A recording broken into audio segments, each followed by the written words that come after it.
I think I do this often in workshops. I say, everyone put your hands together and push as hard as you can with your right hand, then grab your left wrist, pull as hard as you can. What you see is this and this. What should be seen is this and this, because I never told them to push back or to pull back, but instinctively we do. So that pushing back is the objection. Like, how would you say to someone who's maybe thinking, okay, well, maybe I've been doing this wrong, right? Like, how would you audit your marketing? We're in the new year. There's a lot of people who are maybe looking at what they're doing and what they did last year, or maybe saying, okay, well, this is what worked, but actually maybe this is what didn't work slightly, and maybe I want to adapt things. I mean, like, what do you look for when you work with your clients and yourself, of course, when it comes to like building a systemized marketing system that creates enough demand, so not only can we of course create the demand so we can survive, but also so that, you know, we can not have that pressure situation, so we're then less likely to need to, as you say, objection handle, etc. But I think where the pressure should be put is on our own processes, not on the person we're talking to. Yeah, it's good to apply pressure to your own process and to say, does this process work? To really be rigorous about it.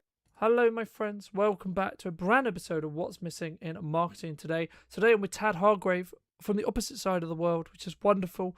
Tad and I have known each other for, I would say, probably about 3 or 4 years, and his approach when it comes to marketing is what I would call a breath of fresh air. So hopefully in this half an hour that we're going to be speaking today, I'll be able to share that with you and hopefully get his intakes on what marketing is going to look like in 2026. But Tad, before we start, what do you think is missing in marketing today?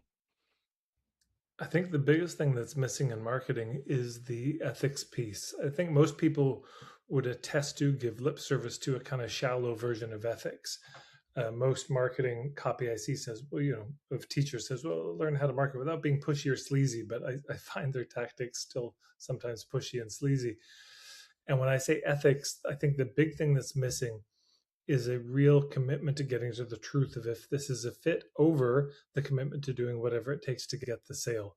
And I see in so much marketing, there's a lot of rationalization for the selfishness of, I'm going to just get the sale, rather than I'm going to see if we can get to the truth of if this is a fit or not. And if it's not a fit, you know, we bless and release.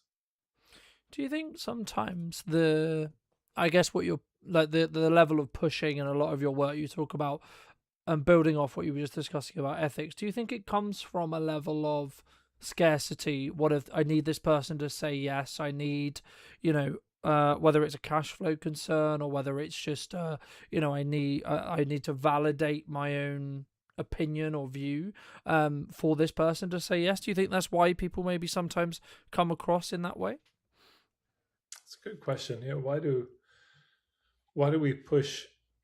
Well, I mean, I think part of it is just, yeah, we're of course we want the sale. We want to make our business work. And I think we've just come to think that that's the best way to get the need met. Let's just say there's a financial need, and we think the best way to get my need met is to push or manipulate. So of course, this is broader than marketing. This happens in romantic relationships, happens in family and friendships, where we think, well, if I want to get my needs met, I can't ask the other person for consent. I'm just going to have to kind of take, I'm going to have to get what I want. I'm going to have to use some underhanded, shady tactic. But I actually don't think that's the best way, even selfishly, to get what we want. I think the best way to get what we want um, is to do the ethical approach. It's, yes, do we need sales? Of course we need sales, but it gets tricky when it's, I need not just I need people to buy, but I need this person to buy. As soon as it gets personal and located on this person, I think that is a kind of scarcity trap. We, you know, are under this spell of, if this person doesn't buy, it all falls apart. You know, if this person doesn't say yes to me romantically, then that's the end of everything. And that puts then a lot of pressure on that person, on that situation, on that sale, for them to say yes, rather than thinking, okay, I need people to buy. So how do I create a system? How do I create a structure that results in enough people buying? Rather than how do I come up with strategies and scripts and tactics that will get this specific person I'm talking to at any moment to buy? Do you think it's kind of, in some ways, I mean, like, the thing that jumps to mind to me is the term that would probably be described as objection handling, right? Like this constant pressure of someone's kind of saying no, or they're not ready, or they're not the right fit, or they're not the right fit on price, or whatever it may be, and we need to objection handle that, right? That's kind of, I guess, what's pushed into culture or pushed into sales, or there's a lot of content online talking about that. I mean, what would be your response? Would you say, yeah, that is something you can do, and if so, what maybe is that, or maybe shouldn't we do that, and is there another approach that maybe people are missing? Well, I mean, it's interesting. The whole handling objections, it's worth taking that into sex and dating and see how it lands and sounds.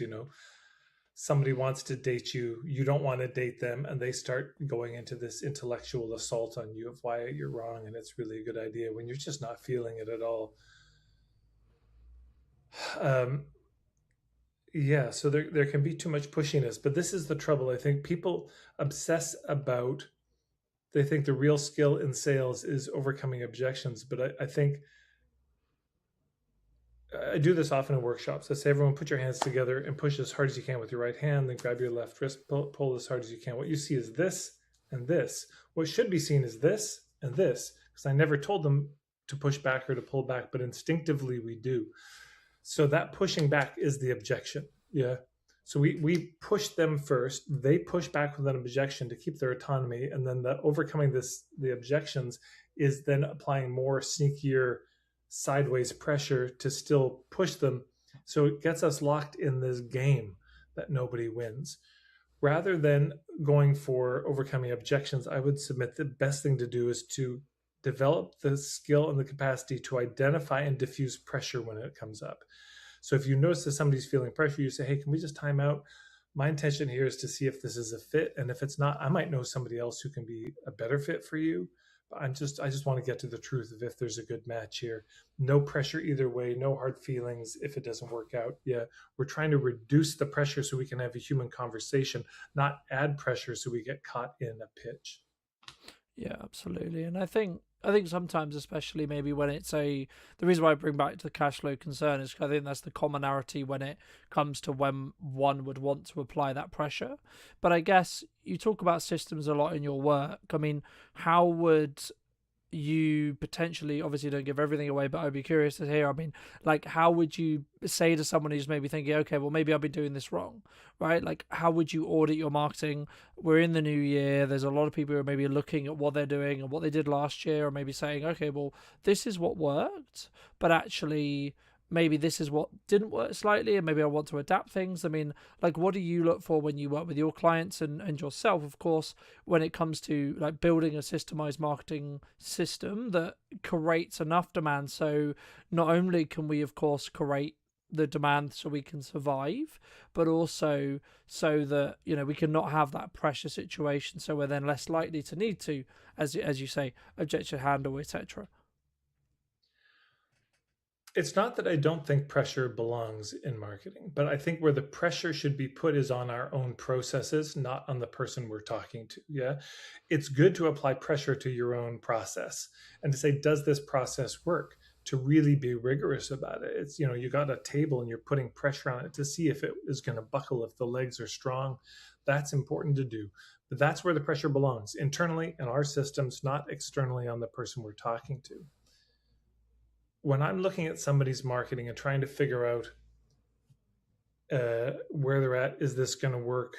There's 7 major things I look at. I call it the 7 fundamentals. The first of the base is just ethics. Are they going for the truth, or are they going for the sale? Second, I look at space. Do they actually have enough room in their life? Is the business really a priority, or is it getting last priority?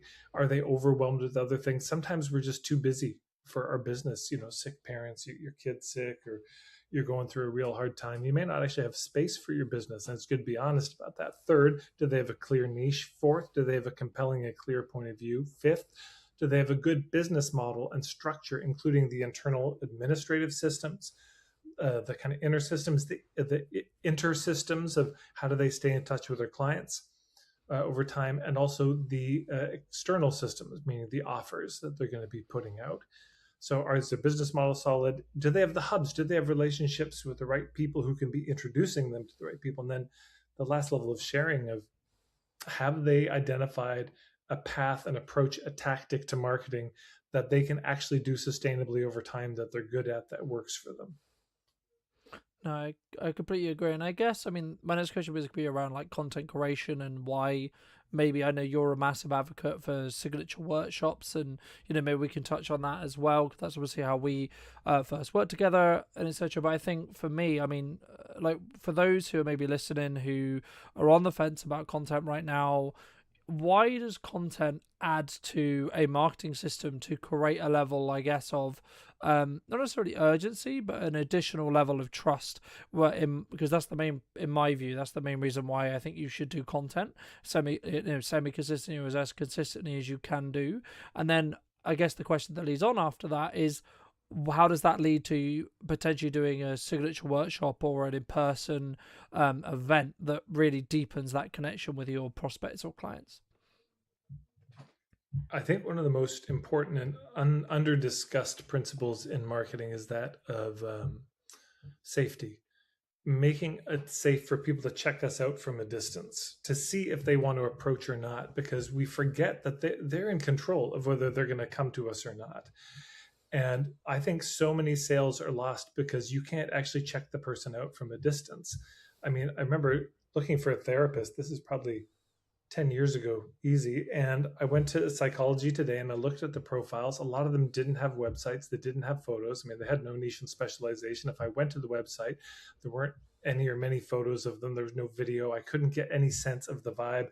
I paid $180 for a session with a therapist. And within 3 seconds of being there, it's like, she's not the one. I could tell from her vibe. It just wasn't there. If I'd seen her in a video for 3 seconds, I would have known. So that's a drag, because she could have had somebody in that chair who would have been thrilled with her, who would have been a long-term client. So she's paying the opportunity cost of not filtering me out. So content, to me, is the long game. Content is a way that people can check you out from a distance. Like in my membership, I always ask people, how did you hear about me? How did you come here? And almost everybody says something like, well, I was following you online for years. So that's important to know. You'll have all these people silently following you, just waiting for the right opportunity, the right price, the right offer, the right moment. And if you weren't staying in touch with them in this way, then you weren't going to get the sale, because all that content builds trust. That's number one. But the second thing I'd say is I would really shift the perspective. I mean, I'm being a little pedantic on the linguistics here, but content versus context. That we can get lost in just, well, how do I put out more and more stuff? But it's good to remember, from their eyes, our clients don't actually want content from us. They don't just want more random stuff. Like, more is better in content. What they're desperate for is context as to, why am I struggling? Why am I having a hard time solving this problem? Why can't I get this result no matter what I try? That's what they want to know. They want context on their own trouble. So if your content gives context, that's great.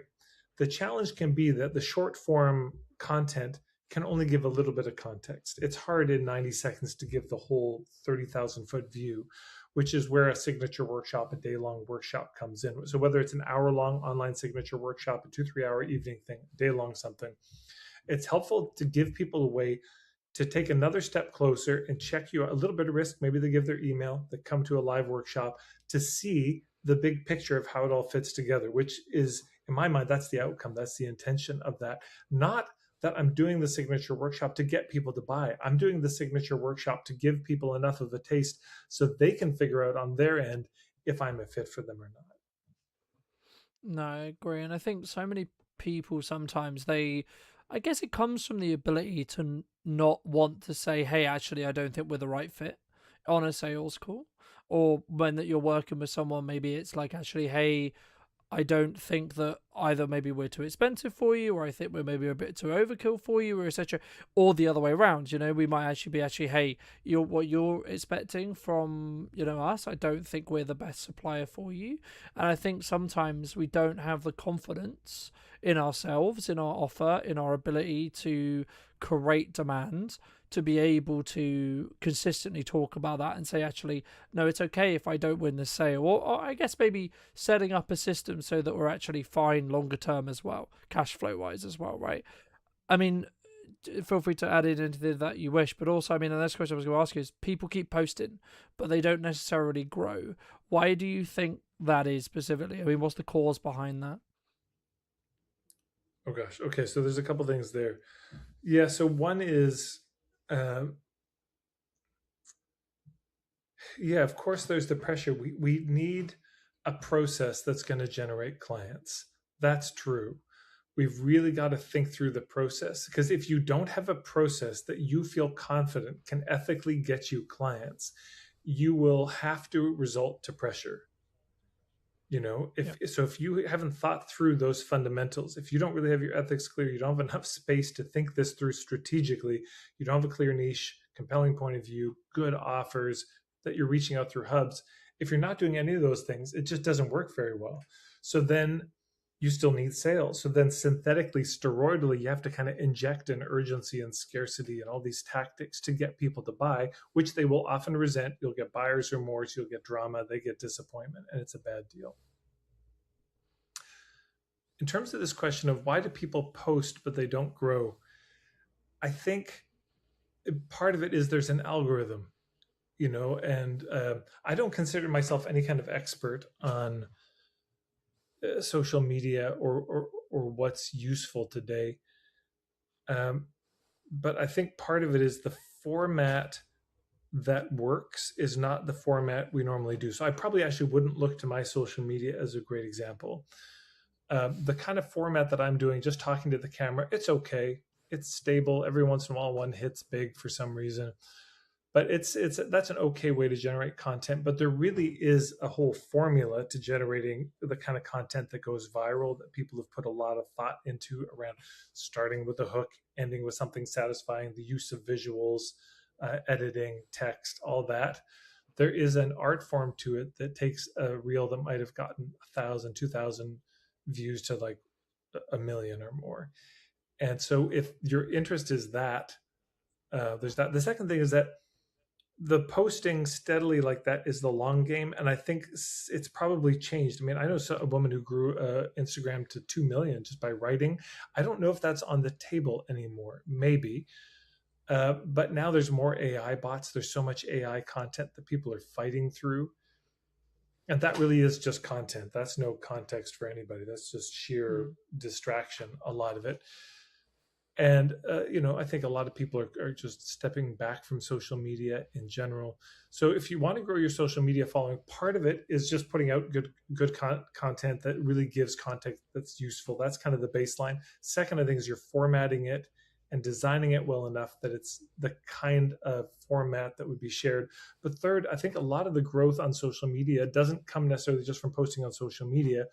You're interviewed on a podcast, then you tell them about your link and people find you from that. You do a speaking event, people start following you from that. You email your list maybe once a year, say, hey, if you're not following me on social media, I'm there. Oh, and I didn't know he was there, and they go and follow you. It's going to come from other ways, and also ads. I mean, sometimes people just do the ads to grow their following. I recommend probably more so focus on growing your email list rather than your social media, because that's the point of the social media anyways, is to drive people to your email list. But I don't know, I'm not a total expert in that, but those are some thoughts. No, I appreciate that. And I think, I mean, there was going to be two questions that jumped to mind. I'm so glad you mentioned email marketing, because I did want to touch on that briefly. But just quickly, I mean, do you think AI is going to be completely transformative in the respect to how a business markets in 2026? Well, with AI, generally, you're not going to find me there. Now, I know I can't avoid using it. I am using it. We're using it right now, probably recording this. The meta ads that I place from time to time, I know AI is being used, but it's not a place you're going to find me generally.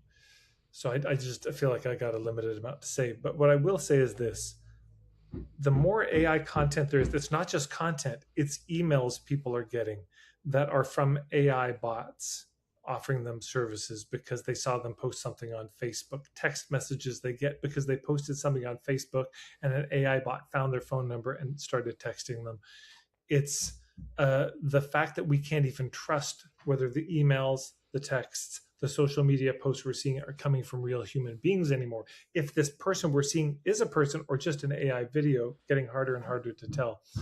So I think what's going to be happening is an immense erosion of trust. And the things that have always been true about marketing are going to become even more important. Uh, do I trust you? Are you a real person? Um, do I trust you have a good point of view? Did you come recommended by somebody who I trust? That kind of thing. Yeah. I think I think there's a couple of ways you can look at AI in my view, right? I think you could choose to use elements of it, like Riverside has elements of AI in it, Premiere has elements of AI in it, etc. Like there's these workflows that are built throughout the processes. But I mean, I think a lot of the processes as a whole is sometimes like the workflows can be really beneficial. And the other podcast I did today, we were talking about the fact that actually there's been this kind of counterculture around AI, like people pushing back against what is being deemed as AI slop, right, as a whole. And I guess like it's this kind of lazy use of AI, this lazy curation of AI. And I think that if you're going to use AI, it should amplify and work for you, as in amplify what you would already be doing and make you arguably maybe better or more efficient, etc., which means you can maybe do either larger volume or better quality.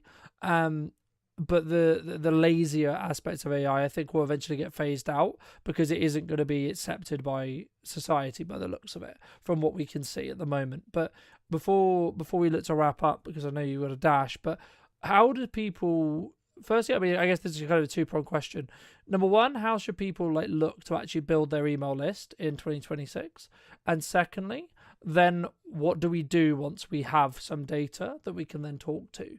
Should we go in directly for a sale, or is it still going to be that slow and steady burn? Let me add value, let me get you to trust me, and then maybe, in 3 months, 6 months, 12 months, there might be an opportunity for us to work together.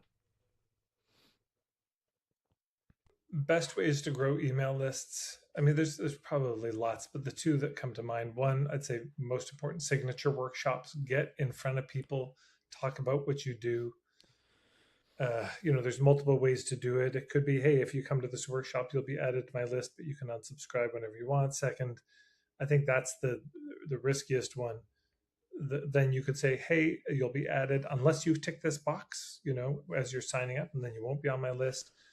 And I think the most solid in terms of getting the right people on your list is you say, hey, if you want to join my email list, here's my website, go and you can sign up. And then those people are for real. They really want to be on it.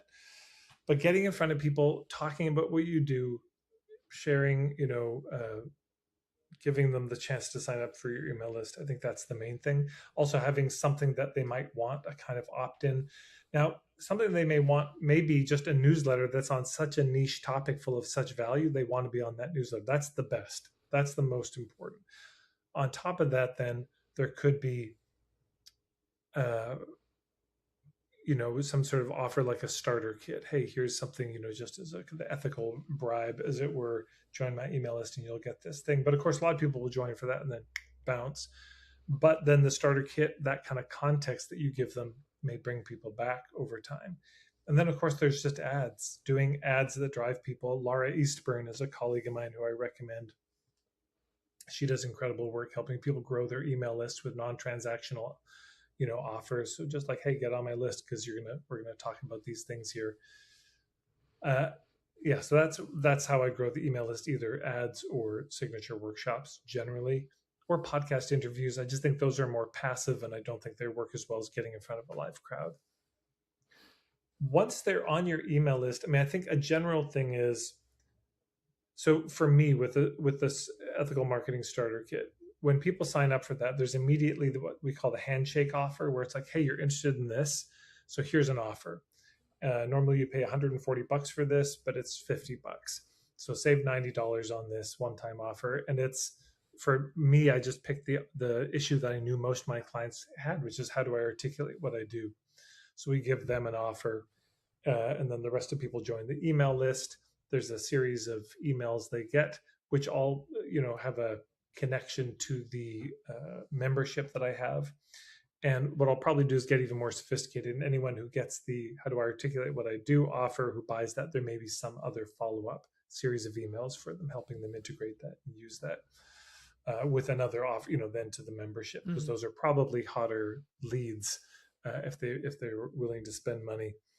But yeah, I think the opt-in sequence that people get, the kind of email onboarding sequence of welcome to my email list, is important to really think through. I don't consider myself a particular expert on that, but I think it's good to consider how can we be building the credibility and trust during that time, give them some value.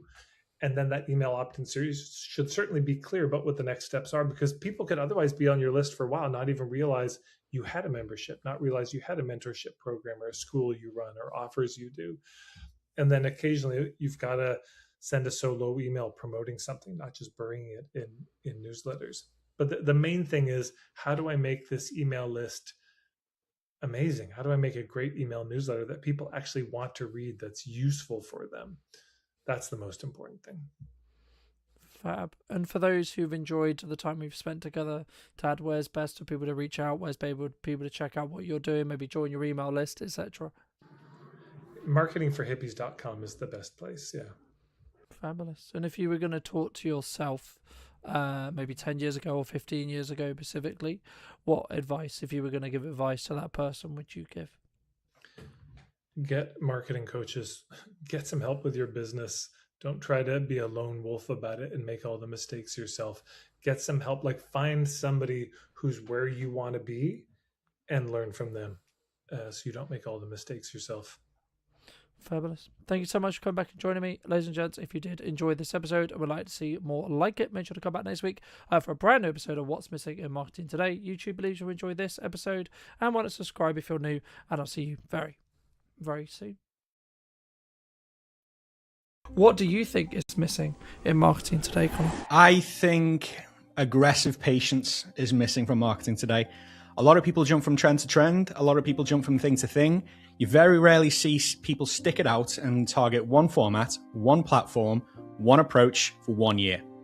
That is boring, but boring actions tend to produce sexy results.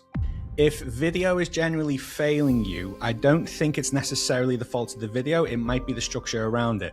So people might enjoy the video, that might land on your profile, might land on your services, ultimately decide possibly it's not for them. There might be a pricing structure. It might not be the correct time for them to invest. So there could be a multitude of reasons, but I would say consistency on camera, deliberately speaking to your ICP over and over and over again. If you're doing that, and you're not seeing sales, then I would say strongly the video is not the problem. That's fine, that's fair enough. So maybe you haven't been as aggressively patient as I mentioned. Are you combining the video with outreach? Are you just launching the video, sitting there waiting and twiddling your thumbs, waiting for it to come back to you? Because if you are, you're wasting your time. So what else are you doing alongside that? Hello, my friends. Welcome to a brand new episode of What's Missing in Marketing Today. Today I'm going to be talking to Connor all about video editing, marketing, and of course, video production as a whole, and why it's, I would argue actually at the moment, I'm sure you would agree, Connor, something that you can't not do right now in 2026 and as we move forward into the rest of 26, but of course into 27 as well. But before we get into that and we get into a bit more about your background, what do you think is missing in marketing today, Connor? I think aggressive patience is missing from marketing today. A lot of people jump from trend to trend. A lot of people jump from thing to thing. You very rarely see people stick it out and target one format, one platform, one approach for 1 year. That is boring, but boring actions tend to produce sexy results. That's my philosophy. And I don't see enough people doing that. I love that. And I think, I mean, just building off that quickly, I think especially January, right? It's that, or it can be, I was going to say it is, but it doesn't always necessarily have to be. Is there a question mark? Is there I do the actions, I do the things, I do all the right stuff, I put the videos out, I invest in the editor, I keep things moving forward. But when's the till going to start ringing? When's this work? Is that likely in January? Is that a January thing in your experience, would you say? I think it's entirely dependent on the industry the person is in and their offer. So I think If video is generally failing you, I don't think it's necessarily the fault of the video. It might be the structure around it. So people might enjoy the video, they might land on your profile, might land on your services, ultimately decide possibly it's not for them. There might be a pricing structure. It might not be the correct time for them to invest. So there could be a multitude of reasons. But I would say consistency on camera, deliberately speaking to your ICP over and over and over again. If you're doing that, and you're not seeing sales, then I would say strongly the video is not the problem. So in regards to, so to answer your question, no, I don't think that's a problem, but I do think people are quick to jump on it saying, oh, I'm not getting engagement, I'm not getting leads, I'm not getting this, that, and the other. That's fine, that's fair enough. So maybe you haven't been as aggressively patient as I mentioned. Are you combining the video with outreach? Are you just launching a video, sitting there waiting and twiddling your thumbs, waiting for it to come back to you? Because if you are, you're wasting your time. So what else are you doing alongside that? So if you're not doing anything else alongside that, then your video definitely isn't to blame. Yeah, and I think sometimes, like, yes, of course, the video is part of that structure, part if it's done correctly, right? It sits in that sales process, sales funnel, or maybe like just top end on marketing as well, depending on, of course, what you're doing. But I think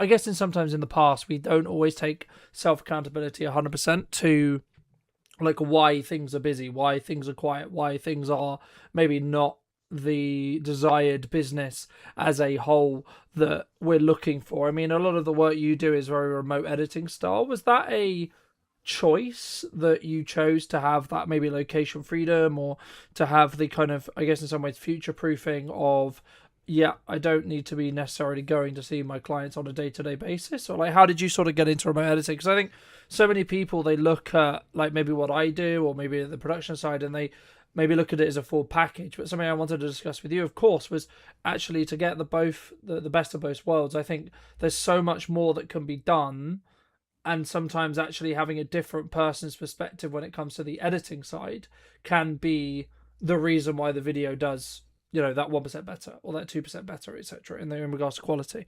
Sure. So I personally jumped into remote editing purely because of the fact that in my last place of employment, which was a car dealership, it's the one aspect of my digital marketing job that I thoroughly enjoyed, and I kind of had it as a bit of a an advantage that we were doing that. Every single day we were just churning out video content because I had the freedom with the camera, and I had the freedom with the movement. I had the freedom what else goes out. And I thought, this is absolutely powerful. Why the hell aren't people doing this? Then I thought to myself, well, I'm not a videographer. I don't pretend to be, but what I can do, I can make existing footage look incredible. So the reason I moved purely into the editing level, like obviously people need videographers. If that's what you need, that's not a problem. I work very closely with videographers and I respect that they do. But I believe personally that the value comes in what you actually produce in terms of what you're saying and the lessons that you're giving, rather than the quality of the production value itself, rather than the quality of the camera footage itself, so to speak.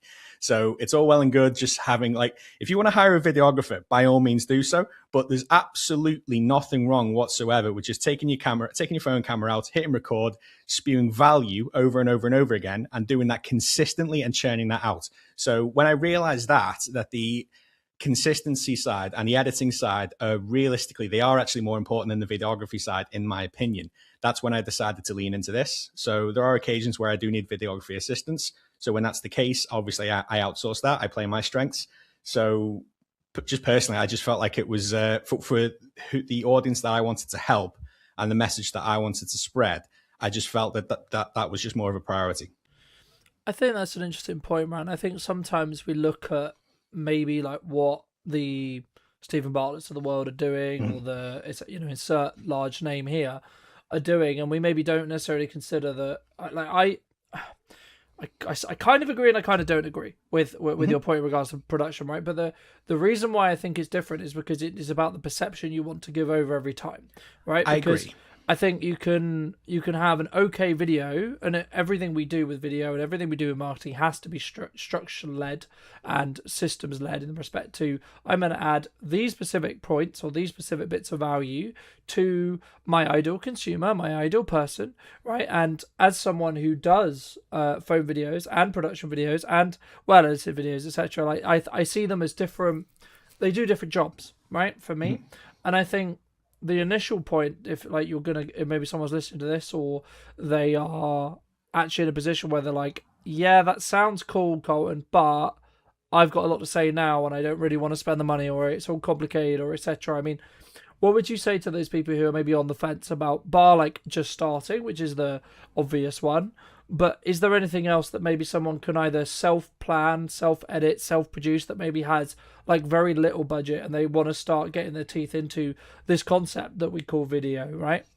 Yeah. So the advice I always give to people in terms of how to start things like that, I'm not going to say the typical advice: just get out your phone, just do it, left, right, and center. Like, a lot of people just say that, but it's an interesting fact of like people can just easily just start, but it's a case of what do you actually say, essentially. So my favorite place to start, and what I recommend anyone do, is kind of design yourself a frequently asked questions section, like you would do for your landing page. And rather than just writing them down and launching them and trying to direct people to them, say each one to camera. Because if these frequently asked questions are coming up and you answer them on camera, they're going to do two very good, distinct jobs. So firstly, you can actually direct if anyone lands in your DMs and they give you one of these frequently asked questions. Oh, actually, mate, I made a nice video about that. Here's the link to go and watch that video. Secondly, if your clients or prospects have these questions, 9 times out of 10, your ICP has these questions too. So it's a good place to start in terms of a video strategy. So just write down your your most commonly frequently asked questions, and then get those on camera. So that is, I find, quite a powerful place to start. No, I completely agree. I mean, then say someone's been doing that then for 3-6 months, right? They've gained some traction, they're getting some confidence, they love what they're doing on their phone, or maybe they've like worked with someone like us, or maybe they've done a few videos, etc. I mean, at what point should someone really look to, I guess there's a two-part question here. A, bring in production, basically what I would call full-time or like consistently, to continue to up that quality, to give that perception of professionalism, to give that perception of, so they actually don't have to think about, is it in focus, is it well lit, does it sound good, etc. But then also, just to bridge onto what you do as well, like at what point do they then bridge onto having either a remote editor or doing something that some would describe as a bit more showy when it comes to their editing style? Sure. So I think someone potentially should invest in high production when it's a feasible option in terms of a financial option. So me personally, like, obviously, if you've grown some momentum in terms of video production, in terms of video posting, and you're enjoying it and it's bringing inquiries, obviously you think, okay, I'm going to invest in this, and I get that. I personally don't see it as 100% necessary. My business would have to absolutely skyrocket overnight, like literally treble my yearly revenue for me to even consider that, because I'm a big believer of, if it ain't broke, don't fix it. The setup you're seeing me in now, I just literally put my phone in the corner and talk and turn the recording off and edit directly from here. And that brings me leads, that brings me clients, that keeps my business alive. So I'm of the basis of, if it ain't broke, don't fix it. So I'll probably continue to do that up until a point where I upgrade purely because I want to. So to answer your question in terms of upgrading content quality, ask yourself these two questions. Firstly, is what you're doing working? And secondly, is it really necessary? So if it isn't really necessary and what you're doing is working, in my opinion, what's the point? So if something's working, why change it? And secondly, to answer your question about when someone should invest in an editor, I think personally is when the financial aspects come to light, but also to the point where if you've got your recording set up and your recording structure down and you're ready and you understand the value and you think, okay, my time is better spent handing this off to an editor, and then I can reinvest that time into actually generating more leads and more business, then is the right time, essentially. Because editing, if you're not a professional editor, well, even for me, I'm a professional editor and it takes up a lot of time. Editing can absolutely chew through your day. So when you're a founder, when you're an expert, when you're a business owner, realistically offloading that process and then reinvesting that time elsewhere probably will return your investment tenfold over time. Absolutely, I think that will. So the time aspect of it, I think we all know as business owners, time is more valuable than money. So when you offload that and it stops chewing through your day, so in the case of anyone who works with me, for example, you record your footage, give it to me. Within 3 weeks, you've got your highly polished content ready to utilize. You can spend that 3 weeks concentrating on your business and maximizing cash flow or whatever it is that you do. So it's that peace of mind, really. So when you're ready to buy peace of mind, essentially, and you feel like, yeah, I can actually offload this, that's the right time to pull the trigger. I think I completely agree, and I think as well, like that would be, and it's, I guess in some ways it's actually down to, as we said at the beginning, kind of around what that business is really Hmm. looking to build. So, you know, a lot of the people we work with is professional services. They they want to consistently show up in a manner that would be described and seen as a professional way to consume content, right? Now, not to say they shouldn't necessarily do with the odd phone video or etc. They shouldn't do that, but if they're looking at, say, like a website video or like a Hmm. LinkedIn video, for example, I would argue that actually the potential client that's going to look at that, they're looking at, you know, when you get a lawyer involved, when you get an accountant involved, it's normally around stuff that you would count really seriously, and I agree.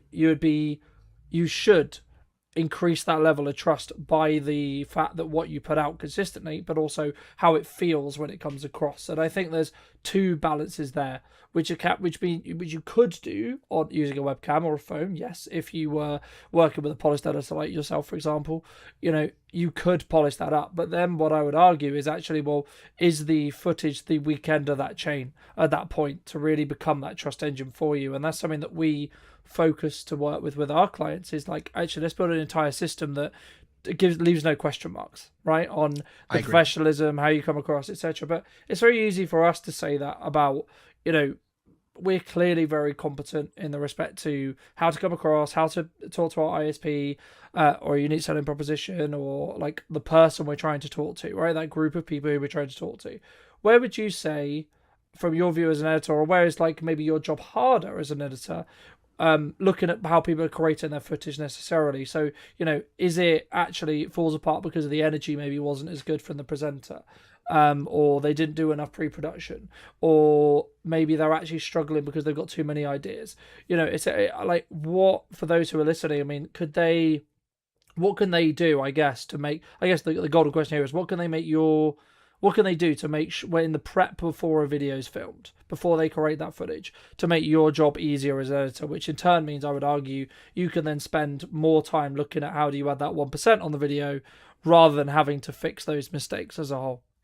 Sure, I completely get where you're coming from, and I do get asked this question a lot, especially by my prospects. So there's three areas I always say to people. Realistically, you can check this off in 2 minutes; it's not an issue, but it massively, massively makes my job as an editor much easier, and as a result, allows me to make your content just that little bit better.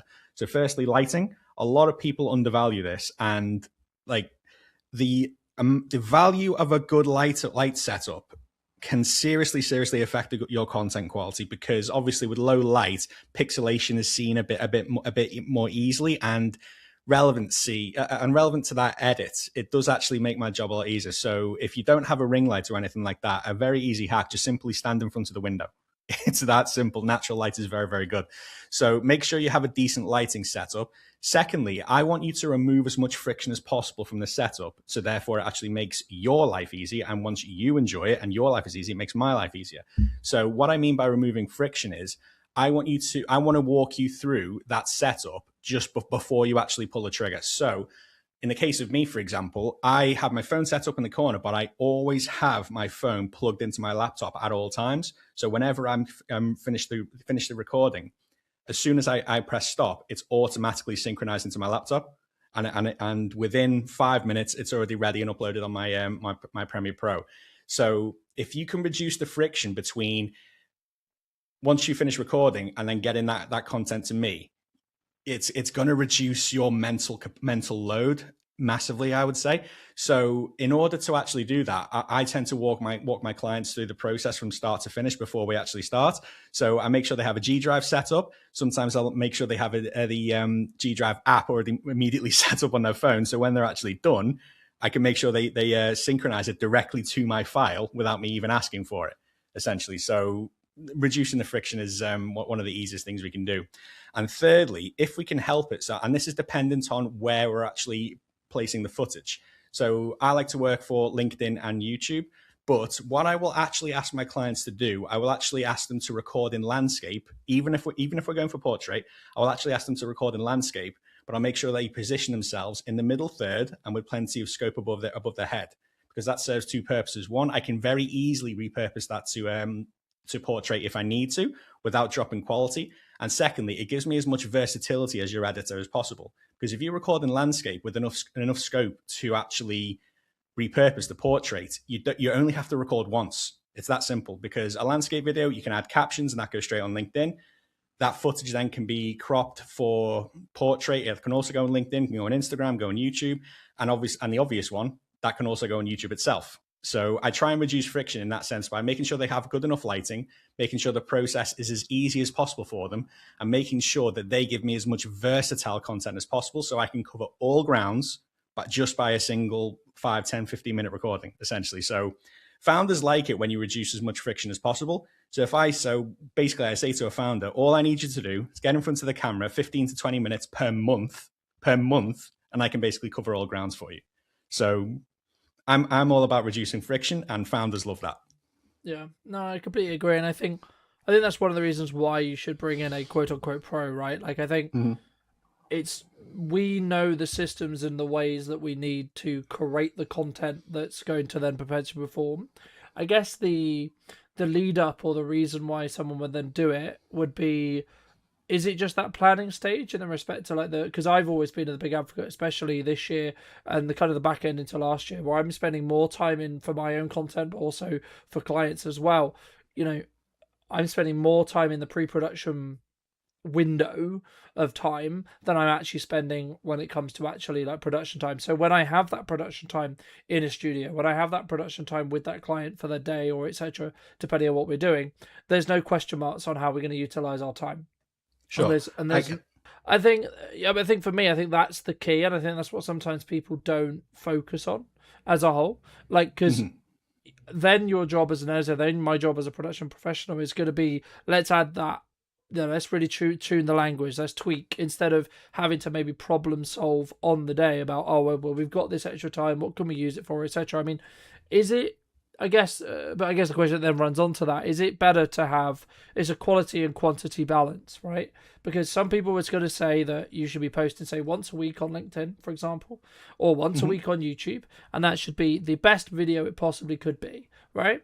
Others would say actually you should post on the daily or multiple times a day to be able to hit or learn from your audience, your ISP, etc., related to what they really care about. So then you can create maybe the more polished videos, etc., or if you've got that kind of rhythm. But I guess the golden question that maybe someone watching this would be asking would be, how would you say someone should tackle their socials if their objective is going to be they want to be visible and they want to actually make it work for their business? Because it's very easy for us to say, well, you should do X and Y, but everyone's going to ask, well, what's the golden answer then? Should I be daily? Should I be weekly? Should I be monthly? What do you think? I think the sweet spot for video content especially, so we'll take LinkedIn, for example. I think 3 times a week at least should be your golden spot. Because of that, I always we offer 12 videos a month as our package, and for that very good reason. But I find three times a week is the sweet spot, because there's always that debate over quality versus quantity. I believe in quality at quantity. So 3 videos a week gives me enough scope to give you enough attention on that video to make it very high quality, but at the same time enough leverage to not overproduce, so to speak. So I've kind of found that sweet spot. So I think 3 times a week should be your preference. And I don't think, because if I see 7 videos a week from you, if I see a video every single day from you that's relatively basic, yes, you might be getting your message across, but you're kind of limiting yourself in the fact that you might not be standing out as much as anyone else you might see on the platform. But at the same time, if you go super, super, super high quality and you're only posting 1 video a week, you're almost limiting yourself in the scope that you can be seen. So balance is key in this area. So that's why, after thorough research and thorough planning, myself and my wife came up with the prospect of 12 videos per month. Like, we do feel like that's a very good balance. And are they all, in terms of short form? Yeah. And are they all directly tied to like this is going to move the journey forward revenue wise, or should someone potentially look at like, hey, I've got this like fun idea, maybe not necessarily working like getting you to edit it necessarily, but they got this quick idea after a meeting on a video, and maybe with those elements, so maybe you got, you know, your 3 videos a week, for example, and then you've got maybe those 2 other slots that you could either fill in with written content, image content, etc. But should people then actually like pull away the mask a little bit and have more raw, gonna quick and dirty, like on my phone content, do you think? Absolutely. You see it all the time. You see it all the time. So I would never discourage that. But I would always say if you're just doing that, then maybe obviously you might want to upgrade that a little bit. So again, one of the reasons why we offer 12 a month is because 2 reasons. One, so firstly, we kind of don't want to interfere with their current marketing platform. So if I was to go all out and offer people 28 videos a month for argument's sake, then in theory, yeah, they'd have a video going out a day, but that they could realistically post not much else. And I don't really want to interfere with what people are doing. But secondly, it kind of gives them the scope to experiment as well. So if a thought just immediately came to mind and you wanted to actually get that out in a very quick video, obviously you don't want to send that footage to me. You want to get it out immediately. So that would leave you enough scope to do that. So I would never discourage someone from doing that. So yeah, I would actively recommend that if that's what you wanted to do, but I wouldn't lean on that for the structure. That could be a daily habit to get into. So it's, I don't know about you, but it's quite annoying that LinkedIn doesn't have shorts. Sorry, it's quite annoying LinkedIn doesn't have stories, is what I meant to say. So you could realistically get those out. And I experiment with stories all the time on the likes of Instagram, and whatever response I get from that, potentially I could bring forward for a more high quality video. But yeah, to answer your question, I would never discourage anyone from doing that as long as that's not your base, so to speak. Yeah, no, I agree. I mean, I think for me, and something that I've been thinking about for probably like the last 6 months, I would say, but really executed on this month, is having like clear understandings of what each platform requires in regards to its content. And then, like, so for example, I'll use YouTube and LinkedIn, because you used it earlier as the example.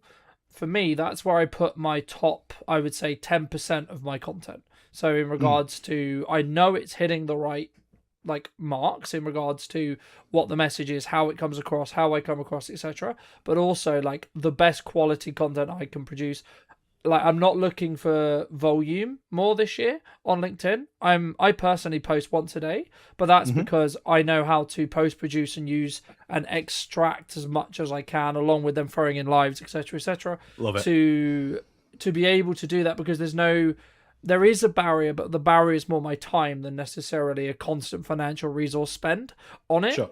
Because I own all the kit, because I know what I'm doing. And also it then has a byproduct of clients constantly seeing me high production. So then it's a good idea and they feel like I'm the go-to person when it's right for them. But the crux of what I was going to say is, like, when it comes to like short form platforms like TikTok or Instagram, etc., that's when I'll be like really experimental and where I'll maybe be a bit more aggressive in regards to my posting output as a whole. And like also on YouTube Shorts as well. Like, I'm very particular on my long form stuff, and I want it to be very specific and very targeted and very well cut and very well edited and very polished.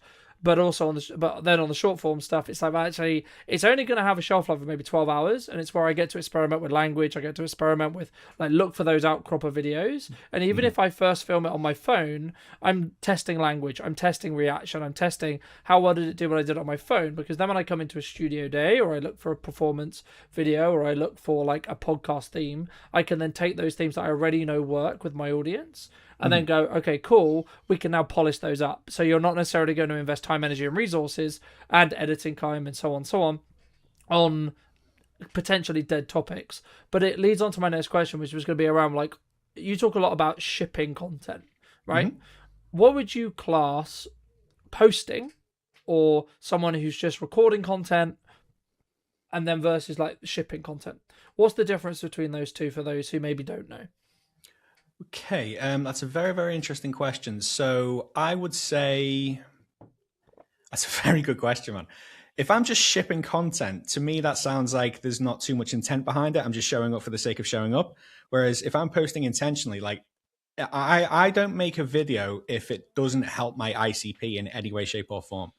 I have deleted a YouTube channel with about 350 subscribers and about 75 videos on there purely because they don't speak to my ICP anymore. But if I was just shipping content, I would continue to feed that channel left, right, and center. But it doesn't serve me anymore. It's pointless. So I'm starting again completely from scratch with that. But to answer your question, shipping content to me, like it doesn't sound like it's part of a strategy. Whereas if you're posting intentionally, like every single video should realistically serve a purpose, and that purpose as a business owner should be to serve your ICP or to solve a problem for your ICP essentially. So that's what I think the difference is. No, I agree. I mean, I think some things people get wrong at the beginning is I think they maybe jump into execution too soon, right? And that sounds counterintuitive, right? Because surely, yeah, okay, Colin, but surely I want to put stuff out there so that I can make stuff happen and get some inquiries and get some work going and keep the bills paid and so on, right? But yeah, you should. But the thing which people sometimes don't consider is actually what if what you're saying, yes, it's on brand to you, as in you are the niche in my view, but what if it doesn't respect the prospect's time, the person you're trying to talk to, the person who you're trying to ask for money or a value exchange, which is what we're asking for when we look for money, right? We're looking for a value exchange. Is that potentially adding, inspiring, educating, or etc.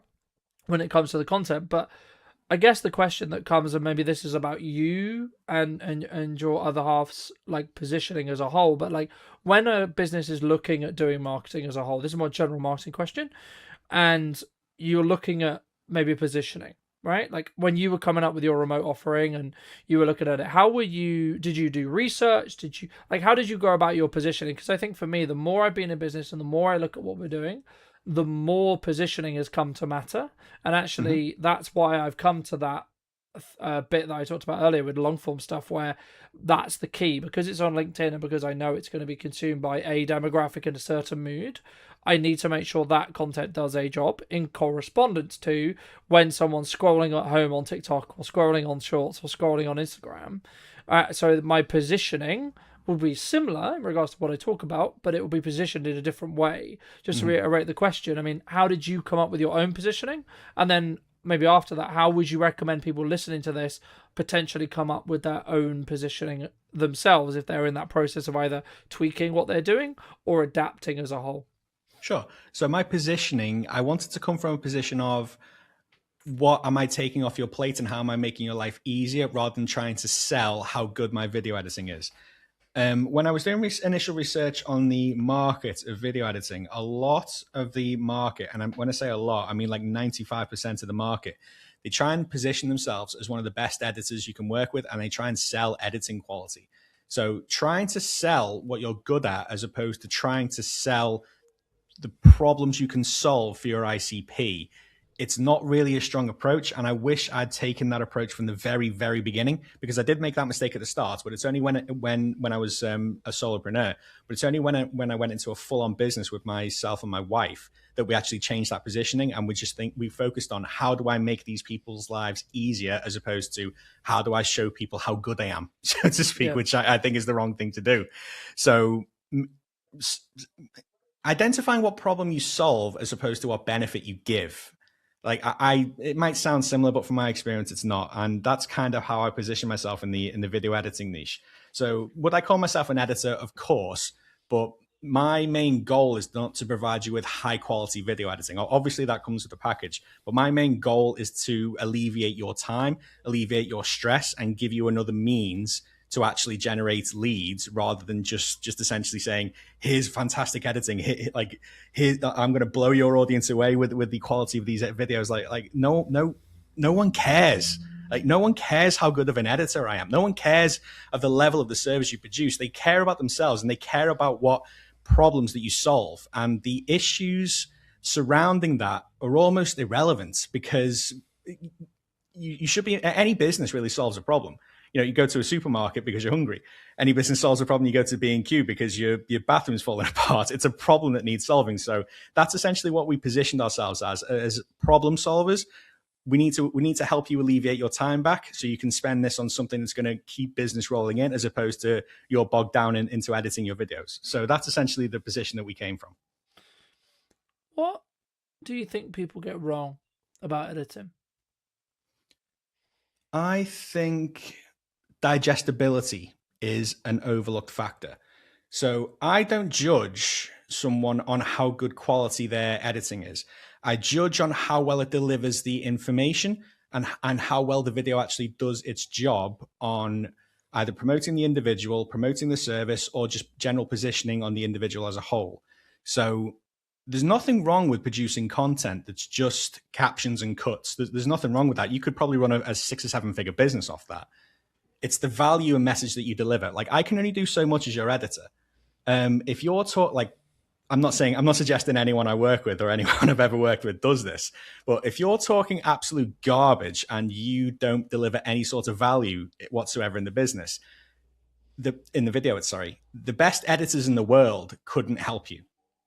That's the problem. So, but if you focus on delivering a good value message and the video does its job of helping the digestibility of that message, that's a successful edit, in my opinion. So I don't really try and pay attention to all the bells and whistles.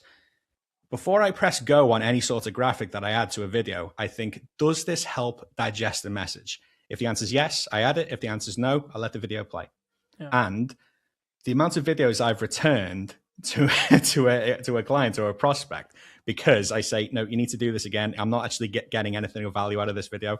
So rather than just accepting that and just saying, no problem, I'll go ahead and edit the video, I actually do make the effort to give that back because I care. I care about my clients. So like the digestibility of the video and the value received in that video, the value proposition of the video, realistically, I would say is the most overlooked aspect. So a video can be well edited, but if it doesn't deliver value, what's the point? It's like having a Ferrari F12 Beretta with no fuel in it. Like, what's the actual point? So that's one of the things that I talk about a lot. I think for me, there's and I guess the niche that we serve is people who could already go from concept to good in regards to video delivery, how they come across, how they plan it, and of course, like there's elements that we can help with, etc. Like would you package your hook? Like maybe have you thought about doing it this way, etc. Like and working on that structural stuff before you start. But I think for me, the key is like the reason why you bring in a production professional, an editor, or both would be to take it from good to great. Because I think the people who are going to be perceived as thought leaders, perceived as the people who are consistently listened to, they have, and actually I would say the ones who are going to consistently grow regardless of the doom and gloom on what the economy is going to do, arguably, it are the ones who A, show up with conviction, B, show up consistently, and then C, are hitting that great kind of line or that, and that is kind of subjective to an extent, but there is certain metrics which make it great, which I'm sure we'll get into in a second. But like for me, if you're not hitting great and you are hitting good, fantastic, but you should be then questioning, okay, how can you go to great? And if you are hitting great, how do you keep making your great become better and better and better on a 1% way? But for those who are listening, I mean, what structurally could someone look at from a basic level point of view, either that they're going to try and implement themselves or work with someone from a guidance point of view to say, okay, well, what could we look at that would really separate those two camps between someone who's good and someone who's great? So first and foremost, you need to get your messaging right and you need to get the structure of your content correct. So if anyone asks me, essentially, how do I structure my video? It's really not complicated. So here's what I advise. Identify a problem that's going to be relatable to your ICP. Resonate with the problem, i.e., you're not alone in feeling like this. Here's what I struggle with, or here's what people in your industry are struggling with. Identify how you actually solve that problem, i.e., provide value. So hypothetically, I could say, if you're struggling to generate leads on LinkedIn, you're not alone. Here's what I do to fix that. So I've clearly called out a problem that my ICP is having. I've resonated with that problem, and then I'm very clearly about to go into how I fix the problem. So I would say I do X, Y, Z in an ABC format. You can do this you can do this quite as easily too. And then essentially I would round it off by saying, remember to do XYZ as well. So kind of extra perceived value during the video. And then I always say, depending on the video itself, if it's short form, I don't tend to close with a call to action. I try and let the caption and the comments do that for me. But if it's YouTube, I tend to interrupt myself, or I recommend the clients interrupt themselves promoting the call to action. So we can touch upon that in a minute. But essentially, that's the structure, the basic structure that I would recommend, and it's really not too difficult to follow. But as a result, it works, and that's what I always recommend. But a lot of the time as well, I try and treat my clients with a bit of respect, because most of the people that I work with, they know what video is doing, they know the value of video, and they've actually been doing it for a long time. They just need to offload it. So I try not to get in the way. I only step in when absolutely necessary. So I'm having to do that less and less and less, because I've raised the caliber of the people that I work with. Majority of the people I work with are founders. And like I said, they already know the value and they already know essentially what they're doing, and I don't get in the way. So, but if they ever need assistance, or if anyone listening ever needs assistance, that is essentially the structure that I follow.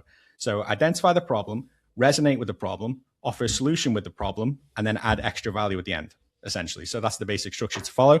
So if you're looking to proceed or looking to build on that, that's essentially what I would advise. No, I completely agree. And I think, I think there's kind of two points that I would make here. One would be, like, in most cases, the reason why someone would hire a production professional or an editor is the time save. But that does then come with the question of, okay, well, how does AI fit into this? Because there is, I would argue, there is reasons and potential ways to use AI, and then there is other ways where we maybe shouldn't use AI. I'd be curious on your view. I mean, should we be using AI? Is it something that actually, I guess the worst case scenario, like, is going to take all of our jobs, or actually is it just a part, or is it going to become just part of our workflows? Oh, I use AI. I'm not shying away from that, and I'll say that without any shame whatsoever. But do I use AI to edit your videos? No. I use AI to help me identify hooks, help me identify structures, help me identify the captions, and help me generate captions. So I use it to amplify my deliverable, but I never lean on it way too much. So am I afraid that video editing will take...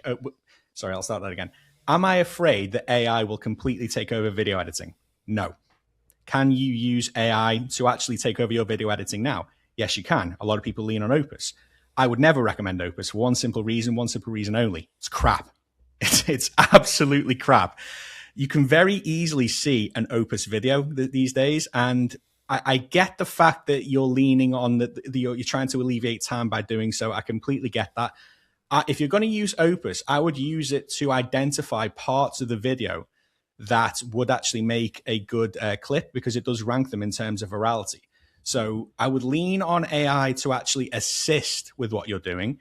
Don't use AI to actually completely take over the deliverable. That's just wrong, because your client could literally do that themselves. They just yeah. So I use AI. Everyone uses AI, but I use it in a constructive manner. I use it one that's structurally coherent with what we actually do at Precision, and I never ever let AI take over the workflow. There is always a set of eyes on your work. AI just helps accelerate and fine tune the process. So am I afraid AI will take over my process? No. To answer the question. Do you think, I guess, I mean, you say we'll use Ops, but there's other clippers, of course, that are available. I mean, when you say it's crap, like, what makes it crap, right? There's no variety. The cuts are a bit unreliable. There's no... All the subtitles and the caption formats, they all look the same. So yes, you can pump out videos on at mass, at scale, but one of the main reasons to get on video is to actually help people resonate with you and help people trust you and help show your levels of authority. And if you're just leaning on a format that loads of people do to actually do that, you're not showing any individuality whatsoever. That's just so uninspiring, in my opinion. To say it's crap is probably a little bit harsh, but I stand by it. It is. That's just my opinion of it, and I don't say that because I'm threatened by it. I see it as quite lazy. It's not too difficult to actually I understand some people have budgetary restraints and they might not be able to hire an editor just yet, but it's not too difficult to actually self-teach yourself the basics and just get on CapCut or get on Premiere Pro and spend a bit of time and actually producing that until you're at the point where you can offload this. So yeah, that's essentially where I stand. I think for me, and as someone who uses clippers, who uses editors, I I personally have a slightly different view. I get where Sure. you come from with it, but like my view is you should be right. It should be and it's kind of what I sort of treat when it comes to the long form LinkedIn conversation I had earlier, which is like your premier, what I call your premier content, your really top of the line, very like the stuff you script, the stuff you put a lot of time and energy into, the stuff that the production is really sways, etc. That should go to an editor. That should have motion graphics on it. That should have really captivating subtitles, etc. But if you have a clip or a set of clips from a podcast that it's maybe something you're testing. Maybe it's maybe you want to find the best clip out of a podcast, or you want to get a starting point if you're doing it, or your editor wants to get a starting point, or both. I think that's where AI can serve. It's not to necessarily replace an editor. I think they do different jobs in the same way. You would use a screwdriver in some respects. You would also use a hammer in other respects, right? I think the premium brands, the ones that are going to, I would argue, attract the attention, which in turn is they attract the right clients for them, for their either unique selling proposition or their ISP, are going to be the ones who use both. Right, because I think if you, and maybe sometimes where the term comes from and where AI slop comes from, or like your very visceral reaction when I talked about clipping and using AI, I think comes from is because it can be leaned into and can be maybe over leveraged in respect to like, oh, I can just replace you with this thing, right? And I think with a mix, I think is the best maybe middle ground. And I think actually either A as a mix or B as a starting point is where the value potentially can be there. I agree. And I think you need to understand, like, in some ways you need to rank your content. You need to say, because if you're going to be daily on LinkedIn, in the nicest way possible, you probably haven't got the budget, or I personally don't have the budget at the moment, to be doing 7 weekly, like daily videos that are all A star, A star, sure. A star, A star. I would love to, but the reality is going to be like my constraint is time, the same with everyone, cost, the same with everyone to an extent. But for me, I look at it as a kind of the averages, right? So if I'm doing 7 videos, as long as 4 out of those 7 are A or A star, then actually the average can be, then they can be supported by something that's maybe ops clips, or maybe a live stream, or maybe a written post, etc. Right? And I think once you start looking at your content and your marketing in tiers, especially on socials, and then optimizing for what the platforms want you to do, then you have more of a larger ecosystem that then allows you to create the best of both worlds, right? And that's why I think it's not, and I'm always a bit hesitant when people say, oh, you should do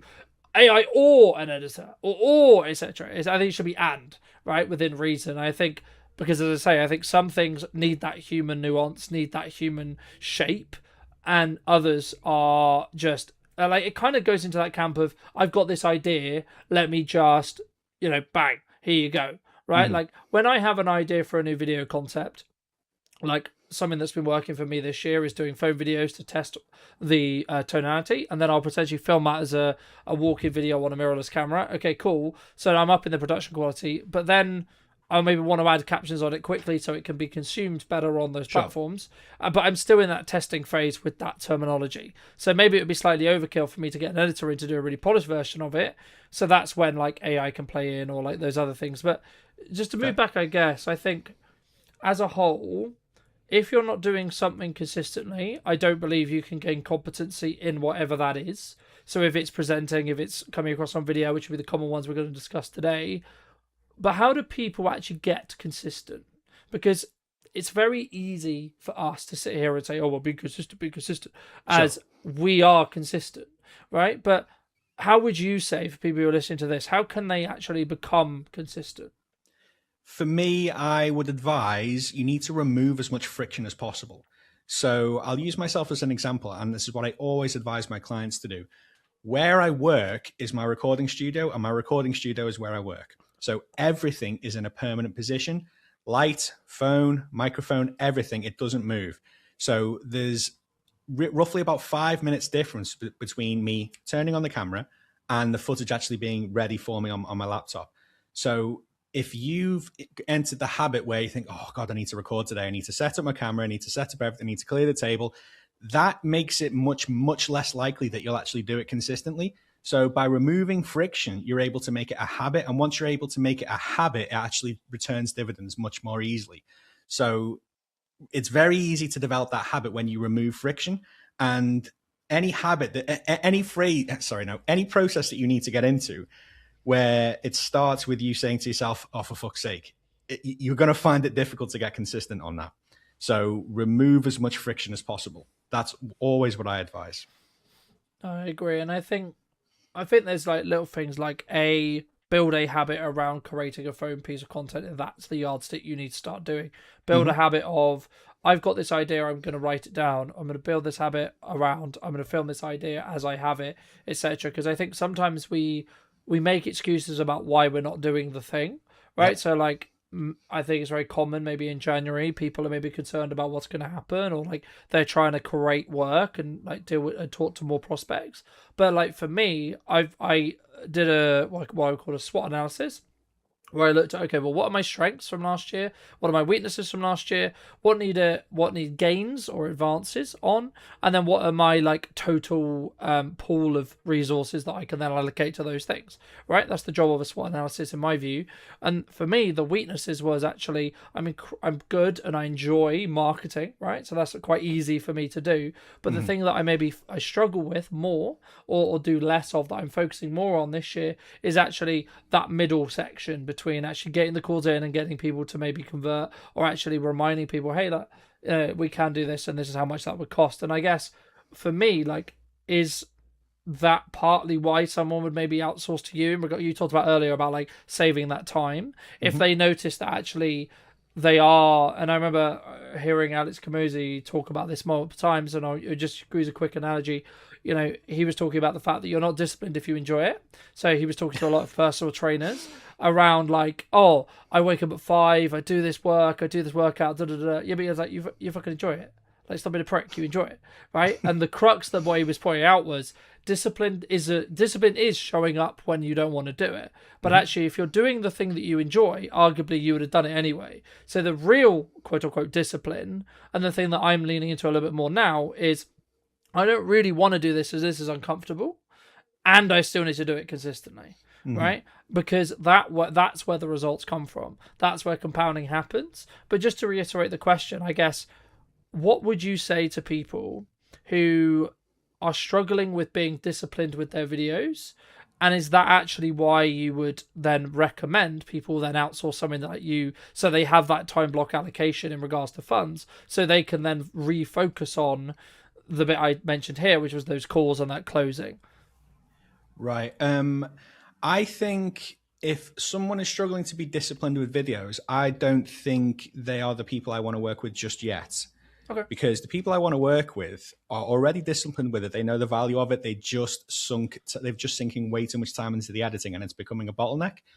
But in order to get disciplined in order to stay disciplined in terms of the video content, I like to, what's the word I'm looking for? It's difficult for me because I bloody love it. But I understand a lot of people might not be in the same position. Because I think especially, sorry to cut you off, but I think especially at the beginning, right, people hate it, right? And that's the thing I was going to say. Like, they hate how they sound, they hate how they look, they don't feel confident. Like, it's different when you've been doing it 10 years and it's just second nature to you.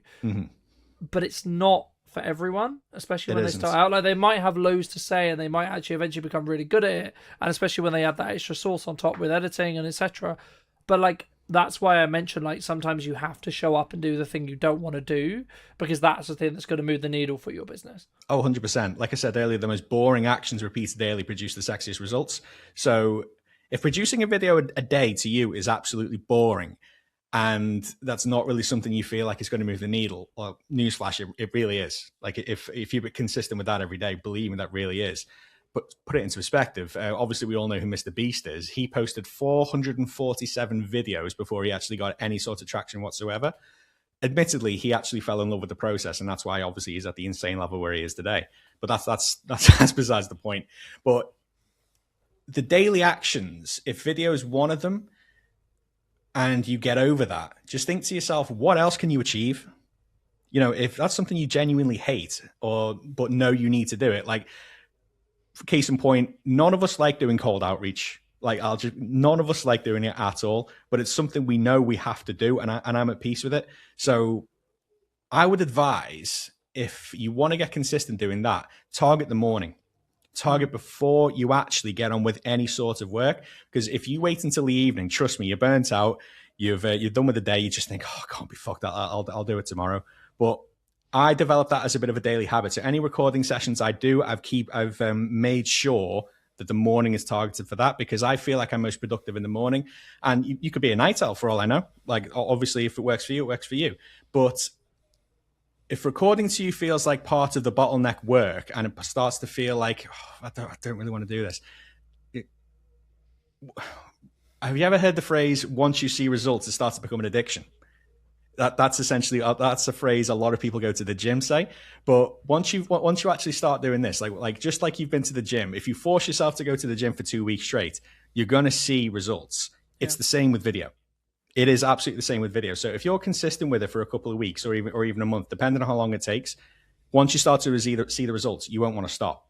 Just like when I started doing cold outreach and I forced myself to do it, and I actually started getting some results because I did it for so long and I was so disciplined with it, I thought, I'm not giving this up.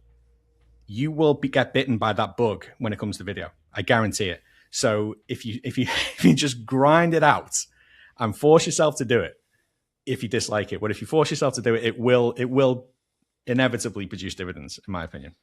No, I agree. And it's interesting that you mentioned cold outreach, because I think so many people, like, I've told and froed about cold and like outreach as a whole, but there's something that I've tried to do and focus on doing, like for me personally this year as the business, is like consistently fill in that gap that I talked about as well. Because like, I'm naturally good at marketing is never going to be the challenge for me, ever. Creating content isn't going to be the challenge for me. Writing emails isn't going to be the challenge for me. Except it's not going to be the problem that I run into. The thing that I have tried to do is backward shift my day in the same way to you. So everything that I'm going to find really guru and really horrible and really hard, I'll do first thing, right? Because I then don't have an excuse, because I don't get to do the stuff I enjoy, like this show, until I've done the follow-ups, until I've done the lead gen, until I've done the cold outreach. Because I don't get that, because I remember a long time ago, and I recommend if anyone hasn't, they look up the book called Mind Hacking. It's basically about creating systems in your head where you give yourself rewards, and you only do things, like you do a hard thing, and then you give yourself a reward, right? So let's say, for example, you really want to record a video, you want to script a video, you want to, jump on a live stream or whatever it is. If that's something that you count as a reward, or you see as a reward, okay, you only get to do that reward if you do something you absolutely detest. Absolutely don't like the idea of. That might be ringing 3 businesses you don't know. That might be reminding 4 ex-clients that you are still offering something, or you've got something to offer, and you send them some messages, and you call your leads or work your leads, or etc. And I think once you take the averages out of that, actually you're going to show up better in video, because you know all the hard work's done. So your cognitive load is going to be lower because you've done the hard shit already today. So it's like, actually, well, this live stream's a piece of piss then already, isn't it? Or like when something else goes wrong, it's like, well, actually, that's I've done the thing that absolutely terrified me. And again, if that's for video for you, for those who are listening, then start with your videos, right? Like, it has to be the thing which you're going to find that requires you. Oh, I don't want to do this, And I think that's the reason why I would argue that anyone listening who does this will have a more successful year than they had previously. But I guess as a final thought, I mean, has your definition, and this could be quite wooey, but like, has your definition of success changed across the last couple of years? Absolutely. So when I started, obviously my passion for video was still as strong as it is today. I envisioned myself having thousands of subscribers, thousands of views, and thousands of comments, and just making thousands and thousands upon YouTube ad revenue. And I thought, and then when I come to this point, that is a thought that everyone has when they start, but it's also the most damaging thought. So if I completely and utterly directed all my attention to that from the start, yes, I might probably get that, but would I have a business? No. Would I have more of a purpose? No. I'm essentially just showing up on camera and not actually doing anything with it. So my definition of success now is the inversion of my video content, let's say. If that starts genuine conversations, that is success. I don't care how many views it gets. I don't care how many levels of likes or comments or shares it gets, as long as it produces something which then I can actually build on. So one thing I've noticed, and this is a huge, huge advantage for starting video content. If anyone listens to this, please take this away. Your video content can become a self-replenishing content loop. So you post a video on XYZ topic, someone comments, you have a little bit of a back and forth in the comments. You take that comment section, that comment thread, that is the basis of your next video. You can even mention it by name. Me and Tony had a bit of a back and forth on this topic. Here's what was said. Here's the summary of it. Here's my opinion. What do you think? Tony himself is probably going to comment. So nice one. I remember this, because how often do you get into a comment thread with someone and then they lift that comment thread and post it on a video and mention you and like, oh my God, I'm in their video. Like that's absolutely insane. And I've started doing that. And as a result, it just gets more and more and more engagement. It kind of compounds like that. So the more actions your video actually produces, the more you can actually build on further videos, essentially. So like I said, it becomes a self-replenishing content loop. And then realistically, if you ride that wave for long enough, I don't think you'd ever have to scratch your head and think what to talk about ever again. So I've only just started doing that, but I found that was incredibly powerful. So that is the metric of success for me. What I produce, has it produced some, what I've produced in terms of video, has it actually returned any sort of meaningful conversation? And if it sparks a meaningful conversation, it can lead anywhere. It can lead to more content. It can lead to a chat in the DMs. It could potentially lead to a sales call. So every video, I just want to reach out to essentially one person. That's all. I don't care how the other video does in terms of engagement. I don't care how it does in comments. And that's what I try and preach to people. So like, I have a lot of people on who I service in terms of YouTube content. And if you looked externally, you'd think I'm terrible at my job. But realistically, they didn't hire me to get thousands and thousands of views. They hired me to generate business from the content I helped them produce. So the more specific you are, anyone on YouTube, the only ones that end up losing are the ones that stop, pretty much. Like, everyone gathers an audience eventually. It is completely a war of attrition and how long you last. I mean, there's kind of a two-pronged question here, which is going to be like, content system, you got 30 days, brand new company, doesn't know what it's doing. What's your plan? Number one. Number two, at what point, in your view, should you bring in production? I'd say quality and polish has actually become more important. There are people creating incredible documentaries and full-length short films and all this kind of stuff because YouTube now owns the living room, essentially. It's now the dominant app. So quality has become more important. You really need to have a clear landing page, a very clear offer if you're going to do something like that. Otherwise, I would argue it should just be for awareness. We're a leading organic creative group. So we are specifically specialists in how many views, how many clicks, how many leads can we get you for free. What do you think is missing in marketing today? Long-term strategy and take a new platform seriously. These are my two. Okay. At the moment. Hello, my friends. I hope you're well. Hope you had a good day, evening, or night. Today we're back with James in his space, of course, to capture what's missing in marketing today. But before we begin, James, before we get into it, I'm sure this could be a wonderful conversation. What do you think is missing in marketing today? Woohoo! Long-term strategy and take a new platform seriously. These are my two. Okay. At the moment. What does that mean in actual terms for people listening? So practicality speaking, every probably like 3 months or so, every quarter, you need to be looking at what is on the horizon, pretty much, in terms of new platforms and everything else. So for me, newest contenders to take seriously are things like Substack. Massive. Just got an account on there. And I think there's genuine organic reach to be had. And I think brands don't reevaluate how much should be in their stack enough, depending on how big they are. When brands get to a certain size, the amount of governance that gets in their way is a pain. And I know any senior marketer is going to know this pain of like, we should be doing this.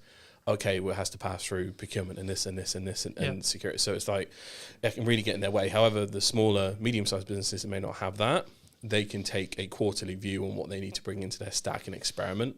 So I think a lot of brands see it as damaging if they try something new and then they drop it if it's not effective. Yeah. You know, no one's going to care. No one's going to know. There's so much sea of noise that it doesn't matter if you experiment with a new platform. It doesn't feel right. It doesn't work quite well. So what? Just move on to something else. And then that plays into the fact that you need to take a long-term view. So there's a short-term experimentation, but if you're going to take something like a YouTube seriously, strap in for 3 to 5. Realistically, like genuinely. I think sometimes when we do marketing, like I've been thinking about this over the Christmas break, and it's like and a lot of clients have said it to me in the past, it's like, what's the return on investment short term? And I'm like, in most cases, if we're having that conversation, you shouldn't be marketing in 95% of cases, right? And I think as we look to the new year, I think our people, I guess there's two camps, right? A, I know I need to create demand. I need to create demand for the future. Or B, I'm looking maybe to cut costs because things are getting quieter, etc. Like economic challenge, da da da da. What would you say when it comes to, like, say, something like Substack? Would you personally recommend people lean in? Yeah, it depends on the brand.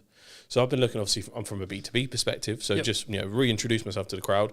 I run a creative group called the Straw Hat Group that houses a podcast studio, a social media agency, and a marketing consultancy in one group, so you can get everything you need in one place. The whole purpose of that now is I need to take a long-term view of where something like me should be, because it's a bit of an oddball. So platforms like Instagram and Facebook are so heavily oversaturated at the moment, it's quite hard to get educational content to be seen unless you take a wacky approach to it or a very stylized approach to it. So this is why on Instagram, for instance, the cinematographers and the photographers are killing it right now if they can get the balance between video and photos right, because of how engaging their content can be. However, if you are a law firm who likes to take this a little bit more seriously, much to a detriment, then you're going to struggle maybe on Instagram these days. Whereas something like Substack is a green territory for you to really double down on some really thoughtful, cerebral stuff. And people are on a different mindset on there. So from that perspective, that's why I'm kind of obsessed with Substack at the moment and why people should take that seriously. And then just in terms of looking at the balance between short-term goals and long-term goals, when I start a relationship with any client, I make sure it's very, very clear that, like, our service, we're a leading organic creative group. So we are specifically specialists in how many views, how many clicks, how many leads can we get you for free, right? If you need short-term immediate, there's a separate partner and service we use for that. So it's very much like, okay, we need to really redefine in 2026 the ideas of what people have as marketing. Digital sales, I think, needs to become a term we use more often. So whether it's Meta ads, Google ads, TikTok ads, whatever, that is digital sales to me. You know, if you're doing a specific ad campaign for a specific goal for leads for a particular service, that's digital sales, right? That's short-term digital sales over here. And then everything else, organic marketing, organic brand building, that's actually marketing. Get people to give a shit about what you make and do and serve. And then over here is the outlet to buy it. So as long as we have that distinction in our brains, and I'm very upfront with clients, like, to bring the agency side for us, for instance, is like, okay, instead of bringing on one social media manager for a similar cost, you bring us on and we can do it all with more experience, more kit and more strategy. That's the selling point. And if you're not in a position where you couldn't bring on a social media manager, you're not in a position to work with us. So that's how I'm phrasing it, and just trying to help someone as much as possible when I'm in the room or the call with them anyway, just see where they're at, because that goodwill usually passes on. I think there's 2 points that I'll add to that. Number one is around, actually, when you have a platform like Substack, and it's not new, but I think it's less discovered. Yeah, because it started very political, science and educational, and I think now it's expanding more and more. It does have some business elements in there, but like it's not often, it's like blue sky for me, because last time we had on the conversation, I was talking a lot about blue sky. Only things become new when they actually become used enough to be taken seriously. Because apps do pop up. If we remember things like Lemonade, that was like the kind of pairing from TikTok side of like an Instagram Pinterest clone. That popped up and then slowly died off. It didn't really make it to the UK market as well as it is. I think there's a balance, right? It's a seesaw, isn't it? Between you need to be, I guess, early enough on a platform to be able to have that, I guess, arbitrage in there's not enough content being created for X platform, and this could be in this case I think it's Substack. In other cases it's been Blue Sky, in other cases it's been TikTok early, etc. But then you also need to have, okay, how many viewers potentially are there? We've referred to Gary Vaynerchuk a lot. He would say you should be on all of them from the beginning, because then you stack your odds in your favor, because the one that pops off, you've been there for 4 months, 5 months, 6 months, 7 months. And even if it does die, his argument would be you're actually becoming better as a creator through the process of being dominant on those platforms. And I think people underestimate the fact that Gary Vee is talking directly to some of the biggest companies in the world when he says this, and to decision makers that have the authority to make those quick time experiments. Whereas a lot of people don't feel like they're able to talk to those people. And also, I guess... that's why he's so brazen with it. And he can just say, which it is true to a certain degree. Because you also this founder or CEO that might get inspired by a message from Gary brings that down like a hammer on his marketing team, and his marketing team go, we barely got the resource to keep up with what we're doing, because organic social is, for lack of a better phrase, a bit of a bitch in terms of resource. Like that, from how much video has become more important to the level of graphic design you might need to be doing to be actually interesting, it's almost impossible for usually the underinvested social team to add new platforms on all the time, which is why people like us exist. So yes, I agree with him, but I like to just keep an eye on things until it's like, okay, I think that's viable, because the UK is an awfully skeptical market, I've noticed, especially with new platforms. I think that I guess the thing to be aware of when it comes with that, though, is like when you're looking at that size, arguably they have more resource to be able to funnel into the experiment regardless of what goes wrong, because their cash burn or their pot of cash is going to be larger. In turn, means they can do it for longer and they can sort of experiment. And even if it doesn't work, the world doesn't end. Yeah, you know what I mean? Experimental budget, like that's what it's for. And again, Gary has VaynerMedia. People, that is a direct sell for his service to go, here's all these great ideas. Oh, you don't have this. You don't have the resources to implement. Oh, that's convenient. Yeah. Who has two thumbs who can help you with that? This guy. So that's why he does it. But it's still 100% true. But that is why our job is to watch these platforms like a hawk until they're really viable and they're a right fit for a right client. But this can also happen within a certain platform. So, for instance, we take YouTube right now. Obviously, YouTube was the same game for ages. Then Shorts arrived, changed the game. But now things like, I'm seeing more posts from the community tab than I've ever seen before. And I keep seeing image carousels via YouTube. Now, you don't unlock that feature until you've hit a certain milestone on YouTube. I can't remember what it is.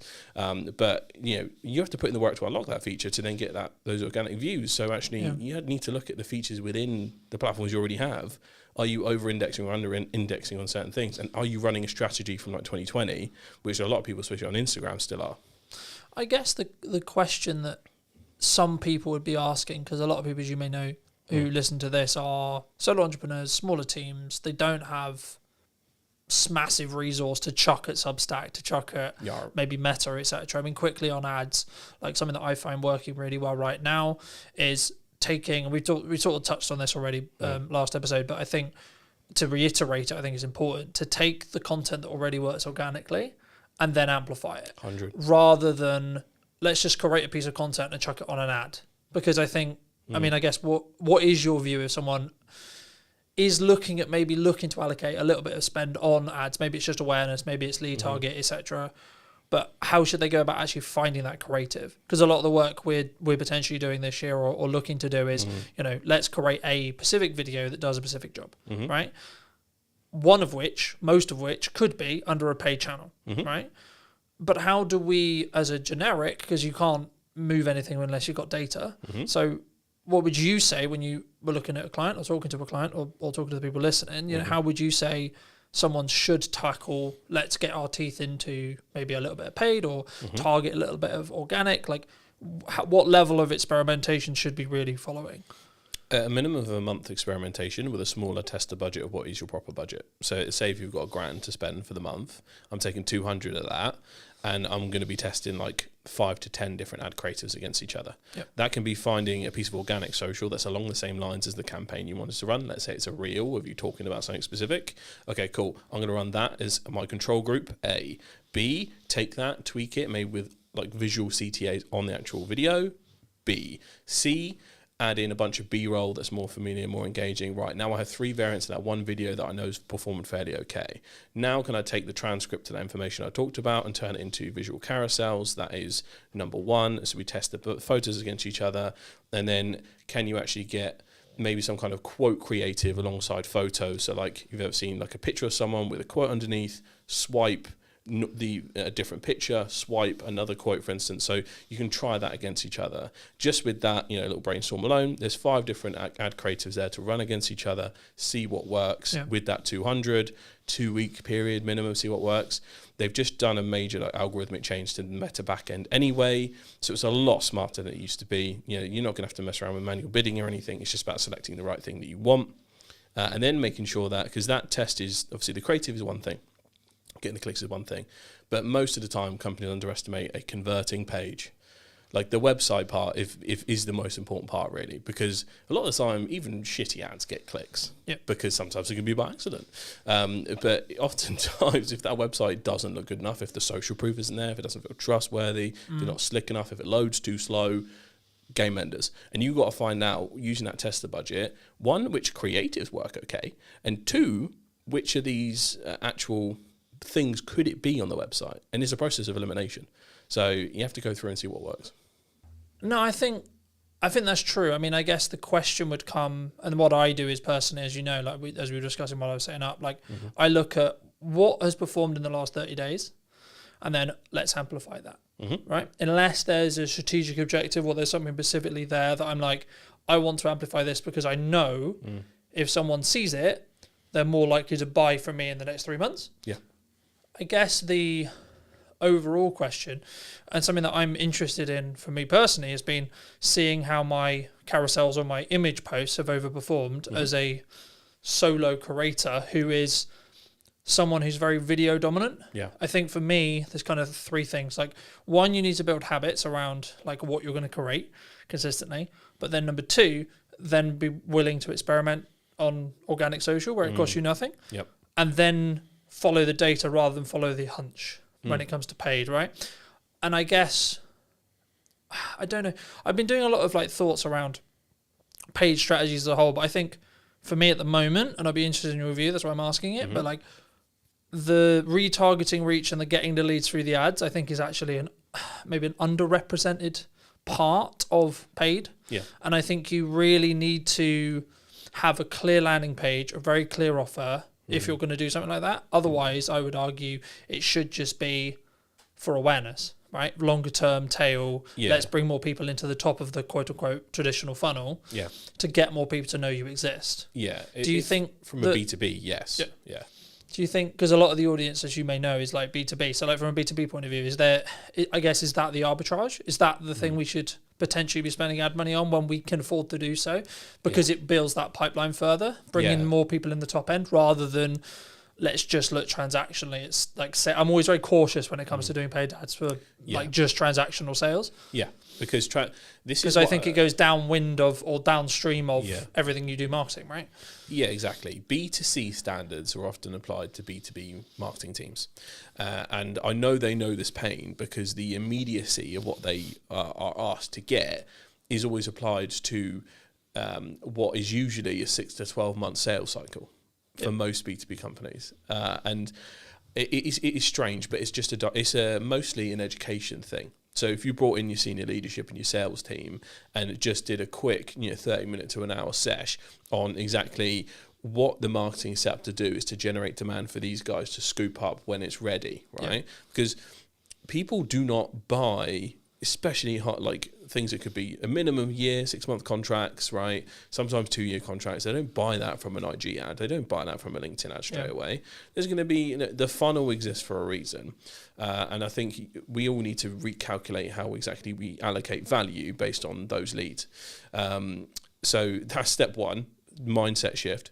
Step two is looking at how do you just take this content? How can I help people as much as possible with what I'm making here? Like from an organic perspective, and again, going back to what you should test in terms of format, that lineup I talked about earlier with the 5 different types of ad creative based on what's working, tweak what's working, go balls to wall, see what happens, an image version of that, right?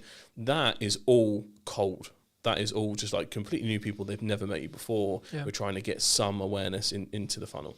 I think the data capture part should be really important. So B2B brands, most of them do have a newsletter. If they don't have one, they should. Even like I've been ignoring that. I'm going to be doing that this year, right? So in my head, an email captured and someone into your ecosystem is just as valuable as a direct call.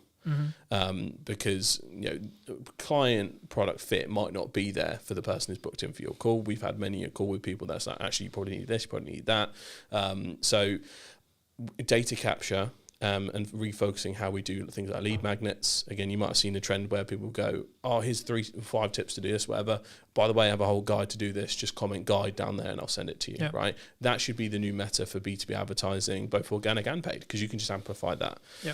So think about how you're creating lead magnets, think about how you're doing data capture, and for your senior leadership and sales teams, they need to re-educate themselves, or you need to educate them so they're not applying e-commerce standards to B2B paid. Because that's what's really, that's why marketing and sales always bump heads. Sales think it's automatic because you can just spend $1 bajillion and then hear all the people. That's just not how it works. Because trust is built over time. I was going to say, I mean, especially in an AI world, a lot of the conversations I'm having right now is like the only reason why I'm having those conversations is because they trust me, and that wouldn't exist in a fully digitized, fully AI, like question mark. I guess like just picking your brain, because I know there's going to be some people who are asking about it, about lead gen. Yeah. What is it? Make a PDF, send it to people. Is it, here's a video? It's like what? When we say formats may vary, you can do it in any way now. So you could make and host your own course, right? You could create a PDF downloadable. You can make an exclusive 4-hour, video tutorial on something that's kept behind an info wall. You can give away whatever the hell you want, but it's whether it's enticing enough or whether they trust you enough. So this is why the overall strategy of how organic and paid play together are almost just the same as how marketing and sales need to align with each other. Yep. So, the sales team are there to scoop up everything once they're ready, because no one buys stuff in B2B if they are not ready. Yep. You can't, this isn't like a used car salesman conning you into something, which I still think is a stereotype. It just doesn't happen. At least in the UK market. We're far more careful, we're far more skeptical. I don't think it happens at all. I think people, like, this is kind of why I push back on the whole objection handling thing, to an extent. Yes, there is value in doing it, sure. But actually, in a nutshell, if someone doesn't want to buy it, they don't want to buy it. Yeah, I've already bought before I've talked to the salesperson. Your only job for me, if I'm already in a sales call with you, is just don't piss me off. Yeah. There you go. Just don't get it wrong. Yeah, because all the work is done for me beforehand. I'm that type of shopper. There might be someone that's coming into it completely cold. So this depends on if you're resource excess. So you've got a company that's got some money to spend, and they're willing to experiment, and they don't much care, and you've got a decision maker that first time. You can align those stars and get lucky. Yep. But that's going to be your 1 in 100. Yep. The other 99 are going to scout you out, check you out, see everything beforehand, and then engage when they're ready to actually have a conversation about what it looked like. Even if that conversation is cool, I like what this is happening, but it's going to happen in Q3 of this year. Yeah. So you're going to be waiting that long. So this is the type of game we're in. So again, mindset is super important, and making sure that if you just have done nothing but paid and ignore your organic, you're kind of cooked, because those two need to work in perfect harmony for a true sales funnel to work properly. I agree. And I think, just building off what we initially discussed when you were talking about what was technically missing, I guess where's then the future when you implement that, right? So you've got the strategy. Is it, let's stay consistent on the channels we know work? Because I think traditionally, especially as marketers, right, like maybe it's coming to the end of the year and it's like, we've kind of done our sales targets for Christmas and etc. So now we're pulling back on spend, etc. And or things are maybe harder for a business. Like, I think a lot of people are maybe throwing around the idea of should they spend, should they not spend? And that's a commonality across January. That's a commonality in when, I hate using the term, but when things are harder, right? I think there's always stuff going on. I think that's why you need to consider it. But I personally see it in two camps. I see ones that will grow through that by continuing to spend and continuing to adapt and keep things moving forward, and keep things that they know work, either midterm or long term. But then if you are in a camp, and I watched it specifically in COVID, right, and I'm sure you did as well, around when people stop, they then lose their momentum, they then lose the top of mind, and then everything, and then their entire quote-unquote system starts to fail, right? And maybe they had a bit of residual, so then it doesn't really feel it, etc. But like, what would you say to people right now who are maybe on the fence about spending, right? And this isn't necessarily directed to me or you, but in general, right? They're looking at, okay, should we cut marketing? Because traditionally, marketing is the first thing you cut, which I always think is a bit backwards. But, what would you say to those people who are maybe on the fence about spending right now? Thing is, I like to phrase it as, what have you got to comfortably spend? Yep. If you're about to spend money that's going to completely mess up your entire business model, don't do it. basically. This is why we are over-index and wholly focus on organic. Like, how much can we do without having to pay Papa Zuckerberg anything? Like, we don't want to. We don't want to have to pay the LinkedIn gods every time we need to make a sale. Because also, if you think about it, let's say if there's some massive AI bubble pop, right? Who knows after that massive calamity what companies are going to remain standing? Yep. Like, Meta's dumped so much money in it that you might find if there is some kind of crazy disaster in AI, Meta may not exist in the way it usually does. Instagram and Facebook, in theory, could go bust one day. And if all your eggs are in that basket and your whole paid funnel relies solely on that, yikes, right? So it's not likely to happen.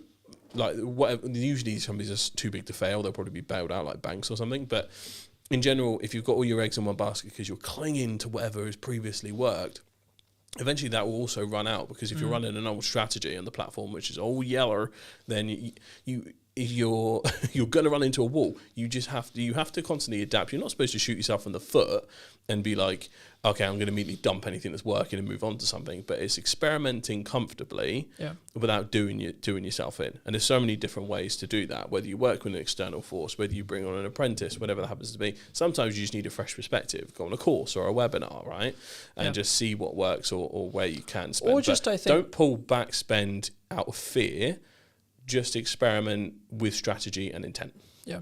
I mean, sometimes it's just about mixing up the content. Right, like, and building habits around that content, right? Like, I was aware last year that I create content differently when I'm just talking to my phone than doing something like this, right? And it's not to say that this is better than that or etc. No, they're different and they act in different parts of the funnel. And I would argue that the person who's maybe going to sit here and listen to us for an hour is in a different buying state or a different educational state than someone who's just going to watch my reels, right? And I think I need, and I did a reel this morning talking about the fact that I'm actually allocating time to do solely short form in its own bucket and then long form still. Like, I still think you should be having a YouTube channel. I still think, etc. And it talks about it to an extent. It's about resource, right? Yeah, sure. But actually, in a pinch moment, which is what we're referring to here, I would say leaning into what works and like leaning into that goodwill, but being aware of what needs to happen, I think is the solution in 95% of cases. Because otherwise, you're only screwing yourself longer term. Like, you might save like X amount and you might be fine for maybe another month or two if sales are slower. But also then what happens in, Q2, Q3, Q4 in that respect? I mean, what 3 things have you seen change in the last year? It was about a year ago when we did the first episode. Yep. In that time, looking into 2026, what would you say has changed in regards to either the landscape of marketing or like social and organic creative as a whole? Quick fire. Rise of AI content and how it's been perceived, both negatively, it's pretty much negatively, to be honest. 2, a drop in organic reach, 100%. And 3, the arrival of new platforms. So, or at least platforms becoming mainstream enough to be part of someone's normal stack. So Blue Sky was not a kind of fun thing as an experiment. It stuck around. Substack has stuck around. And the strategies for most platforms have changed since the last time we talked. Yep. Not too drastically, but things like Instagram Reels or Facebook Reels just being a hack for instant growth, not a thing. They are now the same level of quality as you have to put the thought in terms of a really well-designed carousel to actually get any reach and hope to be on the explore page. You now have to treat your reels in the same way. So quality has definitely come into it as a factor as what you can actually put out there. I'd also see, if we go back to the rise of AI content, there's been this interesting counter movement to AI. So I think the last stat I saw was around 70% of images online are AI generated already, which is really crazy. And that could be just like random ads you see, or that can be like stupid things you make with your friends. So there's a massive movement that absolutely hates it. So AI slop has arisen as a term. Yeah. I despise it. I think lazy AI should be called out for anyone using it, as well as companies using it. I see a big difference between AI slop and AI assisted content. So if you're using actual tools to help your workflow, that is what it's for, right? But if you're just going around making stupid crap that is just mind melting the internet, stop, don't bother, get out of the way, and your customers will see it that way as well. But is that, just to jump in, I mean, is that brand damaging? Yes. Like now? Yeah. Like, so let's say, for example, someone's listening to this and they are maybe like, I'm going to turn myself into a superhero, or I'm going to do that, etc. Like, is that something that we could experiment with, or should we just be like, no, that's just not, we're not even going to touch that? Cringe. It's cringe. Because when we last spoke, there was a level, I guess, and we were still kind of early. We were impressed by the fact it could do it. AI generated vlogs. Like, I'll use the example we used then, which was like the Yeti vlog on TikTok. Right? Yeah, they were a novelty for 2 weeks. But I don't think it aged very well. No. Is my point. No, right? Thing is, I have real beef with LinkedIn at the moment. LinkedIn is usually 5 years behind any modern culture, and it acts like 2015 Facebook. And the amount of pure cringe I see on LinkedIn does my head in. Sometimes I feel sick even being on the platform, because I'm just like, you have to adapt to how everyone operates on there. Yeah. And it's like a constant fake smile office. It's like, oh, well done, Janet. It was great. And everyone's, and then it's just like, oh, I made myself into a superhero because I'm really good at my service. It's like, it makes me sick, right? So there's just so much boomer activity going on LinkedIn. It makes me violently ill. So there is just it's just a cultural void compared to everything else. And like people, it will catch up. It's just always super late. Always super late. So it does my head in, that place. But yes, it's brand damaging to use AI for random slop. Don't do it. Because also environmental reasons. Yeah. Not to sound like a raging lefty, but the amount of water you use on just generating one image is dumb. Like, it's just not sustainable. So that there's that in it as well. But just use it for actual helpful stuff, because it doesn't move your brand forward at all. Let's flip it the other way then. What's a good use of AI right now?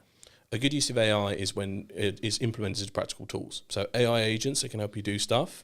There's so many marketing tools that use it. So Opus Clip, Riverside FM, so many good already existing software companies are using it and adapting it into workflows to make it super simple. So this whole thing can be taken and put into Riverside or Descript, whole transcript there. Now I can change this into a really good Substack article after we finish having our conversation with minimal work and a few tweaks here and there. Yeah.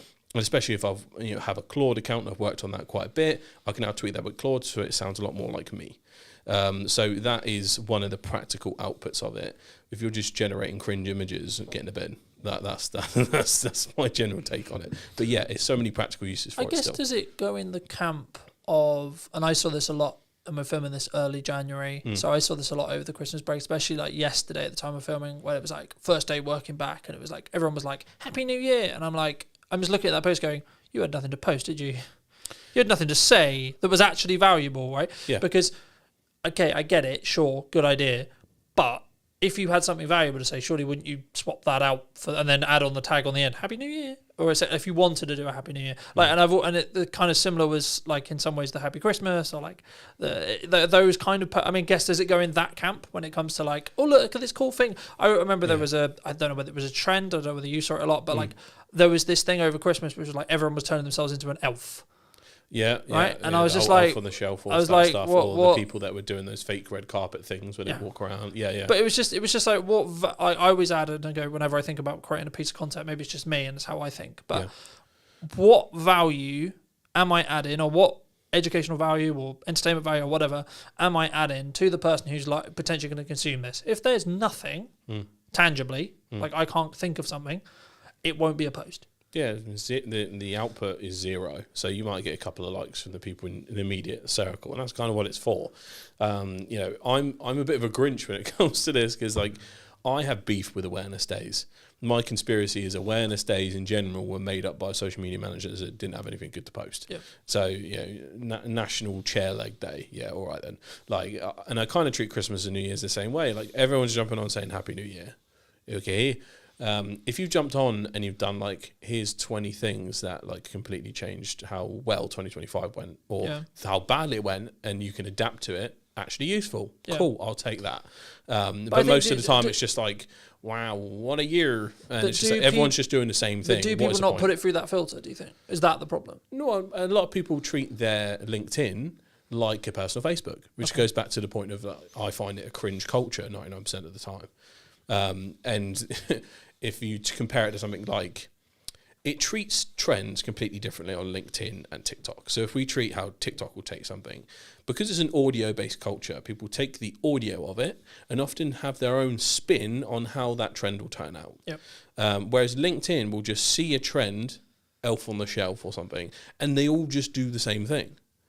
Because it's the same as when you had the first time on Facebook where people had like flashing banners or they can make themselves look like a Teletubby, and then everyone was like posting that. Yeah. And it's just like, can you stop being a boomer, please? Like, I can't describe it any other way apart from the fact that essentially it's people coming late to the game, discovering tech, doing it when it's already about a bajillion months late. Yeah. And this could be really important people in companies. It's going to sound quite ageist, but like that.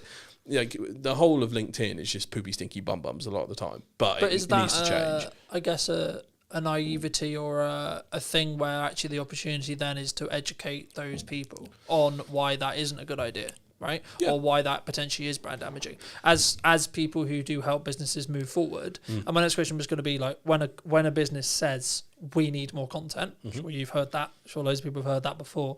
What does that actually mean, like tangibly? Like, is it they actually need more content? Is it they need to do something? Well, what they're saying is they need more sales, basically, but it's behind the guise of a marketing lens, usually. And just getting views for the sake of views is kind of no point.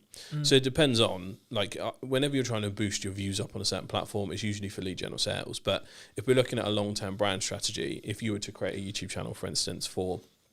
go back to the example of a law firm, which there aren't very many good UK law channels that could be doing so much to prove their expertise, educate, entertain, inspire people. So, for instance, there is a guy I follow on Instagram. His name's something Jobber. He reviews traffic accidents people send to him on Dashcam, and he points out who is at fault. Right? Yep. How many times could a law firm do that? It could be a dispute in the hallway. They could be reacting to CCTV fights or whatever, and there's a civil dispute. Whatever you specialise in, you could be doing reaction videos. You could be doing education videos. You could react to popular culture. The Americans are all over this. Legal Eagle on YouTube is the best example. He does stuff all the time on whether things that the administration might be doing is illegal or whatever or not, right? So there's so much opportunity that lies in front of us, and we just choose not to do anything about it and stick to our ways. This is a very UK culture sometimes, because it's like, don't rock the boat.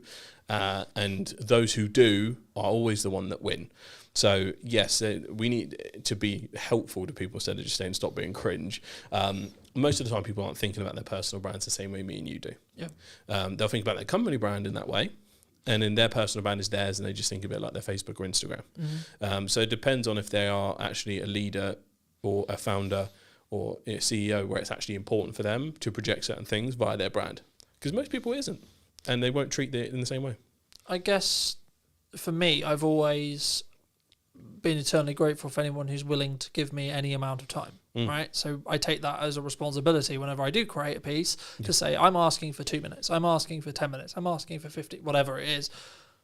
And this is what I expect, I want the change to be, the investment or the whatever. I want someone who's going to invest that time to get something for that time, right? And I think that's one of the reasons arguably why, like, I guess you could say like why personal branding is the best thing, but it's become a buzzword in the same way like some people have said that podcasting is dead because you're not Joe Rogan, for example, right? But just quickly on podcasting, as we sit here on a podcast in a podcast studio, is podcasting dead in 26? Should we not? Should we? No, it's not dead. It's just but we're not Joe Rogan. We're not Chris Williamson. We're not. So you want to know the difference between you and Joe Rogan? He had a decade ahead of you. That was it. Anyone on YouTube, the only ones that end up losing are the ones that stop. Pretty much, like everyone gathers an audience eventually. Yeah. It is completely a war of attrition and how long you last. How long you can put up with that valley of despair before one of your videos pops off. Yeah. Because this happens with YouTube, right? You'll be 100 videos in, and it'll be video 30 from 8 months ago, which is the one that performs, and hooray. And then that boosts up all your other videos. So it's very much a nothing. Holy crap! Like that is how YouTube ends up working. But it's hard to sell as a business case. If you're internal, for instance, our brand would have a killer YouTube channel. We did this, and this, and like, okay, cool. How much do we have to invest, and how long is it going to take? Don't know. A lot and infinite time. Yeah, Cool. basically. So I need us to do a thing that could last years, and there's no guarantee And has you'll get infinite a money penny pit, from yeah. it. But this is like going back to the AI tools and how you need to look at marketing in general. We've talked about this before, but having some kind of content engine or mainstay series to power a lot of things is what helps make something like a podcast immediately ROI positive. Yep. So again, if we're looking at the split of things I call this waterfall method, you can have a podcast at the top. That's going to produce you short form clips, easy. Take the transcript of it. That's going to give us a nice couple of carousels, actually. Scroll through. If I pop them in the Canva, make some graphic designs. So that's number 3. Oh, cool. I can take the summary of some of the conversations I've had over the past month. That's my monthly newsletter. Packed to the brim because I've interviewed 5 people or 4 people during this month. Excellent. Oh, wait, now I can translate this to my blog and Substack. So one activity has gone all across this, plus the fact that if you work with your sales teams, you now take that lead magnets, subjects for webinars that you wouldn't actually have to deliver, because if you've got a sales team that has all of this information, that we used AI to go, hey, turn these 4 podcasts into a really informative webinar for our sales team to deliver. Yep. You could potentially do that with a couple of tweaks here and there. So with the right system set up, with 0 subscribers and 0 views, you create an ROI positive system because you've created a content ecosystem from day one. That's what we implement for our clients, and that's why it's a multi-pronged approach, and I know you do the same for yours. So, yes, you just have to make the system work. And as soon as you explain that once, you're like, oh, I get it.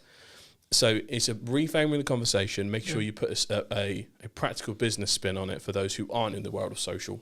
Because a lot of times people just aren't. And I literally put out a video on this yesterday about how people's preconceived notions of how they feel about certain platforms and social media in general impact how they go about business all the time. Yeah. Like whether it's TikTok or whether it's just social media in general. Like I've talked to so many like senior leaders that are like, oh, these kids today and TikTok. Again, it's like they're dancing, James. Yeah, it's just I thought it was just for kids. It's like, okay, it's not. It's not. 55 plus is the fastest growing demographic. I talk about that stuff all the time. It's so incredibly important, and there's different pockets of it because of everything's algorithmic. Yeah. Everything is interest-based. So, yes, as long as you can wrap your head around the fact that as long as you create a media ecosystem for a new world of interest-based media, because it's not the social we knew, then you're going to win in the long term. So find a system that's affordable for you to do, whether it's 1 video a month or 1 video a day, and go for it. Yeah. I guess, as well, like, are you building for short-term, mid-term, or long-term, right? And I think, I don't know if I was going to ask you, is like, where does ego sit in this? Because I think that's every the main stage. I think, to be fair, I think for me and the people I speak to and I speak to consistently, that's the actual undoing of anything good that they could do, to be honest. It sounds horrible, but why either their ego is too like, no, I couldn't possibly do that, or they, in some ways they want to do it, but also I guess in crux that really links down to self-esteem. But like, especially for people who are starting out on video, like we're both very prominent on video, I'd argue. Why are we able to do that versus someone who's maybe got a lot of knowledge but is sat watching this going, A, that's really terrifying, or B, I don't know how to do it, I don't know what, because sometimes there's like a psychological barrier, sometimes a technical barrier, or both. To be honest, everyone's insecurities manifest differently. So my insecurities would manifest if I wasn't doing this, because I'd feel lesser than someone that is. And I've got to eat, right? So it's a case of, back when I first started my agency, I used to repeat this phrase to myself over and over again, is that I will do what others will not to succeed. Yep. And it's very hustle grind culture, and it very much was back then. Apologies past me, but like in general, like I was just like, I will get on video, because I was I cannot tell you how petrified I was back then. Because if we put ourselves in the perspective of someone creating a startup, if they've just been in a marketing agency, for instance, which was the case for me, I'd been in like 4 or 5 marketing jobs before that, been in marketing for around 5 years, and then I randomly go, okay, cool, time to start the business. I'd got on Fiverr, I'd gotten enough clients to get me started, wicked, I'm about to start. And I realised I have no method to make sales, I don't know how to get anyone that wasn't just coming to me on Fiverr. I was cooked, and I was like, okay, time to look into something like LinkedIn. And then I realised, oh my God, I'm only connected to all the professionals I've worked with who knew exactly what my skill sets were at that particular time, and your brain goes right back to when you were sat at that desk as a junior next to that person who knew more than you. Yeah. And that judgment, it feels like you're like doing a TikTok dance in front of them in the office How you used to work in. dare you possibly create a video, James? Yeah, and it's because in your brain you're like, I don't know as much as these guys I'm connected with. I know I don't, and they're not posting videos, so why should I? So it's that was I got that a lot, and that actually really hindered my consistency in the beginning. I feel like I'd be in a very different place content-wise if I actually stayed consistent from the moment I started to where I am now. I'd probably be making money from my YouTube channel as a separate income stream, but learning those things and learning that it was my personal hang-ups, but then I gained a new one, and it was, oh my God, if I don't start doing this stuff, I'm going to be more ashamed of myself because I didn't do it. So, but that is a turning point you get to when you get to it. It is an unteachable lesson. And I think it's less about people's personal egos, about I'm better than this or this is beneath me or something. It's much more about, oh my God, what are other people going to think? How do I feel about, I don't feel like I know enough, because imposter syndrome follows you to the highest level. So I think imposter syndrome comes down to it just as much from a founder level. And then from a company level, there's far more that goes into it. So let's say I have a company of 50 people. I want to make sure that I have a superstar in my marketing team, my sales team, like as a go-to. I need to find 2 people out of 50 that are willing to do content for my brand on my behalf, and then set up the actual system in which they could do so. And see if they're up for changing their own personal brand on LinkedIn, see how they feel, and all of the psychology goes into those 2 individuals. It can be a lot. Like, again, this is why I've had to set up the group itself in terms of how I've done it, because there's actually the consultancy part factors in, because I need to work with leaders to realise that they need to change their ways up here to trickle down here. Now I need to find some superstars from here so I can create a YouTube channel that powers the entire brand. So it's like start up here, or actually the problem's in the core, and we go from the core out as long as start doing stupid graphs. But essentially there are multifaceted problems when you're trying to do this at a corporate level. And it can be done easily because usually there are superstars that do it. So LinkedIn personal branding luckily has become more and more important. So when we've worked with like larger finance companies, for instance, we've actually already been able to identify those people already have really good personal brands and they'd be well up for collaborating with us. So we need to over-index with them as superstars. We need those superstars, we need those advocates. And I think foster any brand that has someone posting good personal brand creative in there right now, reward them anyhow you can. Get them in videos, financial rewards. Like, for instance, we've got content performance rewards and client retainment rewards on our side. So if we keep a client and if we get a viral hit, you guys are going to get money from that. So same way as if you participate in 6 months worth of videos, you're going to get a bonus from that. Like, put those things in place because you need those people to be your superstars. As I say, but is that more of a long-term culture challenge? Yeah. Like people maybe, I don't know, is it... It will take a couple of people, 1 or 2 people to lead the way before others start to feel more confident to do so. Plus, if they see the benefits, they'll want to get involved. But is it purely just, I need to look at the finances and I don't want to give a reward, or I can't Everything give I'm a talking reward? about is for free. As long as you got one of these and an employee that's up for filming, that's all you need. That's what I'm talking about. Even if it is the biggest, you could be like a B2B consultant at the highest level. Are they doing content that is long form about how a finance firm can modernize themselves in the modern era? They probably haven't. They probably talked about it and time again on a call. Have they sat down and made a quick video on it? That's the kind of stuff that they're missing out big time. But I guess it's I would call it the opportunity cost of not doing it. But I guess for them, it's why should I do that? Why should I spend the time playing devil's advocate? Right? Like, what am I going to benefit? Why am I going to be able to, like, because I've got to invest time, I've got to invest energy, I've got to put myself out there, I've got to break down these boundaries. But what's the gain? Exactly. Well, this is why I go back to the internal staff have to have an incentive to do or get involved. Whether that is obviously career progression, whether that is financial incentive, whether that is, let's say if there's a brand that's actually fairly recognizable but have never really taken a YouTube channel seriously, and you go, okay, employee 1 and employee 2, if you guys are willing to be the main presenter for this YouTube channel, not only will I put like half or all of your hours into being full-time creators for this brand, I will give you a revenue split of when this channel is monetized.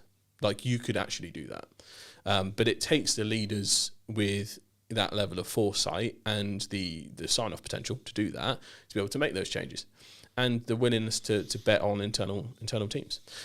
So that's every case. It's going to be a case-by-case basis, to be completely honest with you. But because again, I think then the thing that jumps to mind is the key person risk potentially of doing that. right? Because as a founder, you want to be the face necessarily, sure. You want to have the quote unquote glory or the thing that's representative, but also your key person risk is less because depends on the type of business you want to run and scale. Because if you want one of those businesses that pays you quietly and you don't really want to be too front and center, then you're going to think about it differently, and you are going to think about putting other people front and center, or making sure your sales and marketing front and center, because those are the majority of the people that people are interacting with on a daily basis anyway. Yeah. So think about your overall goals. If your plan is to quietly scale and exit without being the face of the brand, cool. If you're a founder-led brand, excellent. You just go front and center. If you're a larger brand that needs to consider what to do, this is why I say start with 1 or 2 people, but in general you want to have a cohort. So the way I look at it is you want to essentially create your own version of the office in your office. Yeah. So you'll have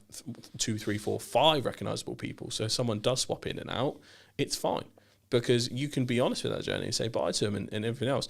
Look at how group YouTube channels do this. Something like Smosh, Rooster Teeth, IGN, they have a constant switch up of different people that come in and out. Yeah.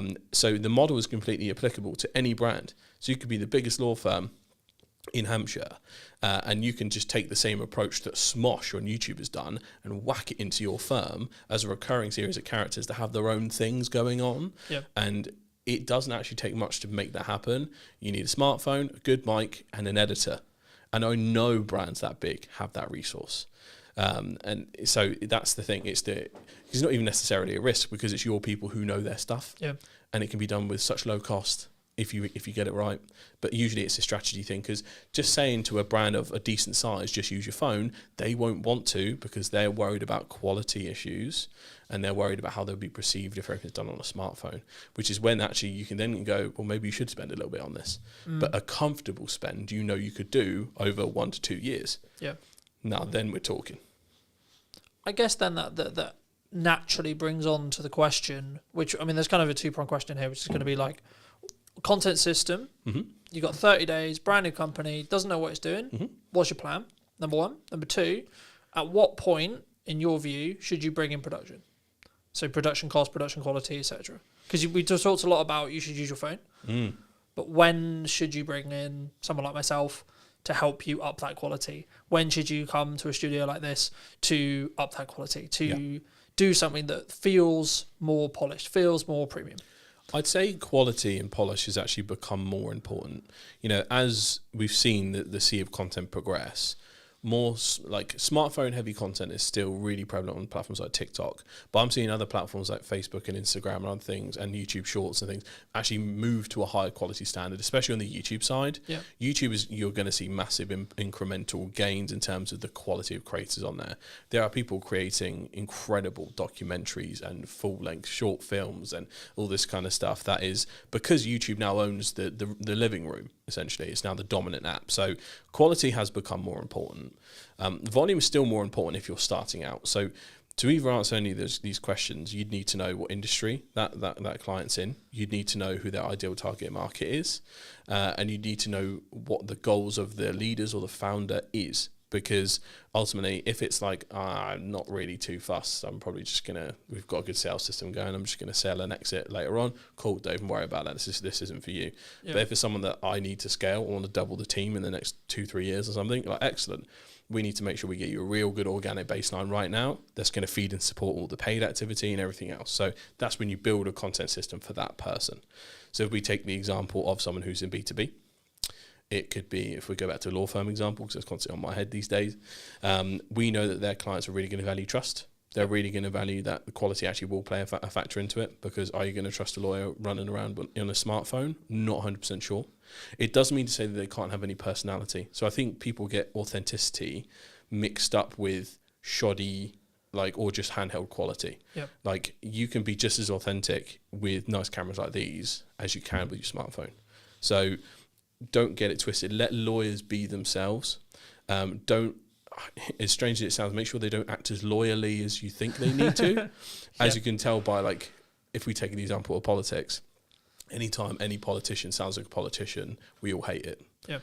Anytime Keir Starmer sounds like a lawyer like he used to be, we all hate it. right? So it's like, oh my God, just act like you normally do, please. We know this is an act. And I think a lot of people do take that example. So professional services often suffer from the fact that they're too professional and actually like strangleholds themselves. Yeah. I see this with accountants as well. That's why the only accountant or lawyers I've ever gone for are the people that I can see act the way they usually would. Yeah.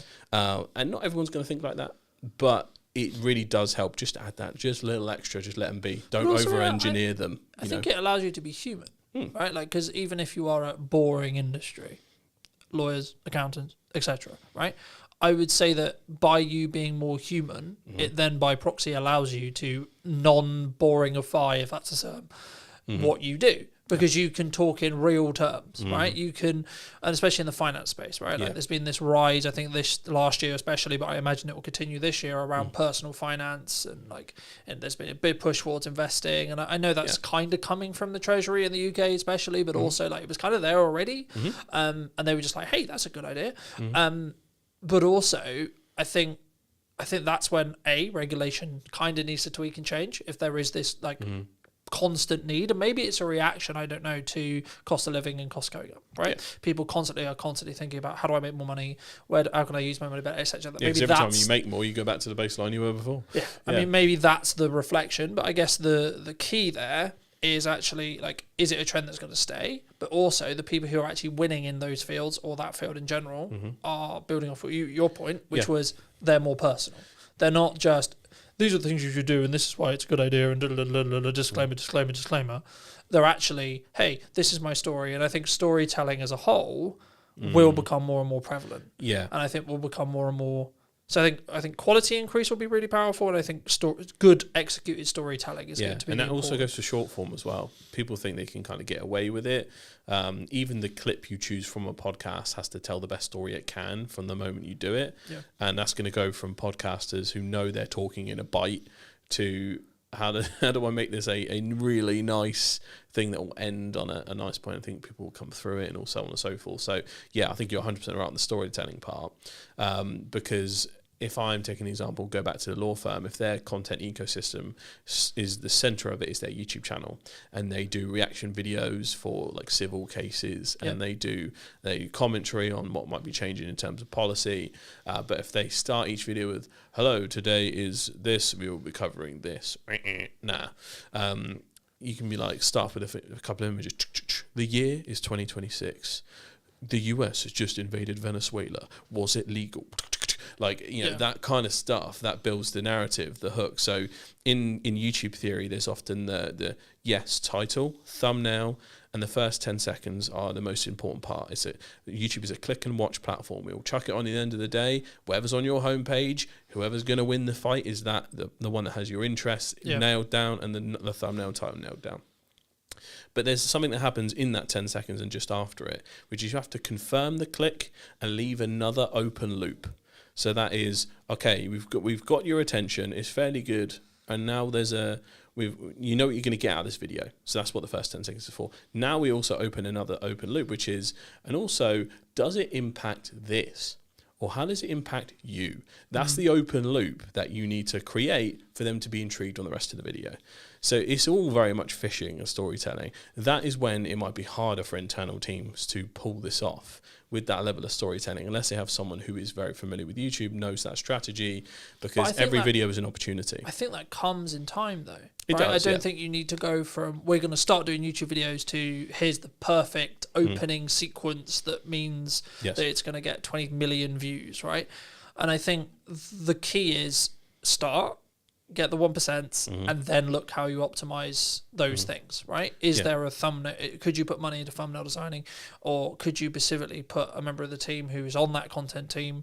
Right, your only job is to create thumbnails, right? Your only job is to like execute on thumbnails, research thumbnails, look at thumbnails, look at title description, etc. Yeah.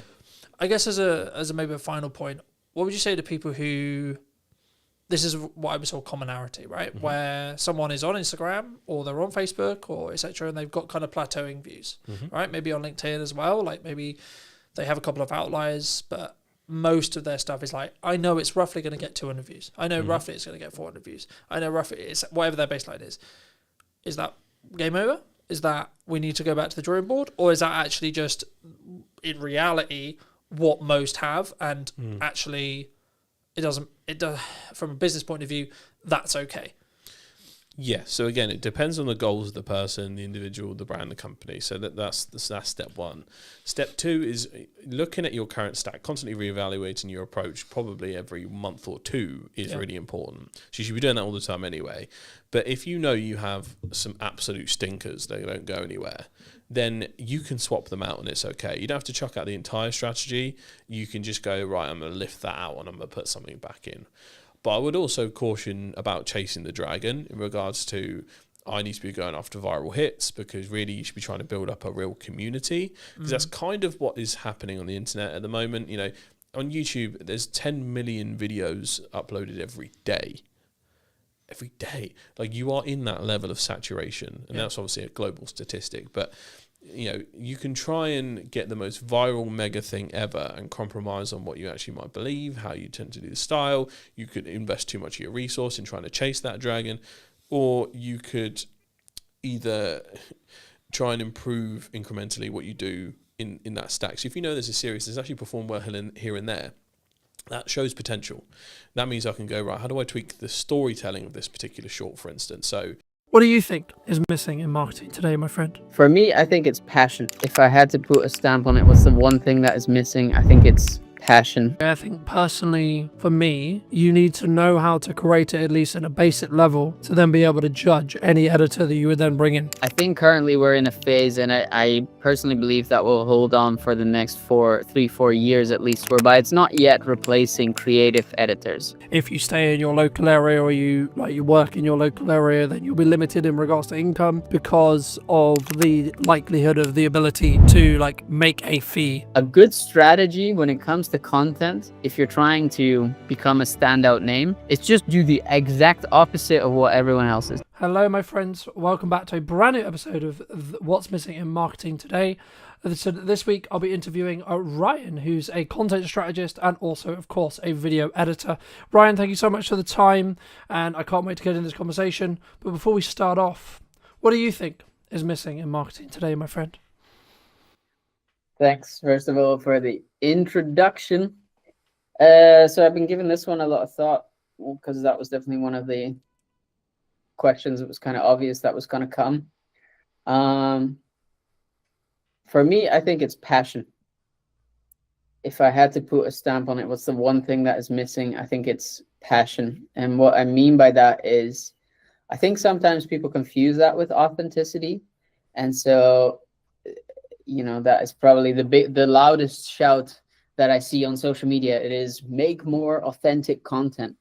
But when you break that down and try and understand what that even means, because often I think people misconstrue that with raw content or unpolished content, but then there's plenty of creators who make fantastic unpolished content, and it gets 200 views. And then there's other creators who make extremely polished content, which is as far from authenticity as it could be, and it gets millions of views. So if it was just make authentic content, that wouldn't technically then translate to any views for those creators. And so for me, I think it is passion. And I think that just means people that can tell through body language, through energy, through the things that you say, that you truly care about that thing that you make content. Yeah. No, I agree. And I think sometimes we use, or one could use, a lot of quote buzzwords, right? I know we were discussing before we started about, being authentic. What does that actually mean, right? I'm so glad you mentioned it as passion, because for me, it's about the energy, right? And the demands you put on yourself. I mean, this episode is a clear example. I feel fine. I sound like I'm dying, right? But I said I would create a weekly show, and the schedule has only allowed me to do that because I'm able to consistently create and consistently put out what I believe to be value content. And I think for me, it's more about leading with what you believe to be your North Star, rather than, because something I was going to talk to you about was because some people would say, oh, but what if that video that gets 1 million views, what's it really going to do for me in regards to business, right? Because sometimes we look at it and we go, well, if it's the wrong people, then it maybe won't do anything. I guess, how do you, when you work with your clients, either from a strategic point or looking at edits, how do you balance that, making sure that it is the right views, or the people who, you know, are able to create something that can get good traction and it is going to be the right people, so it will actually move the needle for that business as a whole? Yeah, great question. I think given the, let's say, the client, my predominant client base for who I make content, their approach to content is often in the need of views, right? So I think there's a certain group, especially within like the podcast space, as you know, the goal is to get lots of views, because the views often then generate enough traction for a company to, in essence, sponsor you. I think that's the main business model that a lot of podcast hosts try to stick to, right? There are people that I work with who don't focus on views at all, but also because they don't have sponsors, nor do they want sponsors, and instead pitch their own products. So Daniel Amen is, for example, one of those who has a massive following, and he only pitches either his own supplements, which is Brain MD, or the things that they do with their brain scan.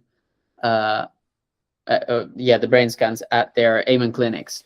And, you know, for them, that delivers way more revenue than if they would do it in such a way that they do it with brand sponsors, because those people are already, that business model is so dependent upon trust that if people are watching the podcast, that time they spend with you, the more they engage with your content, the more they trust grows. So ultimately, it's easier for them to eventually buy when they're then ready to say, okay, I'm ready to figure out how I can improve my brain health. Yeah. And so in terms of what I do with creators in advance, especially when we're in the strategic phase and setting up, I try and ask them, what is the goal? Like, how do you intend to monetize this? And when it is through brand sponsorships, for example, I understand, okay, we've got a different type of content that we need to make. We need to, for example, have way more controversial hooks. We need to have way more baity lines, because usually that drives attention and views, and people get invested. They will feel the need to debate. And when that is gone and it's less there, we can focus more on value-driven videos, which is like in the case of the Amen clinics. Here are 5 things that you could do to improve your brain health today with supplements you have in your kitchen cupboard, so to speak. And then the rest of these like clickbaity hooks are not gone, because they still need to drive a certain amount of traffic, but they certainly become less important. Yeah, no, I completely agree. And I think sometimes the thing that people overlook is the objective, right? The thing that they're striving towards. Because if you're just looking for views, I would argue that's a business model that works for a percentage of people, sure. But if you're looking to build trust or build authority or etc. off the back of your content, then that should, in my opinion at least, come second, because you need to make sure that you're not, I'm trying to think the best way to describe it, but I guess it's twisting stuff to be a little bit too controversial, right? Like, just for the sake of, oh, it will get, because it's a better hook, so it will get better clicks, etc. But then also, like, when you, I guess, acquire that audience or get served to that audience, you're then more likely to be serving it to the wrong audience, because they're going to care about the maybe the drama or etc., you know, in that respect, rather than the transformation that you or I could create for a business. I guess, I mean, you've had those who maybe know you through your content, etc. I mean, you've spoken quite openly on social about how good your year has been, and this is in a context for maybe longer term people who are listening, where there's a lot of people saying the creative industry is very hard right now. Being in video is very difficult, whether that's strategic, whether that's editing, whether that's production, whether that's a combination of the above. You know, how do you look at it from a perspective of maybe what should you do, and or what do you think has allowed you to stand apart when others are maybe struggling? Yeah, great question. I think first point that I'd want to say is I wouldn't be the I wouldn't be the type of person to tell you you should do anything. That's first of all. I've just done a bunch of stuff based off of what I've seen other people do. I've taken advice where I felt it was necessary, and I think where I got good is getting advice early on in my career, especially when it comes to content creation, to double down on the things that are driving results. And so early on, at some point for me, it was I need to make money now, or else I'm going to be broke, and I have a kid on the way, and I need to do something. And that was either, and I filled out the form, and I've spoken about this before. Like, I had a job ready to go in a supermarket. You know, I was 25 probably at the time, maybe 26, graduated with a master's, and here I was applying to a supermarket job to like fill the shelves. And luckily, literally the same week that I decided to do that, I ended up getting my first client, Joe Bidender, who invested, who basically took me on as a part-time editor. And because of his support and his demands, I realized I kind of found what some people refer to as their niche. And so I saw the opportunity in making more podcast trailers. I saw that podcasts were growing as a general form of media. I knew that with Diary of CEO being the leader, they will have set the standard for what you need in order to make your podcast successful. So I knew that would be more people looking for trailers. Hence, I just doubled down on that. And then kind of growing up in a hotel in Scotland, I saw in like a luxury 4-star hotel, I saw what it takes to make high quality stuff, the commitment and the dedication to it. And without tooting my own horn too much, because it's definitely what it sounds like at the moment, but like I understood that if I just cared so greatly about this each video, and not focus too much on, is my personal brand growing? Am I going on enough podcasts? Like the first 2-3 years, I posted. You can track record this. There was a period in which I was posting every day on my own channels, and then at some point I just stopped because I realized, okay, I need to make money. If I need to do that, I need to become one of the best podcast trailer editors that's out there. So in order to do that, I need to put in the reps. And I had Joe as a paying client, and next to that, in the evening hours, I was just taking podcasts that were already existing, sometimes Diary of a CEO podcast. I downloaded it and just tried to replicate what they made as a trailer. And that kind of ultimately led to this point now whereby, yes, for me, it's been a tremendous year. But if you ask me, what's the hack? Just work 3 years at the thing that that people or the industry or feedback is telling you are great at, and then just produce that, and be willing that if it doesn't pay you out right away, to take that job, right? To take some side hustle, knowing that that is the kind of longer term vision to focus on. No, I completely agree. And I think, for me personally, again, I've had like another incredible year. And I guess the moment where it changed was middle of May, when I decided that my answer to marketing was yes and, right? So yes, you should have a podcast. Yes, you should have trailers. Yes, you should be doing add value content. Yes, you should be doing live streaming, so on, so on, so on. And I guess the key there is, again, it comes back to that effort point we were touching on at the start, and that passion and the core. And I guess to an extent for me, it's always been, I'm going to try and lead with my brand and show you what's possible with your marketing using my brand as an example, right? Like, but also the byproduct of me doing that, of course, is I can prove to any client asking, yes, I know what I'm doing because I do this every day for me and number of clients. So I can speak in real terms rather than theoretical. And I think sometimes people, wrongly or rightly, or whatever they end up having, they speak in a really good theory especially in the space of like video production, where there's like this subculture around like we're going to train you to be a really good video production professional and etc. And like I'm not trying to smoke on those people, but like for me, it's like if you're not in the trenches every day, what worked for you 10 years ago or what worked for you 5 years ago or however long ago it was may not necessarily work now. And I guess to phrase that into a question, is there like, do you see the podcast trailering space, which I know is where you kind of niche into, is that something that's going to die, or do you think that's going to just be like maybe the fence or the line which a podcast, if it's taken seriously, has to have moving forward, would you say?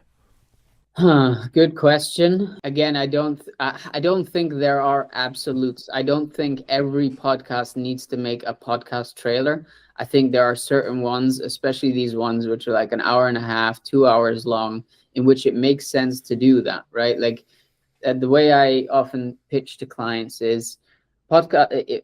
You probably wouldn't go to the movies if you haven't seen something in advance to get an idea of what you're going to watch. There are some people which do that. Respect. I can't, right? If I'm going to the movies, at the very least, I'm watching a trailer. Yeah, but the majority is lower, right? Like there is always an exception to the rule, but the majority of people aren't unless they see some level of marketing towards that film. Yeah, exactly. So that is a little bit my philosophy behind podcasts as well. Is like if we're going to get people to commit even an hour, but especially for the ones which are 2 hours plus of their time to watch this episode, don't you think at the very least we need to warm them up to give them a bit of a feeling in advance as if what they clicked on or what they're committing to is going to pay off? And so I think that's what a trailer does. And then there's multiple aspects of like trailer also makes the guests look fantastic. It positions them as an expert or at least as an interesting person, depending upon the angle of their story, which means the guest is more likely to share it. And so I don't know. Yeah, to answer your question, I don't think there's necessarily, it's not going to be a must, but it's certainly going to be kind of a minimum threshold. And the argument that a lot of the time I fall back to is you cannot do it, but you have to be mindful that the Diary of a CEO, the James Smith, the Daniel Amen, you name it, they're all doing it. And so you're already, by choosing not to invest into that, you're already one step behind. No, I agree. And I think as someone who does do trailers, and I'm sure we'll get onto that conversation as well, but I think for me, as we are moving more and more into interest graph-based algorithms, and in a world where whether you're service-based, as in you're trying to establish an audience, establish rapport, establish trust to then potentially sell to a small number of them, or you're looking for larger numbers to then apply sponsorship and add revenue and etc. Whichever model you're looking at, the concept of having a strong hook that then tells YouTube or whatever platform you're on that this is a good piece of content will always benefit you in the long term. And I think for me, I guess it's some way, if you were going to put it into like A, B, C, D, T tier, you need to ask yourself, do you want to start at B and then work your way up? Or do you want to start at C or to start at D or whatever, or do you want to start at A? And or do you have enough resources, bandwidth, etc., etc.? Like if you're someone who's just starting out their business, they've got zero budget and they're doing all of it bootstrapped and they're doing all of it themselves, should you have a trailer? You should have something. Yeah, right? I think. But exactly. So as someone who had a podcast, who bootstrapped it, who didn't have any resources, I just learned how to make the trailers myself. Yeah. By the very thing that I just said of just copying to some degree what other people were doing. And that copying, yes, it might mean that it's not original content or it feels less original, whatever. But it did mean that it gave me the skills to start learning and understanding what works versus what doesn't. And yeah, you can argue that you maybe don't have the time for that. Then at some point you have to question, well, something's got to give. So you have to make choices.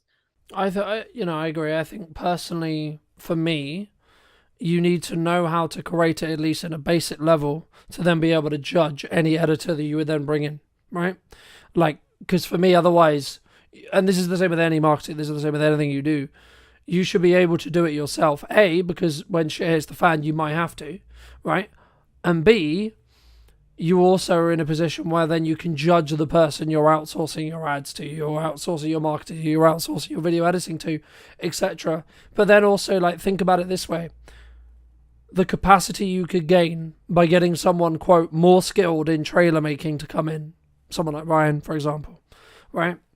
And then that gives you, we were talking before that it takes you like a day, sometimes 2 days to do a trailer. Okay, cool. So you're saying to me that I can get a trailer that's 2 days worth of work for X price. Cool. Okay, so my objective then is to spend that 2 days making more than that price. That's it. That's the only objective in that respect. Unless you're truly passionate and your core is, I want to become, sorry, Ryan, one of your competitors, right? I would say the better use of someone's time is actually developing their craft. And that could be an adjacent craft, like getting better at production, getting better at filming, getting better at marketing, etc. And then you can bring in someone like Ryan or a specialist to then do X, Y, Z. Right, but especially if you're trying to keep consistency, the reason why I live stream the show but then also then pre-produce it is so I can have the best of both worlds, and I can just simply have more volume, and I can squeeze each episode a lot more when it comes to the output. Now, it doesn't mean by any means that, you know, by me doing that, I'm necessarily going to have larger views. Is potentially the likelihood is yes, because I've got more content going out around the same topic. But actually, again, it comes back to that overarching strategy and what are you looking to do and how are you looking to do it. But I guess, you know, in the research I did around yourself, it's actually, you said you aspire to be a Netflix documentary editor, right? I mean, how does that, I guess, there's kind of a two-part question here, which is like, number one, how does that influence your mindset if you haven't already touched on it today? But then number two, I would argue that that's I won't go as far as dying job or dying field, but it's definitely not as, I would say, or harder, you could say, like to get into or like to keep, because that industry is in transition at the moment with a lot of AI and et cetera, you know, in that respect. I mean, has your views kind of changed as you've had that kind of want and that core, you know, from when you wanted that at the time? Yeah. No, I wouldn't say it has changed. But main reason for that is more so because I tend to be the type of person that really enjoys giving themselves a goal, and until I achieve it, I don't, yeah, it doesn't leave my mind, basically. So another example which still haunts me on the daily is that at some point I made it publicly aware that I wanted to write a book. And I wrote chapter 1, but so far I haven't gotten further than that. And that was, again, comes back to like this period in which all of a sudden I needed to make money, and that just became more important. There's definitely still the hunger in me to do that and to finish that, especially now I'm out the other side. Like, the goal at the point was to write about the quarter life crisis, and as I was learning about everything that goes into that, now I'm out the other side and I kind of achieved what the intention of that podcast was. I feel like this, now I have the insights to write that book. So yeah, anyway, that was sidetracking. I still have the intention to do that. But to answer the question whether or not Netflix editor leaves my mind, even though it's a dying field, not really, because of this like innate drive to be like, okay, I've said I wanted to do that. It's publicly on my LinkedIn. I'm, for example, not getting called out seems hard. Called on it, like that gives me that ambition to keep pushing for that. And I don't doubt from experience that once I achieve that, I will end up finding something else to be a new challenge within that space. In terms of like the aspect of its dying industry, AI and stuff, I I think currently we're in a phase, and I personally believe that will hold on for the next 4 years at least, whereby it's not yet replacing creative editors. So yes, it's making things like, for example, to stick to podcast examples, making a multicam cut. You now have a tool, you can do it within 10-15 minutes. Count in an extra half an hour to go through and check whether it's done it well. A task which used to take 3-4 hours. Yeah. Right? These kind of inefficiencies that were already within production anyway, it's currently replacing them, and that is phenomenal, right? But we're nowhere near yet to the point whereby I can just type into a chat GPT or something similar within the creative space what is in my head, and that it does it well. Like, you have to have a very, very in-depth knowledge of prompt engineering in order to get something good to come out of AI within a creative space. And maybe people who disagree with that and I don't know, talk about whatever. I personally don't think, like, nothing original comes from it. And so I'm not worried about that yet.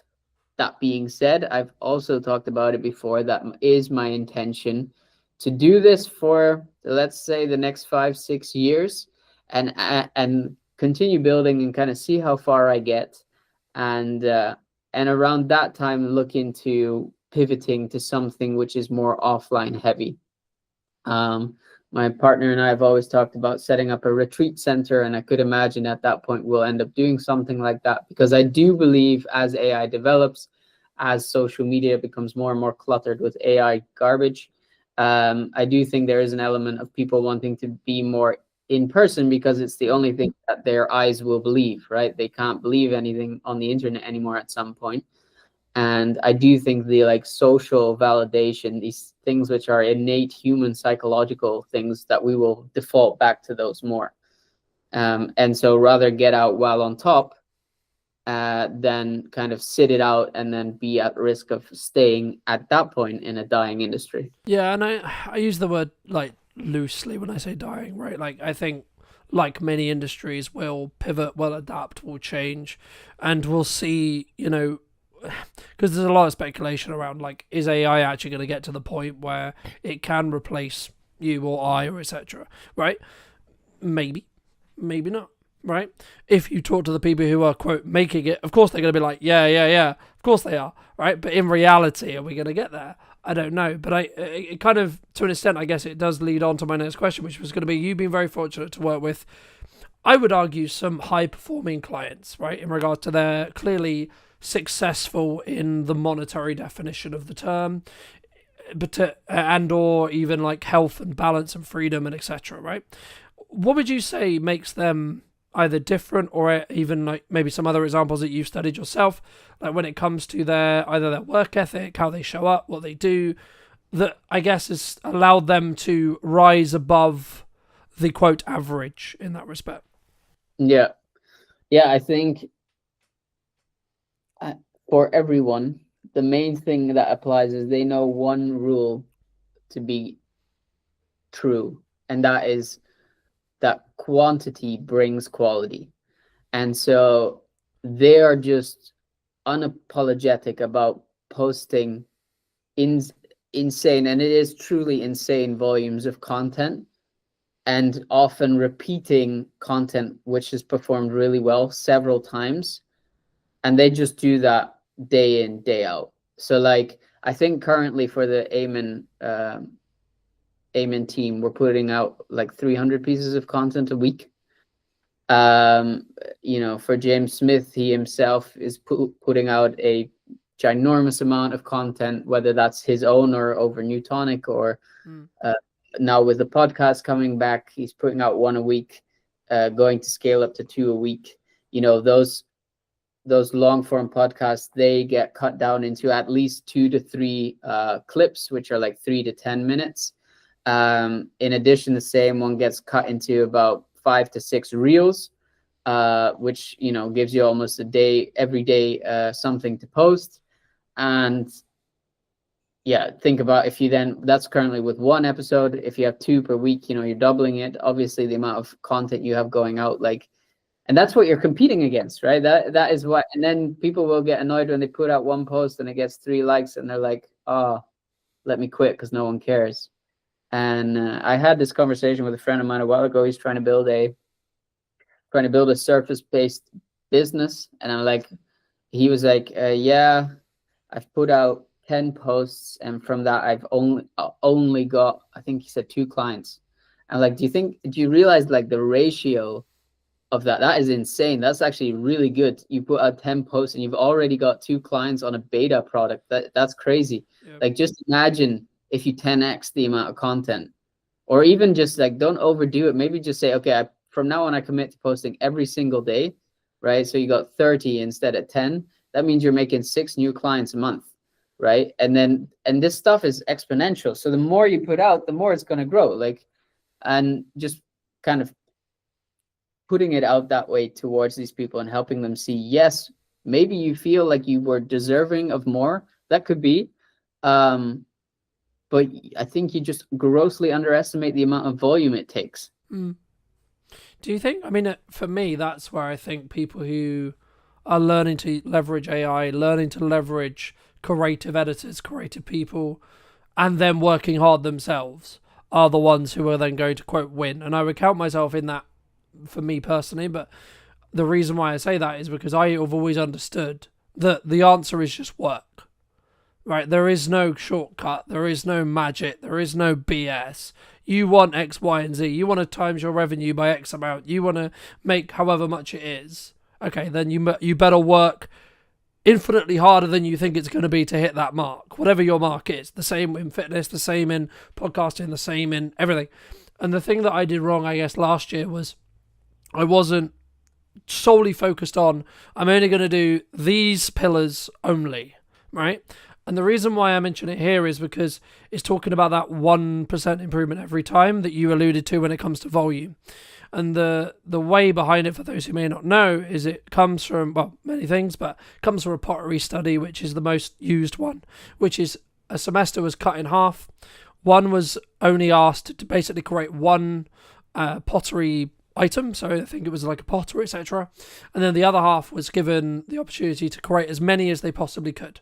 And the outcome was the ones who created the most learnt the most from the mistakes they were making as they were creating them, which in turn meant they were able to then create the better pot. When if you just had one chance, you're not going to be able to, you're going to go make the chance, make the mistake, but then not be able to learn from it and then fix it in the next turn. And that's why, for me, anyone who says, oh, I'm only going to post once a week or I'm only going to post 3 times a week struggles because they don't have that compounding learning. And yes, it is hard work. I get it, right? I do. But since daily posting for the last, I would say 3 or 4 years, it doesn't, I then don't, this is going to sound horrible, I don't care specifically about each post. I simply care about, is it going to get me from point A to point B, right? Whatever that is. I mean, I guess, is there, especially when you were early starting out, was it simply just, I'm going to create a tailor today, I'm then going to create another one tomorrow, I'm then going to create another one the following day, to allow yourself to learn what didn't work? Yeah, so not quite. So just to give people, I suppose, an accurate understanding of just how long I've been doing this. I started as a DJ publicly in 2016, right? So in a couple of weeks, that'll be 10 years ago. And so I wasn't posting at the same intensity that I do these days, but that was like my first taste of social media. I was positioning myself as a local DJ, reaching out to local clubs, making my own music, putting it online, taking press pics, putting that online, making like kind of behind the scenes vlogs. So then I started the side project, which was a let's say a platform for DJs and producers to ultimately give them more exposure, especially for beginning producers. And I posted, I mean, the channels are still up, so you can always check, but I think on that channel we posted 400 videos, which I did for a year and a half. Then came the Quarter Life Crisis, a podcast, which in a year we posted over 400 videos. right? And then that's not including, like, that's just on Instagram. If we include like YouTube and the clips and all that stuff. So like at this point, I've been in the business for 10 years. I've been doing this actively for like 4.5, and just put out so much volume, at least one post a day. And that was just for my own stuff. Let's like, in the past 2 years, if we include client work, we're talking like 2,000, 3,000 videos. You can't tell, like, you're coming around the corner making your 10 videos and you're like, oh, but I don't have the same results Ryan has. Yeah. What do you expect? Like, and so help me, what was your question? I mean, it was more around, I guess, like, is there a struggle around people simply understanding that it's just going to take them time, right? Because like when I started, there is this culture, especially at the moment, which is like instant. I want Ryan's views. I want X success. So on, in that respect. And I think for me, I've always understood, for as long as I can remember, that as long as I'm showing up every day, focusing on how can I get each thing I'm doing to be slightly better every day, by the time I get to the quote success marker, my success will change in respect to what my definition of it is. But I guess it would just be advice around like people who are struggling, or people who are saying, yeah, but Ryan, posting 3 times is hard because I've got a business to run, I've got this, I've got that, I've got a family, I've got so on. What would you say to those people? It is hard. It is. You're right. But if you want the upside of it, if you want the reward, you're needing to be willing to put in the work. And that is going to, like, this is what I find tricky, because for me, the main reason why I did all of that I just explained was because for me personally, the fear of needing to go back to my 9 to 5 as someone who is allergic to authority and being told what to do and when to do it, more importantly. Like, that fear was more motivating than anything I've ever felt to this point. And so, and I still fall back to that now, whereby I think, if I don't know, if the business is like having a month whereby revenue is declining or something, I'm like, I need to do something, because I'm not going back to the 9 to 5. And I think there's a large group of people who want the upside but do not have anything driving them. They're waiting for that motivation. And sure, I could lie now and say like, oh, just put in the work and you'll eventually get the results and it'll be as motivating, but that motivating is gonna leave. Like, you have to have something that is driving you, something that you're scared of. For me, it was, and no disrespect to people who have 9 to 5s, but for me personally, that felt mediocre, and I felt like I could do better, and I didn't want to like be in that situation anymore. I was genuinely scared of it. Like, I was depressed, and so that has been the motivating factor for so long to ultimately go and put in the volume, because it wasn't more scary than that. Yeah. And so that made me come back time and time again to just put out another post. And, I get some very creative comments still from people who then hate in some way or whatever on the content that I produce or whatever. And I'm like, okay, but like, I could listen to you now, or to friends or family. Like, the family who was telling me, yeah, don't you think you need to get the normal job and stop messing around? Like, until this year, my grandma thought I was just, she doesn't understand what I do. She thought I was just messing around, and she was scared for me, which is meant very well, but, was not productive to what I was trying to achieve. And I saw other people do it, and I knew if they could, to some degree, I can. It doesn't have to be their level of success, but if they managed, I have to be able in some way to get a similar space of success. Like, I think we have a tendency to really downplay success. So, for example, whether marriages, this is a good example. People say this all the time. They'll say 50% of marriages end in divorce, right? And while that may be factually accurate, the flip side of that is 50% of marriages are successful. And so you could choose to put yourself in a space whereby, well, 50% of marriages end in divorce, and so mine's going to end in divorce. Or you can put yourself in the position where 50% of marriages are successful, and therefore I will be successful. Yep. And yeah, the risk of being some spiritual guru, I suppose, there is an element of this is mainly a mindset game. And I do know the moment I started working with a mindset coach, things also exponentially started increasing for me. So I think, well, I mean, I don't know the psychology off the top of my head, but it's somewhere along the lines of like, we will only be able to see what's possible or what's in our surrounding area, right? There's been loads of studies that show like if you stay in your local area or you work in your local area, then you'll be limited in regards to income because of the likelihood of the ability to like make a fee, right? To me to charge you something. When you look exponentially across the internet, the actual ceiling on what you can make is infinite, as long as you understand that you're adding value to a different market and then you can target that market, etc. But I guess the thing I also wanted to mention as well, I mean, I guess in some ways, some people say to me when their content isn't performing or maybe it's like plateauing or etc. I mean, like, are they, quote, shadow banned, or do they, because I've always been of the view that when that happens, you need to mix it up. You need to change things because you're getting complacent with either the system which you've built to create content. Fair enough, great system. But the system is only as good as the results it creates. So if you're still making money, don't change the system, right? But if your objective, maybe you're in the camp that we alluded to earlier, which is actually we need to make more views because the sponsors are maybe unhappy with how X episode performed, what would you recommend, or is it just simply their, quote, shadow banned? Oh, I rarely think shadow banned is a thing.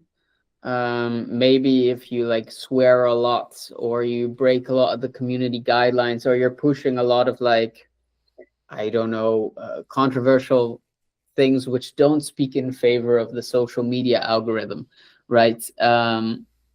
Then I could imagine you get shadow bans. But if you don't do that and you're just an, let's say, everyday creator, I think it is indeed. I mean, algorithms do change. We see it on LinkedIn currently. Video was a period whereby you could put any piece of garbage on LinkedIn and it would get insane numbers, and now it's barely doing anything.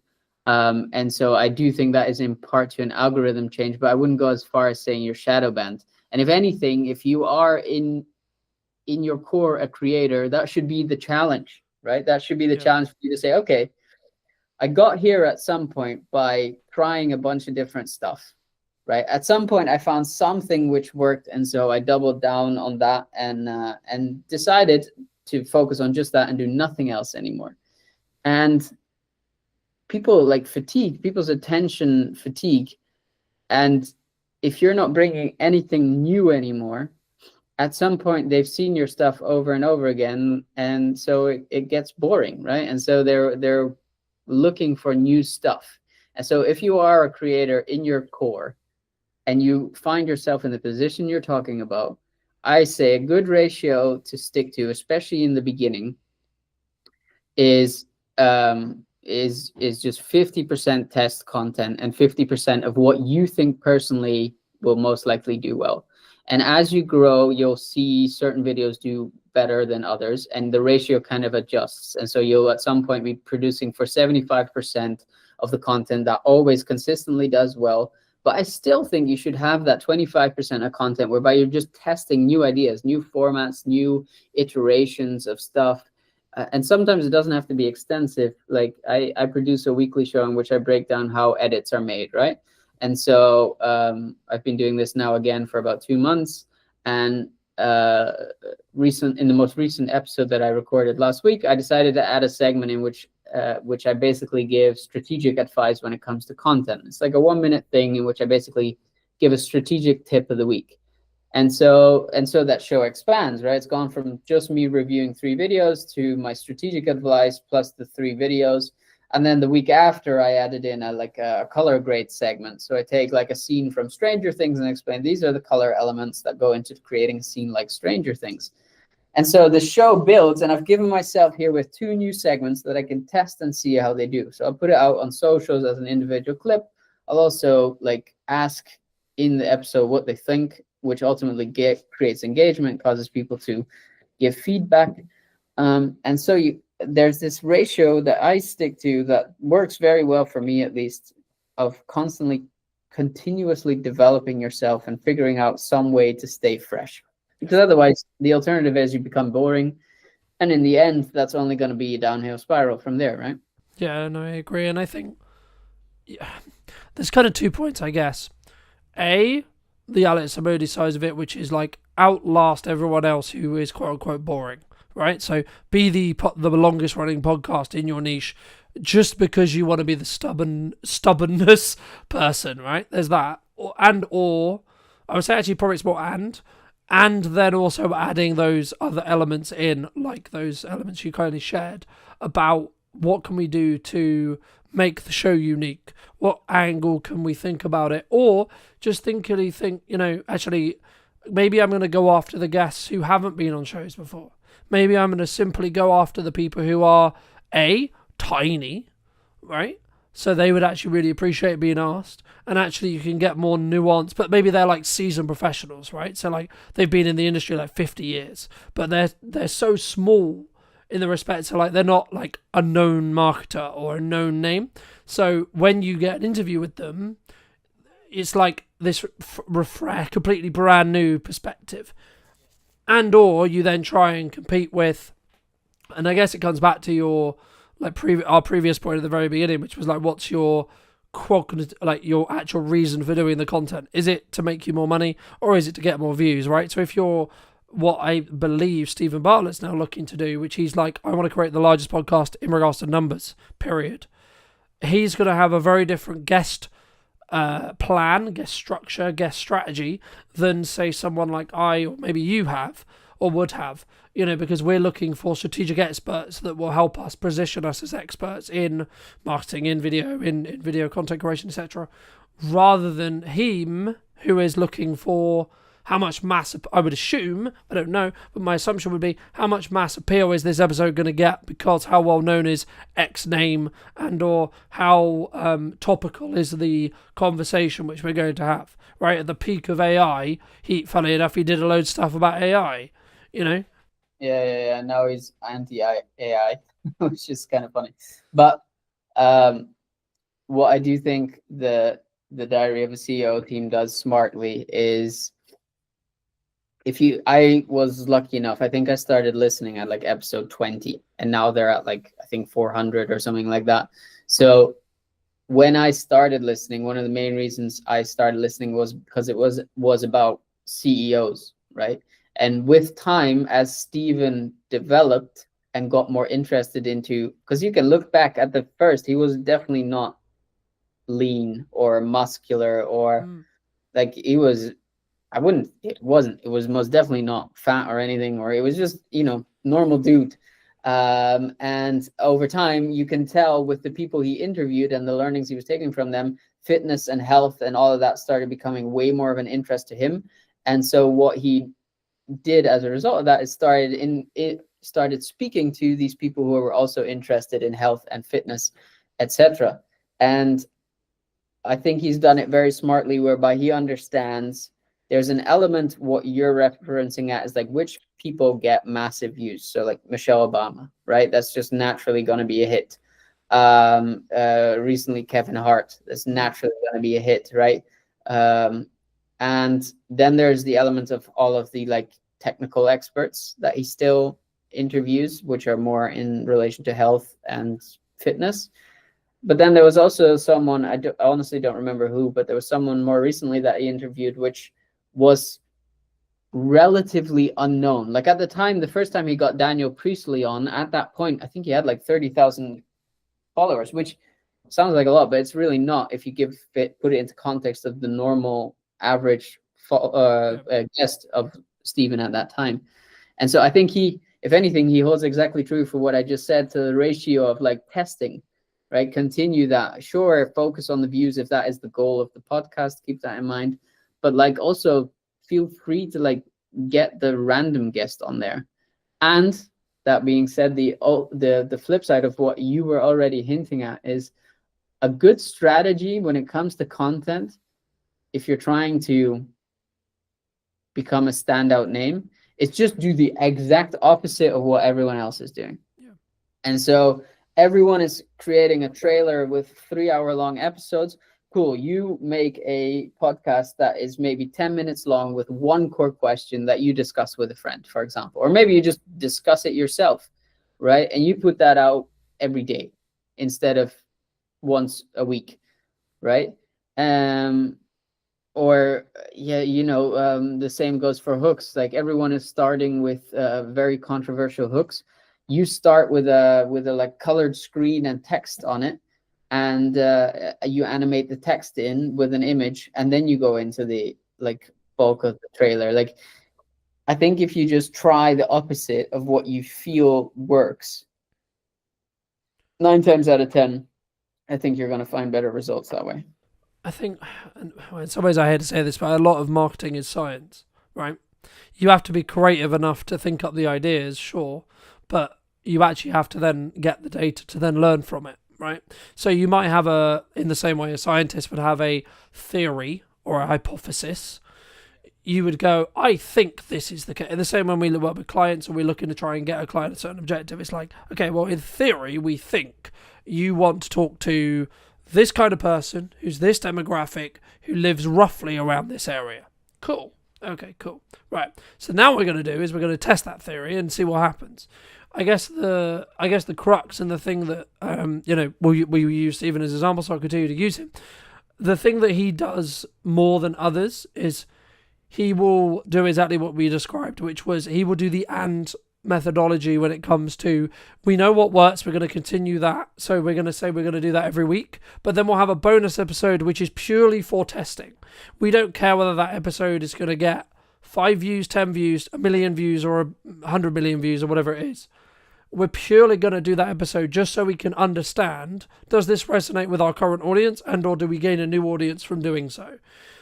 And I think if you scale this really down into the majority of people who are maybe consuming this, who are maybe smaller businesses or like, 1 or 2, maybe 2, maybe up to 10 employees, if you take that same thought process, as long as you have the bandwidth and the resources to be able to do so, of course, you'll be able to, quote, outpace some of your competitors if you move quickly, because you'll be able to say, okay, cool. Let's test something. Let's see if it works. Okay, cool, it works. So now we can do this on top of everything else we already know works. So every time you do that, you're adding more fuel to that fire and that engine as a whole. So it's going to, or using the snowball analogy, it's going to gain more snow going down the hill, right? And the more compounding you have, the faster it grows, so on, so on, so on, right? But for those who have been really interested in this conversation and maybe want to check out some of your stuff, check out some of the editing show, etc., where's best for people to reach out to you? Probably via LinkedIn. Just on my channel. Pretty sure if you type in Ryan Faber, you should find me. You can find me on YouTube if you search The Quarter Creator Club if you're interested in learning more about editing or content strategy these days, and we'll be putting out a lot more content on there as well. So fabulous. And if you were going to talk to either yourself or someone very similar to you 10 to 15 years ago, and you were going to give advice, what advice would you give that person? Trust your gut. And listen to people who have done what you aspire to achieve. And so my whole podcast, the whole thing that got me to where I am now, and arguably I still have a long way to go, but the main philosophy of that was I knew I wanted to be an entrepreneur.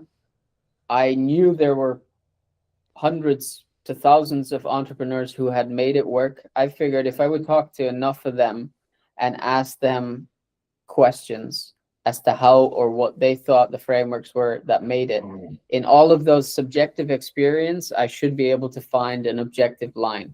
And you don't need to start a podcast. I'm pretty sure if you send a bunch of LinkedIn DMs, if you DM me after watching this and you're like, I want advice on how to become a better editor, for example, I will respond to that. And I know for a fact, because I've done it, that there are plenty of people out there who are the same. And so if you just speak to enough of those people, at some point you'll see the patterns in what all of these people have in common, and then you know what you have to replicate. No, absolutely. I couldn't agree more. And I think it's sometimes about not like try to reinvent the wheel, but if you're going to take the bits that you really want to emulate and like. But thank you so much for the time, Ryan. Really appreciate it. And if you did enjoy this episode and would like to see more like it, make sure to be subscribed by clicking this button just here. And YouTube believes you'll enjoy this button or this video more specifically. So make sure to click that. And I'll see you very, very soon. Are you looking to create a new channel? Because with a new channel becomes a fresh algorithm. Is that something that you're looking for? Stop waiting for the perfect moment, because the perfect moment doesn't come. Just before you press record to go live, I've got this thing on my screen saying your recording has stopped. I've checked on Facebook, it's still recording, but again, that would throw someone completely off. Why do people fail at being consistent, right? We talk about consistency all the time, but why is it so hard to maintain? Grab your camera. If you know what you want to say relates to somebody or connects with somebody, or you're giving some kind of advice that helps somebody, just grab your camera and do it. In your view, what do you think is missing in marketing today? The more you do, the better you get. If you're sitting in a room thinking, I'm going to do it this year, I'm going to do it this year, I'm going to get ready, you are always going to put it off. You are always going to have an excuse. You are always going to think, I'll just wait for this, I'll just wait for that. Oh, I'll save some money and I'll buy some equipment. Hello, my friends. I hope you're well. I hope you're having a good day, evening, or night, wherever you are. And yeah, today we're back for a brand new What's Missing in Marketing today. And overall, we're going to be talking to Michael all about why you should look at, specifically looking at video, maybe, and also what you need to do when it comes to actually getting confident on video content as a whole. So, Michael, thank you so much for the time. Thank you so much for coming on the show. Before we jump into it, in your view, what do you think is missing in marketing today? Heart. I think heart is missing. I think a lot of businesses fall down this hole of they see, so for example, a plumber or a gas fitter or a gas engineer or an accountant or a financial advisor. They tend to talk about how amazing they are, which is great. And I'm pretty sure most of them are amazing in what they do. But people don't care about that. People don't care how amazing somebody is. People don't care that I've been in business 13 years. When they hire me, they just want to go, right, if I pay you all this money, are you going to get me results? And that's all they care about. And so I think a lot of businesses actually focus on the wrong things. And a lot of businesses focus on all these niche little trending videos where we had last year and the year before, we had all these, those videos where it would be a viral video of someone falling off a bike and then they will roll into shot. All this stuff I am just so against. Yes, it works to some degree depending on what it is you're talking about. But I feel like a lot of clients who want videos think too much about how they're going to create video rather than thinking about what they're going to talk about. It seems that content seems to be the last thing on their mind. They don't think about what comes out their mouth. They only care about how they want it to look, how they want it to come across. They want fancy cameras, fancy lighting. Everyone wants that Netflix feel, which is great. But if the content is not there, you have nothing, and you spent a lot of money, wasted a lot of time for very poor results. Do you think I guess people run into this is a shiny new thing, we love it, we think it's a great idea, but they maybe don't sit down and do what could be described as pre-production or boring work, right? When it comes to, okay, we're going to do this video, we're going to do this set of videos, we're going to do this advertising campaign, whatever it may be, and what is it actually going to do to move the needle, right? I think for me, something that I'm focusing with my clients this year, but also focusing more on myself, is what specific impact can I make with the videos I make, right? Yes, we can make them look great, sound great, etc., and that you should do that, but it should not be an expense, in my view, to understanding why it's going to move the needle for you, right? And I guess, just to build off that, why do you think people rush into creating content? Like rush into maybe getting you, because I've seen it many times, unfortunately, where people, they see it as the new shiny thing. They're like, right, we've got to do it right now, right? Which in some ways would be counterintuitive, because surely us as video people, we want people to do that in the short term to make money, right? It's all or nothing, you know, and it seems to, I don't know if you feel this, but especially last year, it comes in waves. A lot of people panicked last year. A lot of people rushed to do things last year. And it seemed that the whole world did it at the same time. And then we went through periods of very little creativity. The problem with our industry, and I'm sure you will relate to this, is that whenever there is uncertainty, we are the first ones cut. Photographers, they're the first ones cut. Social media output is the first thing cut. And I think, you know, I'm a testament to the time that, you know, I mean, I've celebrated 13 years in business. That's going through Brexit, that's going through lockdown and COVID. And that's because I consistently showed up with social media, and I showed up with storytelling, and showed up with creating content whilst I couldn't leave the house. And I think that's what's kept me consistent over the years. That's what's kept me showing up. And that's why the phone keeps ringing. I was talking to my accountant before Christmas, and he said, I work with 3 or 4 different videographers in the local area. He said, and you are by far the one bringing in the most money. And I'm like, well, I still feel down. I still feel like I'm not doing enough. I still feel like I'm not as good. And he went, honestly, he said, I'm not lying. He said, I look at your figures and you consistently beat the others. And I'm like, well, that's a nice feeling. But the main thing is, what are the other videographers doing wrong or not doing to be able to be at the same level as me? Because there's enough work for everybody. And that's why obviously I work with a lot of videographers, and I'm good friends with videographers like yourself, because we know that our industry is completely different to other industries. So most financial advisors won't talk to each other. Most accountants won't talk to each other, but we will, because in order to create something good and tangible, you have to collaborate with other creatives. I've learned a lot from you. You've probably learned a lot from me. And that's across the board with anyone that's creative. We have to work as a team, and we have to look at others for inspiration. There's things that you do that I don't do, and I'm like, oh, I wish I could be as good as Carlton. He's really good at doing this, and I'm not. I think you can always look at other people in your industry for inspiration. There is a dog bark, and I just want to address there is a dog barking because life is not perfect. I think. I mean, don't mean to cut you off, but like that's a key example, right? Like, I think some people, they would look at this stream and they would go, "Oh well, it's not perfect." I mean, like literally 20 minutes before this stream, I was like, "Fuck it, let's just do it on Riverside because I've wanted to move and I need a reason to do it. So fuck it, let's just do it." And I think that's a key example sometimes in life. I mean, you talked about uncertainty. I don't know. It's not. It's going to sound really weird, but it's nice to hear that because I think sometimes people go, "It's just me in a void thinking that things are tough," right? And I'm saying that from a place of incredibly grateful, where we have done very, very well last year. You know, we doubled our revenue, etc. But I'm also aware that there's also people who aren't in that position. Right now, I would argue one of the reasons why I'm in that position, or have been fortunate enough to be in that position, is because I'm consistent, because I'm showing up, because I keep trying to push the boundaries, because I keep trying to make better content. But I guess, I mean, was that always something that you looked to do? Is that always something you looked to do? I mean, we've had many conversations through the years about well, this is what I'm looking to do to adapt, this is etc. I mean, and this is how I'm looking to quote stay ahead. I mean, I guess for people who are maybe consuming this or listening to this, I mean, what would you say is that thing? Is there a golden bullet? Because I'm sure you get it a lot, but I get it a lot, which is like, Colton, what's the golden piece of content that's going to make me loads of money this year?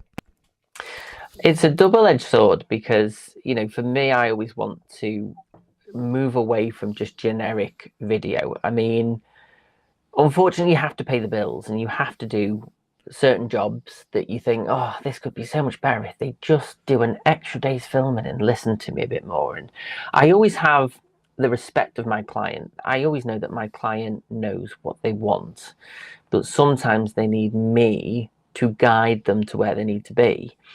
You know, when people hire me or when they hire you, they're not just buying the equipment. Yes, the equipment's expensive. Yes, we're constantly buying more equipment, you know, hard drives, computers. It is a constantly evolving industry, and we're always, you know, you buy one camera one year and it's outdated the next. But it's not always about the equipment. It's about, you know, you as a creative, how can you look at somebody's business and go, right, I think we should do this. I think, because a lot of the times clients look at what their competitors do, they look at what is trending and they go, we want this. And like, well, have you asked yourself the question, you know, what do you want a video to do? Before I talk about prices, before I talk about what I think they should do, I go, what do you want a video to achieve? You're spending maybe £900, £1,500. What is the outcome? What do you need it to do? And then you work around trying to get to that point where it's going to lead an audience to want to know more. I think a lot of clients, when I do my retainers, we do about 5 to 8 videos and they're always pushing to do 9 or 10. And I'm like, quality over quantity, because if I do 10 videos, yes, we can achieve that in an hour and it's very intense, but I'd rather you have 2 really good videos than 10 half-hearted videos. And I think people don't see, not a lot of people see the value in what we do. We constantly feel like we are explaining the value. Some people get it, some people don't. People want results. And I think people are scared of actually taking a chance with their wallet. I think, you know, they're thinking, oh, this has to make a return. And so our job is to make sure that we close our mouth, we listen to their need, we listen to what they're trying to achieve, and then we as creatives go, right, you've talked about this, you've talked about this, you want to achieve this, and you want to get here by this point. This is how you should do it.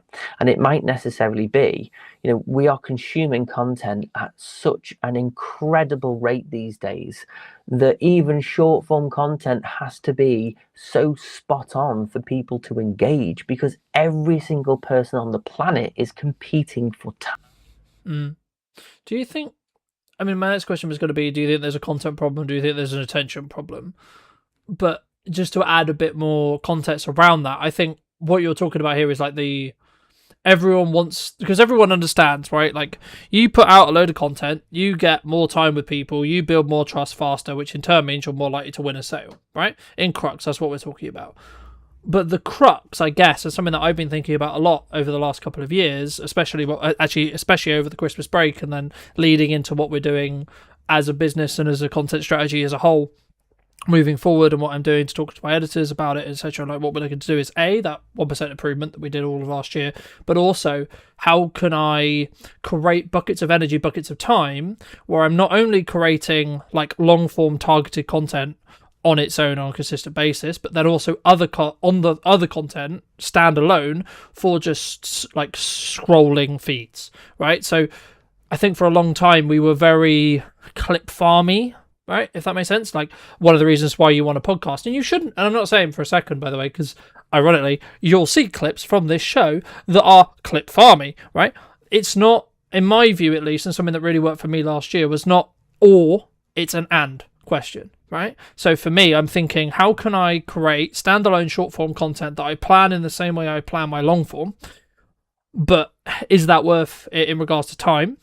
But also, I think there's a yardstick when it comes to the amount of energy we output and the amount of energy we put into each of those pieces. And that's what you were talking a little bit about. It's better to have 2 well-executed short-form pieces from, say, that hour worth of filming, rather than just how can we squeeze this volume-wise. The only bit I would push back is if they're in a discovery phase and they don't know what they want or they don't know what works. But I guess, I mean, just to... I would love to hear what you think on that as well, but also, like, specifically just to reiterate the question I wanted to ask you, which is, do you think at the moment businesses have a content problem, e.g. they don't know what to create, or do we have an attention problem, e.g. our attention is being drifted away from actually creating, so we find ourselves scrolling TikTok, scrolling LinkedIn, consuming, and then by proxy saying, oh, I'm not doing what Mike's doing, I'm not doing what Colton's doing, etc. And that then maybe makes me feel shit. I see a lot of clients at the moment who will create stuff, they'll create short form content, and they'll put GIFs, or they'll put, it's like that one at the moment. I don't know which one it is. It's the one with the nightclub. It's taken from a Netflix film or series where it's a feeling of euphoria kind of thing. And everybody jumps on the same trends. Everybody does the same thing. Everybody uses the same trend in audio. Everybody uses it. I think people are scared to think outside the box. And I think a lot of people don't know how to think outside the box. And, I don't always get it right for my own business because, algorithms are constantly changing. But the plus side is I have the time to sit and look at what's going on. I have time to look and analyze what's going on so that I can go, right, I've got an accountant that wants to do some videos about tax return or making tax digital. And it's like, well, that's great. And they go, how do you make accountants sexy? I'm like, well, you don't. But what you do is you break down the barriers of who you are. Nobody wants to go to an accountant. It isn't sexy. But if you can know, like, and trust, grow your awareness of, well, actually, we're very good at this. And if you've got a specific need, it's about breaking down what you do as a business and how you give people the answers that they are looking for. People will only part with their money if they know they're getting a return, and you can't always guarantee you'll get a return. So you need to be likable.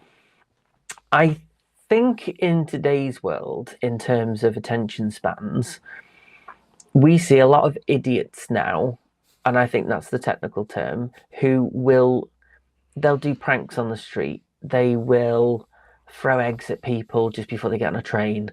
They will go up to people with little microphones and go, what do you think of it? All that stuff I just cannot stand. I'm a writer. I write comedy and I produce things that take me a very long time to write. I put my heart and soul into things. And somebody would rather go and watch something that took 30 seconds with hardly any thought process, and it's just someone being an idiot on camera, rather than watching something that someone's toiled over for 10, 15 years. And I think that's what's sad about the world, is that we are living in a world where, an artist who takes 20, 30 years to paint something, someone on Instagram, who just gets a camera out and thinks he's being clever, will get more views than the artist who spent most of his life creating a masterpiece. And I think that's the problem. People are too simple in what they consume now.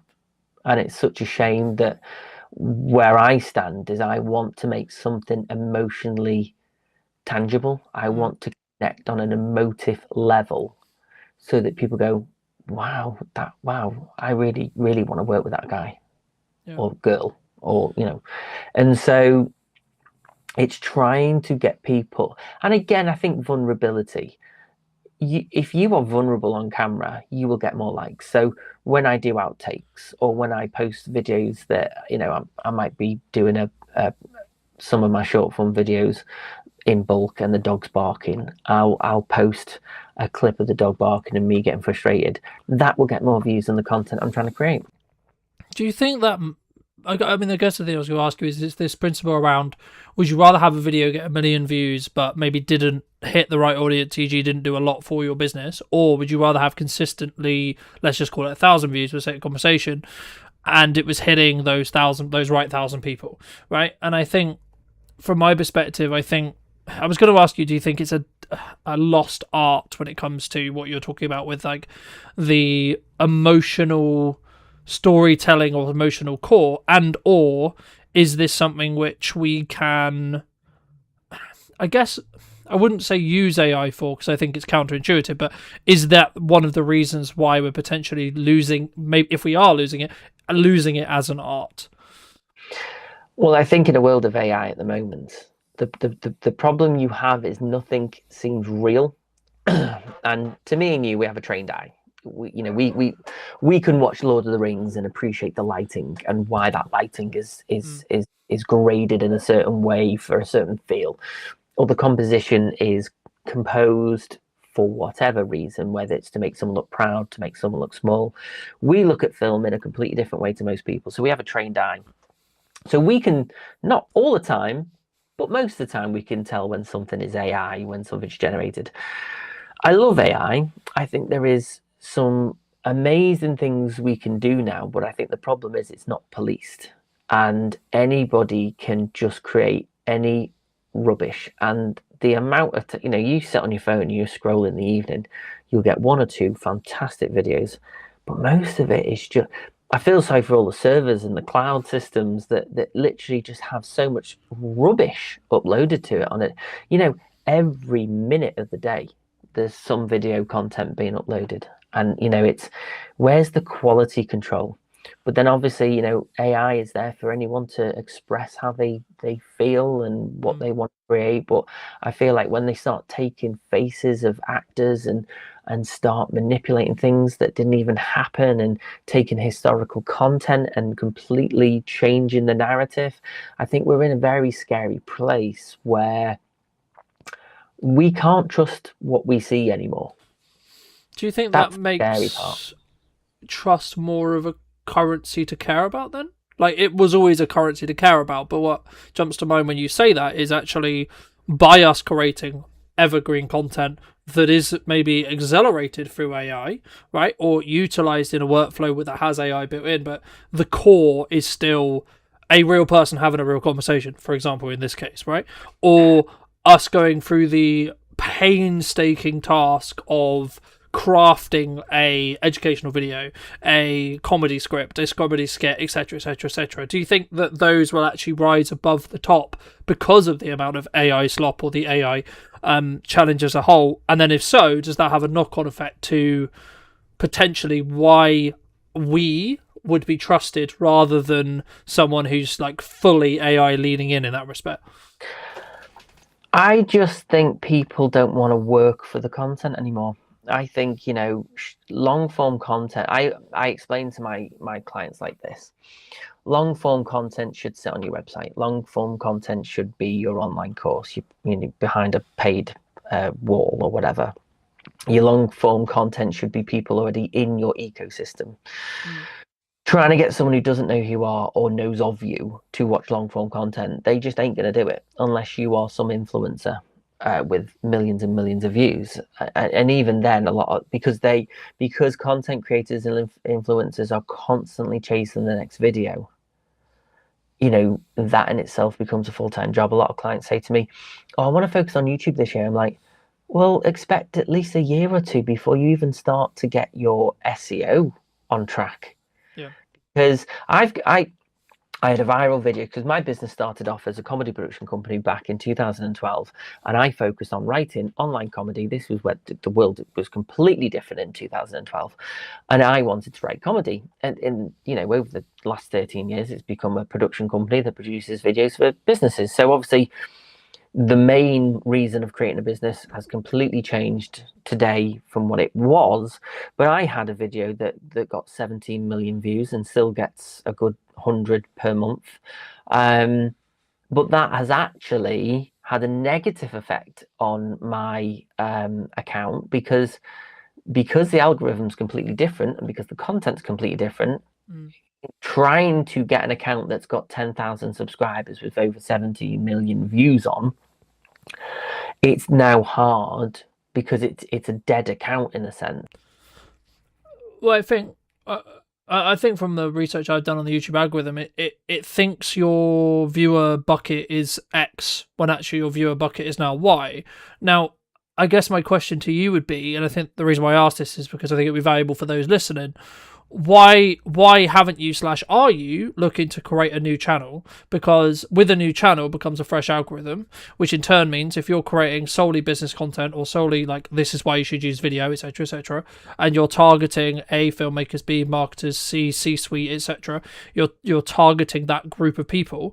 surely that would be the solution. Or would you, or are you saying, or maybe it's I don't know, that's why I'm asking it, right? But is it a world of like, you have a level of nostalgia related to that channel and the size of it, to say, well, actually I can re-pivot the channel in the respect to the actual YouTube algorithm, or potentially are you thinking about, and my recommendation to you would be actually say that channel's great, and if I ever have any content that's in that bucket that algorithm, the YouTube algorithm already has understood, then I put it there, but actually I'm going to relaunch a different Instagram, a different YouTube channel, etc., for the specific business content. I mean, is that something that you're looking for?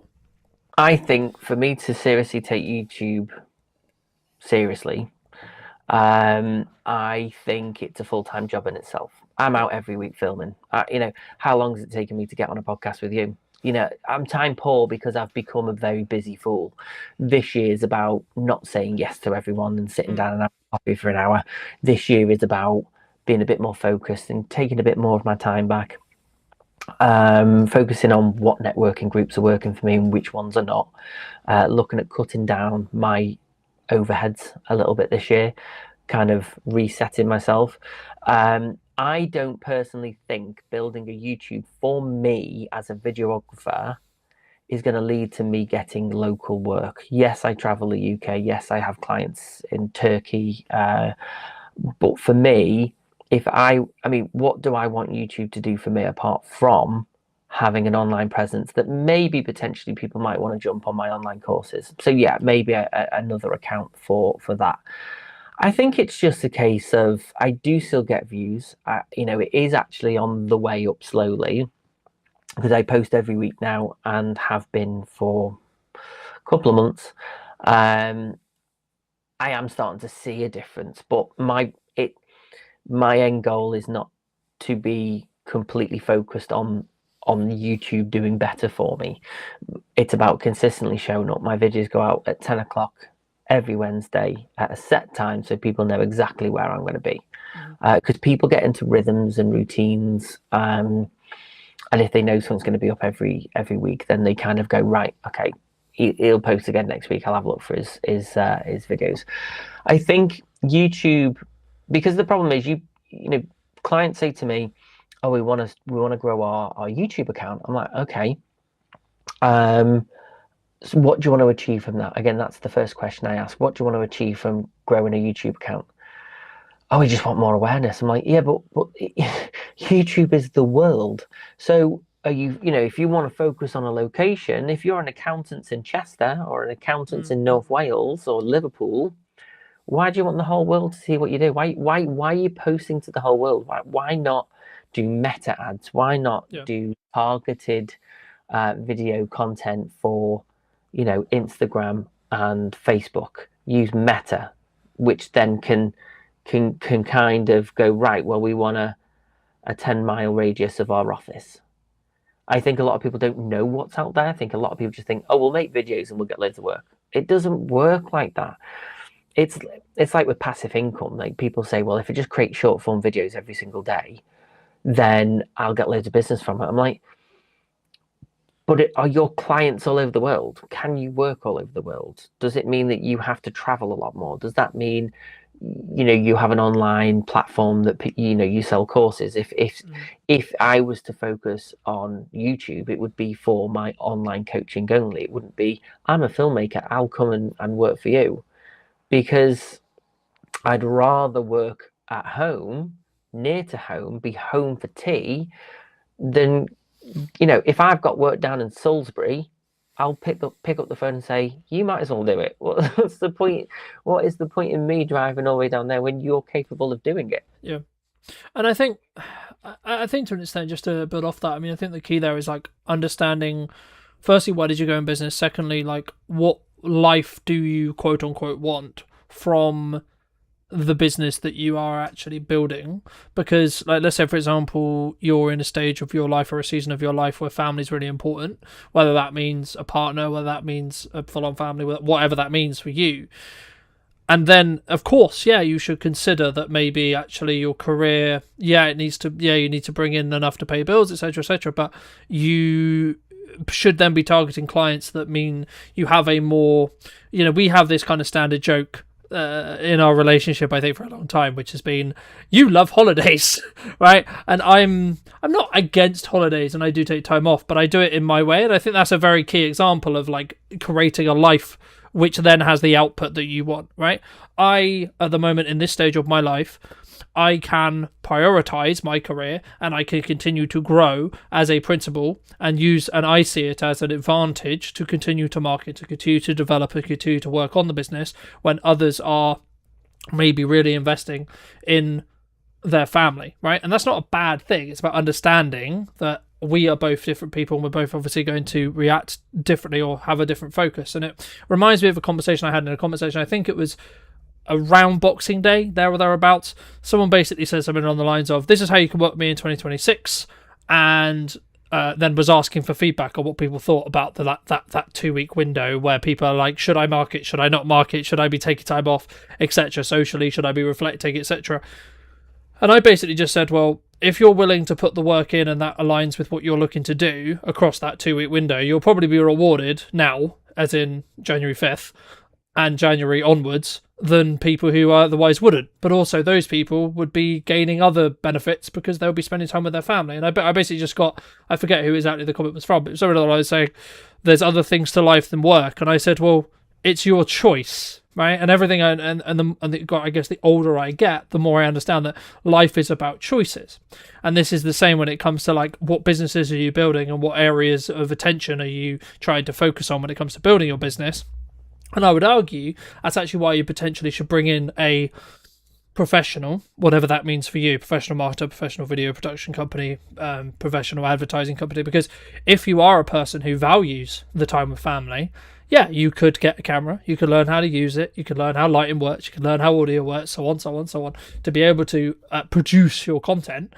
But I would actually argue, if you're not just picking up your phone and talking to it and you don't have that confidence yet, that's where you should start. You shouldn't necessarily bring this overwhelming conversation or this overwhelming like development when it comes to the fear around like talking to camera, looking into a teleprompter, having all these lights, having these microphones, having all this edit, etc. Because in the years of my own experience, creating my own content, but also working with clients, the energy level that you actually output, how you present, how you come across is going to be the deciding factor in the long term. To phrase it into a question though, how do you work with clients, or what would you say to someone maybe listening to this who's like, yeah, new me, new year, gonna do video, gonna absolutely kill it, it's gonna be incredible, but I'm terrified of looking at my phone? The key thing is this, there are two types of people. There are people who want to create videos for the business and they want to save a bit of money. And that's great. And that's why I'm a video coach, because I thought, well, if you don't want to hire me, I'll teach you and I'll give you pointers, and I've got online courses to help you, because a lot of people want to do it themselves. But then I always say to people, so when someone comes and they say, I want some videos doing, but I don't know if I want to do them myself, I don't know if I want you to do it for me, I go, well, what is your job? And they say, for example, I'm a financial advisor. I'm like, right, so have you got time in your diary every week to sit down and record videos, edit them, post them and schedule them? And they go, no. I'm like, well, you either pay me to take that time away from you and to do it for you and to give you an end product, or I teach you how to do it yourself, give you pointers of how you can create it, how you can manage your time. If you've got the time, do it. They get frustrated because they think it's easy. And to agree it's easy, if you know what you're doing, composition is important, lighting is important, sound is important. If you don't get those things right, and most of the time it's sound, if you've got bad sound, people won't watch it. And again, when people think, oh, I'll use ChatGPT, I'll write 10 video ideas for my business, they'll read it out without even knowing what that content means. So they're just wasting their own time. When you hire a videographer, filmmaker, cinematographer, whatever, we don't just come with equipment. We come with an idea. We come with some kind of understanding of our industry for us to guide people in the way to get the results that they need. And that is what people pay us for. They don't pay us for the fancy equipment, although that's the bonus. They pay us for what we can look at their business and go, right, so you're an aesthetics company, you do skincare, you have clients that have problems with their skin, right? Let's have a look at what people are doing. 9 times out of 10 people are on TikTok, because it's a younger generation that has these aesthetic companies. I'm not saying everyone's young, but there are a younger generation that get into skin aesthetics, and they are a young, vibrant group of people who go straight to TikTok. Does anyone ever question the business and go, well, are your clients on TikTok? And I'd probably say for an aesthetics company, I would say that there are probably a good handful of people. So it's probably a good platform to work from. Instagram's another one. You know, for a younger audience, would posting on Facebook help? Probably not as much as Instagram and TikTok, but it all depends. It depends. People always say to me, where should I focus my time? YouTube, LinkedIn, Facebook, Instagram, TikTok. I'm like, well, where do you currently get most of your interaction now? Do you know what I mean? Where are you? People don't ask themselves the questions first. They just go, well, what should I do? I'm like, well, where are you at? What are you posting at the moment? It's about fact finding. It's about finding out. When someone comes to me and they say, I want a video for the website, I'm like, great. What video have you done before? And they go, nothing. I'm like, well, don't expect great things from this video because you don't have an online presence. Yeah. Build up videos by creating videos on your phone. Start being consistent. Start understanding video content in itself. And sometimes stop caring what people think. People live behind this barrier of fear. And they go, well, yeah, we want video. We need video. But I can't stand being in front of a camera. I've always been confident in front of a camera because I come from an acting background. So although I coach people on confidence and I can make people feel confident and make them feel relaxed, I have an issue understanding why people are so het up with it. I think, I mean, if I go down like really deep psychology wise, like why is someone scared of it? It will probably come down from the fear of judgment from others, right? In my experience, and that in a crux comes from your own self-esteem. And I've been very fortunate to have the mother I have and not have that issue, but I can relate to that. And I think that without going too woo-woo with it, you need to do the inner work, right? If that's something that you're consistently running into when it comes to like the bottleneck for the business, but once you've done that, and or if that's the targeted problem that you see, you just need to put your big girl pants or big boy pants on and just do it, right? In the nicest way possible, because you're never going to be able to reap the rewards until you've been consistent with it. And the reason why I always tell people you probably shouldn't hire someone until you're competent and you understand what you want the video to do, because you don't know what your target client, your target customer profile necessarily needs or wants to consume, right? So I'll give you an example. Something that I did last year was I constantly reevaluated, not all the time, but every quarter or every 2 quarters, I looked at, okay, who is my customer target profile? Who is that person? Where do they hang out? What do they care about? What do they not care about? What kind of content do they want to consume? Right? Are they the kind of person who would listen to a business podcast? Yes, no, right, etc. And once I understood that, I then had a framework that I could then create for, right? So once I was then doing that, I was then the question, and my next question for you is going to be like, why do people fail at being consistent, right? We talk about consistency all the time, but why is it so hard to maintain? Well, just to finish my train of thought very quickly, I think for me, the reason why people fail is because they don't add a habit and they don't have that uncomfortability passively in their life, so that whenever they come to, I'm going to talk to an animate object, I'm going to talk on a show, I'm going to talk on a podcast, they don't have the passive social soft skills to be able to, I guess, energize, or maybe, and I was thinking about this a lot very quickly. I mean, I think as well, it's about the preparation that you don't go into it, right? Because if we're skilled at what we do, so we can probably just show up and execute. The issue is if you're new, you can't. Yeah, I had 2 clients last year who said to me, and I know them through networking. I've known them a while. They are the types of people who wouldn't have had a videographer or a photographer at their wedding. You know, they have a photo that was 10 years old. You know, a lot of people do struggle with putting themselves on camera. I lost a lot of weight before Christmas and I've gained it because I was like, you know what? I've been counting my food content since October. I'm going to take a bit of time off and just relax. And you know what? A bit puffy face today, but you know what? Who cares? I'll lose it again.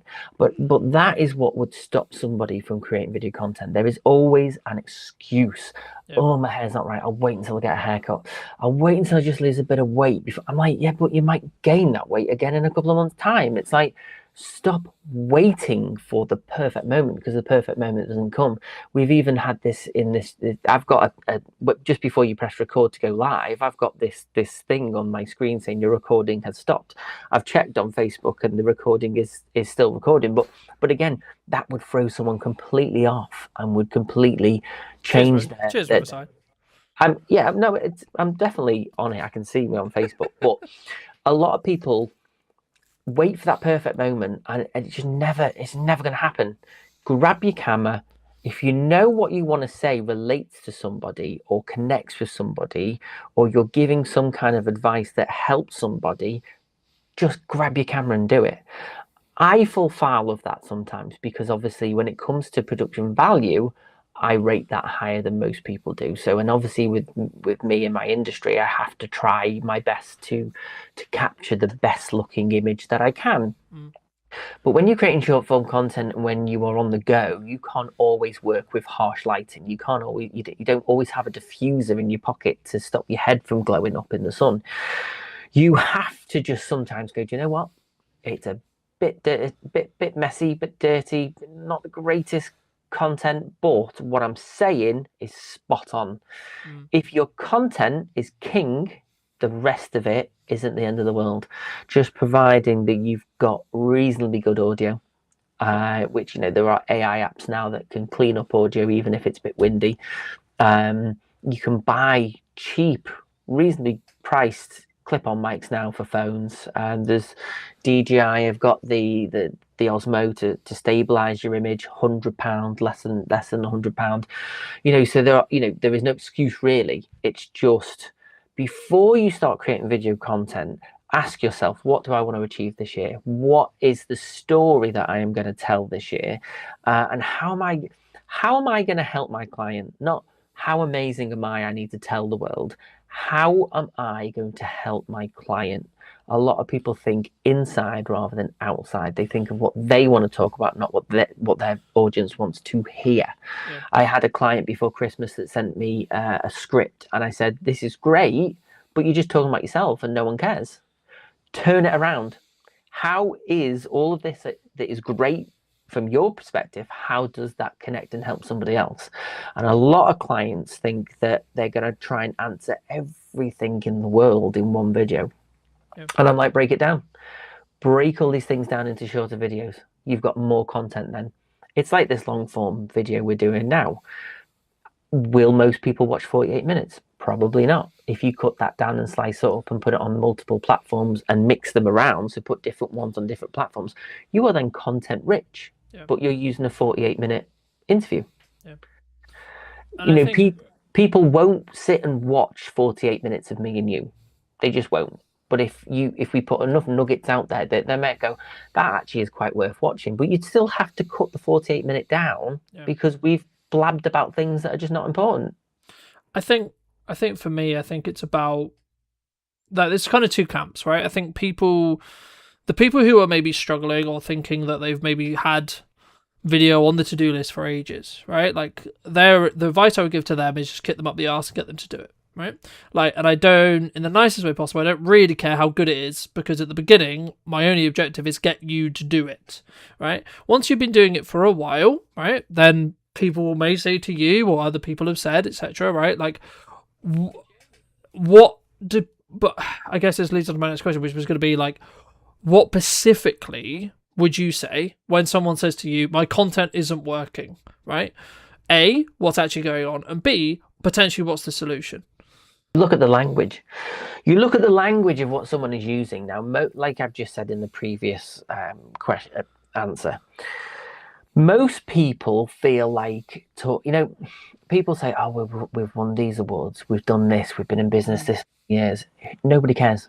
Nobody cares. If they want to know the answer, they will ask you. You've got to focus on what is the language that you are putting out into the universe. It's simple as like an email, isn't it? It's like you don't put an email saying, I hope you're well. You say, I trust you're well. It's used in things. Language is a very important thing. And when you actually do a bit more research into how we use language, and then that rolls into body language and vice versa. Once your videos will always be rubbish when you first start out. It's a fact. There's nothing I can do about that. I can coach you for months and months and months, but the only way you will learn is by doing. Yep. It's by get over yourself. My face ain't the most perfect face in the world. I'm a little bit chubbier because of Christmas. Am I saying to you, oh, can we just wait a couple of weeks till I've lost a bit of weight? No, who cares? The only person that cares about my weight is me. But I think Yeah. I think also like some days we're naturally self-confident, right? Or like we're really. But you've got to move past that, though. You've got to move past that. You can't live in a world where you want to have this perfect image of you because it's fake.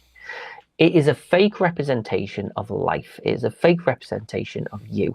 I use social media in a way that, in the past when I've broken up with girlfriends, I have posted I've broken up with someone. Now, some people go, oh, mate, don't be posting that. I'm like, you can't just show the positive parts of life. You have to, because then when people come back to me and go, oh, where's your girlfriend? Not seen you post about it. Oh, we broke up. Oh, you know what I mean? And I think then people go, oh, he's only posting the good things. And most people do. Most people do just post the good things. If you look at some of the content I've posted today for my weekly content, I've put pictures of me overweight.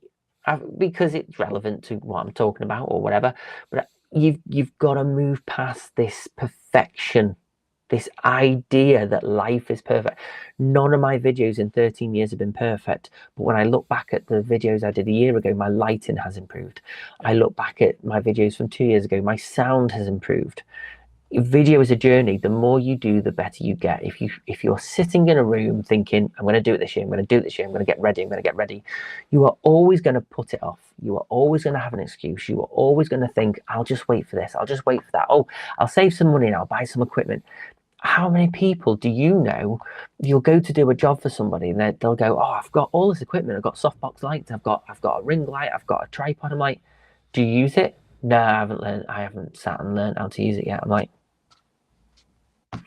the amount of people that have equipment in their offices and they just don't use it. It's like, because they thought it was a good idea. They realized it's not just Mike or Carlton turn up to the office one day and press record on a camera and go home laughing to the bank because they've just charged someone 1,500 quid. They don't see the 7 o'clock start right through to 10 o'clock because you've peaked a bit of color and you're just trying to mask it, and you've got to also stop being a perfectionist as well, because I use AI to clean up my audio because that saves me 4 hours. But that 4 hours means I can research plugins, I can research how to get a better grade on something, I can research in that moment, right, audio's done, I'm going to spend an hour or two just tweaking this color a bit more because I've got my time back.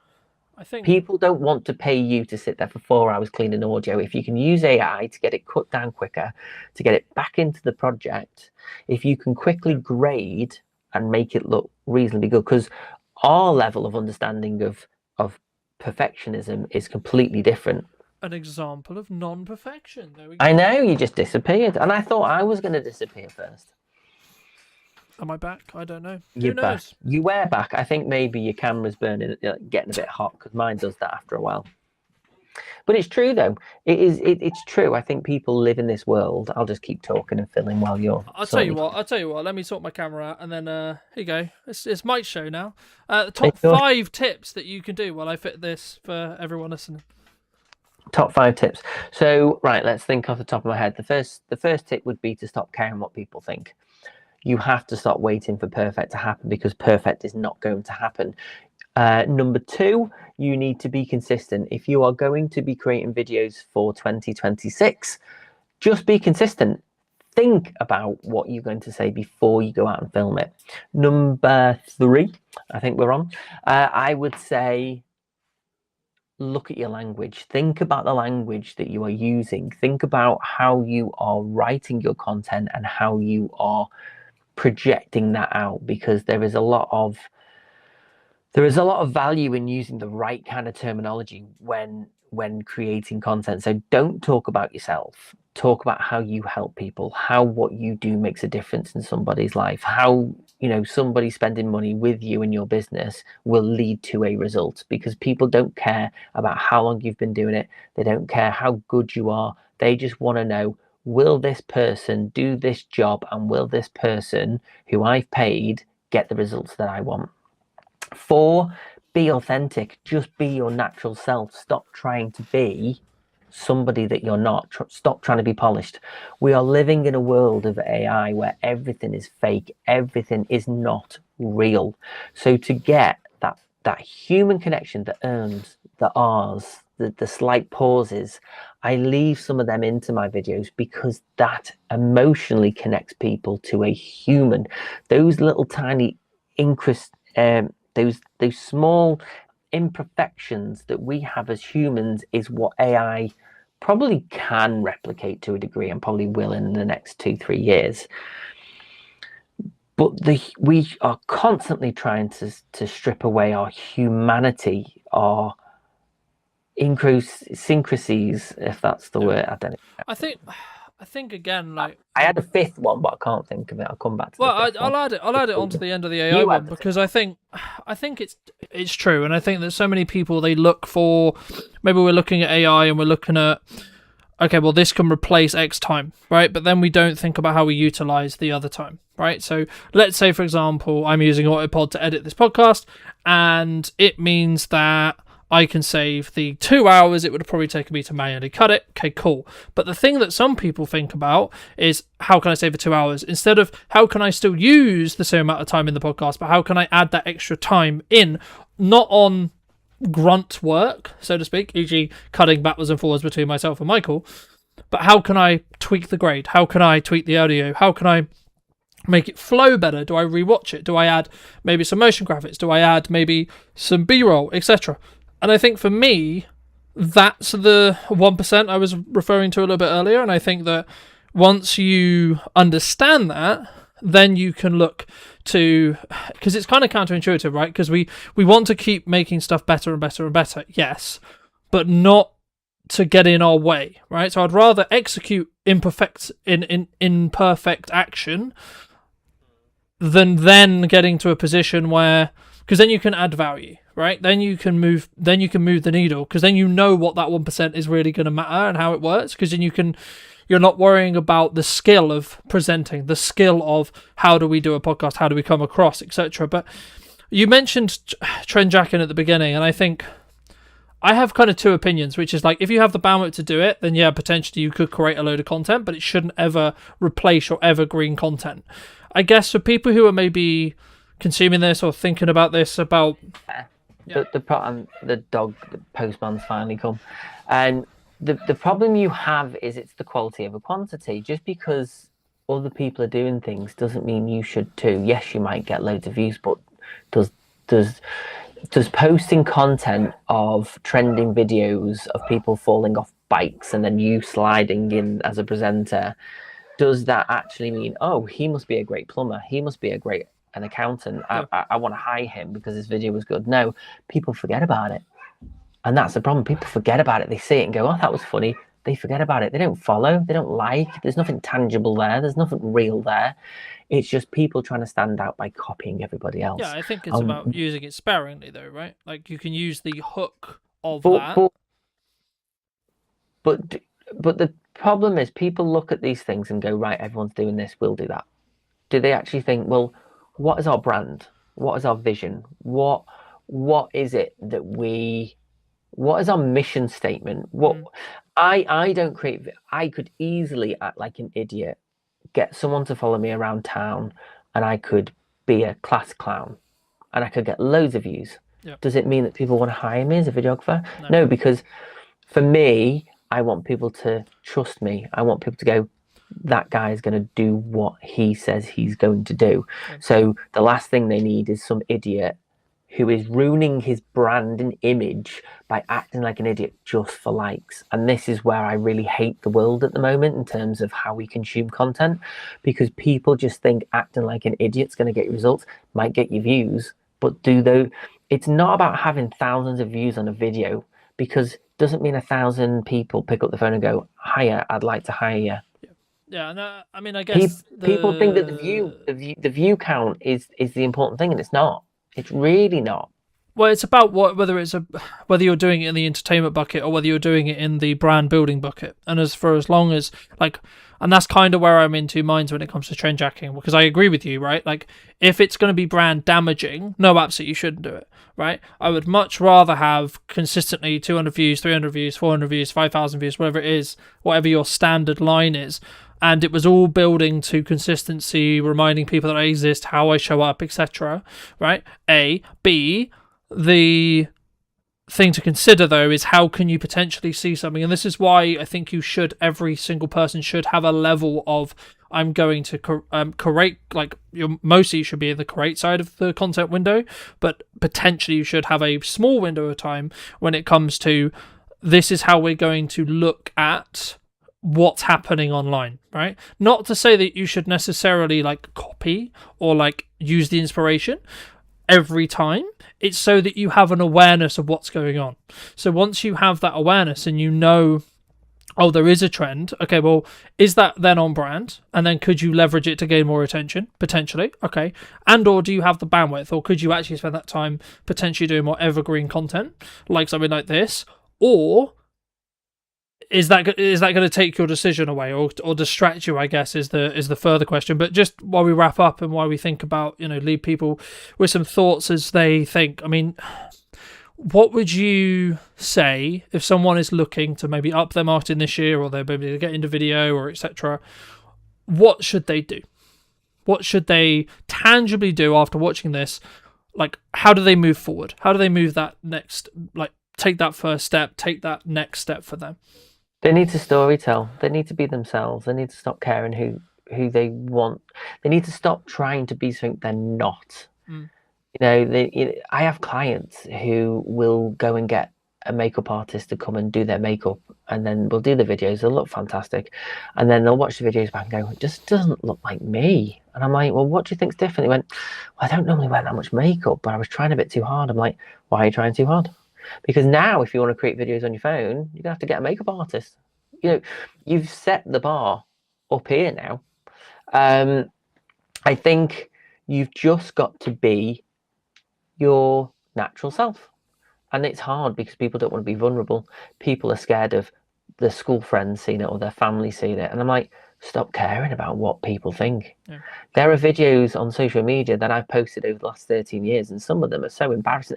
I wrote a song about being on the toilet once when I was 26 or 7, and it was funny. I had a selfie stick, and I wrote a song while I was on the toilet. And, you think of these things now and go, wow, I wouldn't do that now. But it's there, it's up there. And some of my friends in my camp van group, they seem to get it out when we're all drunk and go, oh, well, there's Michael acting like an idiot. I don't take myself too seriously. I am who I am.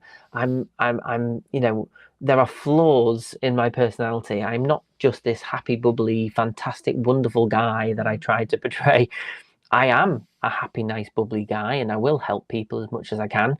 But I can still get grumpy. I can still have a go at someone for cutting me up on the motorway. I'm a human. I try to show the real me. And if I am angry, and I try to refrain from creating video content because I've got a business and a brand to protect. And if you were going to talk to yourself 10 years ago, what advice, if you were going to give advice, would you give that person? If I was going to say anything to myself 10 years ago, it would just be keep your eyes open and you'll get where you need to go. You need to be really good at marketing to be able to have the opportunity and the permission to be able to sell, is my view, in a nutshell. I think when we look at marketing and sales and output of content, the more you do it, the easier it gets, my opinion. What role do you feel trust plays either in business or in marketing specifically? Hello, my friends. Welcome to a brand new episode in What's Missing in Marketing Today. Today, we're going to be talking to Tom all about his opinions on marketing. And before we get into it, Tom, Could you give the audience a little bit of context on who you are, and of course answer our opening question? What do you feel is missing in marketing today? Absolutely. Thank you very much for having me on, Carlton. I really appreciate it. No, you're welcome. Who am I? I am Tom Jepson. I am a coach for self-employed people, mostly parents, mostly working parents, should I say. And I'm here to help them take some of the out of doing business for themselves, because it's really quite hard balancing doing a business that you want to do, parenting, caring, all the dynamics that come with it. I am a full-time parent. Also, I'm a full-time carer as well. So I am living and breathing all the stuff that I do with my clients. To answer your question, what is missing in marketing today? I think selling is missing in marketing today, is what I think is missing. Okay. And I'm sure we can dive down into that hot topic momentarily. I mean, just to build off that, my personal view, I personally think they're separate, right? I think they are mutually exclusive. You can't have one without the other, right? But you need to be really good at marketing to be able to have the opportunity and the permission to be able to sell, is my view, right? In a nutshell. Why do you think then, let me build off the question, why do you think specifically then it is missing in marketing then? Like, what do you, like when you say that, is it not sales driven in respect to like sometimes we don't do call to actions or we don't have that quote ask, or is it, because I would argue you shouldn't be direct selling, or would you disagree? So this is a very big topic, and I know we could go for hours just on this one point. So to give some context, I have a daily newsletter. Daily, I send an email to a mailing list every damn day, and because I'm well versed at that, I am practiced in what I offer to people. There is a call to action which could be deemed as a sales pitch every day. Yeah. It's never like buy my stuff, because I'm not going to ram that down people's throat when they're actually, what I want to do is give them something of value. But I know that for some people, seeing a continual offer every day could be quite off-putting. I can tell you exactly why I do it, because if I get new subscribers and I hit them on a day without an offer, they're never going to see it. Yeah. So contextually, I know it doesn't work for some people. When we take it out of the sphere of direct communication and put it into something like LinkedIn, I'll say that LinkedIn is the only social media platform I use. I do not have energy or the want to use any others. Maybe I'm wrong, maybe I'm not, I don't know, but I don't have the energy for it. In the context of LinkedIn, my filter bubble tells me that there's a lot of chat around personal brand and personal marketing and relationship building. Yep. And I get it. I'm here for it. I just want to talk to people. But when I want to say, hey folks, here is a thing that I have built, here is a service which I offer, and I want you to buy it. I don't, in this moment, I'm not making it so difficult for you to receive this that you have to get to know me for weeks and weeks before, so then you can benefit it. I'm offering you something now which you can buy with money so I can feed my children. When that sort of message comes out, it either disappears because the algorithm says, no, you mustn't sell to people. People just don't act on it because for whatever reason, they don't find it engaging content. Or any other reason that you could possibly want for that thing disappearing. But I think there's just this almost acceptance that it's not, I'm going to use the word acceptable. I know it's a big word to use. I'm going to say that it's accepted that it's not acceptable to sell in that way. And honestly, when you mix that into the marketing that we do with our content posts and our emails and our podcasts and all of that jazz, if we don't feel that we are able to do that one thing Mm. and have it be effective, how are we ever going to be able to run a business? I think, I mean, there's a lot I could pull out of there, but I think the unique perspective for me is there's a lot of conversation, especially at the moment, around people are concerned about the up and coming budget at the time of streaming, etc. Right? Like, people are concerned about like what's going to happen at Christmas and like where things are and etc. And I'm in a very fortunate position where like this month is manic, this month is crazy, but I'm still building the time to have this live stream, have this broadcast, have this conversation with you, because I think it's important to obviously add value and continue that process of constant development, constant growth, but also I'm always aware that I need to bank content whenever I can.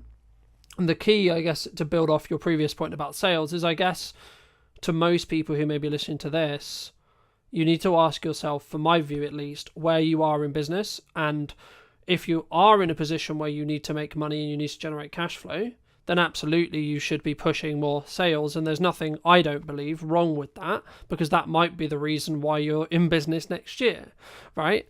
Now, in a world where you don't need that and you could be perceived, or one could perceive you as quote unquote being greedy just to make revenue for the sake of revenue, not implying that's what you're doing, but some could imply that, right? I think then you can look at it and go, okay, well, when do you want this quote cash out from what you're doing now, right? Is it in a week, a month, a year, right? Because if it's towards the year mark, then I would argue that in our content we should be trying to add value. Not saying you shouldn't have a call to action, because a call to action could actually be, hey, you really enjoying this, you'll probably enjoy the content I put on my YouTube channel or the newsletter I put out, etc. Right? So I think sometimes when we look at quote sales, we're sometimes looking very transactional, right? We're looking at, I've got this power hour to sell, I've got this coaching thing to sell, I've got this course to sell, I've got this ticket thing to sell, whatever it is.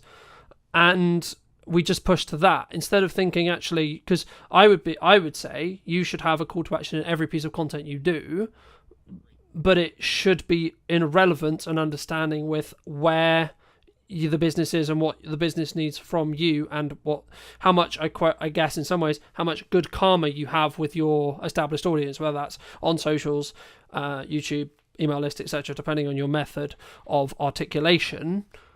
How do you mix that when you do call to actions, building off your previous point? Is it, hey, come and buy my thing always? Or is it actually, hey, I've done this other thing? Like, let's, for example, you may say, hey, I just did this amazing conversation with Carlton. Here's a link to it if you would find that interesting. That's an interesting question. And I do mix up the calls to action because I'm fully aware, I've been doing this business thing for a long time. I've been a freelancer for twice as long. I've been employed for twice as long as that, back in days of employment. I've been around the block. I know how this machine works, but to the same end, I don't have a damn clue how it works, because mixing up the calls to action, consistent blocks of, it's not like one day is buy my coaching, the next day is, oh, look, there's a thing. It's going to be consistent blocks of action to take. So yeah, I do mix it up. But to the same degree, it always comes back to the same thing of, this is the core thing that I offer. This is how I want to engage with you and how I would like you to engage with me, regardless of whatever medium, method or action we get there. If I'm posting on LinkedIn, chances are the call to action will either be connect with me here or sign up to the newsletter. Mm-hmm. Those two, because I know that if I get somebody into the newsletter ecosystem, they have actively opted in, and I can then actively let them know who I am, what I'm for, and what I can offer them and how it will help. Yeah. And I think, I guess, go on. I was just going to say, I think for me, it's about understanding when you're serving and understanding how to serve. But the point is, not to cut you off, but I think there's a point at which we say, should we not always be serving? Like everything, every action, every piece of content. Again, my 2 cents, big chefy pinch of salt. everything comes with value. Everything comes with a desire of, actually, if I was sat down with somebody in a coffee shop, what would I want to tell them? And how would I like them to benefit from this conversation? You know, it's not the generic, here's 10 lessons that I learned as an entrepreneur of 20 years old. You know, here's what I'm doing in Bali with my remote nomading, you know, and that's my high horse, which I'm sure we'll get onto later. But to like pull the thread of service, yeah, I believe that if you are in a business, if you are in business, there is always going to be an element of service to your customers, regardless of whether it's paid, whether it's free, whether it's interactional, whether it's transactional. You know, put something out there, because that then is the marketing, and then you can direct the sale. Yeah. You know, I'm not an expert in sales. People know this way better than I do. It's like they make jobs out of it. I haven't. But I do believe that aspect is almost becoming culturally unacceptable because people don't want to be sold to, and that's okay, but it doesn't mean we shouldn't do it. I think the reason why I paused was because I was just thinking, do people not want to get sold to, or do we need to position it in such a way where it doesn't feel like we're selling it to them, right? What I think you're referring to there is like, I don't want to be hard sold to, right? Yeah. Like, I don't know you, but you can buy my thing, thanks, right? For some, it works for some, and that's great. You know, I don't think it's ever going to work for me personally, so I probably would never do it. But in terms of, I don't want to feel like I'm selling to somebody. No, absolutely. I have to feel like I'm selling to somebody. Otherwise, what am I doing? I'm not. Otherwise, it's a hobby. Yeah. Like, at some point, I need to be in selling this thing mode. Yeah. You know, I'll offer somebody 45 minutes on the phone with me for free. I will pay attention to them. I will direct that conversation in a way which is pure coaching. I won't sell to them in the service element of that call. Yeah. They're going to know at the end of it what I can do to help them if they want to take it further. But the service comes first. Yeah. And then once that has been rounded out, I can then go, well, look, here's your call to action. This little piece is me saying, here's what you can buy if you want to. Yeah. And I think it's that mindset of, okay, you're allowed to sell what you do because you're damn good at it. And people need to know that. Otherwise, how the hell are they going to buy it from you? When did you choose daily? Because I think so many people, they struggle with, I'm going to spam people, right? Like, I post when I'm not in like crazy work mode with lots going on, etc. Like, I would post like 4 or 5 times a day, etc. across socials. Like, I'll be very visible, but I'm aware of how interest graph works rather than social graph. So I'm interested to see how kind of like you thought about daily like email marketing. Why daily, right? Because I guess some people are going to listen to this and say, well, Tom, that's spammy, right? That's too much. That's crazy, right? You don't want to oversaturate your audience, etc., etc., etc. It's not for them then, is it? That's my answer to that. It's not for them. I started, my newsletter journey began a couple of years ago as a consistent activity. It started monthly. After 3 months, it went to twice a month. At the beginning of, where are we now? Near the end of 2025. Beginning of this year, it went to weekly on a Monday. And then I got to a point in the middle of August, just before the summer holidays began, where I went, you know what? I've got too much to say. I've got too many things that I want to share with people. And I believe I have the energy and the momentum to do this. So I started winding it up a little bit. And as of the 1st of October, every day, it's 250 odd words of a story, something that's inspired me, something that I found funny or interesting, a life thing, You know, it might be a straight sales email. They can be peppered in. It's a business newsletter. Yeah. But I found that from the beginning of October to today, when we're recording this, sorry for suddenly removing the evergreen content barrier, but we can say over the course of the last 5 weeks of doing this consistent daily activity, I have found that my writing has gotten better. Not to toot my own trumpet, but it was pretty good before. But being able to write and have a funnel and a channel for consistently telling a story, it's made me better, you know? And the performance has done what I thought it was going to do. I gained a handful of subscribers and I lost a handful of subscribers. About as many, it was about parity for the in and the out. And I knew that that was going to happen because I was sending people something daily. Yeah. I was putting an action in there daily. Yeah. So, like, having it in the last 5 weeks and actually going, you know what, this experiment's worth doing and this is worth following. Yeah. And I'm going to keep pressing on. From my view, speaking about like daily posting reels or daily posting on social across all platforms, blah blah blah blah.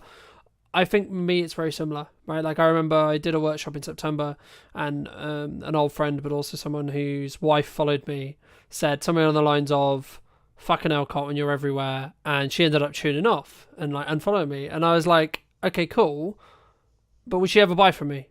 And the answer was no.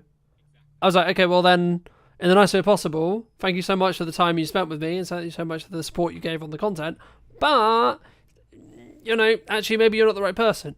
And I think that's the key. And I think sometimes, like, I could quote a million people, but the crux of like any marketing is just a shit ton of work in a window of time to get a result, right? The work as a whole is probably going to be the same whether you do it across 6 months. Like if you want the result, you can do it across 6 months and get the results in 6 months, or you can do it across 2 weeks and get the results in 2 weeks. But you have to have the same amount of like output than you would have in that 6 months in that 2 weeks. And that is going to annoy some people. That is going to quote, "Oh, fuck's sake, Tom, you're there again," right? "Oh, fuck's sake," etc. But like also the just to pick apart a little bit what you said, the key I think for the person listening who's maybe considering something like this, whether this is daily posting on YouTube, daily posting shorts, daily posting Instagrams, writing an email, whatever it may be, writing a blog, etc. For me, it's, can you make that 1% improvement? Right? Because what you're talking about there, the reason why you're getting better is because, and you may not feel it, right, at the time. It's only in hindsight when you look back. But if you go, like, if I look at where the podcast was and arguably, like, why is what's missing in marketing today, quote, successful or, quote, doing well? Actually, it's because I've 1%ed it every episode since June. Right? By the time this pre-recorded version of this episode I expect comes out, it will probably be 5 to 7, maybe 20 times better than as it sits today. Right? Why is that? Because every episode I'm functioning and I'm saying, and it comes with practice, right?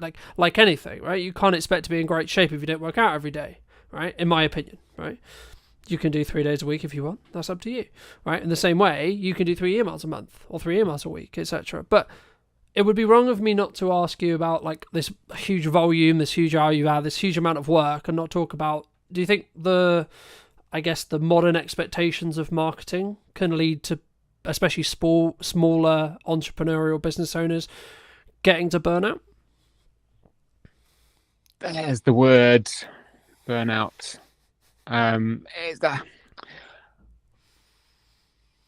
I mean, just to give burnout its place for a moment. Yeah, I think that specific symptom comes from trying to do a lot of stuff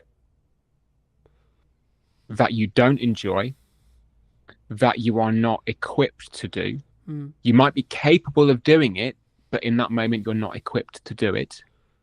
And that you maybe don't acknowledge that something else needs to be set down. So to give burnout the thing, yeah, I think when we look at marketing and sales and output of content, the more you do it, the easier it gets. My opinion. If you come to it and say, oh, this is really hard work, I don't know what to post, I don't think I want to be sold to. For a start, you're coming at it from a place of fear for whatever reason, because you don't want to do it because it might feel a bit scary to put yourself out there. You don't want to do it because it might feel a bit scary about actually selling yourself. Yeah. It might feel a bit scary to put your 2 cents on a live stream with somebody who you're really pleased to talk to. How dare you have an opinion, Tom? How fucking dare you have an opinion about something that might upset somebody? I specifically today, I had that conversation with someone on LinkedIn because they posted the very same thing. It's like, we just can't have a conversation anymore because you might offend someone. Like, it is up to us to communicate with our best intention. Whatever that best intention is, we've got to put it out there. How somebody receives it is not on you. And I think when we start to take on the burden of the recipient in terms of, and I feel like I should be careful about what I'm saying here because this could be very heavily misconstrued as me being a complete asshole. I care deeply about what I send to people and that they will receive some value from it. Yeah. If they read it and go, no, that guy's a dick, that's not on me. I can't control that. But surely it's the intention, though, right? The intention that I want someone to read it and go, that guy's a dick. No. So like when you create content in the same way I create content, I always go from a perspective of an intention of, I'm going to add as much value to whoever is. 100%. I'm grateful enough to have the time of the time, right? That's it. But I think the point is, when it comes to the kind of the small business owner, the working parent, the full-time carer trying to run something that they need to run or want to run to maintain their own sense of self, when things like taking on the burden of somebody else's receipt of your content and worrying too much about how are they going to receive this, regardless of intent, at that point, you start to run out of energy because you then don't have the energy to give to the content, to the message, to the service, because you're spending it worrying how someone is going to receive it, and then you start to burn out. Yeah. And then it just becomes cyclical, and then you don't want to do it, and then you don't do it, and then you beat yourself up because you're not doing it, and then you get all worried and sad that you're not doing it and that you should be doing more. You must be doing X, Y, and Z, and it just becomes this kind of self-fulfilling. It's cyclical, kicking your own ass, because realistically you're worrying about something that is so far outside of your control, it's worth working through it to let that go. Yeah. And then you can just send a daily email with the best intention, with content that you believe is good. It might not hit the mark that day, so what? Try again tomorrow. But you can do it without worrying that somebody's going to tune out, because as you said before, if they tune out, it's probably not for them, and that's okay. The same goes with daily posting. I mean, I try to post daily on LinkedIn. Presence, makes me a bit sad sometimes. But as you take away that fear of, am I going to get cancelled? Is this message going to miss the mark? Is this any other thing? Yeah. Chances are, worst that's going to happen, no one's going to see it. And if they do, they're going to have some other thing happen, right? Like I can't remember exactly he said to me, but a client many years ago said 95% of the things that you do and you worry about, no one's going to give a shit about because they've got 15 other things to worry about that aren't you or anything to do with you, right? We're very internal creatures in that respect, It's almost like being a little over empathetic, and again, I'm not being a dick. Caring about how other people are is incredibly important. It's the crux of my business. It's the crux of me as a human being. Yeah, I care about how other people are. as I say, you could arguably care, but I also like. So I'll give you an example. I care about how your business is, right? I care about how everyone's business is, even if they're a competitor of mine. However, it's still none of my bloody business how their business is, right? Whether it's going well, whether it's not, whether it's whatever, whichever end of this spectrum we're talking about, right? Whether they're doing incredibly well, incredibly successful, and they have a record-breaking months, or the opposite end of the spectrum, they're about to go bankrupt and they're actually like swimming in miles and miles and miles of debt. Okay, right. I can care and I can empathize as a human to a human and a business owner to a business owner. But the reality is it's still got nothing to do with me. Right? The only things I should focus on is me, my business, and what I'm doing. And staying in my lane and moving myself forward. Do you agree? I like the awareness. I'm very much attuned to being aware of what is going on around. Because then you know, if you see a strategic opportunity to make a move, you can make a move. Yeah. You know, you see a gap in this is how the best products come out. You see a gap in the market, you fill it. Yeah. You know, but as you say, how somebody is doing day to day, if they are not publicly putting it out there on the line, telling their story all the time, because they want it to be seen. Mm. And I mean, like, not a curated version. I mean, the whole nine, just open book stuff. Then no, you're absolutely right. It's none of your business. You can be interested and you can still care. Every person that I know on a personal level, I care about how they're doing, how their work is, how life is, you know, how the family are, how much detail they give to me is up to them. Because some stuff just ain't my damn business. Yeah. But understanding that they're at least there, being empathetic to that is good.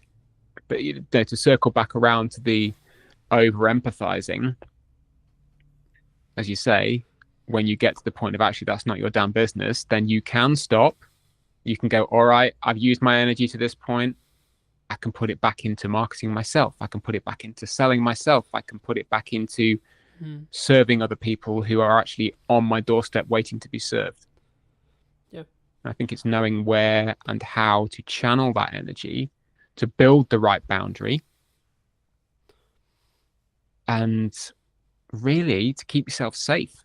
Do you think business owners struggle to give or set boundaries, either with clients, with colleagues, with friends, with marketing, with themselves, with family, with friends? Yes. I'll elaborate on that. Well, there we go. No, there's the answer. And if so, why? No, that's a really good.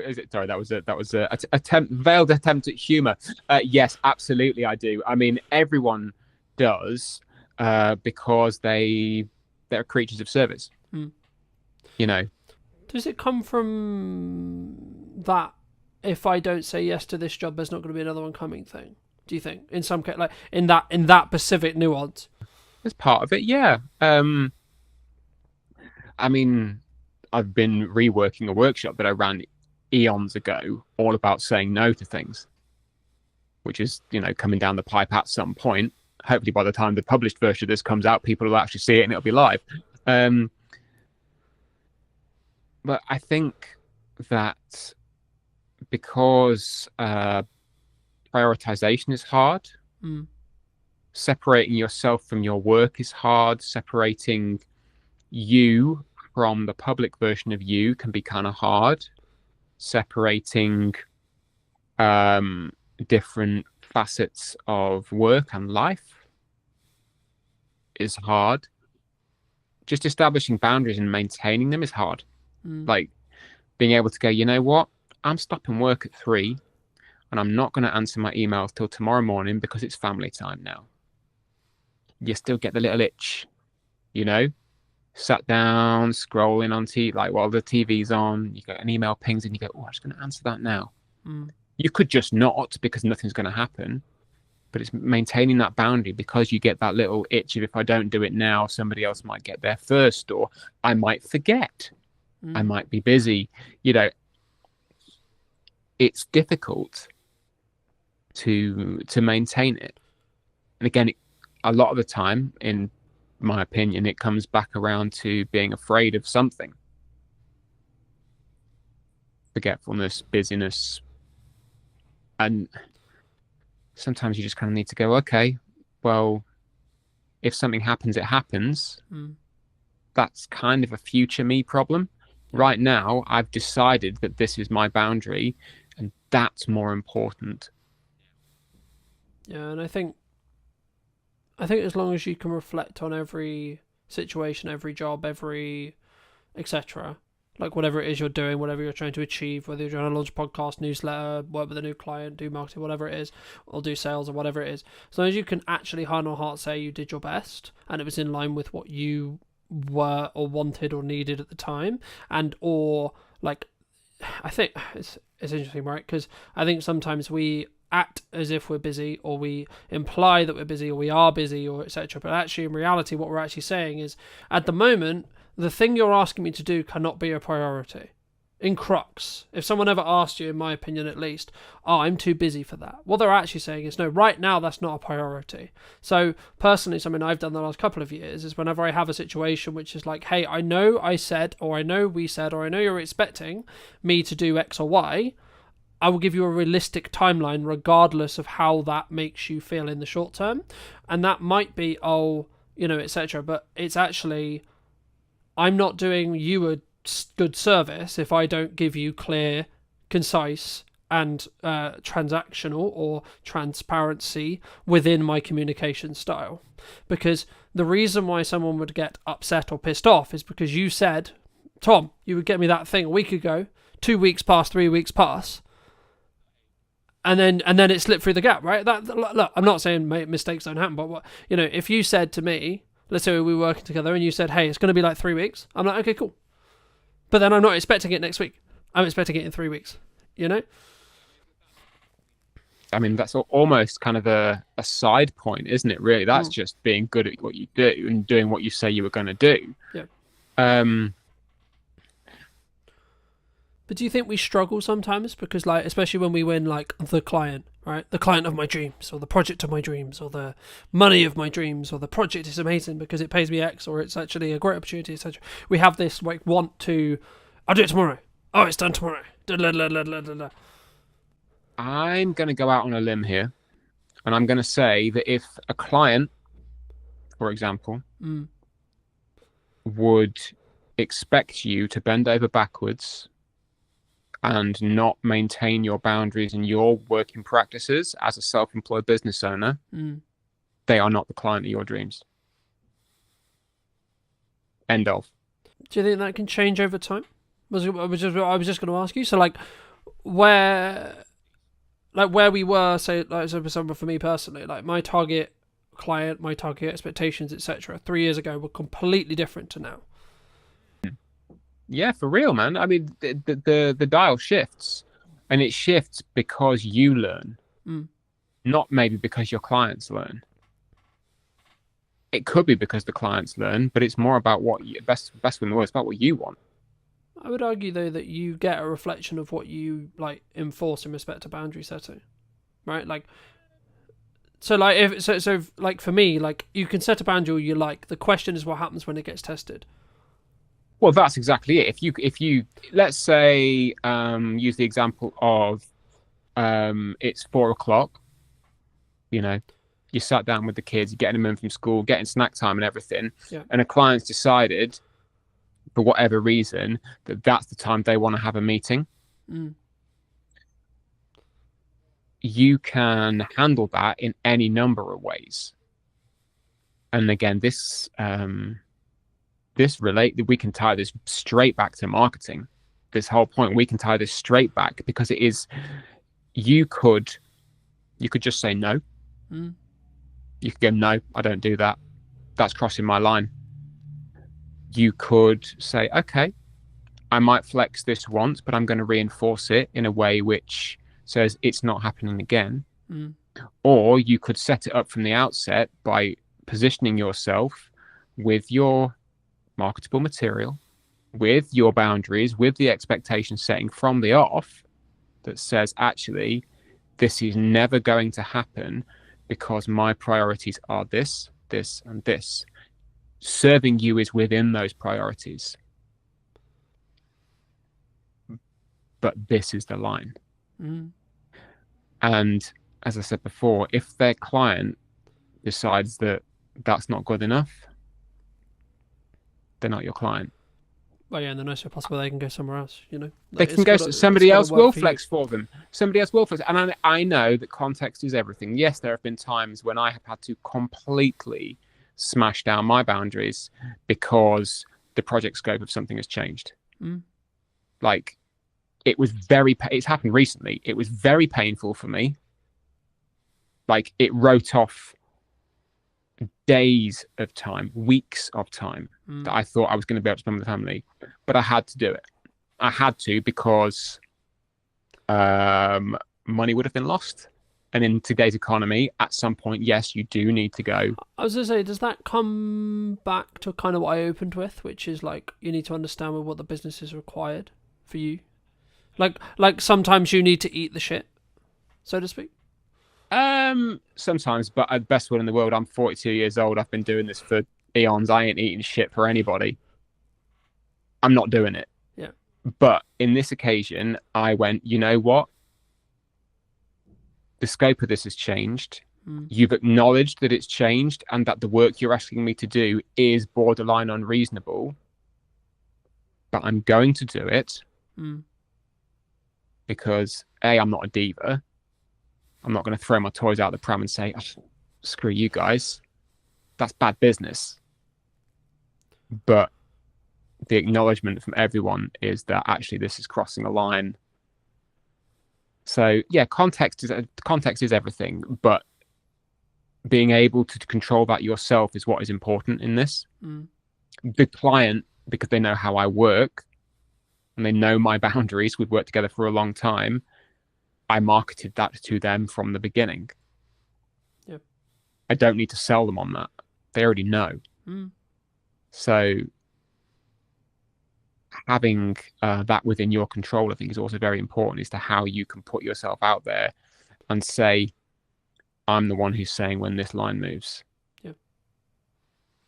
I mean, that kind of bridges onto my next question, which was going to be like, what role do you feel trust plays either in business or in marketing specifically? So if it's in a marketing context, it would be building trust with your ideal client, your ideal audience, etc. And if it is in a client context, it would be then how do you utilize and or keep that trust?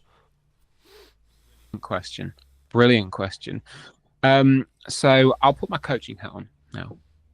So for me as a coach, through my marketing, people need to know a small number of things.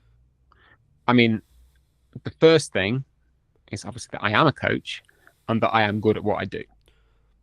They need to know that from the off. Once they know that, we can kind of go, okay, that's the functional practical. We'll just cast that aside. I know this thing about him now. After that, it's then getting to know me. What do I bring to the table? Who am I? Who is this guy? And then through the stories, through the communication, the conversation, it builds this rapport.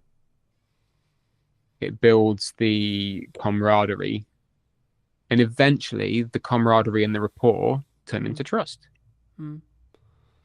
Because that kind of communal safe space has been built through the messaging, through the back and forth on email, through the DMs, through the networking. And somebody knows they could rock up in a one-to-one with you and you'd have a great chat. Because at least the space you hold there together for that 30 minutes or whatever, you've established that and it's good. It does take time. You know, it's not just a case of me going out to people and saying, hey, I'm a coach. I'm really good at what I do. Look, I'm a nice guy. You're a neat guy. So it takes work. It takes a lot of trust in yourself as well to be able to go, you know what, this is what I stand for. This is who I am. And who I am is okay. I don't really need to flex or change or bend for anybody because this is who I am. How that is reflected into work once effectively you have somebody pass the post So as we said before, that's just showing up and doing what you do to the best of your abilities. Yeah. I hold safe space for people. When we get into a coaching call, effectively this little oblong window, that is our safe space and our boundary. Nobody else is getting in there. Nobody else is hearing what's going on in that space. And I have to reinforce that explicitly. It's not a kind of an unknown, oh, is this safe space? Is this something that people are going to know? It's like, no, I will state it up top. This is what you can trust and expect from this interaction. And the same goes for the precursor with one-to-ones and emails and everything as well. This is a safe space. I'm not going to go and, publish the ins and outs of a social call I had with somebody on LinkedIn. It might inspire something. Yeah. But it's the trust is never broken in that way. Of like, I'm going to take exactly what you've said and name you. I think it's different, right? Like, again, it's context, right? Like, being inspired by a action or showing a behind the scenes process, like, for example, for me, like, people ask me all the time, it's like, how do clients feel about the behind the scenes process? Well, like, me sharing production, me sharing how I do it, etc., right? Like, a lot of people, the honest answer is actually they like it. They like that extra exposure. They like seeing it from my point of view. But it's just part of my sales journey, right? It's something that I have a conversation with very early on, and I establish very quickly what kind of project is this, right? Is this going to be a collaborative project where we both win? They get great content, I get great content, and I get paid, happy days, right? Or is it going to be a very stringent, very NDA'd or non-disclosure agreement, very contractual, very show up, get paid, go home, F off, right? Kind of agreement, right? And, I guess, what do I do more of now? Probably the more collaborative side, right? Just the nature of the business, etc. Cool. But that's also, and again, I had a reality this morning, which was the same, which was like, actually the old of me would have been like, this annoys them, but the person I am now is like, no, that's just not me anymore. And obviously I won't go into detail on that specific thing, but it leads on to my next question really nicely, which is like, how do you either help people, or maybe someone listening to this, if they're looking at their marketing or etc., and maybe they want to move into that next stage, whatever that is for them, that next season, whether it's we have a 9 to 5, we're looking to do our own thing, gain our own freedom, gain etc., and all the benefits that come with, but also all the stresses, of course, that come with working for ourselves, and or we've been working for ourselves for 3 years, 2 years, 1 year, whatever, and we're looking to scale up. We're looking to do that scary, we're going to up our prices, change our value perception. What would you say to those people who are, as I say, kind of, I think there's two camps potentially who are listening. A, in a 9 to 5 who are looking to make the jump, or B, maybe they've been doing it, they built good momentum, but they're kind of like, if I up my prices, I'm going to lose on my clients. I mean, that's a very specific scenario, the whole upping the prices, losing the clients thing. And it comes up more often than you'd think. Broad strokes, I would always ask the question, who are you now? And then, who would you like to be? And then, who now can help you become who you'd like to be? And it always comes back to the self, the understanding that the person in the middle of this storm in a teacup, in fact, the teacup in a storm, is you. You're the one who is steering it. You're the one who makes the decision at the end of the day. You have, I have, pretty much everyone we know collectively who is self-employed has had to have that pull yourself up by the bootstraps conversation and go, you know what? I'm leaving my job. I'm going to go and do it for me. And at that moment, you say to yourself, well, okay, this is who I am today, leaving my job. But tomorrow, who do I want to be? Do I want to be the person who's just left their job and is now running around like a headless chicken panicking? Or do I want to be the person who has gone, I've started something new? Yeah. Still scary. Talked a lot about fear in the last sort of 45 minutes. But it starts with you. Yeah.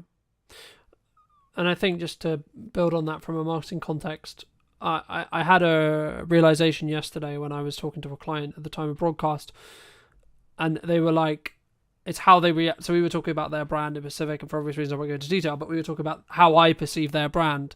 And what really stood by to me was then how they reacted to my feedback on what I was saying about their brand, if that makes sense, right? Because it was like, hold on, this person sees me as a pinnacle marketing voice, and that's why they value what I'm saying, right? It doesn't actually matter, in a nutshell, what I said, right? It was actually, and it was something along the lines of, hey, we really appreciate that because you're a strong marketing voice, etc. And yet, like, clearly, and this is the thing I was going to bridge in when you communicate, when you market. If you want the clients that are going to send you around the country, you want the larger scope, you want the larger projects, you have to ask yourself from backwards, and this is exactly what I did, that's why I'm bringing it up. You have to ask yourself, what content would they consume? How can I get their attention for long enough to build trust with them? But also, how can I show them that I'm worth the call? I'm worth the investment. I'm worth the, because etc. Not even like, first it's the time, then it's the money, right? And I think for me, that's the key. And that's where I think, speaking personally in my own marketing from previously, that's where I potentially was wrong, or where I was doing things unoptimally or wrong. And that kind of bridges onto that thing of, if you're going to post daily, it won't be for everyone thing as well, right? Like, especially if you're looking at socials, you have to have a level of volume to be able to rise above the noise, to be able to show up enough so that people realize, okay, yeah, you are serious. And regardless, I guess in some ways, as maybe like a footnote on that, a sign of success sometimes is actually other people talking to you in a more negative connotation at times, right?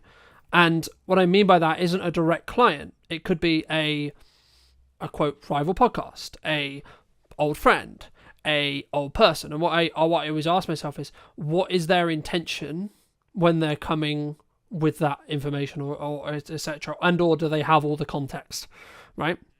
But I guess the question that comes from that is, kind of, we've answered it in regard to hate comments, but I guess it's, I've had it personally in my own personal network at times where people have said, like, especially when I'm trying to build like a side plan marketing wise, or a side like revenue stream potentially that hasn't started making money yet, it's like, yeah, but you should be doing your client work, yeah, but you should be doing the thing that previously worked, especially if that comes from your mother, your sister, your brother, your friends, your close people, the people who are close to you. I mean, how do you, or would you say to somebody, if you're going to, talk to them about that, how would you recommend they, I guess, challenge that, deal with that, articulate that, reflect on that, etc.? Good question. When people come to you with commentary, we all get it. As I said before, I've had emails from people saying, love your content, stop selling every day.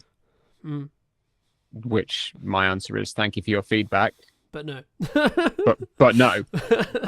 Not in so many words, although some days you would just like to go, well, fuck you, buddy. We don't do that. It's not particularly.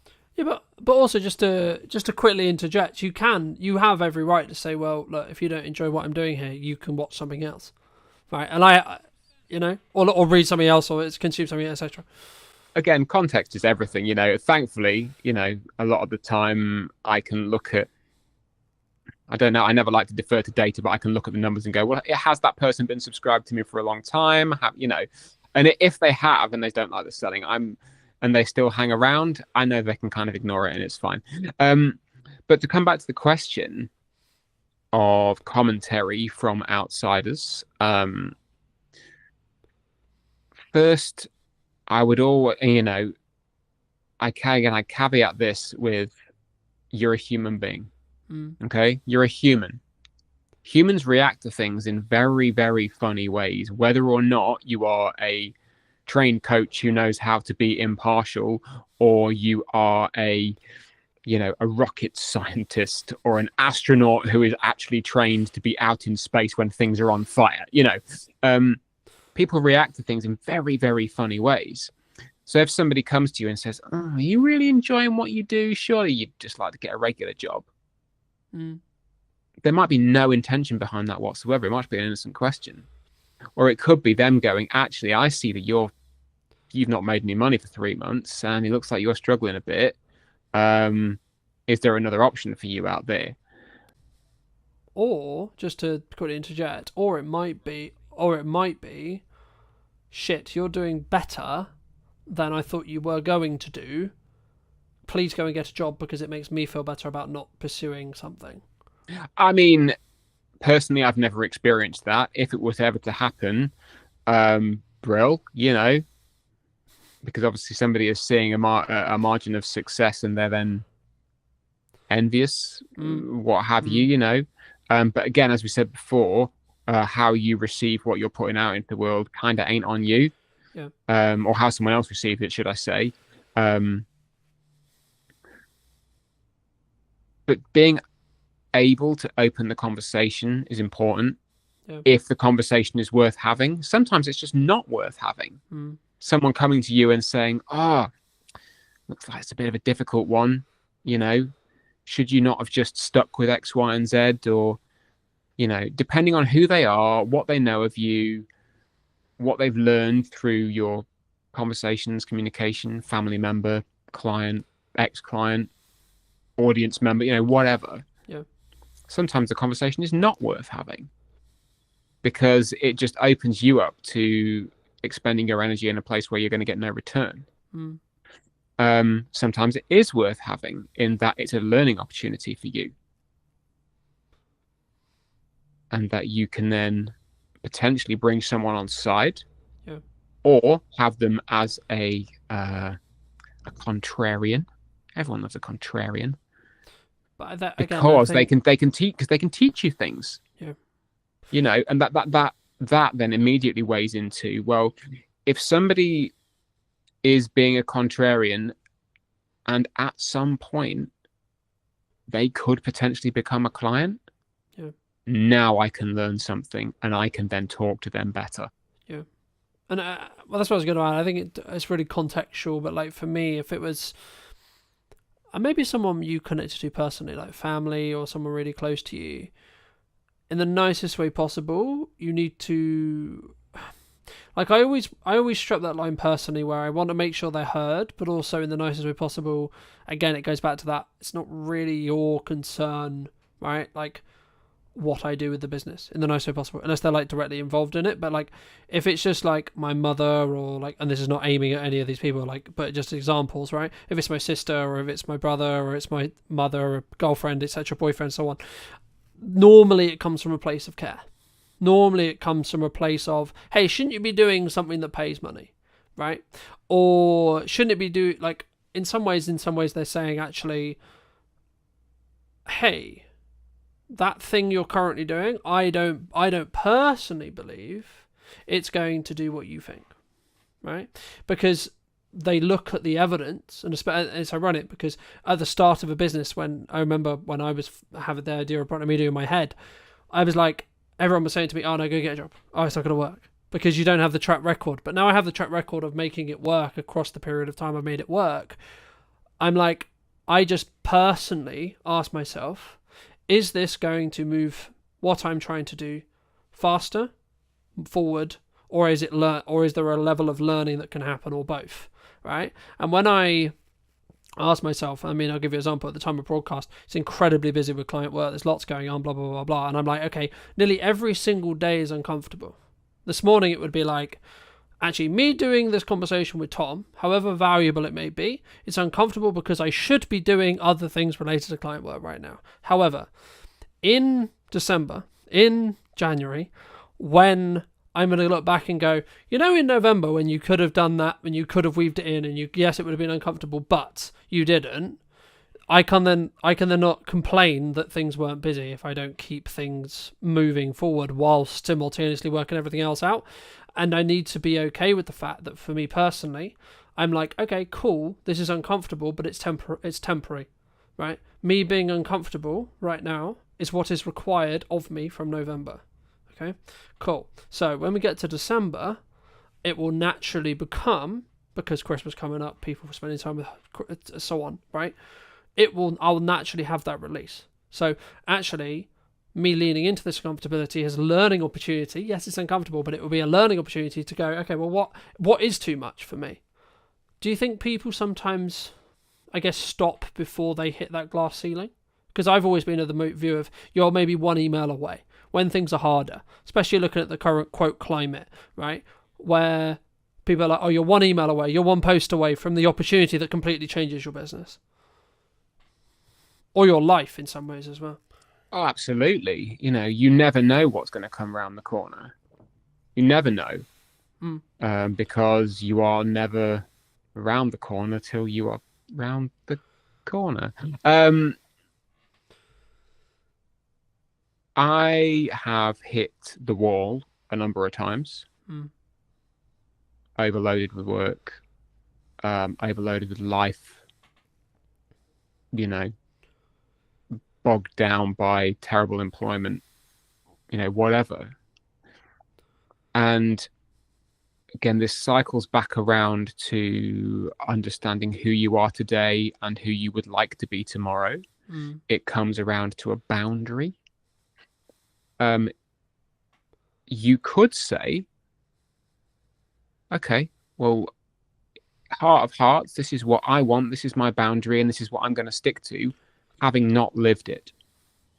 And that's okay. You'll never know if it is or not, because you've not lived it. You know, again, context is everything.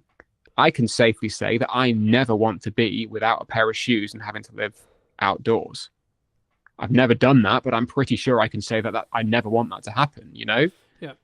But things like saying, actually, I never want to be in a position where I am, quote unquote, too busy.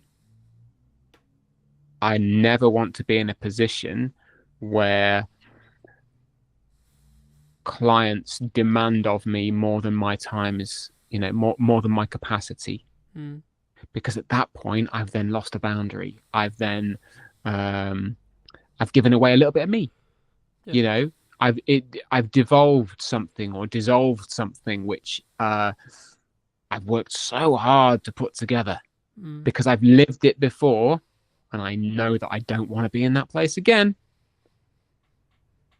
So it takes a lot of consideration to uphold those things. You know, whether it's sending daily emails, whether it's posting daily on LinkedIn, however you do it, and the message you put into that, it all comes from who am I today and who do I want to be tomorrow? Because you know that you can do it in a way which allows you to hold on to that stuff. I think maybe if we start to take our eye off that a little bit, it happens with humans. I do it, you know, now and again. I'm not perfect. Yeah. Far from it, you know.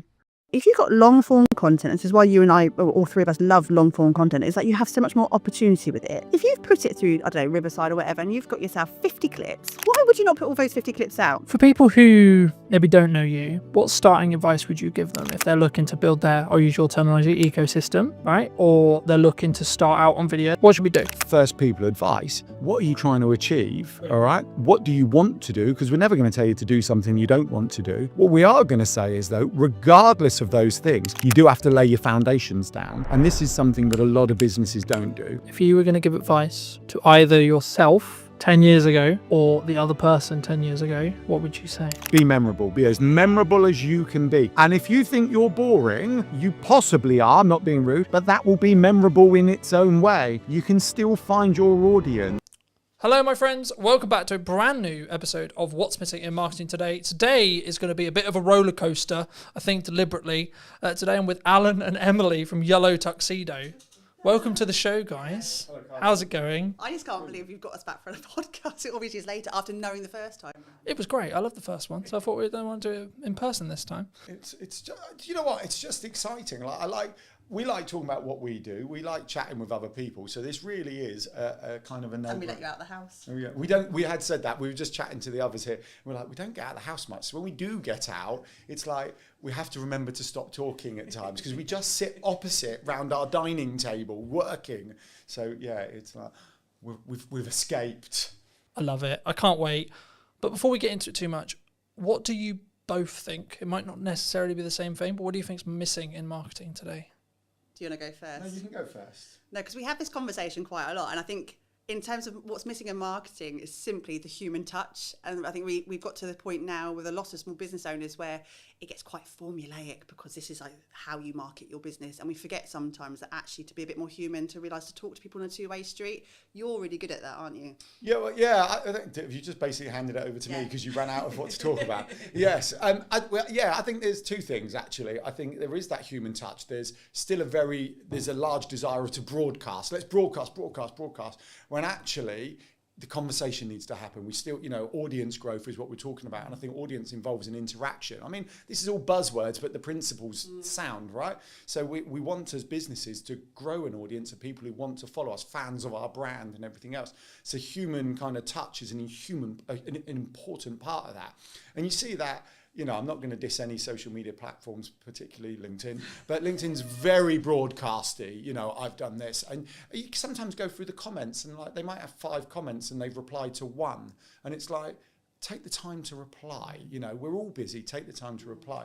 The other thing I think is missing, and human connection is like the big thing, like this art, that's what we call it in Yellow Tuxedo.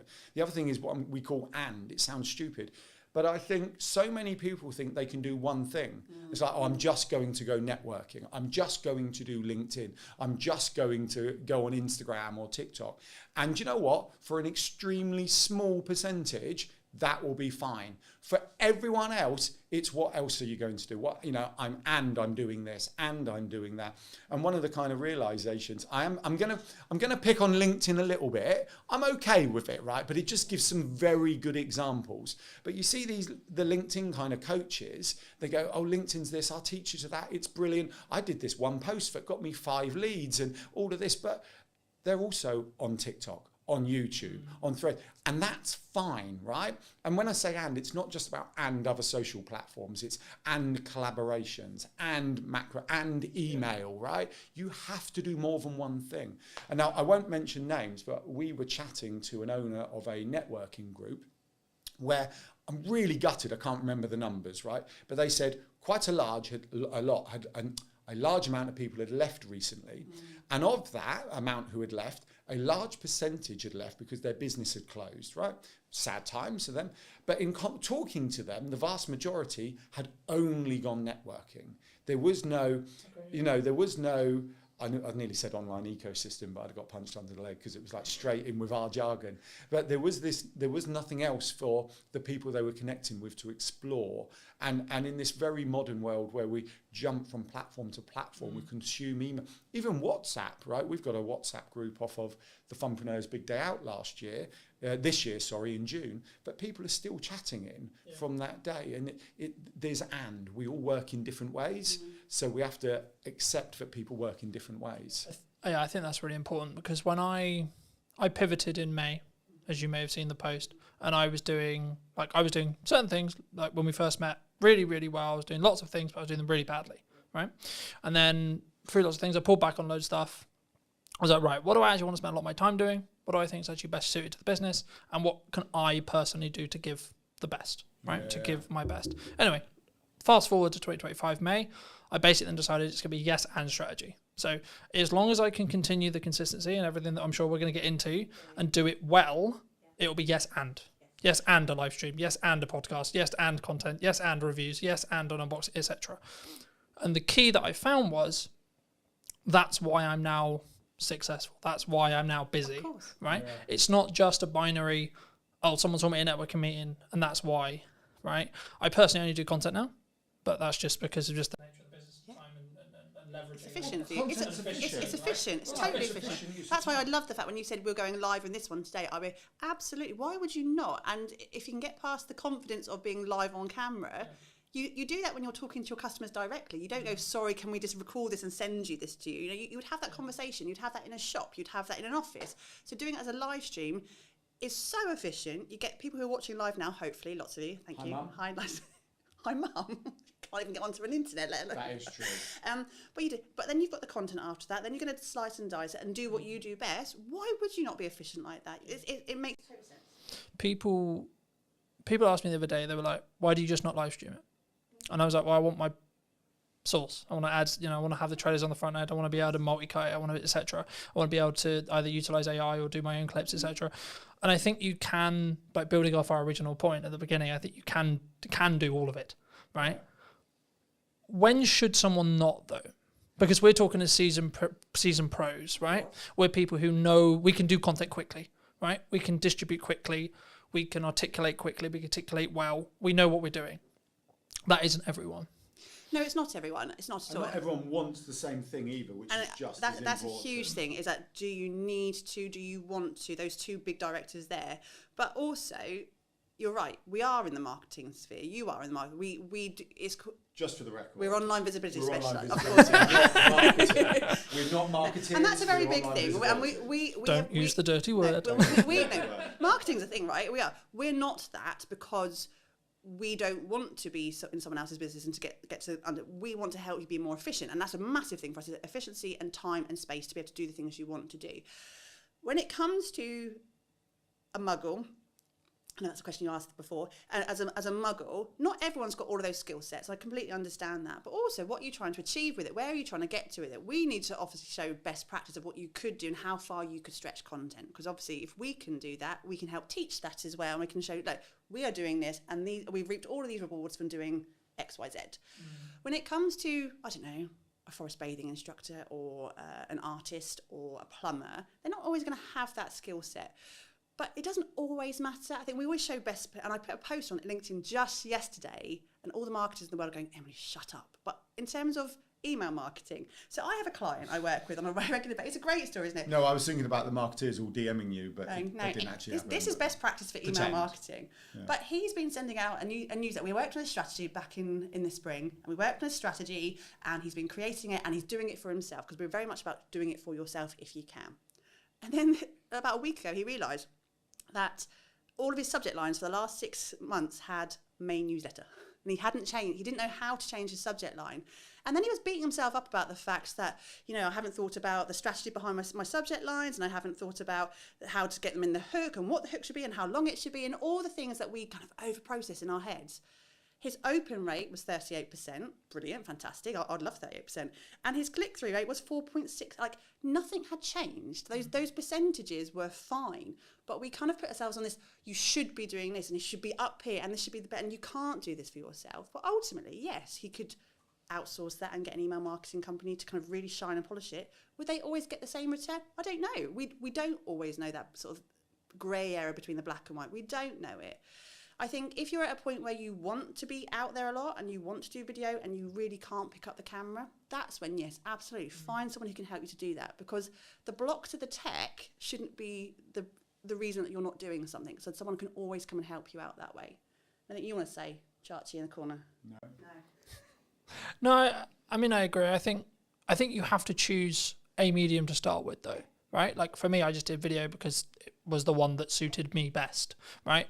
Now, you would say, and I would say, I need to be doing more. Yeah, absolutely. But I need to be doing it more sustainably, right? So when I do email marketing, I'm going to do email marketing in my way properly, right? When I do blog writing again, it will be properly. I've tested it. I know what I'm going to do. I know how I'm going to do it. But I don't turn on those taps until I know I'm going to be able to keep those taps running. The same thing with the live stream, the same with etc. Like I'm in a very grateful place, but still a stage where time is the main barrier, because I only have a certain amount of time. We're recording this like towards the middle of October. This won't be out until December, the pre-recorded version, and that's simply because the only way I can be consistent is by doing it. When I have a window of time to record some shows, I record some shows, and then I bank them and so on. For people who maybe don't know you, what starting advice would you give them if they're looking to build their, I'll use your terminology, ecosystem, right? Or they're looking to start out on video, they're looking to start out with blog writing, etc. How? What should we do? Well, all right. So I think the answer to this is also a carry-on point from what you were just talking about. You'll turn on the taps when you're ready.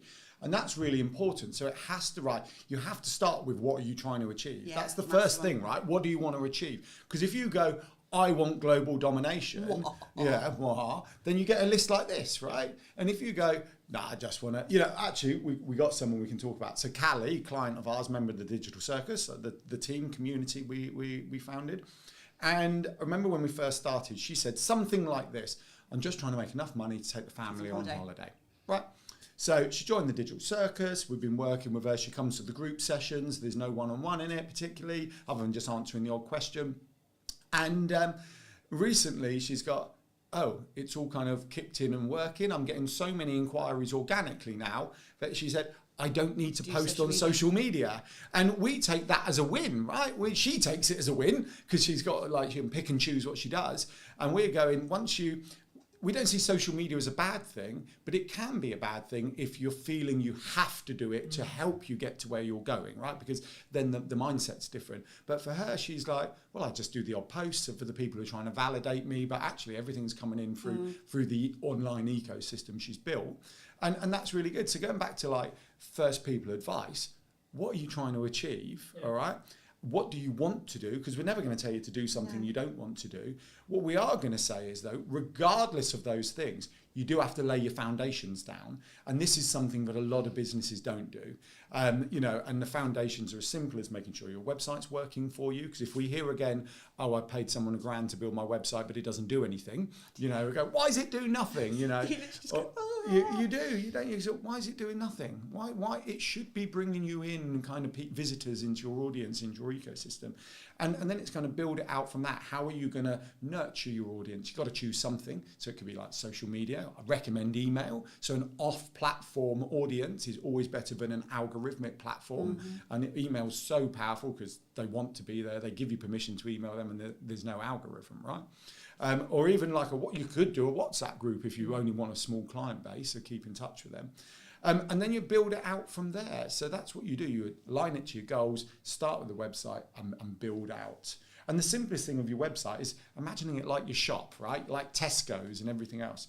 The way we explain... Or other supermarkets are available. Other supermarkets are available. We can talk about Aldi in a minute. We like that as well. They've got a good example to bring up. But think about your ecosystem, and what you're doing is building your Tesco's. And then this inner circle is like your kind of club card customers, right? And then the outer circle of this ecosystem is all of the Tesco's advertising, branding, touch points and everything else, which we would call virtual doors into your ecosystem. You're just building it out like that. But the second you put something online that's not connected up, not optimized, not leading back into your ecosystem, it's just a wasted opportunity. It's just a standalone post doing nothing, or a standalone directory entry or whatever, just not really connecting up. So make sure it's connected up. Start slow, align it to you. And know where you're trying to get to and how people are going to find you. The biggest thing. We talk a lot about keyword strategy with that kind of more SEO hat on. And I think so many people haven't even done that work to start off with. What do you want to be known for? And how is someone going to find you? And I think when we talk about Google quite a lot of the time, it's just one huge bookshelf, right? It's one big library.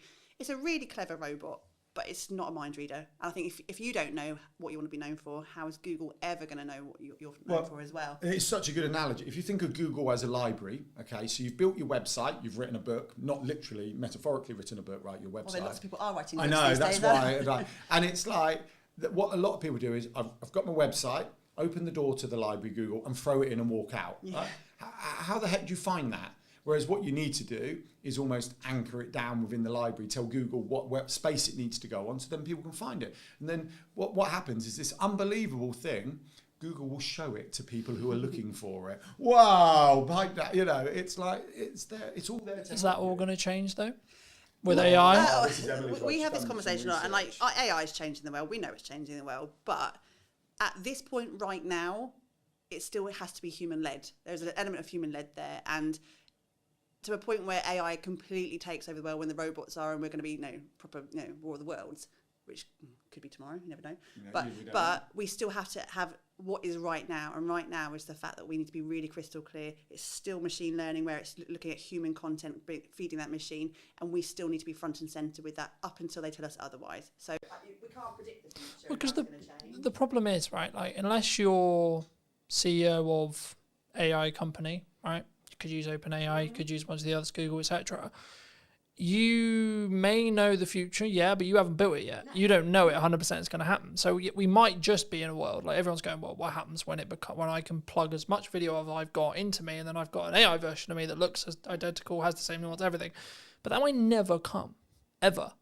It might, sure, and you should be planning in some ways with your head. Get and the crystal ball out, everybody. Isn't this like 3D TVs? They said 3Ds were coming, they came, and then they disappeared. And then they disappeared, yeah. Yeah, because it didn't actually. I think. Sorry. No, I say in terms of what AI especially from the Google platform is right now, is that if you're looking for a short, sharp answer, absolutely front and center will be the AI generated answer, and it will give you that. It will still give you the links to play. If someone's looking for an in-depth conversation, or they still need to have that human at the other end of that website to interact with, they're looking for a videographer, they're looking for a plumber, they're still going to have to get to that website at some point, and they're still going to want to interact with you, and they're still going to want to ask you questions and look at your FAQs and all of the things that we should be doing anyway. That's not going to change even if AI takes over the world, because they still need to talk to a human at the end of that transaction. It's different intention, isn't it? Asking AI to write you a blog is very different to going, I'm looking for a plumber, I'm looking for an online visibility specialist, I'm looking for... people looking for online visibility specialists.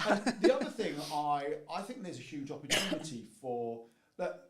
We touch on lots of things in our model, but we can talk a bit about SEO and email marketing, content marketing, but SEO in this one. So if you don't optimize it, how does it get found, in our library analogy? It can't, or it can, but it will take a lot longer. The other thing is I saw a fascinating post about AI shopping, which, to be honest, I hadn't quite explored until I read this post. And it was like the opportunity for the small businesses from AI shopping, because the AI is using different search terms. So when you go local glasses to me or something like that, rather than it going glasses, it's going best glasses for 2025 in Hampshire and things like that. So it's using broader search terms, which is the world of the small business, because the big businesses own all the short tail keywords. Our small businesses, we want the long tail, because we get a narrower audience who will be more engaged because we're answering their search query. Whereas, supermarket, going back to supermarkets, will be owned by a supermarket, right? So a small supermarket won't own that, but a supermarket specialising in local produce in Hampshire, best in 2025, all of a sudden AI is liking that. So there's a huge opportunity by ensuring you're there for when AI is looking for these answers. Yeah, that AI shopping was new to me. I found it quite interesting. Do you think marketing's too complicated for solo people now? We make it complicated. I think business is complicated. It's so much bloody noise, isn't it? This is why we started our business, is the fact that it's a really noisy space. And my LinkedIn or Instagram or Facebook or TikTok now is filled to the brim of adverts for marketeers who are telling you what you should be doing, or buy this here. And I don't bloody well know. I don't know. It's too much. And if you are a muggle type person who's not really into marketing, it can feel really overwhelming. It can. I get overwhelmed, and I know what we should be doing. I feel it oppressive is what I've been saying. Yeah. It's like if you're a business owner, like small solopreneur, freelancery type business, I feel that the kind of narrative and noise is like an oppressive cloud of you should be doing this. Yeah. And you've got, people like, I'm trying to think of big business, Alex Hormozy, Gary Vee, the big influencers going, you need to do this. You've got coaches on LinkedIn going, you need to do this. You've got marketeers telling you to do this. Yep. We're telling you to do something. And it's like, which one do you listen to? Because some are similar, some are not. It's like, it is.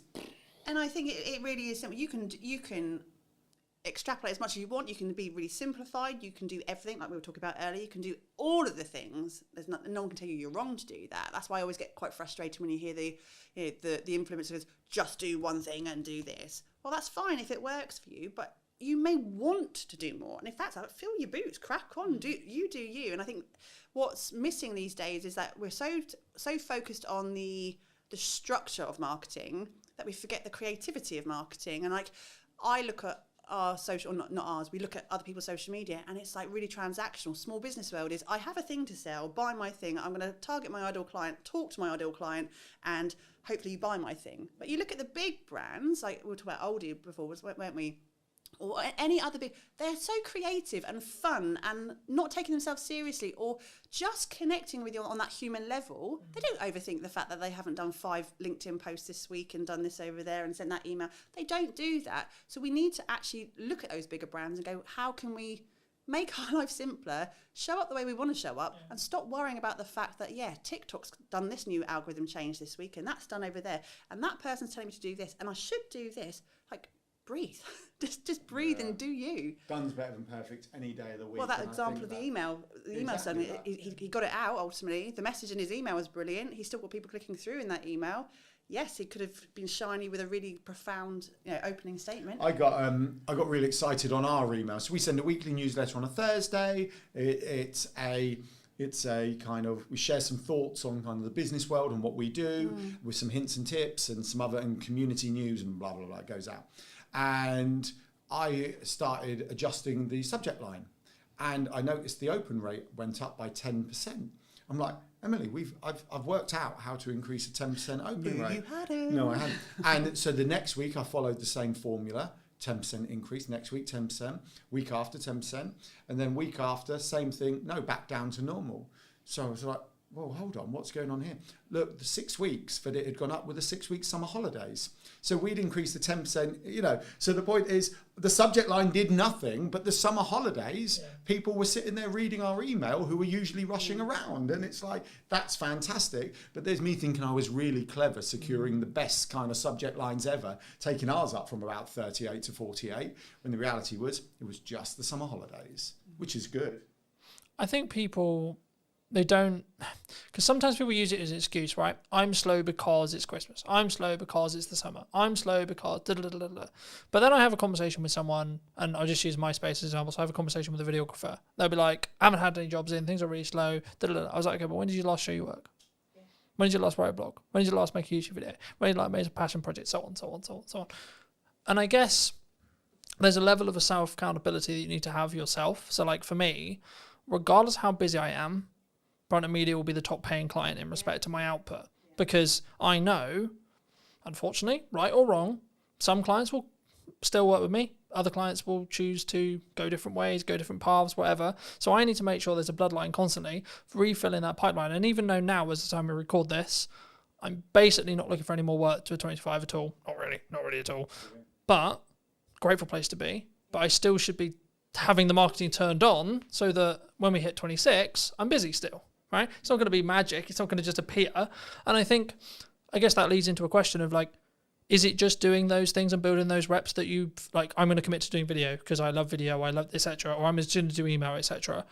And do we sometimes get dragged away from shiny things? Like, oh, shorts are really strong right now and I need a podcast. And everyone's got a podcast. And then people are doing live streaming and da-da-da-da-da. And that's the conversation we have so often with our clients, especially clients within Digital Circus as well, is that there is no magic bullet, right? There is no, but what you do need to do. There isn't a magic bullet, realistic. I know we've said and we've said human connection. It's doing the bloody work. It's just working hard, right? And like you can we're all adults. Well, majority of us are adults. A lot of Adulting is the biggest con in the world ever. Well, we can tell. We have a structure and it works for us, right? And we're not going to say it doesn't work because we spend a lot of time doing those things. It does take time. And yes, there are 2 of us. I get that. But it still takes time. We still run a family around it. We still try and do other things. We have to make twice the wage. We have to make twice the wage in our business. There is no plan B. So we have to do the work. And I can repeat it over and over to someone going, yeah, but you haven't done that. And you keep saying, I will get round to it. Just have some self-discipline and do it. And if you do the thing and it doesn't work for you, at least you can come back and say, I've tried, and then I'm going to maybe work on the next shiny thing if you really need to. But until the point where you just sit down, commit and go, this is going to take time. I have to find the time in my week. I only have these amount of hours in my day, but I'm going to have to sit down and do it at some point. Just do the thing. Do the thing. And then stop getting blindsided by, TikTok or Clubhouse. Is Clubhouse even still alive? No, it's not, is it? But we all run to it. But it's okay when it fills a space, because we know people who did quite well out of Clubhouse. Of course, but it's so not. it's fine. But it's not long. Thing is, I term. think it's a bandwidth thing, though. Right? Like I had this conversation with Chris a couple of weeks ago. We were talking about like you should be doing the authenticity, the add value piece, etc., stuff like this. But if you can trend jack on top of all of that, then absolutely you bloody should, right? Because it will add into your overarching the number of views I can obtain, which means conversion, blah blah blah blah. But if it's to sacrifice the value add, just can it off, don't do it. Right, is my view, and it's purely a bandwidth question, and that's why I think you've got to have some level of tough love either from someone else or yourself, which is I think what you were talking about like you've just got to get it done, right? I don't think, maybe you've had this in friends and yourself as well, but like for me, unless you're close to me, I don't think people quite realize how hard I work. Right, everyone's like, "Come on, you're invisible all the time, you're everywhere." Da, da, da. Yeah, but that's because I work literally every single fucking hour of the day, right? And it's not that I'm just like, because there's then the smart versus the working hard argument, right? But the thing is with AI, if you're working smart hard for the same amount of hours I am, and it's just compounding on top of it, right? So I think it's not just a binary of, oh, I use AI and then I can go and chill for the 5 hours, right? Because it saved me 5 hours. What you should actually be doing is, it saved me 5 hours, so I can do 5 hours more work of the work only I can do, right? And then you actually 5 times more or etc. Yeah, or the thing you love, like within it. So, you know, networking's a great example. And it's like, actually, even driving here. So we live half an hour away and we're chatting to you for an hour, let's just say. And so that's 2 hours, but that 2 hours doesn't factor in walking, parking, popping out, you know, so it's 2.5, it's possibly 3 hours. Yeah. It's actually, if I'm brutally honest, an inefficient use of our day, right? Yeah. Because we've squeezed everything in the school run. But actually, we want to do it. We want to do this, and those systems, those automations, and the AI, whatever you're doing, allow the things you want to do to happen. So yeah, whether you're replacing it with something else or adding more in, or you're going, actually, I just want to talk to people. So I was chatting to an AI guy, James, I met from Ireland the other day. And we were talking about an AI CRM that looks at your entire online Stop presence. giving the idea away, because someone's going to go and build it. Yeah, and but we're I'm quite gonna miss happy that someone one. else build. We're not about to build it, right? But it was kind of, I don't actually want this, because it does something I don't want. I'd rather do so. But to the extent where it looks at your entire online presence, so it will factor in likes on posts, comments, email open rates, previous stuff, bookings, DMs and everything. And if someone went past a trigger, using AI audio, it could send them a voice DM, because that's our thing, voice notes, and it go, hey there, it's Alan here, blah, blah, blah. Would you love a virtual cuppa? You know, I haven't spoken to you in ages, or would love to get to know you. Here's a link. And as much as I would feel that's not quite cool, what that would actually allow me to do is just focus on the chatting to people rather than working out who to chat to. And I really like that idea. I don't know how happy I would be with it sending a voice AI note, but we've played with it. At least a trigger who you need to go and send a message to. Absolutely. So if someone wants to build that, just give us a shout when you've done it, because we've got other things to do, like go on adventures, take people to Ponce Park for the day.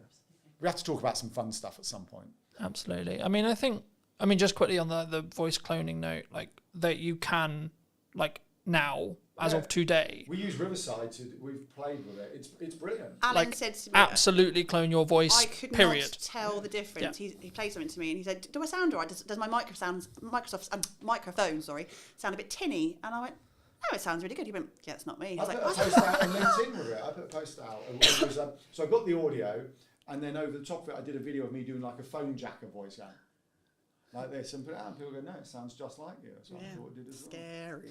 You know, so I think, moving back to what we started the conversation on, like we might get to there with video, right? We might, right? But the thing is, then I'll go back to my previous conversation about working smart. Okay, well then technically, if we've all got that ability, I could technically script this entire podcast if I wanted to, or get AI to, and then we could have a 45-minute podcast that we weren't even there to do.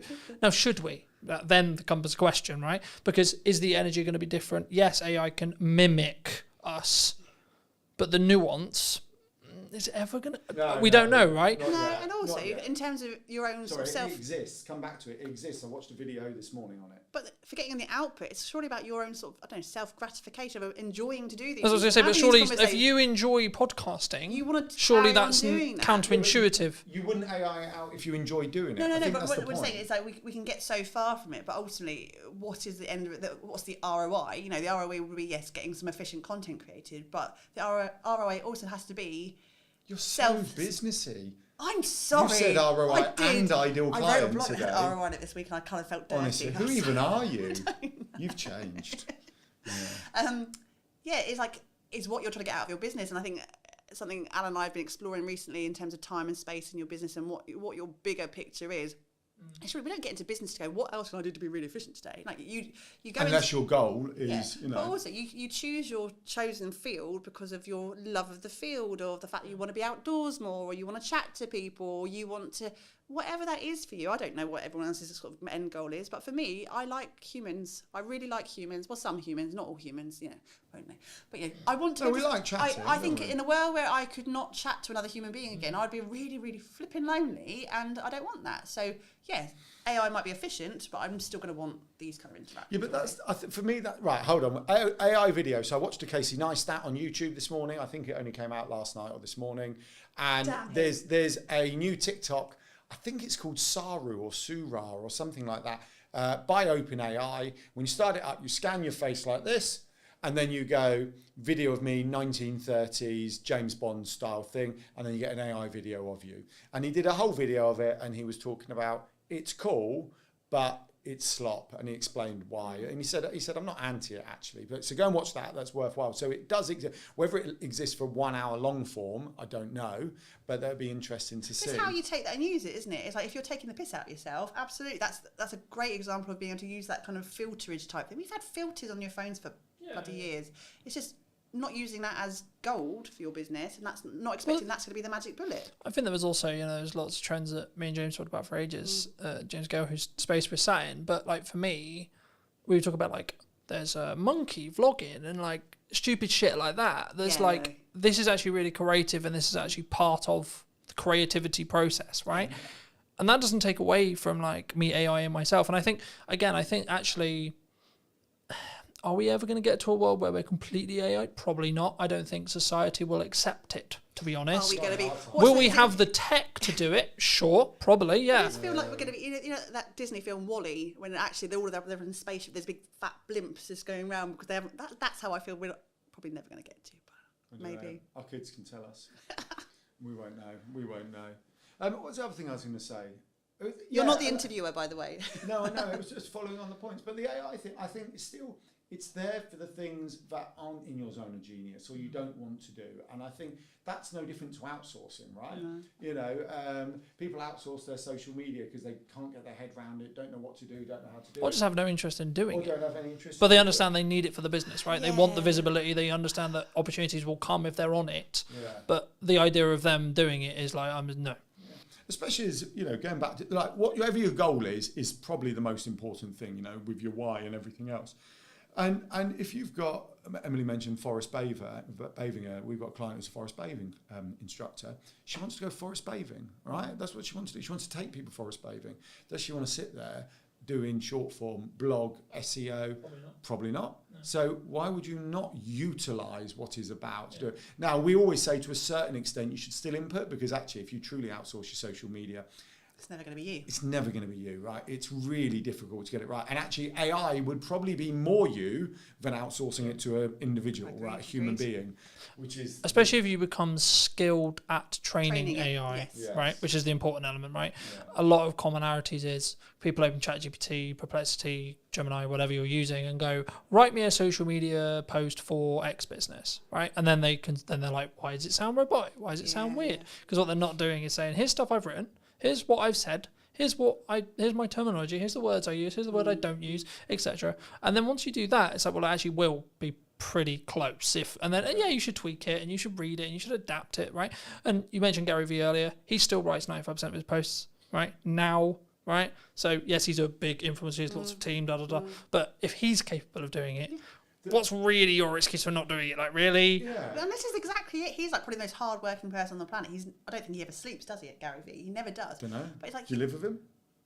No, close to one with the energy level. Thank you very much. I don't even know what my point was.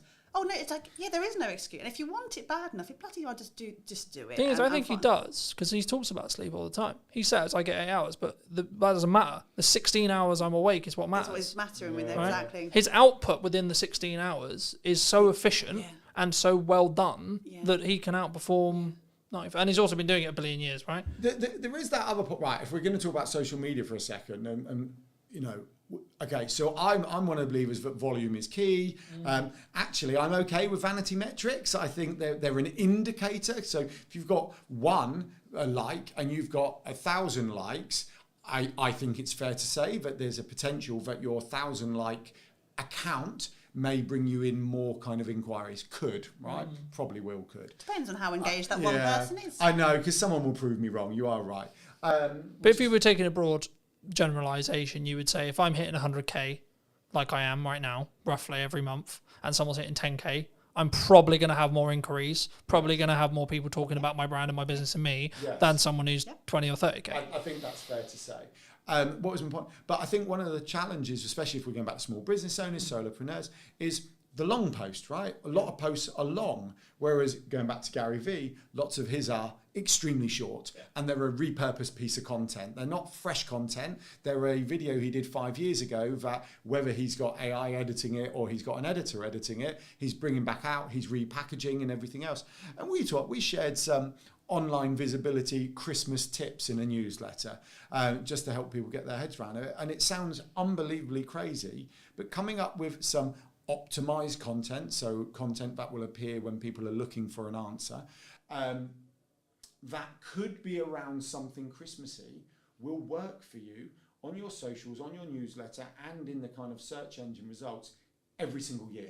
Every single year. So it's once again, we're back to efficiency. And it is efficiency. And I just think we, in a small business bubble that we all kind of sit within, there's this kind of, almost we protect our mental health, where we go, it's okay. You're going there, you're brave. No, it is, because we protect it from being... I went to vanity metrics, you're going to mental health. Protecting your time, you don't want to overload the system, don't do too much more, you don't need to put 50,000 quality over quantity, or all those things that we hear. Is that an excuse though? It's not an excuse. No. I don't believe it is. The anti-hustle noise drives me up the wall. And I just think if you've got, and it comes back to being efficient, so if you've got long form content, and this is why you and I, all three of us, love long form content, is that you have so much more opportunity with it.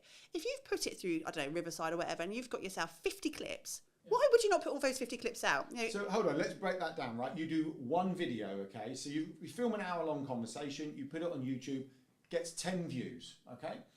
Fine.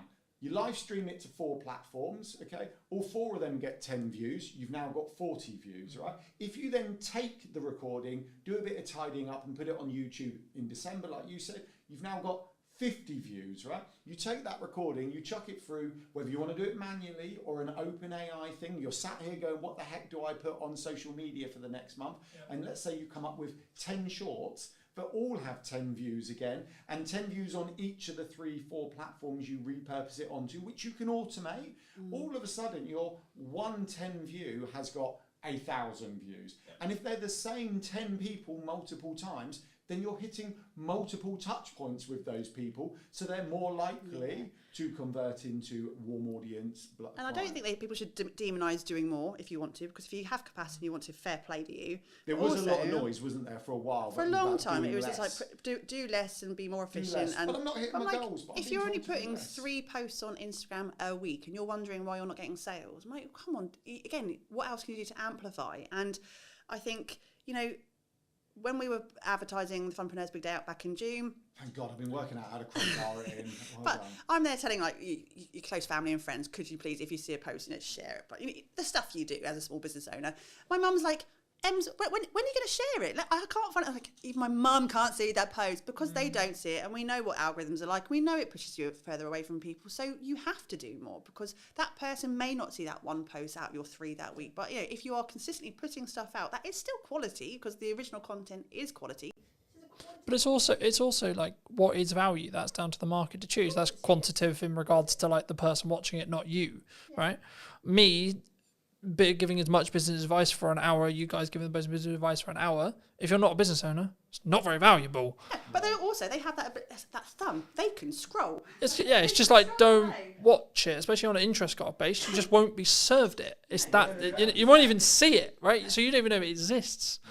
But yeah, people are not going to be offended because they've seen that one short 3 or 4 times. They've already seen it or not seen it. They are just going to scroll past. I think we take it far too personally that we're interrupting people's lives. And like you said, most of the time they haven't even seen it in the first place, and you're not interrupting anybody. Yeah, do you know one of the other things, I think this all fits in, if we're sharing kind of thought process and tips, was the make sure that we prefer target audience to ideal client, but make sure your target, you're only connected with your target audience. Don't do it. And I'm like, why would you do that? Why would you remove potential opportunity? So we don't remove people who aren't in our target audience. We just allow it to build because we want fans of our brand. We want people to know the name Yellow Tuxedo. We want people to talk about it.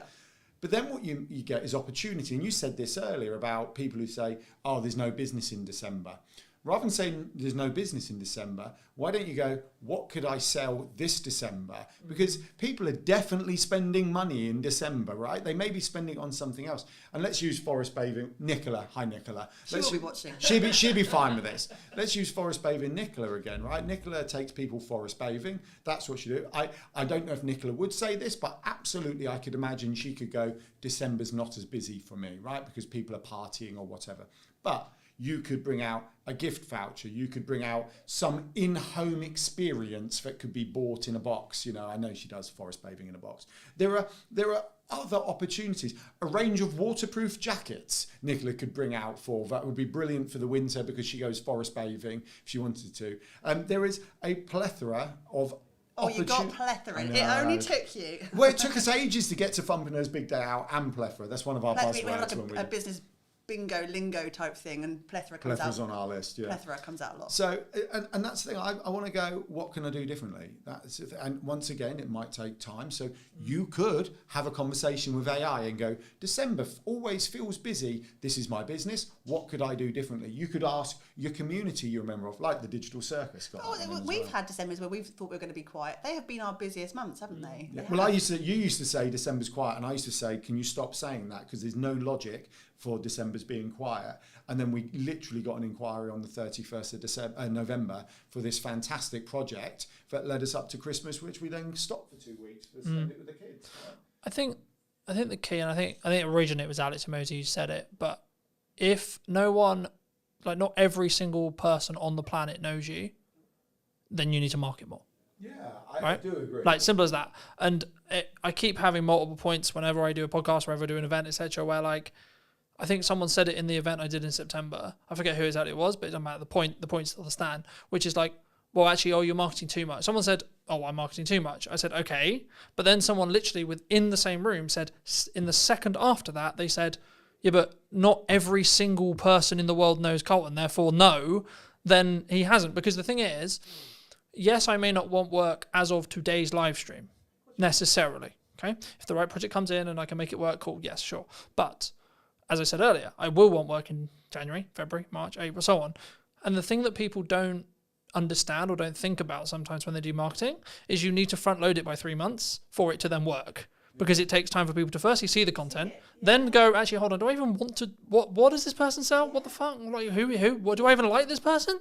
And then once they're there. It takes a long time to go from, It's also some people are, really slow burn. We had a speaking gig 2 years ago now, when we were in Bournemouth, a speaking gig 2 years ago from someone who had been, she'd known us from our previous business, which was in the events industry. That was back in 2012. She'd been following us. She's one of those lurker type people who had never interacted with us, had never liked or commented but we weren't connected on any platforms. But she'd gone, I see everything you're doing. I really want you on my stage. Will you be there? And like, that was a 10-year burn, man. Like it was a really long, but you can't, work out when those opportunities are going to be. But you could have stopped 2 years. You could have stopped 2 years ago, and it wouldn't have. You wouldn't have, quote, hit the glass ceiling with it. Yeah. Totally right. Going back to the Alex Hormozy talking about, does everyone in the world know? Look, we have to go, right. We are huge advocates on aligning it to your goal and business on your terms, right? So some people are not going to want everyone in the world to know who they are. But there was this other one I quite liked, another quote from an influencer who basically said, if you are not full up, market harder. if you are full up, increase your prices. Yeah. And I just feel we all get caught up in the noise, get caught up in the narrative, get caught up in all of this. And I think there are some someone once asked us, we were talking about our online visibility model, and they went, how much time a week would you spend in this, doing this? And we went, as much spare time as we have, because that we are putting into our business. Because if we're not doing that, then we should only not be doing that because we're full up, or we're at the capacity we are choosing to be at. And when we're at the capacity we're choosing to be at, then we're going on holiday. We're going to the park with the kids. We're going on adventures because this is our, that's what we want to do. So But that's your decision to make, right? Absolutely. That's your life choice. And that's why it irritates me when people go, I don't have the work-life balance I want, right? It's like, well, especially if you're an entrepreneur, it really irritates me because I'm just like, then take on less work and be okay with making less money. Adjust what you do, change your business plan if you need to, come up with a slightly higher ticket item, potentially, right? That might help with that. I mean, there's a reason we're not in Barbados just yet. No, of course not. Yeah, but do you want to be on Barbados? Do you want to I'm be? not going to say no if someone buys me a flight ticket. Okay, no, I don't want. You know we don't. We don't want to, but we've designed it, and we talk about it's again so buzzwordy. We talk about like what life work blend, and it's going to be very much incorporated our lifestyle. And we can't, we don't have capacity to be 1,000% all the time. We can't. We'd burn out. But we do get the time with our kids. We do get to spend time together. Alan and I work together as best friends and partners, lovers, all that. That's really. Oh, I know. We've chosen that. However, if we want to be more, we have the tools, we have the knowledge. We could really scale it up if we wanted to, but we choose at this point to hold back a little bit. But when we want to be, we will be in Barbados. Yeah. Well, what we have done, we've integrated. So we're evolving Yellow Tuxedo a little bit as well. So not only do we show people how to do online visibility, which really is about them having efficiency, simplicity, time and space. So when they are marketing hard, it's actually working harder for them. It helps it become more efficient. So rather than throwing higher leverage, yeah. But the other thing we're bringing online is back to this kind of whole time and space and efficiency. We're bringing on some events, right? So we do the Funpreneurs Big Day Out, which is about solopreneurs, freelancers getting together. It's kind of a day focused on fun to get out of your business. But what you actually get when you focus on fun is stronger relationships, stronger connection, creative thought processes. You get so much more when you're not focusing on those things and you're focusing on over here. And I sort of was chatting to someone recently about who they'd come to the Funpreneurs Big Day Out this year. We'd never really met them before. They were completely cold. They just came along, brilliant, winning. And I said, oh, how was it? She said, oh yeah, I sent some business over to such and such recently. And I said, oh, that's cool. She said, well, if I'm not honest, she said, once you've screamed next to each other on a roller coaster, your kind of trust level goes up monumentally with them. So it was easy for me to do. And that's complete, contrast to delivering an elevator pitch around a table.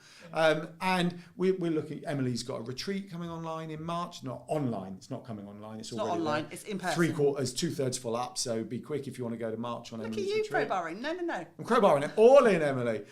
We're putting a trip to Morocco together. We're taking people up Pen y Fan because actually our love is adventures. We've always seen business as an adventure. So then it's like, well, actually, let's bring the more literal adventures in for the people who want them. And I think that's coming full circle. Full circle. You are.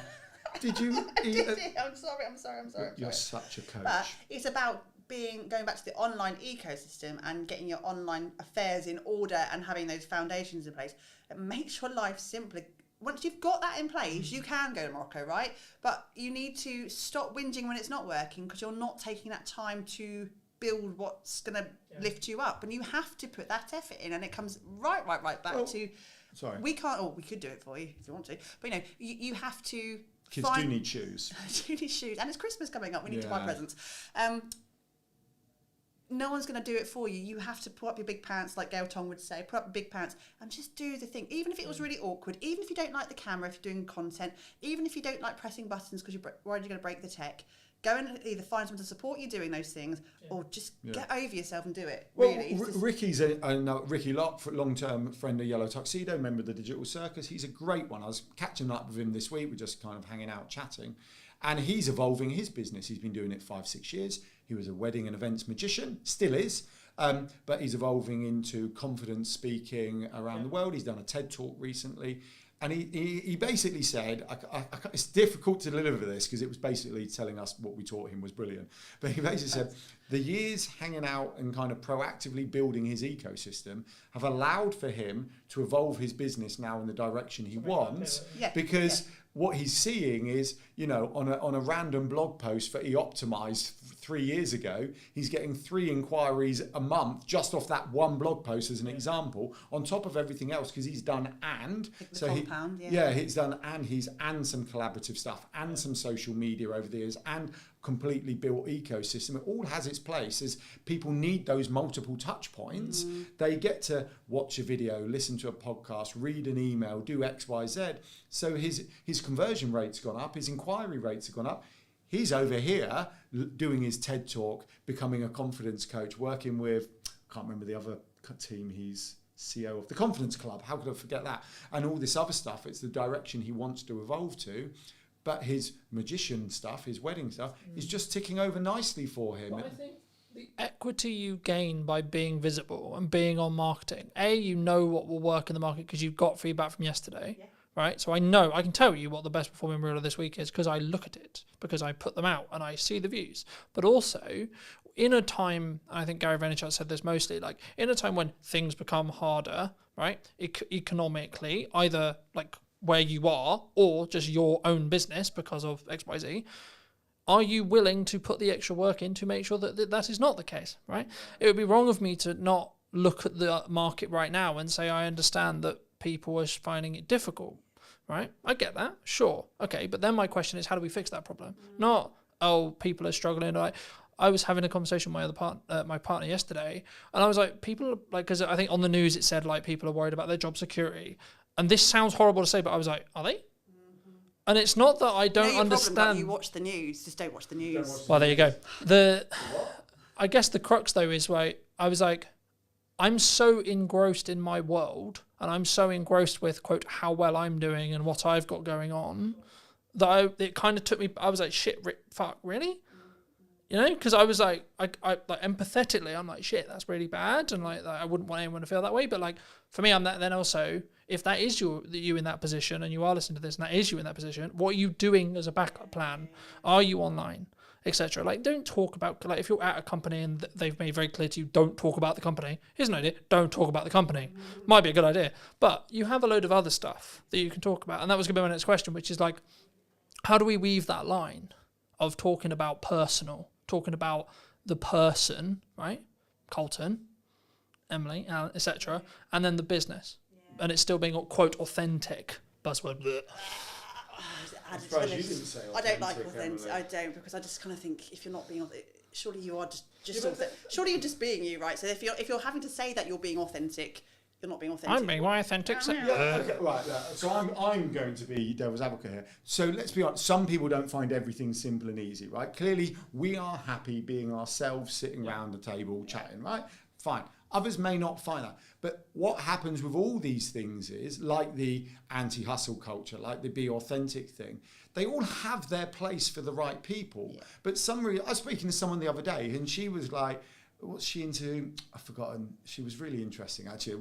So she's a nutritionist. No, Alan does more one-to-ones than I do. I know, I just love chatting. So she's a nutritionist, and she went, well, I was going to be like a perimenopausal, I can't remember whether she said coach, but for the sake of this, I'll just say coach, right? Help me with it.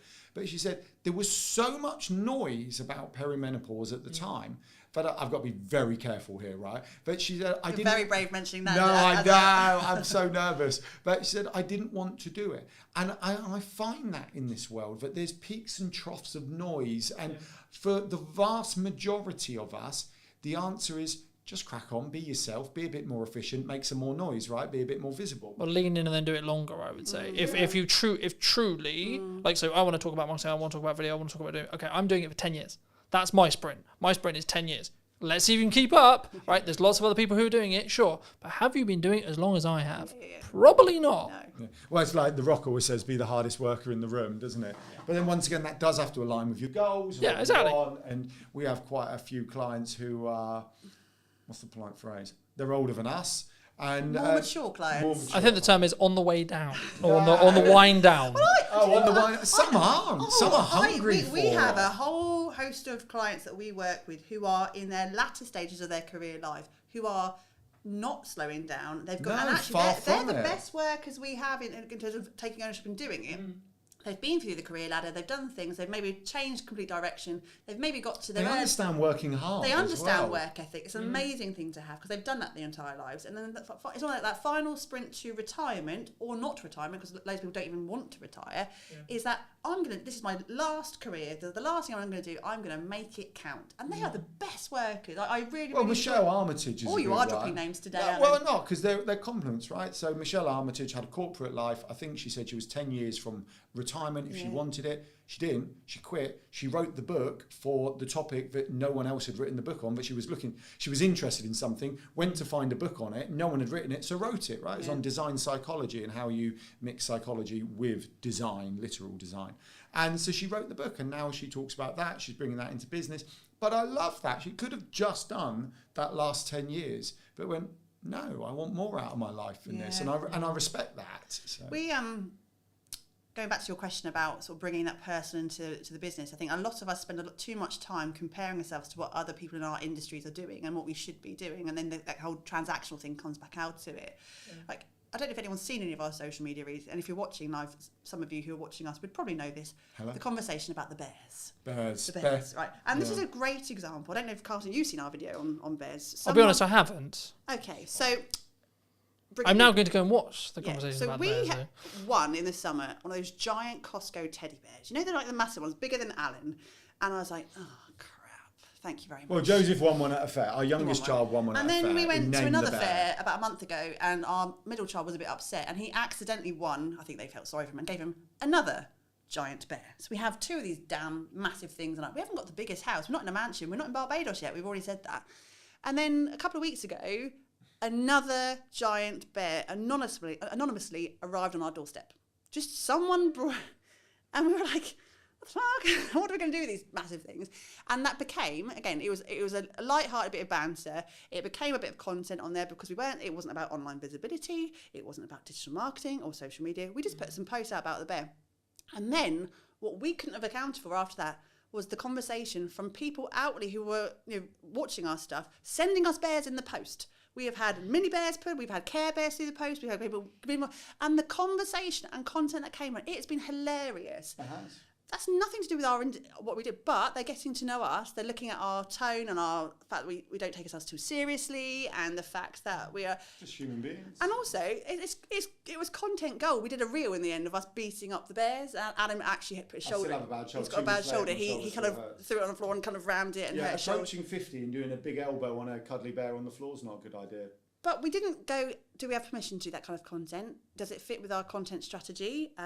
How are we going to tie it into some sort of really convoluted business message? I should have stood up and gone, join the digital circus. But I think... Because some business people would have said that. They would have seen that and they would have gone, what's the ROI on that? That's it. And that's what pisses me off. And for those who don't know, it's return on investment, right? But like...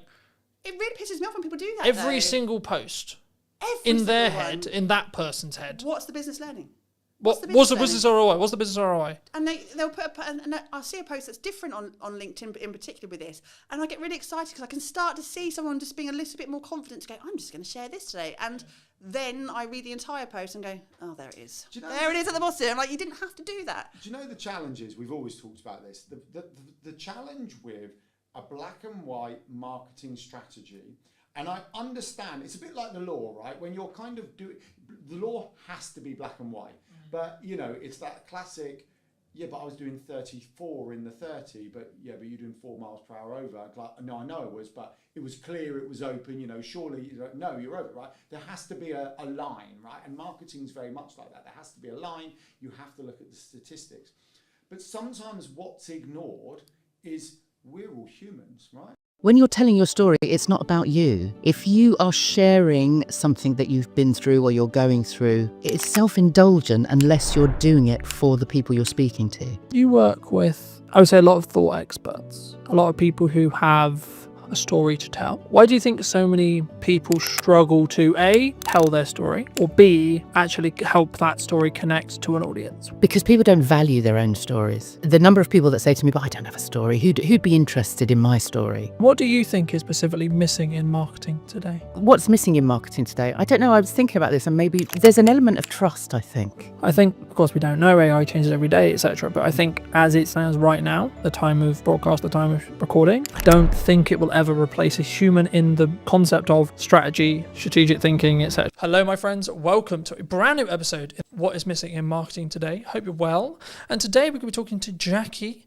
And now Jackie helps people with, I guess, is it more speaking confidence, and is it like actually understanding like how to get a story?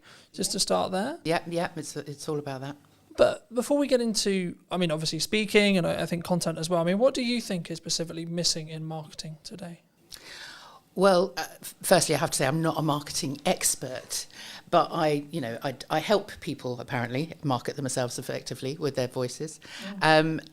What's missing in marketing today? I don't know. I was thinking about this, and maybe there's an element of trust, I think, and that is off the back of AI. You know, nothing against AI. I love it. I absolutely do love AI. But I think people are just a little bit wary of what it is they're watching, because I think there's quite a lot of disinformation and lots of people trying to be somebody that they're not in order to impress. And I think we as consumers are getting a little bit wise to that. So I think there's an element of trust that's missing.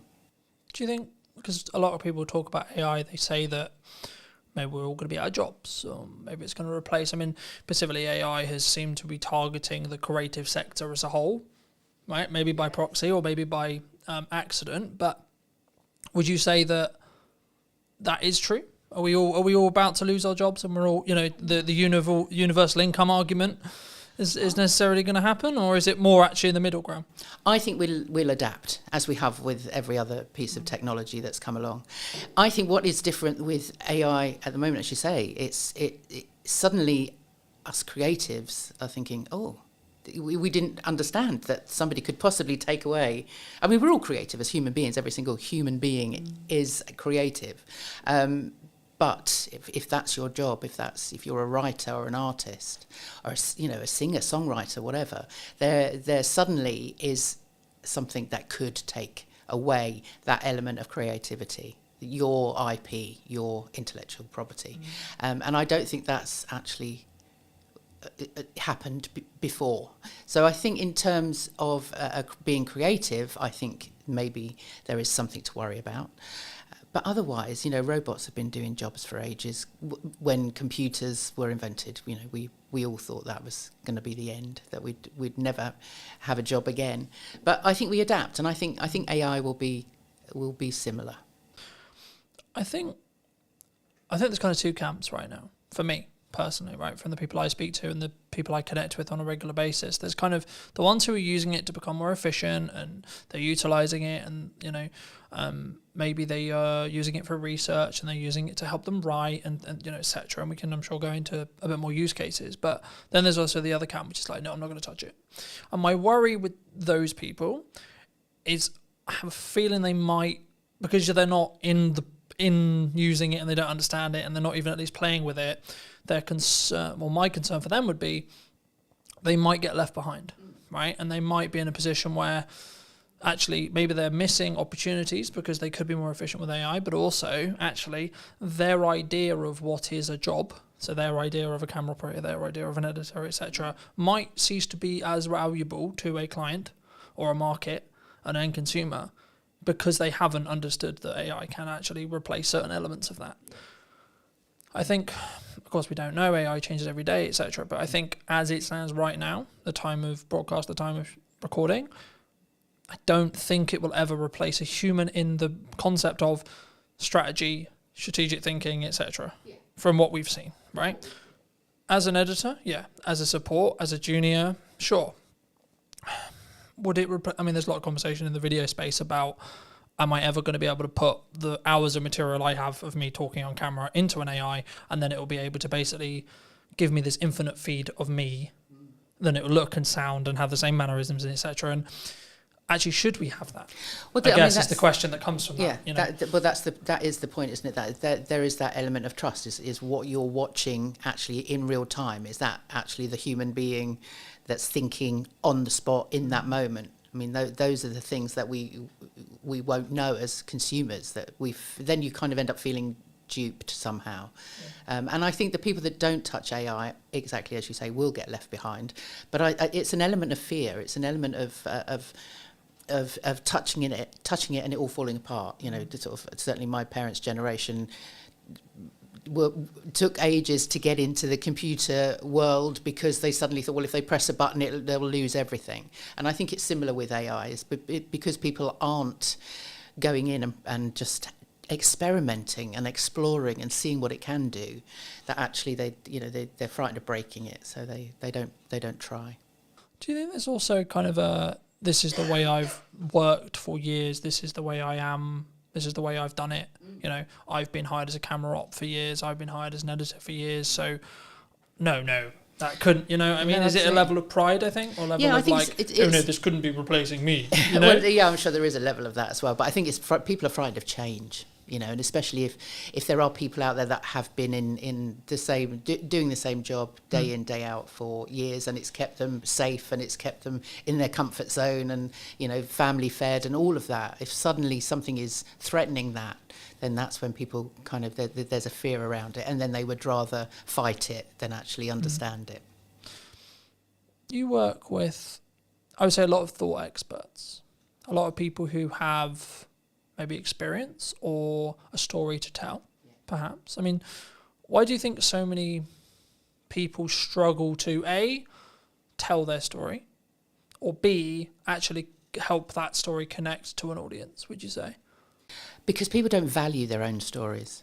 The number of people that say to me, but I don't have a story, who'd be interested in my story? But the part of my job that I absolutely love is going, okay, well, let's see. Let's start unpicking what it is that makes you, you. And once you start getting underneath what they think they should be, that you suddenly then find these amazing stories. And then one of the very first questions I always ask when I'm working with clients, no matter who they are, what experience they've had, you know, the age, gender, whatever, you know, culture, whatever, it's, you know, what were you playing when you were 9 years old? What were you doing when you were a child? What lit you up then?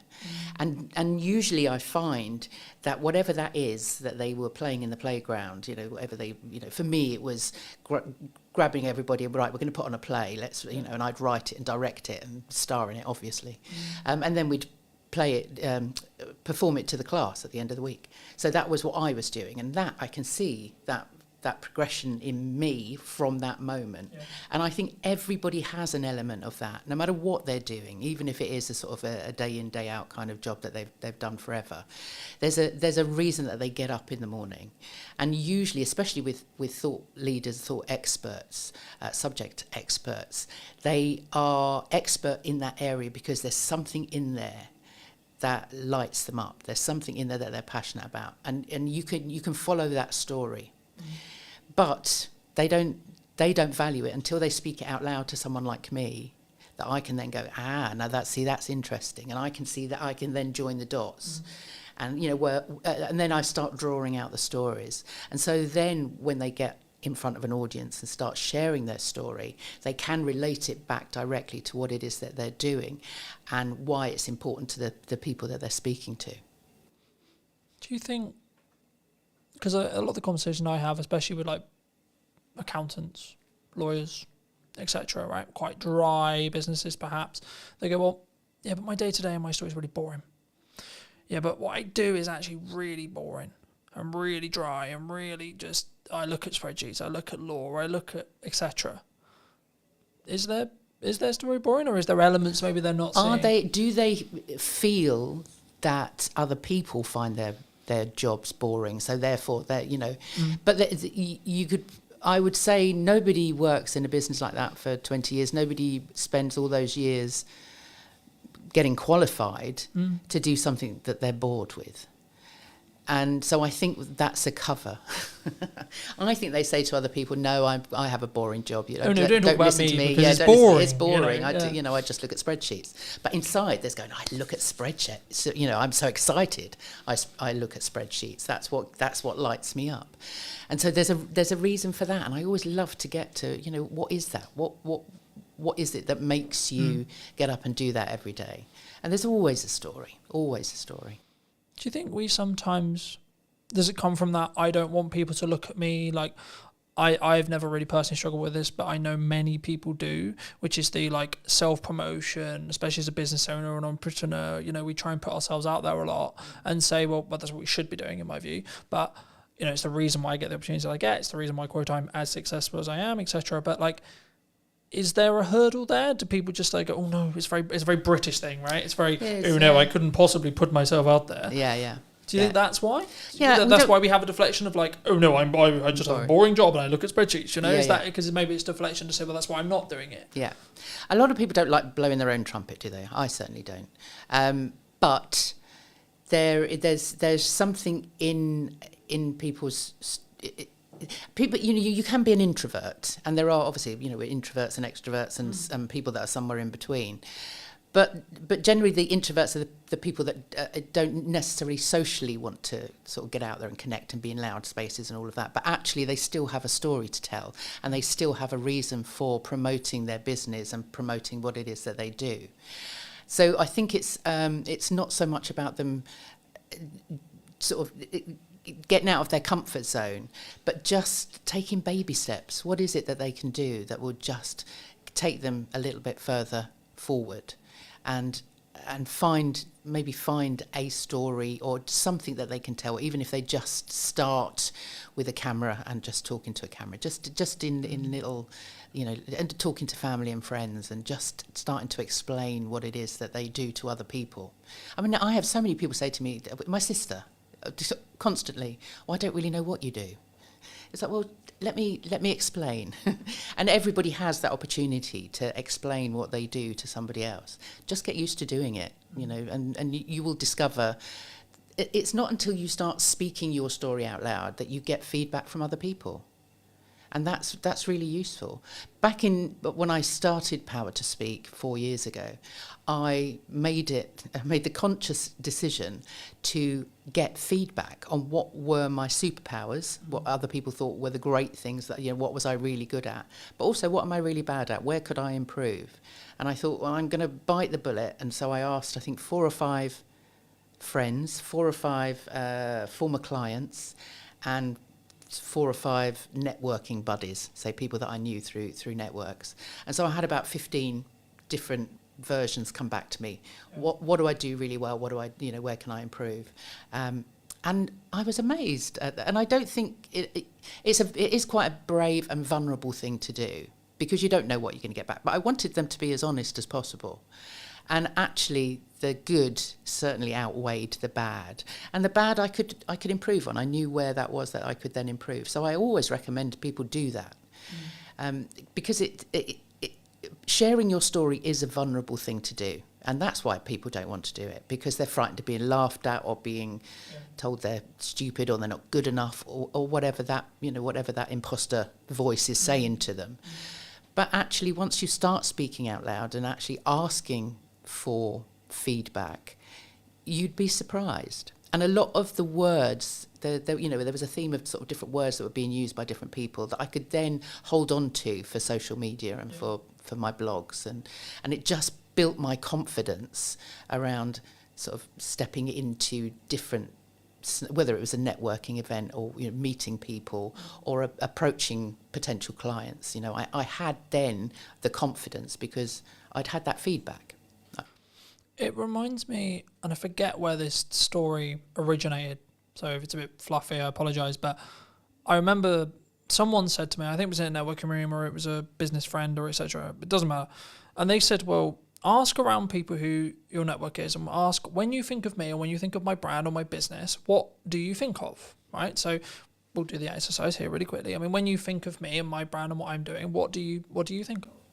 I always think of that hat. You always it's gone. The hat's gone. But no, that I suppose that and the waistcoat. So I mean, you had that kind of the personality that came through the way you dressed, which you're still a very dapper dresser. I'm not saying that, but actually, when I think of your brand, that makes me think of a brand that's creative and curious, which I think is good.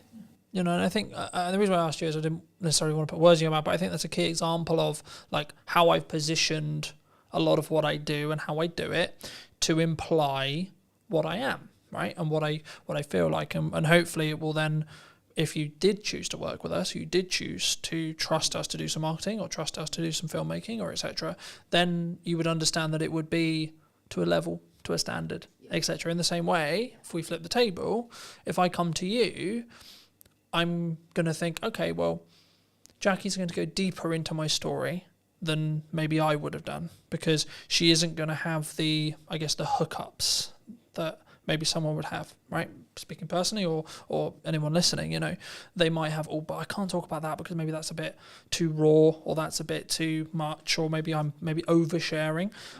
I mean, how do you ride that line? Because I think sometimes we should share certain things that have happened. My view on it quickly is like, if you've healed from it, happy days, use it as a story.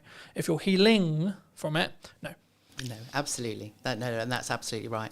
Those stories may well come out in a session with me, but I will always say to people, you don't have. That's not something that I'm going to say to you.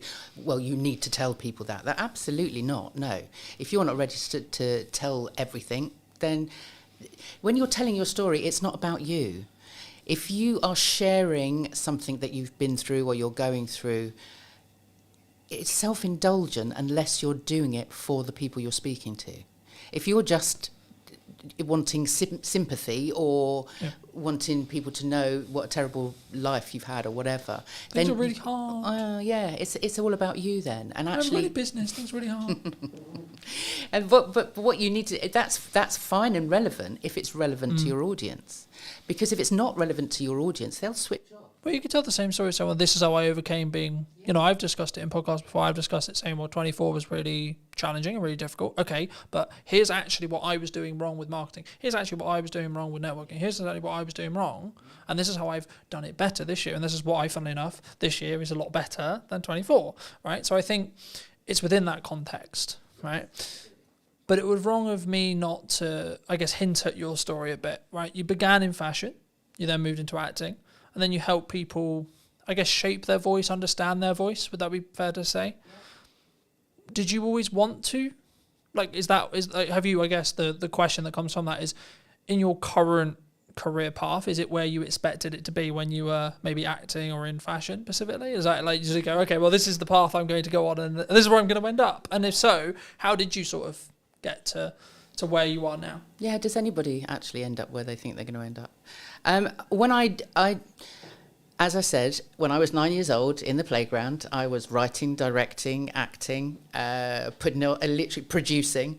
I was doing all of that. And then when I got through my teenage years and went through grammar school and O-levels, as they were back then, and I went to my careers teacher and she said to me, what do you want to do? And I said, well, I want to be an actor.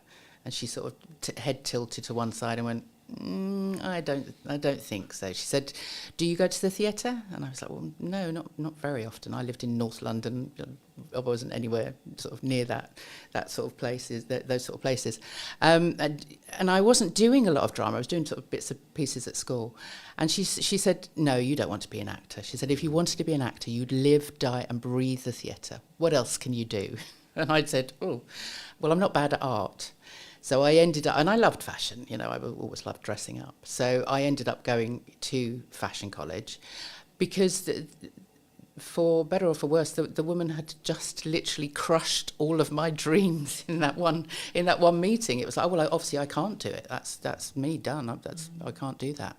So I became a fashion designer, which was fun at college.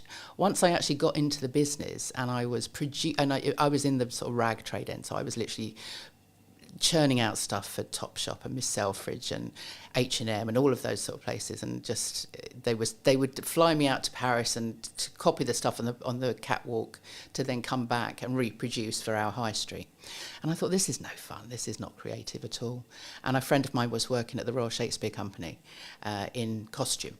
So I kind of moved sideways into costume and I worked there. But obviously, I was at the Royal Shakespeare Company. So I sort of was literally looking through the curtain, watching the actors on the stage going, oh my God, that's where I need to be. So I went to drama school when I was, 28, actually.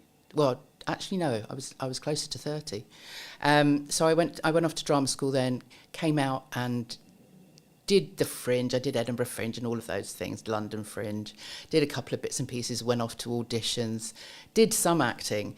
But actually, to subsidise that, I got into teaching, and so I was then teaching kids drama and doing Lambda exams and all of this stuff. So I never taught drama in a school, but I was acting coaching basically. I was running little clubs and things like that. And I think I found I am a natural teacher. There's something in me that wants to actually put my hands under people and kind of guide them. Guide and teach. Yeah. And not so much in that kind of curriculum, this is what you need to learn and this is how you need to learn. But everything that I learnt at drama school, over the years, I've seen how fundamental the training is to everybody. Whether it's the breathing, the voice, you know, when you're taking on a character, you need to find out their motivation. What's the intention of everything that they're doing? What's the story you're telling? Who's the audience? And everything now comes back to what I do now. So in lockdown, right up until lockdown, I was still running. I was working more with adults then. I was acting coaching with adults. Also going into schools with adult theatre companies and doing sort of work within schools. Lockdown happened, all that work finished. And I then thought, no, I don't want to go back to that. I want to do something different. And so I took a coaching course, because I knew, as I say, there was something of the coach in me. And it was during that course I was in a breakout room and we had to explain. By then I was working with people, thinking, you know, how do I work with people with their voices? Because I'd been in lots of Zoom calls with business owners. You know, I think we met on one of those, you know, in one of those sort of networking spaces, and everybody was like, "Oh no, we have to make video now. We have to put ourselves in front of a camera. We're on Zoom all the time. People want to know what my 60-second elevator pitch is." And I could see that there was a fear there. Yeah. And so when I did the coaching course, I knew by then that that's kind of where I was going. And the exercise within this room, there was only 3 of us in this breakout room, and we had to explain to each other what it was we did for work, or what we were planning on coaching. Mm-hmm. And so I explained what I did with people, and I said, okay, that's my minute. I've told you what I do. Now explain back to me, what did you get from that? What did you understand from that? And one woman said, you help people market themselves effectively. And I thought, I hadn't even considered that I was helping people actually market themselves. And the other woman said, you help people show up powerfully in the world. And I thought, I like that. And so power to speak. It was then all around, you know, the fact that it is empowering when you give somebody that voice. And certainly in the 4 years that I've been doing it, it's just the transformation that I see in people when that kind of penny drops and they go, actually, I can just be me. Yeah. They take ownership of all of those stories and all of those experiences. And when they show up with that courage, then the confidence and the excitement of actually sharing that comes from there. It jumped to mind while you were speaking, so I think I'll mention it, but I remember watching a YouTube video a while ago that said, like, during COVID, when there was a lot of money floating around, working in the arts seemed to be like just the thing, right? There was a lot of filmmakers, there were a lot of marketers, a lot of speaking engagements, etc. But like, I think the thing that sometimes people misunderstand or misthink about sometimes is actually being in the arts, whatever your definition of that is a privilege, right? Working for yourself is a privilege. And I think for me, having the work-life balance is a privilege, right? Like, and I can go a bit deeper into like privilege, right? We live in this a part of the world where I don't have to worry about a bomb landing on my house. I have clean drinking water, etc., etc. I can go down that road as well, of course. But I think for me, it's really important to establish when you are in a privileged position to be able to upgrade your kit, to be able to invest in the business, to be able to first come at it from a point of view of saying, I am in a privileged position and I am grateful for the privileged position I'm in. I guess the question that comes from that, though, is in marketing, in when people speak, in when they come across, maybe they don't mean to do it, but do they sometimes come over, not maybe at the start or maybe in their own way, but maybe they don't come over with that level of understanding, that level of privilege first, or maybe they should someone lead with that level of understanding that level of privilege first, or being grateful for the opportunities that they have?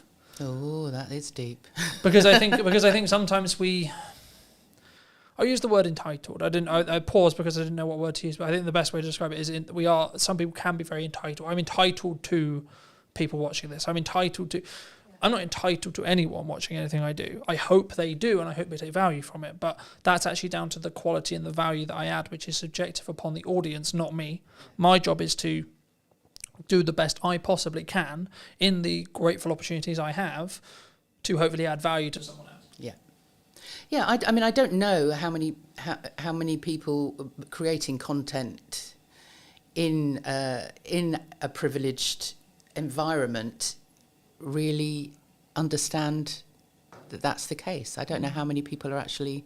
I think maybe with what's going on in the world at the moment, people are now kind of thinking, well, actually, my life isn't actually that exactly. bad, Yeah, I'd much rather be here than there, kind of thing. So yeah, maybe we are becoming more aware of that. I often get people say, if we're going through a talk or they're speaking to an audience, I mean, generally their audiences are potential clients, potential customers. That's the reason they get up and they speak to people, but they don't want to be seen as arrogant. But what I say is, it's more as long as you're confident, you're doing it. What you're speaking about is, like you were saying earlier, people don't like to blow their own trumpets. They don't like to sort of say, look at this. But actually, in some cases, you need to have that. I don't want to say arrogance. Arrogance isn't the right word. I think it's belief. But it is a belief, yeah. But it's arrogance with humility. Has this kind of it's the confidence to know that what you're sharing is of benefit, is of value. To know that the experiences that you've had and the accolades, awards, whatever it is that you're sharing, it's not. You're not showing off. You're actually saying, look, this makes me credible. This means, and hey, I worked for it. Yes, yeah. You can trust me. I have the discipline to get myself to the. I am running a 5-day. I have done for the last 2 or 3 years now, a 5-day acting course for stunt performers. Okay. So stunt trainees, people that want to get onto the British Stunt Register, and actually. On day one, they come in and they're very, very nervous, as they would be, because they don't want to be actors. They want to throw themselves off buildings and get into fights with superheroes. That's kind of why they want to do it. But they have to act. They're on set. They have to be able to act. So on day one, on the Monday, they come in and they're very, very nervous. They're like, oh, but these guys are athletes. Guys and girls, they've been through the Olympics. They've done, these are like proper gold medalists. Some of them in all sorts, gymnastics, horse riding, all of that stuff. But ask them to speak and tell you what they've done, they don't want to do it. So on the Monday morning, it's like,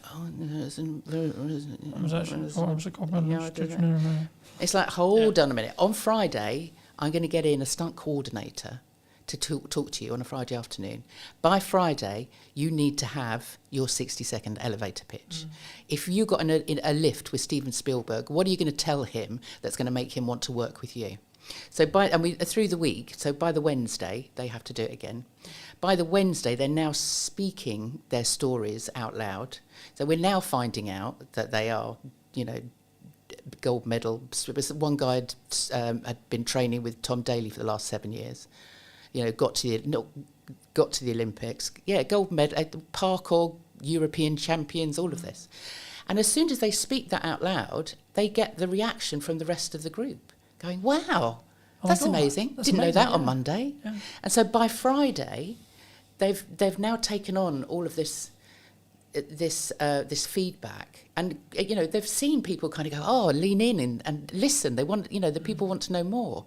And so it's not arrogance. We always say to them, name drop. Don't name, if you've just worked on Tom Cruise's film, don't go into a pub and start mouthing off about how great you are and you've worked with Tom Cruise. That's not the right place to do it. But if you're on a lift with Steven Spielberg and you've just worked with Tom Cruise, that's going to impress him. Not like, oh, aren't you great? But actually, I can trust you, because if you've worked I think they'll with that, see them as a colleague. Then it's that quick. Yeah. Can I see you as a colleague, or are you just a person? Yes. Right? Yes. Yeah. But it also is that credibility. If you've worked on a certain amount of films, and it goes any business, if you can prove or if you can mention a name that somebody else knows, then they can ask that person how you are to work with.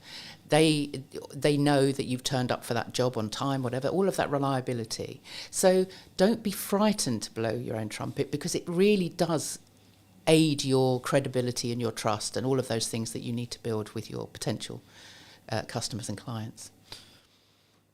You obviously work with people, I guess, in a more public setting, right? When they tell their stories, they're more, I imagine, correct me if I'm wrong, but I imagine they're mostly in front of rooms. They're maybe having it filmed, or they're doing a virtual equivalent, right? So they're speaking to a group of people. Is there crossover between like speaking in front of a room and delivery and creating content? It's all content, isn't it? I mean, it whatever you write. I mean, this is the other thing with the process that I go through with my clients, is that it might be that they'll come to me because they've got a 15-minute talk that they're giving in a room somewhere, or on a conference stage or whatever, and it might be about personal branding. It might be about software design. Whatever it might be. But we'll still go through that process. I'll still ask them what they do when they were 9 years old, and every story that comes out is relevant. And even if it sort of gets thrown over the shoulder and like, we won't use that yet, they've owned it. Once it's they've said it out loud to me and I've written it down on a piece of paper. It's there in black and white. You've owned this story now. This is yours. And so by the end of the process, they might only have 15 minutes for that particular presentation, but they've done all of that work. That means that they can then create content from it. Yeah. So then they've got a blog, they've got a story to tell, they can get on video and make some videos, they can do a Zoom webinar or whatever. They now have all of that content. So there is a crossover. I think there's a way of using both. Because the reason why I asked that question is because when I started doing public speaking, whether that was through a Zoom or as part of a conference or as part of like my own events, I was like, yeah, I'm going to ace this, right? Been on video 10 years, piss, right? Like, been on podcasting forever, etc., etc. Then I had this moment, I was like, shit, hold on, this is different, right? This is not the same. This is like real people, and they have real reactions, and they like, if a joke doesn't land, I will have the feedback instantly.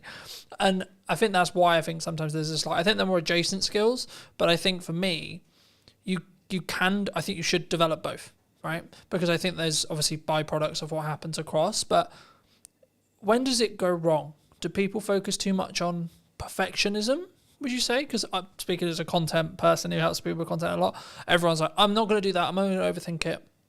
Can't do that, I don't have the podcast, don't have this because it's not perfect, right? I don't have the perfect live stream. I don't have the perfect camera setup. I don't have the perfect microphone. So should I still do it? Yeah. Oh, yeah. I mean, done is better than perfect, isn't it? And there's no such thing as perfect at all. But having said that, I am the world's worst. I should be making more video. And I do make video, but they're still all on my phone. So I'll do it and then look at it and go, oh, no, that didn't come out right, or my hair doesn't look right, or, it's a bad day, bad hair day, or whatever. And so a lot of those things still sit on my camera. So it's a very vulnerable thing, but I think you do need to just do it. As I said earlier, just a little bit at a time, just get feedback. I used to hate seeing myself on screen. Most of the acting stuff I did was on stage, so I never saw myself on, it wasn't until Zoom, it wasn't until lockdown when we were all confronted with our own image on on a screen. Oh my God, is that how I look like? Oh my God. Exactly, is that what I sound like? All of those things. But over that year on and off of lockdown, I saw myself a lot on the screen, and you get used to yourself, and actually now, I don't look too bad. I can get away with that. But going back to what you were saying about how you started out in that sort of space of suddenly standing in front of an audience, having done video for so long, I'd been on stage as a character for so long that when I then had to stand in front of people as me, then that was like, when I used to introduce the kids shows or the adult shows or whatever, we'd put on a performance at the end of the term or whatever, I'd have to stand up and introduce everybody, and I'd got that. My heart would be going, I'd be the sweaty palms, it's like, I don't know what to say, I'd have to read it all.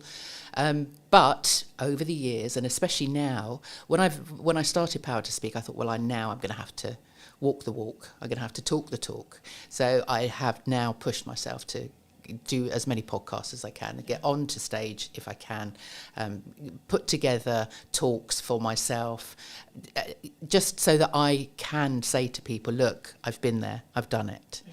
And so it just takes practice. It just means that you see so many people, I think, end up procrastinating over what it is they're going to say, because they don't think they're going to be good enough. They think they're going to be judged, that they're going to bore people with their story, and so they don't practice. They're worried about actually saying it out loud, or they put off for so long what they're going to write, is that they'll do it all the day before with their visuals and all of that stuff, and then suddenly wonder why on the day it goes down a bomb, because they just haven't given themselves enough time to really work out what it is that they're saying. I think, for me personally, anyway, I think the only reason, so there's a couple of things. One is focus on that 1%, right? For me, I would rather have imperfect action that then leads to a 1%, rather than I'm actually comfortable, I'm actually good, because then I'm not moving forward, then I'm not doing something unique, I'm not positioning, or even if you just look like marketing positioning, I'm not then marketing myself or positioning myself as the go-to expert of what's missing. That's why the podcast is called What's Missing in Marketing Today, because I want to talk about what's missing, not what everyone knows, right? And I think for me, it probably will be the same 5 chunks throughout the next series, but it will be the nuance of each guest's input or my input on the day, etc., that will be the reason why someone will potentially then go, okay, we should what we got. But I think the reason why I think some people stop is, I guess the way to think about it, and this will be in your position as well, they want to do it perfectly and they want to be consistent, because maybe they hear, for me, you had to be consistent for it to work. But I would rather someone started, got some feedback, stopped, then carried on, then rinse and repeat, rather than they just don't do it. And the way I would maybe rewire having stuff on someone's phone, because I'm sure you're not the only person, right? And I'm sure there's lots and lots of people. For me, this is going to sound really weird, but I don't even think about the concept of posting it, because by the time I thought about the concept of posting it, I could have already posted it and I could be moving on to the next thing. And I use market data to tell me what's good and what's bad. So something I'm doing right now, because I've got a hub strategy with the podcast, is I'll put all the podcast clips out before the episode is actually live to test which of the clips is actually the best in regards to an audience reaction, and then the best 1 or 2 will go on the main account. Because of the nature of having 2 accounts, you can sort of test bed it. So I'll give you a quick example. At the time of filming, Sarah's episode came out at the start of this week, and a couple of the clips did really well. So there was 2 outlier clips. When I put it on the main account, it got 4 times what it did on the other account. Now, the other account's new, and it's deliberately designed in such a way where it's just for podcast clips. It's also a test bed, etc. But the thing I found really interesting is when I did that, I think it was 500 on the test account, and then it got 2,000 on the main account, right? but it was because I didn't need to question whether the creative or the clip was any good, because I already knew, because I knew it had already overperformed. So it was like, okay, cool. So now I'm going to serve it to my audience as kind of a test bed already, but also I experiment a huge amount. So I think the reasons why I'm quite a good marketer is because I experiment, because when I get something that works, I run with it, but then simultaneously I'll experiment with another 4 things. I guess the question in your space is, if someone's listening to this and maybe they have a talk coming out and they have maybe an instinct during their talk performance. So they have their prep, because they have that preparation, they know that they should be preparing, but they have an idea, right? They have, maybe the audience, this would be really valuable, this idea would be really valuable, but I haven't prepped it.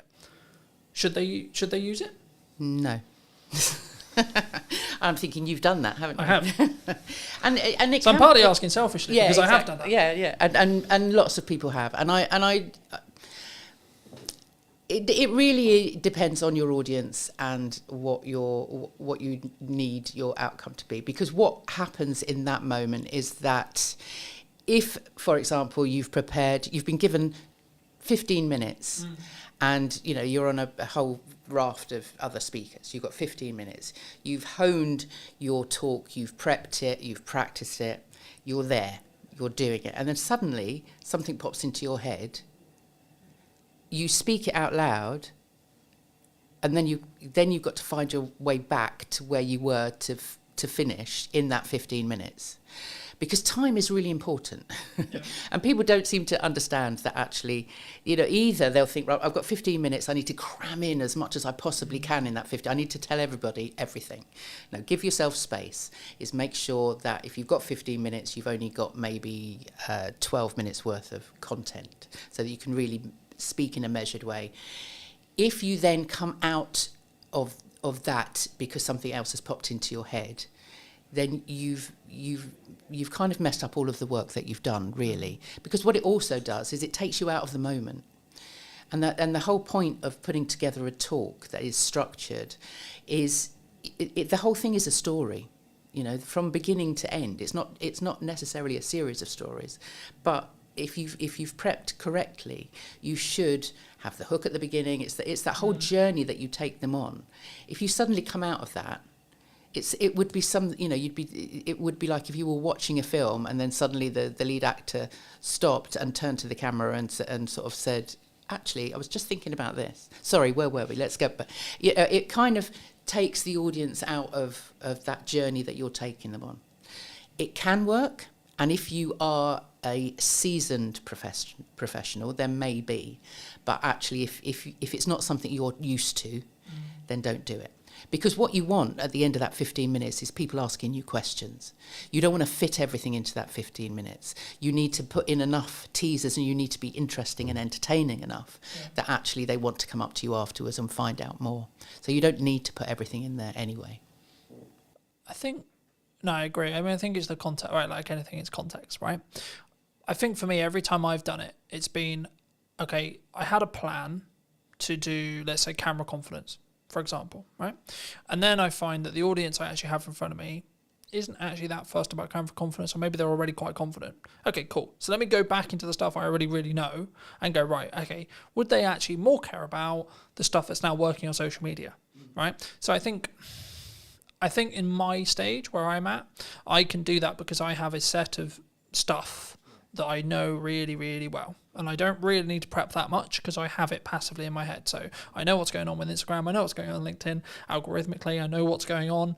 So if I'm ever asked a question randomly out of the blue, what's currently hot on social media right now? Okay, well, short form is normally the answer that most people would give. I would say actually live streaming is probably actually the thing that's hot right now.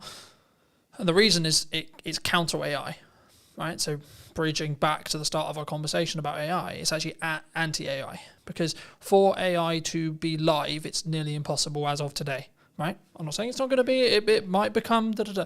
But from my understanding of the technology, from what I've played with, it's nearly impossible for a live stream with people on it to be AI'd, from what I know. And that's one of the reasons why I think it's the unique thing to do, because also it takes a lot of confidence, it takes a lot of planning, it takes a lot of prep, but also it could be the reason why you're found, because it's a different algorithm than the video, than the shorts, than the reels, etc. But do people come to you confidently when they look to speak? Or if they don't, how would you recommend they become confident? Is it just simply that prep? You just do it over and over and over again? I mean, just coming back quickly onto your point about you in that space. Like me, if you are running a sort of an interactive workshop presentation type of thing, then read the room. Always read the room. The number of times I've been into a class with everything, a workshop with everything noted out. This is like 5 minutes for this, 5 minutes for that. To throw it out the window every time, because you are interactive and you're feeding back. You're getting that feedback. So then and we have that knowledge. We can answer those questions. If you're in a Q&A, then obviously you're talking off the top of your head. You're improvising. Absolutely. And that's fine in those situations, absolutely. But if you have a structure, if you are a keynote or part of a speaking presentation, you've got a certain amount of minutes, you want to make an impression, stick to what you've planned. Is that style, though? Do you think people, because I really love improv. Improv is a big part. I personally prefer to do improv. If I ever can, I'll do improv. I will always say, memorize to improvise. Yeah. And improv is I'm an actor. It's one of it's one of my favourite things. And the number of business people that I get improving in one of my sessions, because I run a monthly speaker club, and it's a big part of that. And people are uncomfortable with it, and I understand that. But actually, it is a big part of just getting people to understand that it's not about reading a script. It's not about learning a script. It's about telling stories. It's about, if you've got data even to put in there, nobody's going to remember your data, but they will remember how you made them feel with that story. That Maya Angelou quote, which is fabulous. So improv is great, and if you have been doing speaking as long as you obviously have, then maybe yes, but that's because all of that is memorized. Yeah. It's second nature to you. And so people don't come to me confident. No, they don't ever come to me confident. That's the whole point. And I think even the most confident, outwardly confident people, when they get into a room and we start sort of digging down, it's like they everybody has those voices in their head that tell them they're not good enough, nobody's going to listen to them. So it is all about, I like to say that I get people comfortable and confident with what they're about to say. And that comes from really it's a self-awareness. Confidence comes from within. And in fact, the word confidence comes from the Latin confidere, con being with, fidere being trust. So confidence actually means with trust. And that trust has to come from you. I was going to say, it's that. So that I trust in my ability to be able to do the thing, whatever the thing may be. In this case, it's speaking, but it could be driving, it could be backflipping, it could be etc. So it's a self-awareness. It's an inner confidence because you are self-aware of your own being, your own stories. Once you've taken ownership of everything, all of those experiences, then it's easy to share them with other people. Because you've dealt with them yourself. Fab. For those who've enjoyed this conversation, who maybe want to see what you're doing and see some of your content, see some of your older content perhaps, where's best for people to reach out to you? Well, saying that, because we had a conversation earlier, I podcast myself for a good few years. So I have a YouTube channel, which is Power to Speak, on YouTube, and there's all my older conversations that I've had with lots of wonderful people, such as yourself. And I did a speaking about speaking live for a while, so they're all on there. They were the half-hour live streams. So I'd love people to go back and have a look. They can find those also on Podbean and Apple and wherever they want to find them. Otherwise, the website, powertospeak.co.uk, all my stuff is on there. You can sign up to my newsletter, which goes out every couple of weeks, with lots of tips, techniques and stories of my life. And otherwise I'm on LinkedIn. Come and find me on LinkedIn. It's kind of where I live. Fab. If you were going to speak to yourself 10 years ago, and if you were going to give advice to that person, what advice would you give them? Oh God, what was I doing 10 years ago? Somewhere in the middle of acting and somewhere in fashion, I'm sure. Well, no, that was a bit longer ago than that. But thank you for that, Carlton. No, I don't think. I think 10 years ago I was working as an arts. I was working in arts development, so I was running workshops. I was teaching drama. So what would I have said to myself? You can do this. You can actually become your own boss. You can build a business around helping other people. And I do. That sounds really cheesy, but actually, what I do, I love what I do, and it's because I actually can see people taking that next step.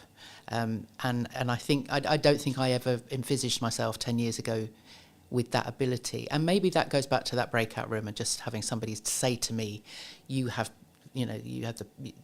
get people to show up powerfully in the world. And I would never have known that 10 years ago, but that's not advice I would give to myself, but I'm very glad it's happened.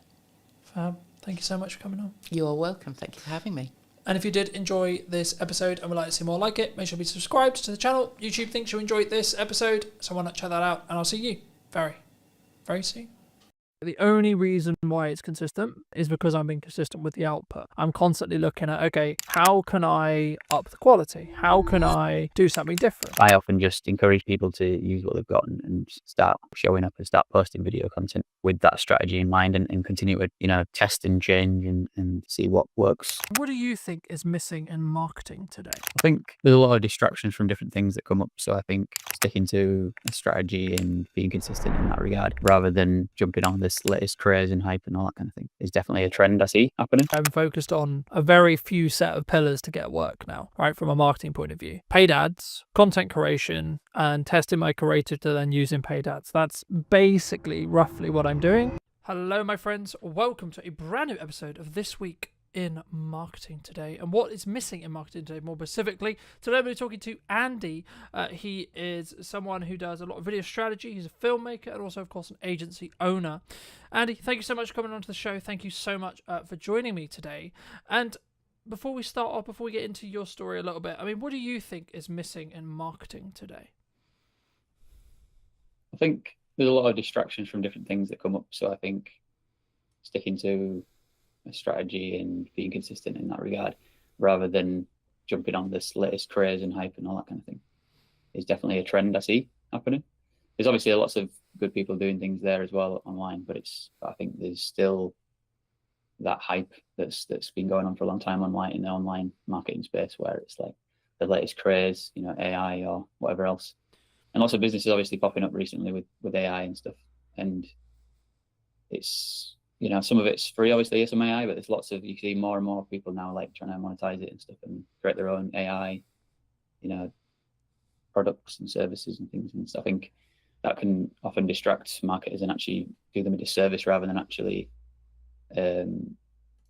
enabling them, because they actually might be, instead of being empowered to use that and have a strategy attached to it, they might not actually have the strategy side planned out enough. And I often just encourage people to use what they've got and start showing up and start posting video content with that strategy in mind and continue to, test and change and see what works, find out more about your audience, do that market research, and just test what you think people will want and see. And then obviously also ask questions and start conversations. It's like, what do you want?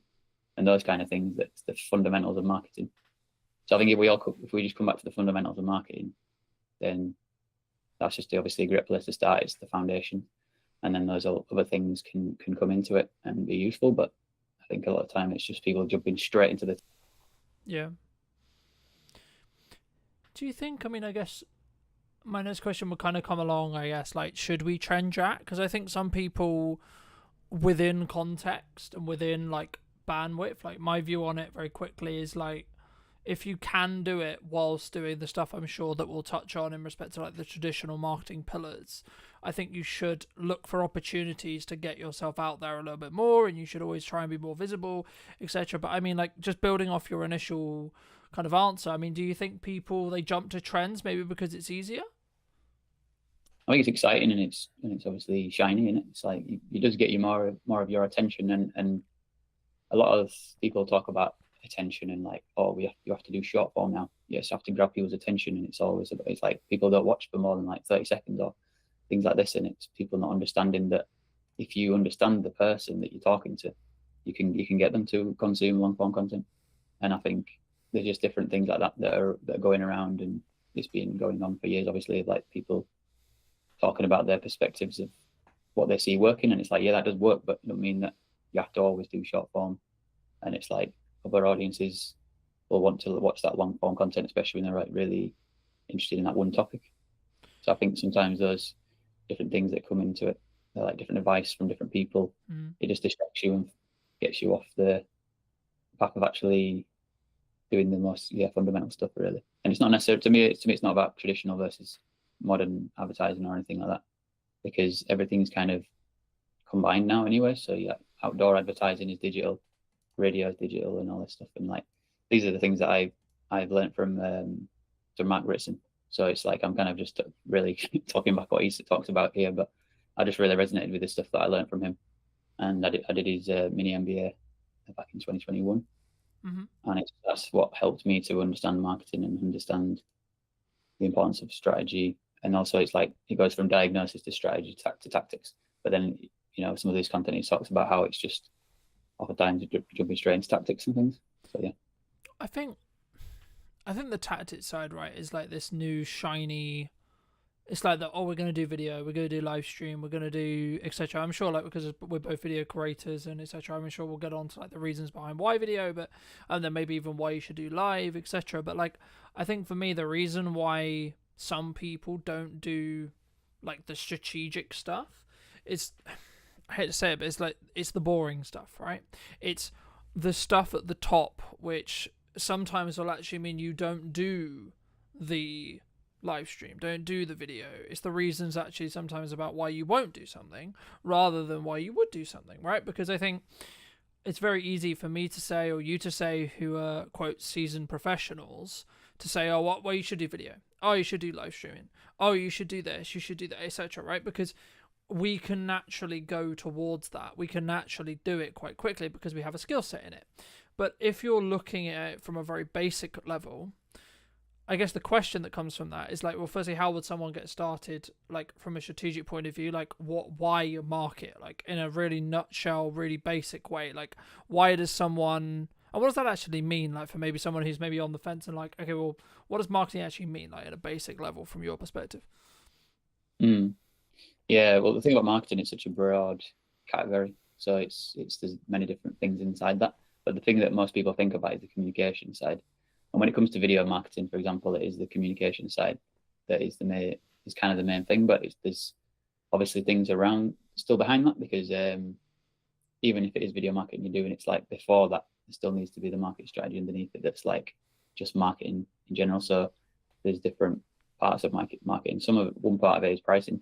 You got to figure out what's the correct price for my target audience, what's the most relevant, and based on like testing and saying your prices to people, and then also like market research of asking questions about, is it just price or is there something else going on? And that's kind of sales as well, but it's like sales and marketing kind of, you know, go back and forth from each other really. But then the price and the objection handling and different things like that, that's stuff that's fundamental marketing again, but going back to that, which then once you understand that and you're doing your pitches or you're doing your call to action and your video content, then you've done that work. Let's say it might be more boring work, but it's actually the most impactful and powerful work. So if you can recontextualize it in your mind rather than it being boring, think about how it's impactful, because we all want our businesses to thrive. So then if you're passionate about building a business, remember that is a thing that you do actually enjoy, because you'll get something out of it, and you want to be in the process of building a company and growing it. So like if you just remember yourself that you're growing and building that company, I think that's the passion and the excitement that'll remind you that it's not actually a boring task I'm doing, because there's context to it and motivation to do it. So the task itself doesn't matter if it's boring so much if you know that what you're doing it for.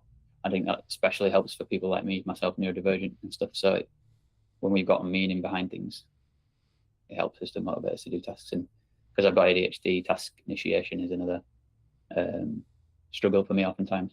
Yeah, I think for me personally, I've found it, like in the past anyway, like very, I guess in some ways frustrating when there isn't, and the reason why I bring it up is because I think there is a strong correlation, and this might be a commonality, where there's not necessarily a, I do this live stream, I do this video, I do this marketing effort, whatever it may be, right? I do this pamphlet, I do this print ad, etc. And then I instantly get a return, right? So the phone rings instantaneously saying, oh, hey, Andy, I love that video you did, etc. I mean, for me, like, if you're doing something now, in 3 months to 6 months, you might see a return, right? And the key there, and the reason why I say might, is because it depends on, as we've already alluded to, the strategy, how you're doing it, what you're doing it, etc. But what would you say are like I guess just focusing a little bit on video then, why should, I guess there's this kind of a two-pronged question here, like, what, number one, like, why should, in your view, someone do video as a whole, right? Why, as a medium to create content, put themselves out there? But then number two, what would be the reasons behind A, why they shouldn't do it, or B, what are the hurdles they might run into when it comes to their fears, their worries, their concerns in respect to actually like doing this thing that we call a video, right? Because I think so many people don't do it because they're worried about it or because they're concerned about it. I mean, from your perspective, just to reiterate the question, why should someone do video? And then secondly, like, what kind of are the fears and the worries that they might run into? I think because something stood out to before what you said, I think I could tie it into what you said before, because obviously what you talk about before is ROI. So any marketing thing we're doing, obviously ROI is often a motivator to do marketing, but then that's usually a short-term thing, return on investment. But then it's like something like a sales activation, or where you do a discount, or you just got like a campaign that's like short-term and you're trying to like get people to buy that particular product. And then there's also long term, which is the brand building. So there's those two sort of objectives, like categories of like, we've got objectives in building that brand and long term value, and then we've got the short term of like just getting this product sold. If we've got loads of a particular product to sell, for example, it's like a physical thing that we want to get that sold, then we can, obviously one strategy is to do discount, but that's kind of like the last option you should really consider, because you want to think about what's relevant to the audience. Like we were saying before with pricing, if you set the pricing originally, then you'll know that it's the right price and you can just keep it at that price and keep just pushing it. And then this brand building side is more emotional and more what it feels like of the brand and what you stand for, values and all that stuff. And that needs to be a message that's communicated over time, and a story that people understand who you are and what it feels like to experience that brand, on either in the marketing or in the product itself.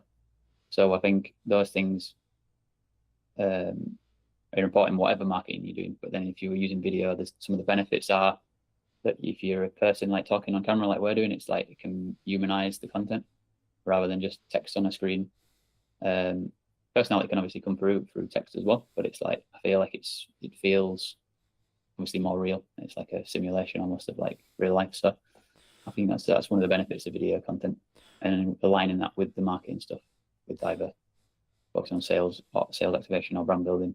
Yeah. Usually a combination of the two is the best approach. And then just to tie.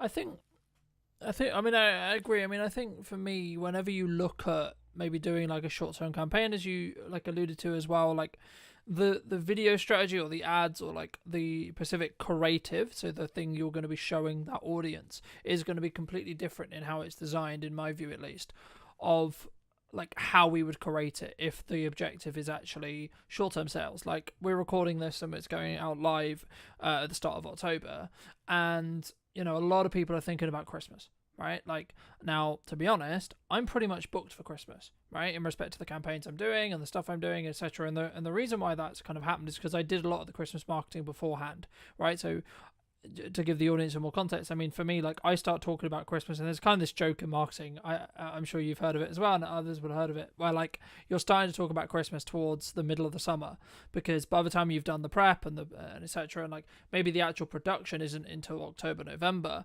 but all of the planning and everything else that goes into it will be towards that summer transition. But I think for me, like the point that I really wanted to, I guess, echo but also add to is, what is your objective? Are you in a position where, for whatever reason, you're trying to develop cash flow quickly, you don't have a strong pipeline, etc., then actually maybe marketing isn't the solution. And that for that specific case, I think for me, in that case, it should be more cold outreach. It should be reaching out to your, creating an ideal offer, creating a glance time offer, that kind of thing, and more looking at that, because that will have a shorter return window in respect to the amount of cash that can be generated and collected by a business for work done. So let's say, for example, I'm in a cash flow crunch, and I'll go, okay, so I'm going to do a video, promotional video deal, for example, for X price. Cool. And then I'm going to go to like 150 people within my network and say, hey, would you like this thing? Right. And if it's kind of more a binary yes or no. But for me, the role, and this is why I think sometimes people get things wrong when it comes to marketing, is because like they don't see them as separate tasks, right? You've got to do marketing to get people to the point of sale. And I think for me, like, the overarching perspective when it comes to video itself is it humanizes, as you say, of course, but it also allows people to get to know you and build that parasocial relationship faster than like us. Like there's kind of two, obviously there's two ways, and it's about the depth of connection, right? So you meet the person, you have meetings with the person, you go to networking, etc., which will lead into my next question, or you consume their content and you build that parasocial relationship. But a way of building a parasocial relationship is by having one-to-many, e.g. a video, e.g. piece of marketing that can help nurture, can help build trust, know, like, and trust through your audience to allow you to then, so I'm going to spend time with you talking today, but actually this is going to sit online and it's going to potentially be a multiple set of touch points for multiple sets of clients. And then that's not even before you then start pulling out the, the smaller chunks, etc. But for people who are maybe listening to this who are like, okay, cool, I'm going to start doing video. How should we start? Should we just jump in? Should we just record a quick video on our phone and post it? Like, what do you think? It all starts with diagnosis, basically. So, like I mentioned before, so you can diagnose where you're at, where the business is at, like what are the challenges you're facing currently and all that kind of stuff, and like get a bit of a map. You can also then think about what you want to get to, and then map that out, and have use different tools. So like project management tools or things can be useful, like diagrams and different things like that. And once you've had that, then you can sort of think about like what could be the quickest thing we could do if we wanted to do that. Like if we wanted to, we want to get like good at creating videos, so maybe we could like do something really simple that moves in the right direction, but it's not so specific at the moment to actually get into that vision. But it's us practicing the skill of it. You could do something like that, for example, and you could just keep it really, really simple of like, let's just get on a video and just say, hey, we're thinking about doing more video content, and just like, we want to hear from you what your struggles are right now, like challenges and things, like let us know in the comments, or like give us your experiences of what it's like been like in the past with other content we've done, or other interactions we've had or whatever.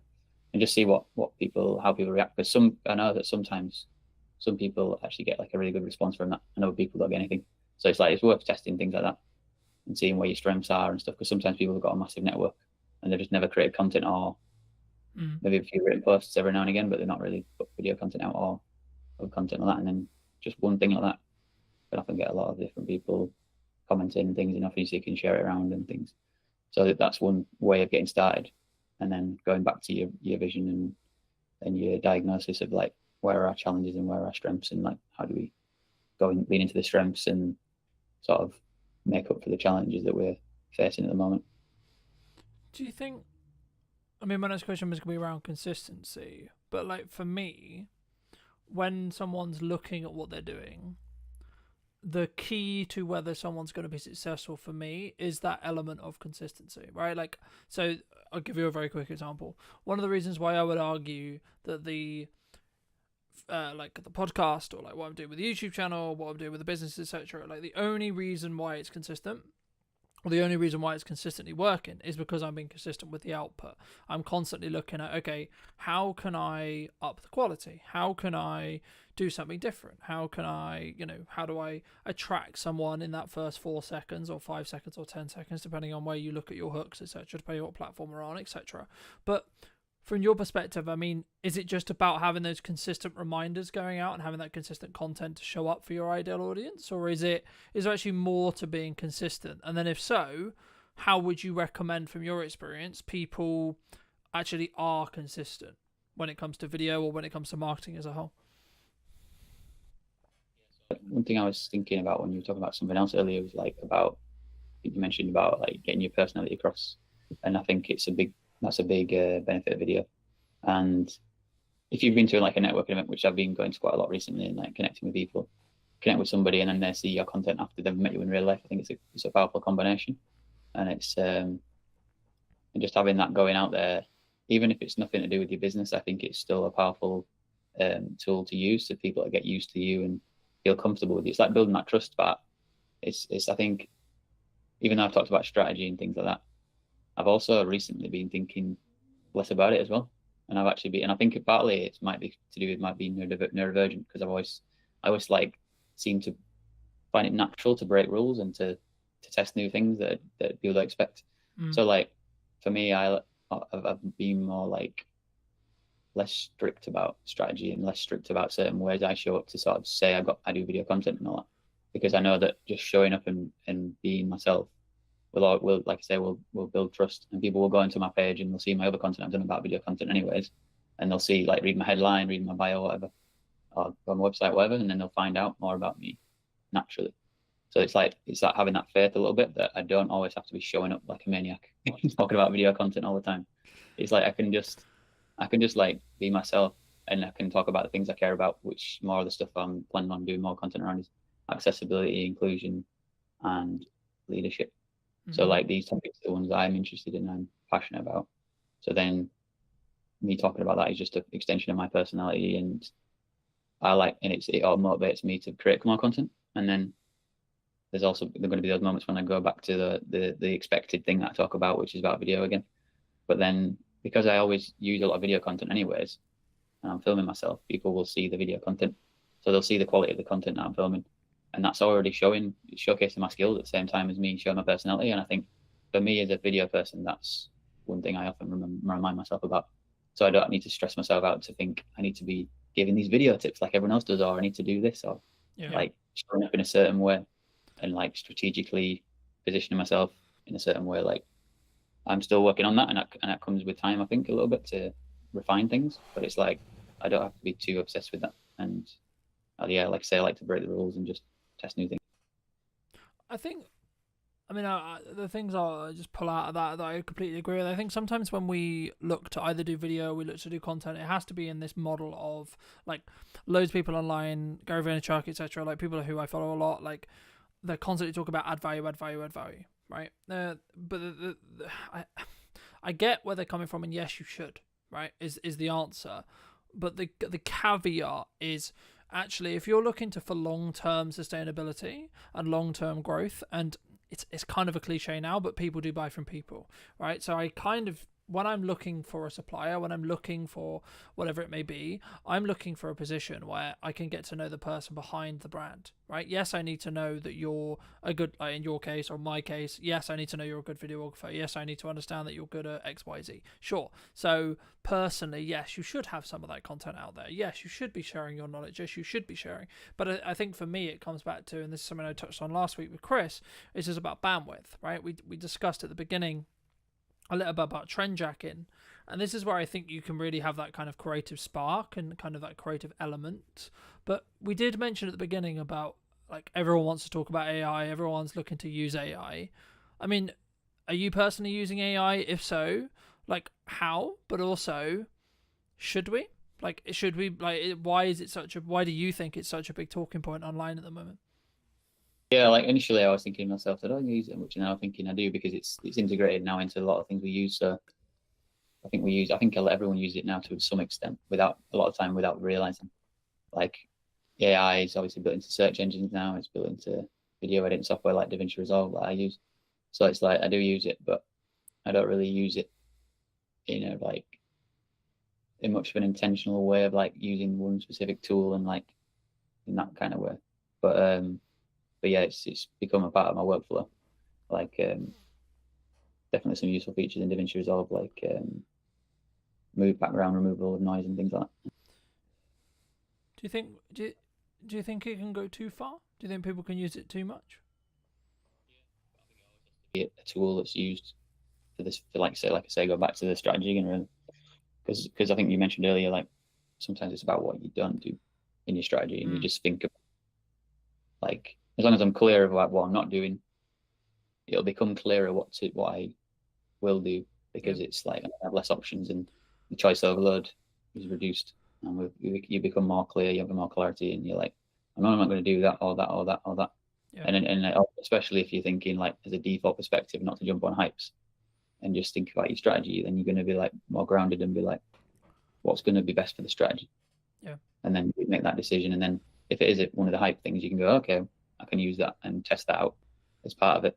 But it's not like a crutch.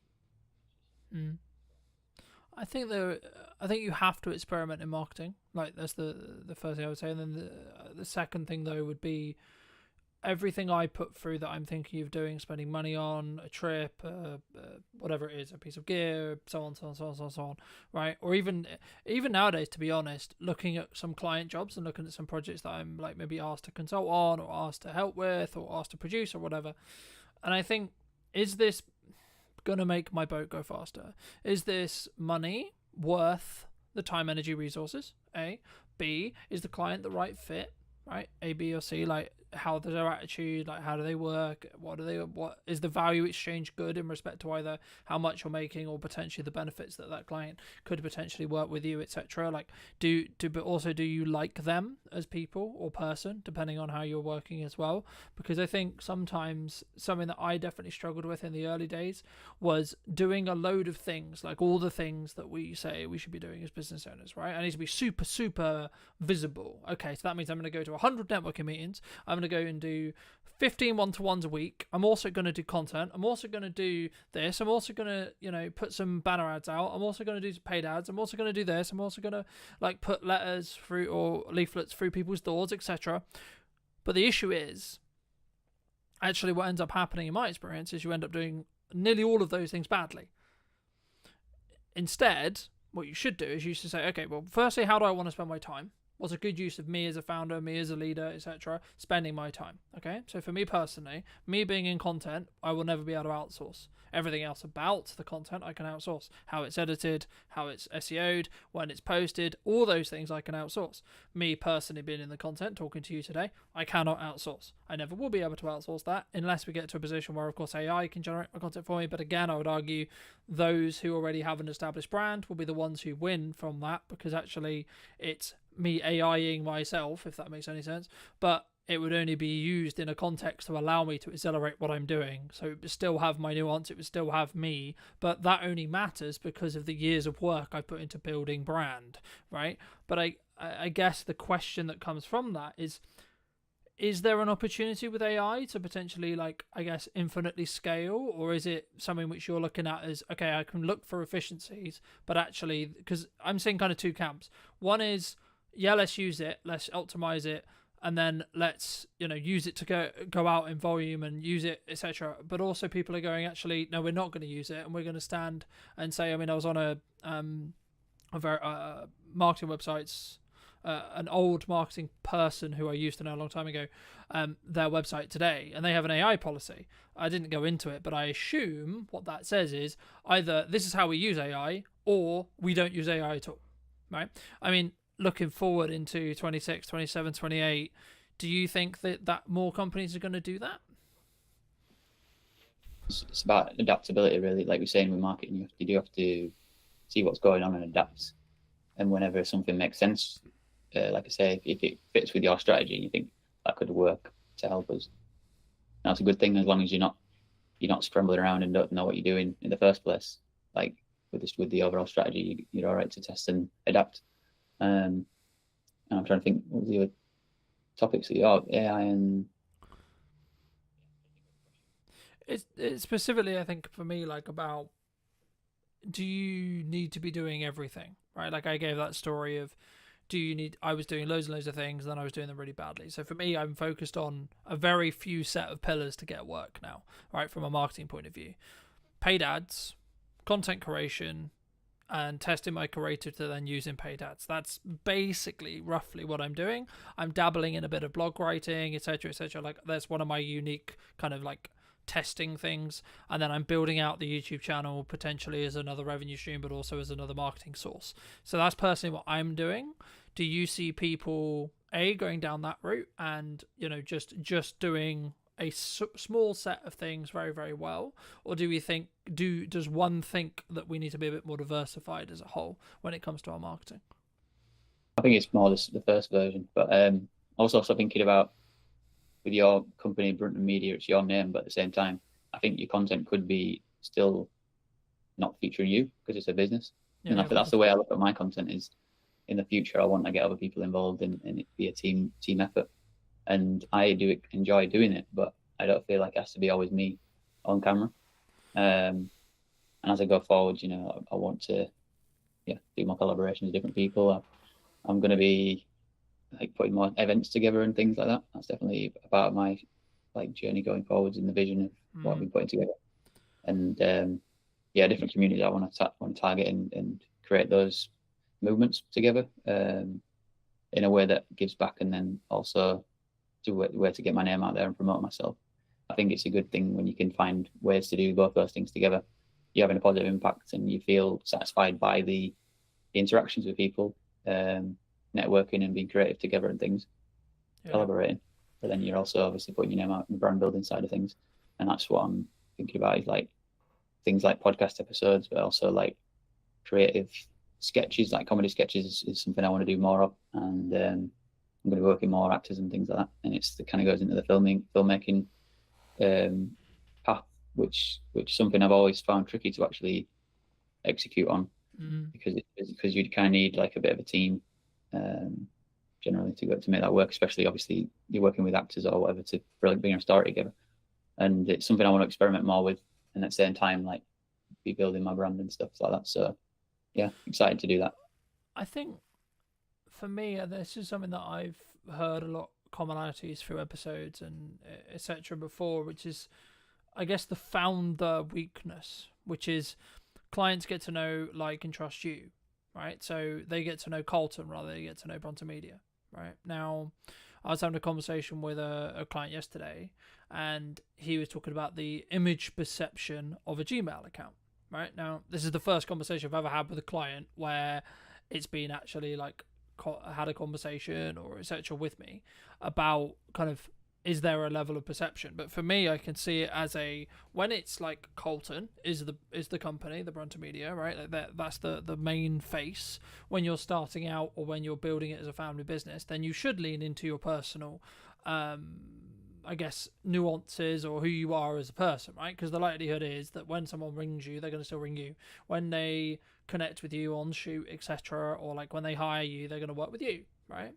The interesting step will be what potentially I do or you do or one does when they step beyond that, right? So first employee, second employee, third employee, etc., and getting to a position where, yes, Colton is the quote managing director or the person who is the top of the company, but actually it's how you, I guess, manage that risk from like if they're speaking on behalf of Bronte Media in videos, for example, like how would one, because I know there would be a side of my head from like a comms manager point of view, which would be like, can I trust this person to represent the company, right? And I guess, would it be as powerful as me saying it in a video, like just building off your point, or is there a risk for that? So I guess the question that kind of, is that something you're thinking about? Is that like a risk that you can see other companies potentially run into? And if so, how do we maybe eliminate that risk or maybe bring that risk lower? Would you say? So the risk, what's the risk again? The risk. So I guess the risk, I guess, like in crux is me as a founder. I have to be in the content. I have to be on the shoot. I have to be on the sales call, right? Which then can be, and also as a founder, I was just thinking when you're talking, as a founder, you create the kind of blueprint of the company and brand and everything because of your personality. So all your values become the company values, which then, and you're the leader. So then what you stand for and what you care about is how you create a culture. And then that's something that I've become more interested in, the idea of creating cultures, and become more passionate about. I wanted to step into that and be a leader and stuff. And like in my past, I never saw myself as a leader. And over time, I've seen like what leadership really is and understood it more. And now I see how I already am a leader, because we all are a leader in some way. Like a leader of yourself is one part of it. A leader in your family, because you influence everybody, whoever you interact with, friends and family. Like you are leading situations, or sometimes avoiding leadership decisions, and you know that you can look out for the opportunities and to step into that. So I think if you have that blueprint of your business and brand and stuff, and the values, it just ends up coming across in your content if you speak. But then if you clearly communicate with the people that you work with in the business, and they're already in the business and understand the culture and everything, then when you point a camera at them, hopefully it's going to come through. And if it's not, you can.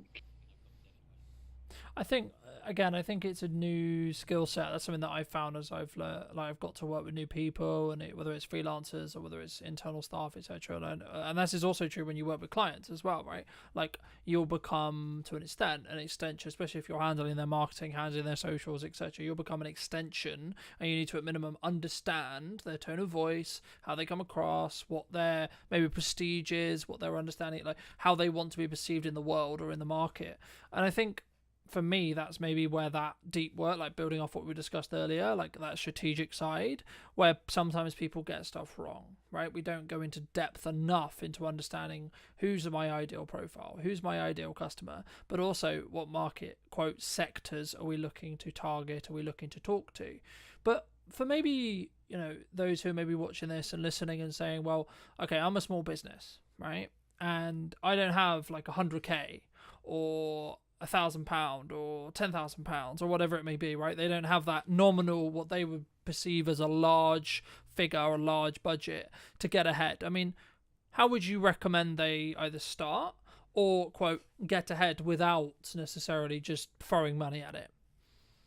Yeah, there's always something you can do, like I mentioned before, with that idea of starting with, you've got a strategy and you've got a bit of a plan and a map and everything, but then you just find like a simple thing out of that and think, is there something in there that we could move towards the vision, or something that's, I don't know, just anything really that you think in a way we could just start, and it can just be simplified and not overthink it, just to be like, let's just make a video about, even just a video about making a video, because it's the actual process that matters, not the actual results so much, because that'll happen eventually over time. And I think a lot of people too obsessed with the idea of being professional and stuff, and it's like sometimes people's content feels like AI, even if it's not AI, because it's trying to be overly professional all the time, because AI thinks in a structured way of like, very specific structured way of like, this is the way it has to be. So then it's like, it seems like people have that as well, like locked into it, these ideas rationally, rather than something beyond that could be more emotional, or could be more authentic and intuition going on and things like that. We step out of the fear and we just take action, and we just see how it goes, and showing up in a way that's not, that you're not scared, and you're just empowered to take action. People will resonate with that, and they'll respect you for it. Yeah, I agree. I mean, I think what I was thinking while you were talking, I mean, I think for me, it's about what do you want to optimize for, right? Are you trying to optimize for the algorithm, right? So getting that click-through rate, getting that high watch time, etc. Or are you actually trying to, quote, optimize for the human, right? For the connection, for the person who you're likely to connect with, even if it's one or two or three. And I think sometimes we don't feel great, right? We don't start the podcast, we don't do the video, because the nature of it is going to be, when we start, it's only going to be 5 views, it's only going to be 3 views, it's only going to be, my mum and my friend and Andy who likes my content, right? But actually, in reality, if I kept going for 2 years, I kept going for 3 years, number one, I'm going to get better every single time, I would hope, through time. But also, is going to slowly build momentum, right? Those 3s will become 5, those 5s will become 10s, those 10s will become 100, then thousands, and so on, right? If you're consistent, in my view, right? And I think it's consistent in how much you're posting and what you're posting, but also like how you come across. And this is why being authentic to yourself is really important. I'm aware of times, I think, let's wrap up soon, but for those people who, have really enjoyed this conversation, who, really want to connect with you, where's best for them to do that? Say LinkedIn, it's the place where I'm the most active. So yeah, just connect with me on LinkedIn. Fair. And if you were going to talk to yourself 10 years ago, what, if you were going to give advice to that person, what advice would you give them? Well, I think the biggest advice would be to get diagnosed for ADHD. Because I didn't know that back then, that I had ADHD. So that's the biggest impact that's been on my life, is to understand my ADHD. Yeah. And then in terms of business and things like that, I think learning about the fundamentals of marketing earlier on would have been a big help. And then also like about the time things you talk about, like put your energy into things that are specific about, what your strengths are, putting time into that, and then finding like support systems around other things to get help with. Like I'm working with the VA now, so like if I'd have started working with the VA earlier on, I know I would have, been able to accelerate growth quicker and become more effective with my time and energy. And I also don't think of time, and I don't think of it as time anymore. I think of it as just energy. So I just think like, what energy do I have in this moment, this present moment, and use that based on what I want to get, what I want to achieve and stuff like that, and what are the priorities and different things like that. So I'm like thinking of, sometimes I'm just thinking of like, even like when I'm out and I'm at a networking event, I'm thinking, should I take longer and get a bus? Or should I just get a taxi and get back?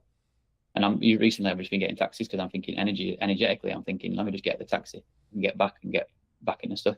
And I've still got the momentum to finish work I'm doing or whatever, rather than saving money and do it and getting the bus or whatever. It's like different things like that, like time is on one hand and then the other is energy. And I've been sort of like noticing the difference when I'm making decisions based on what feels good in the energy. Well, and that's also like my personality too. Yeah, it's just as a final thought. I mean, for those who've got this far, I mean, thank you obviously for listening. But like something that really stood out to me from what you were saying, that also agrees with like someone else who I really respect business wise. He said, well, you need to specifically understand it's about fit efficiency, right? But also about how you set your mindset up when it comes to like what you're going to do. So there's kind of like two modes, the way I see it in business. A, we're trying to cut costs, we're trying to limit our risk, right? We're trying to bring down that overall cost. Or B, we're trying to push forward. How can we make more sales? How can we bring in more revenue? And I think once you're in that growth stage, now, this isn't to say don't have cash discipline. This isn't to say don't have a cash cushion, don't do good money management, etc. But I think it's a different shift in your mind, and that kind of builds off like what you were talking about, the bus versus taxi thing. For me, the taxi thing is obviously a more efficient thing when it comes to time, but also it's about flow state, right? If you've got, say, this really great networking meeting, or you come off this live and you're like, actually, hey, this was a really cool takeaway, etc. Like, then you should potentially put yourself in a position where you can like get back to the studio, get back home, so you can then film that video while that energy is there, rather than, oh, I'm gonna have a downtime, chill, go on the bike. So, but also you might want that decompression, and I think they're the two differences. But come and relax straight away, and it's relaxing to have a taxi. It's more convenient. I get in it, go straight there. It's less complications going on, or risks of things going wrong or whatever. And then I can actually decide to rest or work when I get back. So I like having that because it's flexible, and it's like for me to figure out how to work flexibly. That's been a big part this year for me, knowing that I'm neurodivergent and realizing I need more time to process things and I need more space and flexibility and that kind of stuff. So that's like a massive learning this year, which I would have told myself 10 years ago. Definitely those kind of things. Fab. Anything else you want to mention before we part ways, Andy? I guess going back to just reiterating the part about energy versus time, and like thinking about what the energy and how it feels like, and following that can be a powerful place to sort of leap into, rather than us thinking about time all the time. Because sometimes I'll be pressuring myself through the day, thinking like wanting to do things all the way through the day, like because I'm thinking of it based on time, like I should be working from this time to that time and this time to that time, you know. And it's like but then I don't need to think of it that way. That's just a structural way I think. I can actually change that and flip it on its head and be like, what energy do I have in this moment? And then flip into that. And then do I need to rest? Let me rest. And then when I come back into things, I've got more energy again now. So then each task I'm doing I can be more effective at doing it. And yeah, and then having other support systems around me, I've asked people to do things for me that I don't really want to spend my time doing, or I have resistance. Like some things that are like reading documents or things where I've got to think like that stuff, and it's very serious stuff. Whatever. Some people are a lot better than me at doing that, and for me, I'll just get overwhelmed and I'm like, I want to avoid it, and it's hard for me to actually face it. And they can do it really quickly, and it always surprises me because I'm used to doing it myself, and how much of a pain it is for me to do.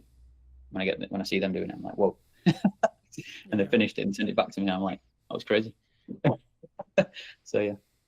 Magic. Well, thank you so much, ladies and gents. I hope you took value from this episode. If you did, well, be subscribed. YouTube thinks that you enjoy this video right here, so why not click on that, and I'll see you very, very soon. Take care. I've got my video goggles on as well, and I'm completely biased towards video because it is the most impactful content on social media. Full stop. End of. Key question for you. What do you think is missing in marketing today? What's missing in marketing today is emotion, authenticity, and consistency. If you were going to talk to Chris 10 years ago and you were going to give advice, what advice would you give him? The more that you are unashamedly you on social media, the more impact you will have in terms of reach, in terms of engagement, in terms of sales, everything. Hello, my friends. I hope you're well. I hope you had a good day, video night, wherever you are. Today, we're back with a brand new What's Missing in Marketing Today episode. Today, I'm going to be talking to Chris. I imagine all things about social media and all of those wonderful places to put our content. But first, Chris, welcome to the show. Thank you so much for the time, and thank you so much for coming on, of course. But key question for you: what do you think is missing in marketing today?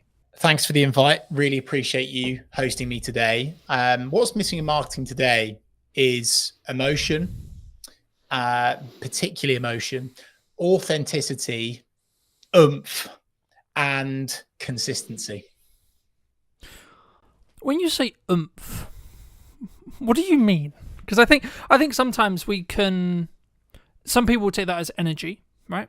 Some people will take that as how we show up. Other people will take that as, I guess, like the amount or volume or energy. Like that's why, if you don't mind just unpacking that briefly, I think it'd be really helpful for the viewers.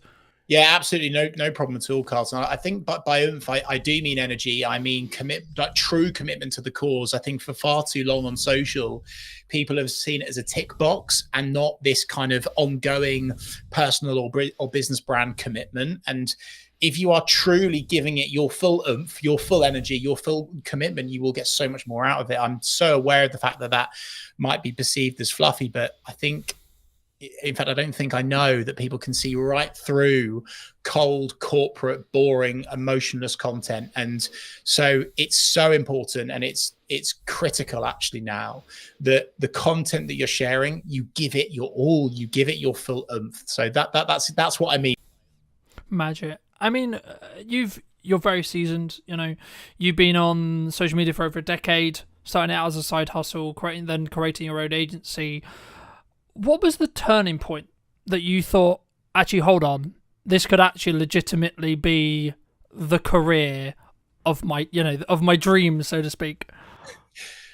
I became addicted. I became obsessed with the platforms, the algorithm, the opportunity, particularly because really with social media, you can honestly go anywhere and get into any audience and reach any person anywhere. Like how incredibly remarkable is that? And I think when I first started on social, I was gaining traction really quickly, and I was connecting with people in places that I could never dream of. And of course, most people that tune into this podcast will understand the 6 degrees of separation, right? And I think that process is sped up so much more because of the power of social. And so I am just obsessed by it, and I'm excited by it. And I just truly believe that anyone can create impact for themselves or their business through organic social media, and the opportunity of that is bigger and better than any opportunity in the history of the internet, in my humble opinion. Do you think people don't do it because they're worried about what if someone sees me? What if Gary, Sally, my mum, my friends from high school, etc., etc.? Like, is that why people don't do it? Definitely, Carlton. I think a huge amount of work needs to be done in terms of self-discovery and your why and your own self-psychology and having a coach. So many people come to me, Carlton, they say, yes, Chris, let's do social media. Let's get going. I want to do this. I want to go there. I want to achieve this. I want to achieve that for myself or my business. And on paper, that sounds amazing. But often comes the stumbling block of getting themselves out there, seeing themselves on camera, being okay with how they sound, understanding how to, have some confidence in your conviction, and being okay with people judging you. And that's something that is really, really tough for so many people. And I actually think is a great place to start this conversation with Carlton, because before you get into all of the technical, geeky social media strategy, tech platform, algorithm stuff, content creation, how are you showing up? How confident in your conviction are you?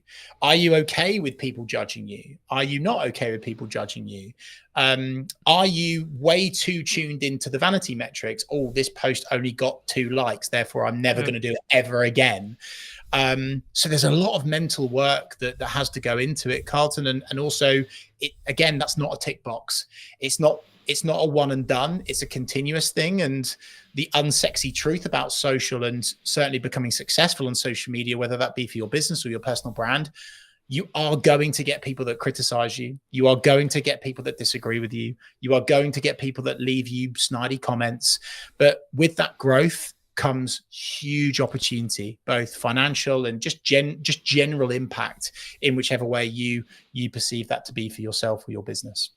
No, I mean, I completely agree. And I mean, I think, but I'm also aware when saying that, though, that we come from a place of privilege because of the years we've been doing it for.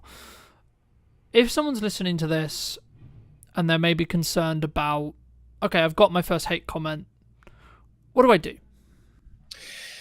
First of all, pause.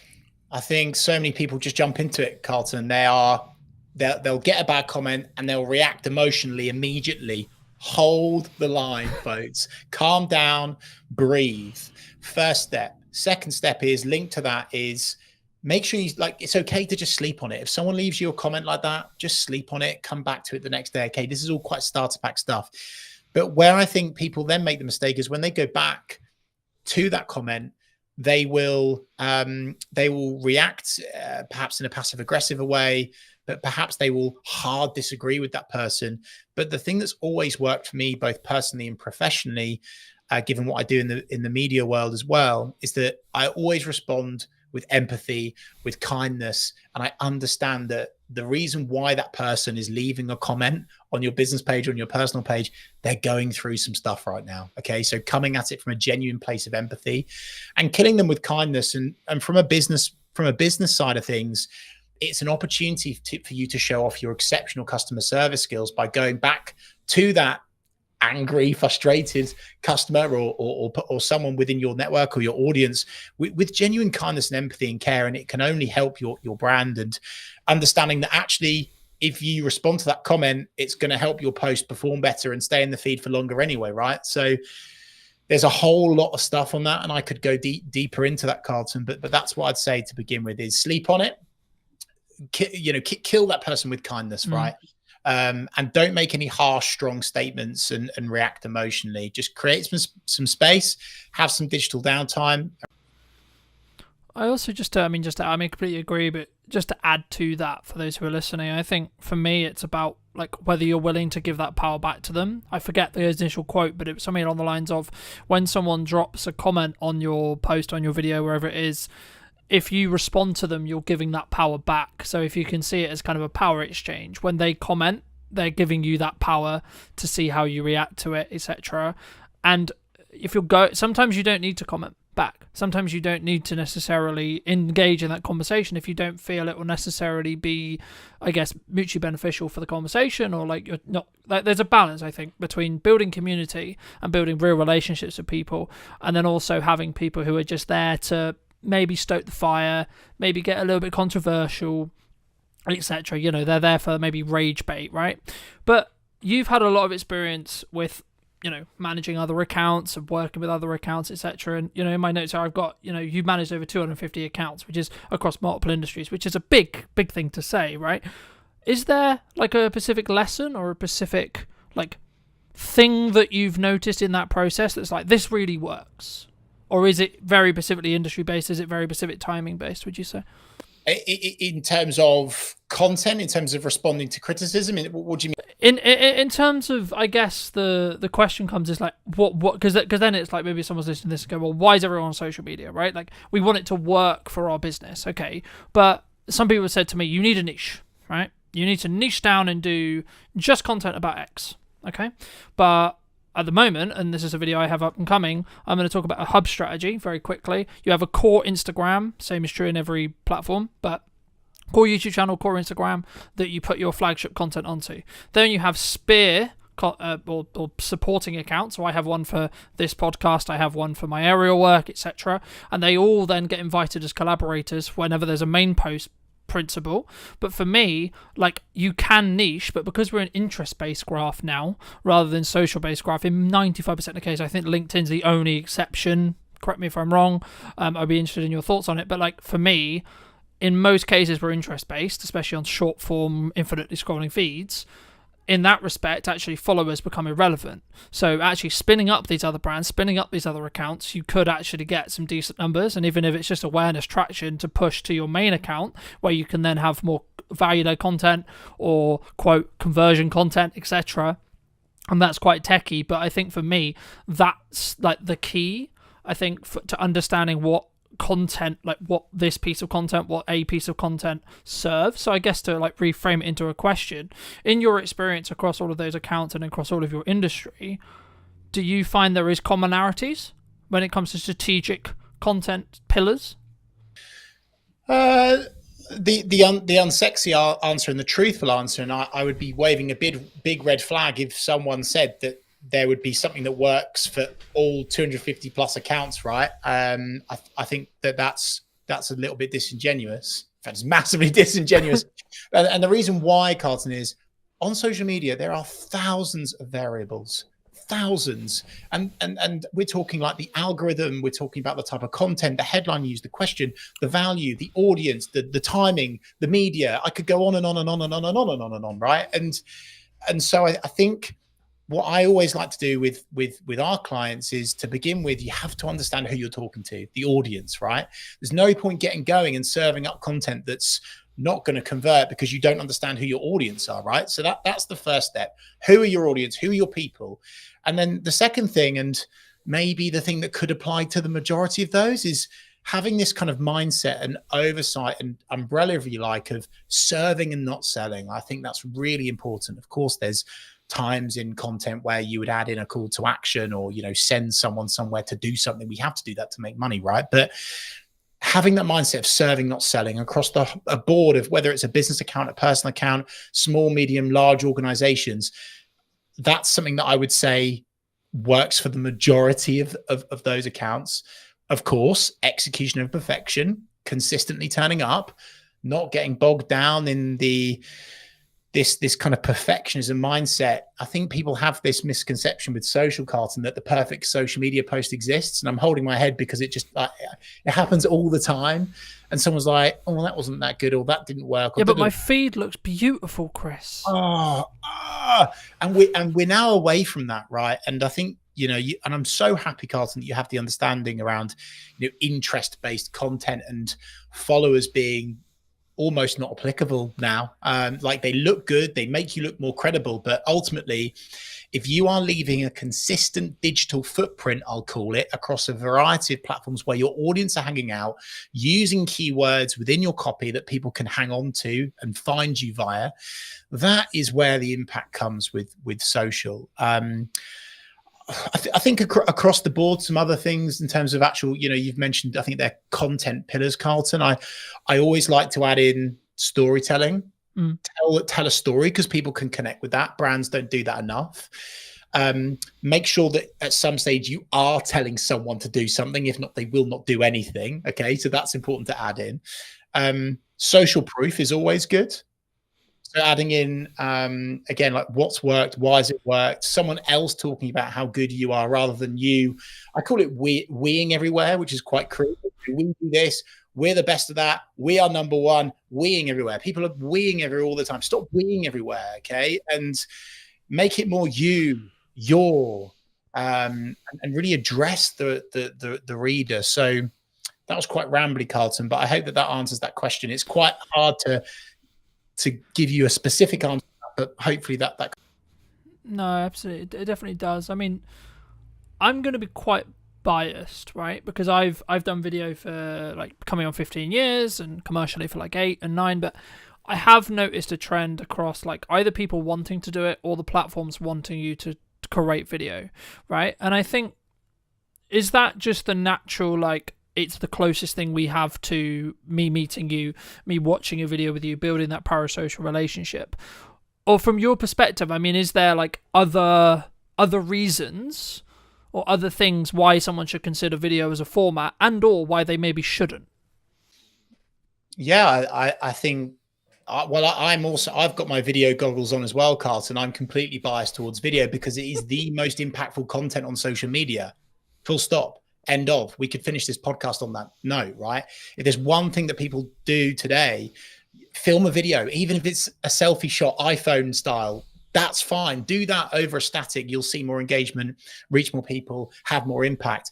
I come from a commercial sales background. Really, I've always done social, but I that's kind of like where I've really made a dent. And when you show up on camera, Carlton, it is so good for demonstrating expertise. It accelerates relevancy, relatability, trust, because it feels real. And in this AI bot, cold corporate fake world that we seem to be drifting into, it is more important and more impactful than ever before to jump on video. So this isn't just me saying do video because it gets you more engagement, it helps you reach more people. It's, well, actually, even if you only had a LinkedIn network of 4 people and you showed up on video, it would definitely be more impactful than just normal static stuff, right? Because of a sales piece versus an algorithm piece, if you like. So for sure, I'm a huge advocate of video of all shapes and sizes. I think there's a place for long form, definitely. I certainly think there's a place for short form. I think overall, though, Carlton, people are hugely overthinking it. They're getting bogged down in the tech, and they're not working with someone like yourself in terms of the tech setup, so they can just get going and talk about the stuff that they're good at and that they know about. And I just want people to get into this mindset of execution over perfection, and relatability, being real. Even if you're walking down the street, and I know it's brave and it makes you look a bit silly, but even if you're walking down the street and you're just sharing a few words about your day with your camera and you're posting that as your content, that's a good enough start. It really. Yeah, no, I completely agree. And very quick story. I've been a professional videographer for, as I say, like nearly 10 years. I do a couple of phone videos every now and again, and I'm almost willing to bet, I haven't checked yesterday's one, but nearly every single phone video, I think, it's really bad for me to say, but I think it over-indexes in respect to views for, like, on Instagram especially, but even on LinkedIn and other places as well. Like, I've noticed there is a algorithmic boost for phone content if it's executed well, right? Granted, right? And in the one that I'm specifically thinking about, I did tell a very cohesive story. I did give a very specific setup and then a very good resolution. But that was because I'm in the process of creating good content consistently and doing those reps. So whether I'm filming it on a camera, and the reason why I mention it here is because I think some people, they look at like what I'm doing with like the trailers and it looks good and it sounds good and I've got professional mics all the time and then I'm flying a drone and they're doing all this stuff, but it's like I don't have that, so I can't do it, right? I don't have the microphone. But you do have a phone, right? And I think if you just, it's more of a psychology thing. That's why I love to talk about the psychology behind video, because for me, it's the main barrier for someone not wanting to or not being willing to put themselves out there, because actually you find about some insecurities, and it's actually a really strong self-belief and self-esteem and self-growth perspective yourself doing video, which is a kind of a byproduct of actually all the business benefits that we've already kind of alluded to. But I think for me, I mean, if you were going to, and I know when I come on your show, I went into depth on like the psychology, but from your perspective with your experience, I mean, what, outside of doing it, what would you say to someone who's like either maybe looking to start doing their first post, tipping their toe in, or they maybe want to start on video? Like, what would you say to those people? Talk about something that you're genuinely passionate about. Don't overscript. Don't write everything down. Be okay with ums, buts, and maybes. You will stumble. You will stutter. You will. There will be a moment where you accidentally say something you shouldn't, and keep it in. Keep it in, because it's real and people want real. Again, back to my previous point, AI, robot, cold corporate world that we're drifting into. People are craving real more than ever before. And this is why influencers do incredibly well, because it's so real. It's so genuinely authentic most of the time. And so I think if I was to say to someone to start out, like of course, you know, press record in your office, whether it be, you know, in the workplace or at home or whatever, and just keep the camera on and record your day, and maybe record some of your meetings from an alternative angle, and see if there's a snippet from that you can take out. Maybe you're not looking at the camera. That's okay, because doing something is better than nothing. And I'm like so far on the other side of the fence with this. Like, some marketers are like, oh no, you know, it's got to be absolute quality, da da da da da. But the problem with that is it's too slow. It's a lack of speed. And like, just like a balanced diet, Carlton, like I'm a big advocate of doing professional stuff as we are right now, but then also for speed. If you are walking down the street, if you are, you know, out and about somewhere, if you've just walked out of a networking event, whatever, and you've got that moment, that spark, that energy, that inspiration to get on camera, don't wait, get going. I just think so many people are overthinking it, Carlton, which is quite basic starter pack advice, but they absolutely are. I'll tell you a quick story on this. One of my consultancy clients, I was going through this process with her. We were running through various static. We'd established our top line strategy. We had images, we had graphics, we had design, we had some polished video. And I was saying, hey, look, Cassandra, I think we should really shift more towards this kind of real, relatable portrait, selfie shot style content. And she sent me a couple of videos. One was her at home, and one was her at the beach. And the one of her at the beach, you could barely hear her, to be honest with you. Like, you could hear what she was saying, obviously, but it was quite hard to hear. However, when she shared that one, you use that word over-indexed, it was so real. The wind was in the background. You could hear the waves. And most people, they wouldn't have used it. They would have gone, it's too difficult to hear me, I won't share that. Whereas actually I would say, if there's a car in the background beeping, if there's an animal, if there's a bird tweeting, if someone walks in, you know, like it's like the classic BBC Reader where the kid walks in, right? Like, use that, you know. I just think so many people are overthinking everything, and it's I mean, maybe it's a wider societal, deeper issue, right, around our own self-image. I think it's getting worse because of social. That's maybe like the dark side of it. But if you can just be okay with who you are and unashamedly sharing who you are with the world, then you will reach so many more people and be able to spread your message and create more impact. Something that I understood a handful of years ago when I did a video talking about marketing funnels was actually the job of a marketing funnel is to basically repel or exclude a certain sector of people, right? The wrong certain people. Because I think when we look at marketing, we go, I'm trying to attract the right people, right? But we don't always look at the other side of it, which is that repulsion side.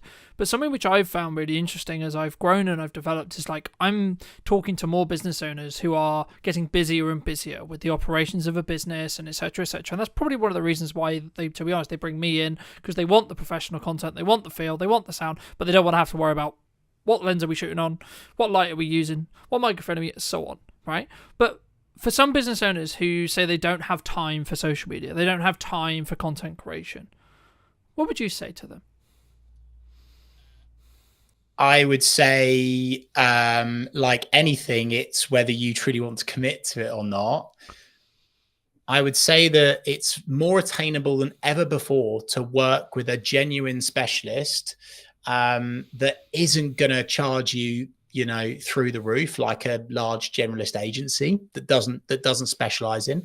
And you, as long as you go through an appropriate in-depth onboarding consultancy strategy agreement process, if you like, and you're able to define exactly what you want to achieve, where you want to go, how you want to do it, your tone of voice, then you could outsource it. But I also truly believe, Carlton, with the tools and technology that are at our disposal today, I've got a lot of concerns around AI, right? But then also I am an advocate of using AI in terms of ideation, in terms of building out content pillars, headlines. There's so many things that we can get from it. So it's easier than ever before to get consistent on social, whether you do it yourself through tools, through techniques, learn techniques, or you outsource it. You know, you don't, I think there is this kind of there's this real thought with most people that it's like this huge unattainable expense to work with a specialist on your social now, but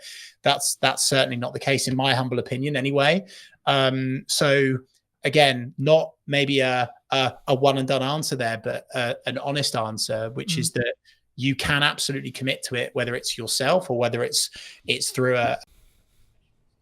I think for me, my answer would be like leverage, right? Like it's what are you leveraging? How are you leveraging your time, assets, resources, etc.? Like you could, using like what I did for a long time, hire someone to follow you around with a video camera and document rather than create in a Gary Vaynerchuk style, and or actually, like as you've already mentioned to it earlier, record what you're saying in a meeting. And this does one of two things. A, it gives you infinite content opportunities, especially if you're going to use things like ops clips to do the editing for you, because you're only doing it for short form. But also, it actually means you're going to show up better for that person in the meeting, because you're not going to spend time talking about how's the weather, how is the dog, etc. You're going to go, okay, how tangibly can I add value to you? Right? How can I tangibly add value in that hour? Because A, you're creating content from it, so you want to add kind of generalized information, and you want to create the most valuable content you can. But also, I've found personally, people take more value from the meeting because you are kind of in that performance mode, I guess you could say, right?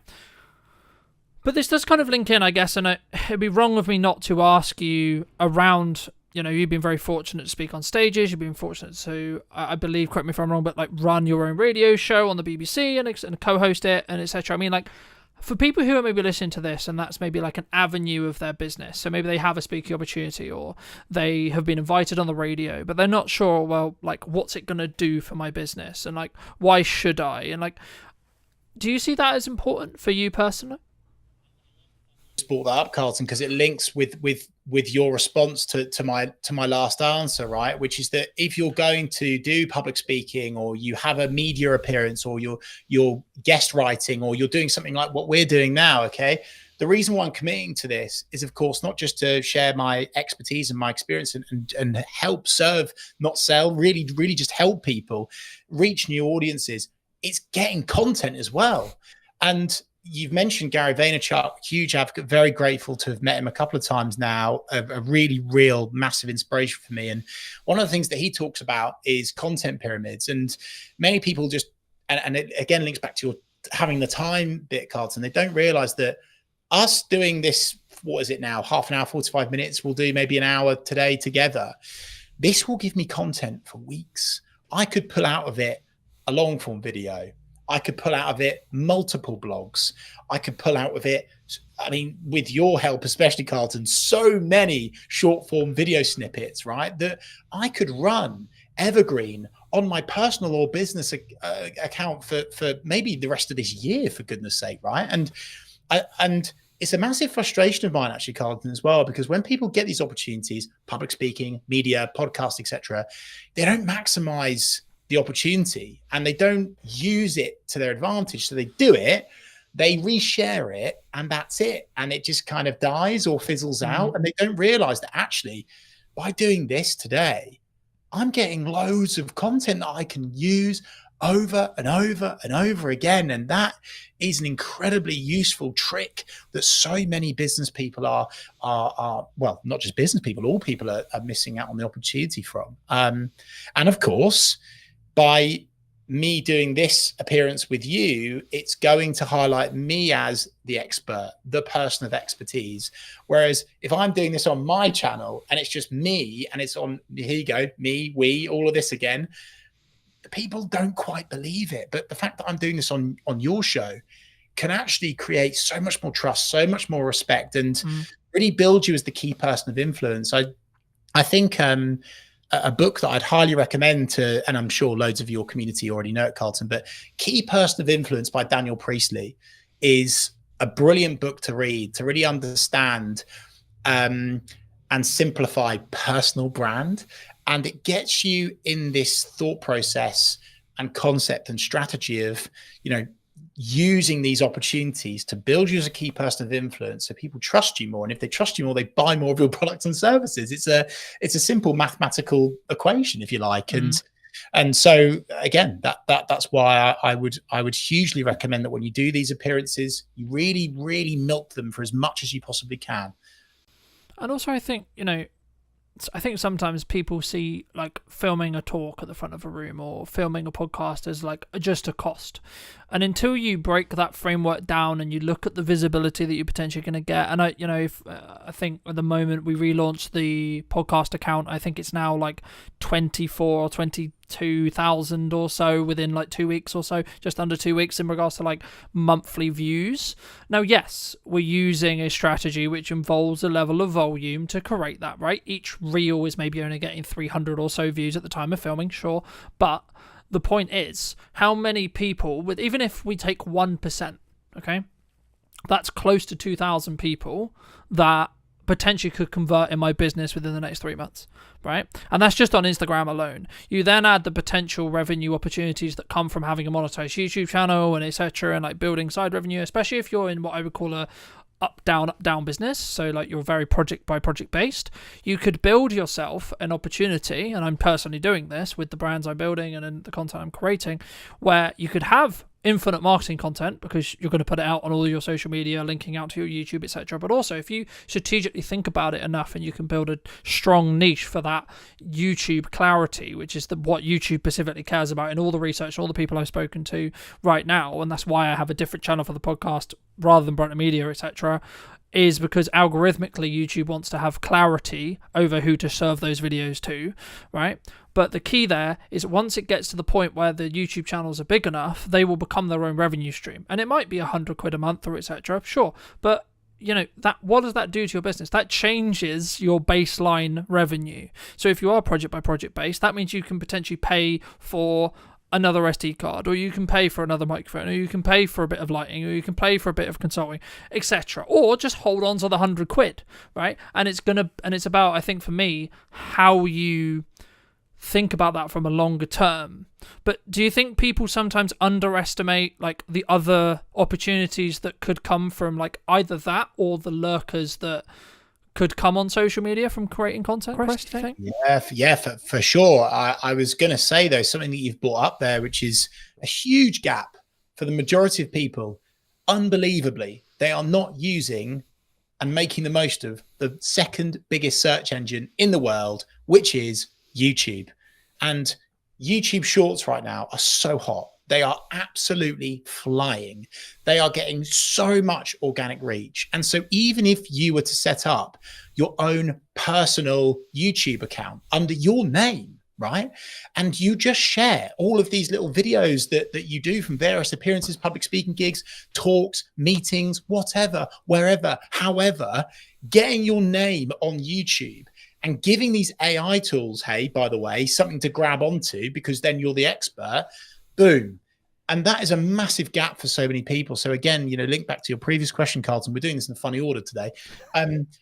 That will hugely help people. So definitely jump on YouTube and really, really capitalize on that opportunity by using that video content. And the great thing is with YouTube is by tweaking, tailoring, optimizing, making something, amending something, is that it can go viral like that. Okay. So with LinkedIn, with Facebook, with Instagram, if you edit something, if you edit a social post, it will penalize you, right? YouTube is phenomenal because by simply adding a new thumbnail, changing the headline, adding more to the description, all of a sudden your video can blow up and it could completely change your business forever. And that's not pie in the sky, blue sky thinking stuff, right? That's very real and it's happening for so many people. And so again, another takeaway for people listening to this is please jump on YouTube. Please start publishing to YouTube. Yeah. And I mean, we've talked a lot about like the commercial benefit of doing content, the commercial benefit of like why I should be looking at marketing, how I should be consistently marketing. But you've done some incredible work through your Big C initiative about, specifically raising, I believe this is correct, do correct me if it's wrong, raising up to about £40,000 for the charity involvements and etc. I mean, how specifically is that kind of, I guess, purposely shaped your work, or like how did that kind of come about? Like, because I think that's really rare in the business landscape, but also in the social media landscape as a whole. I don't think we sometimes think, hey, I could actually do something really good and really meaningful here.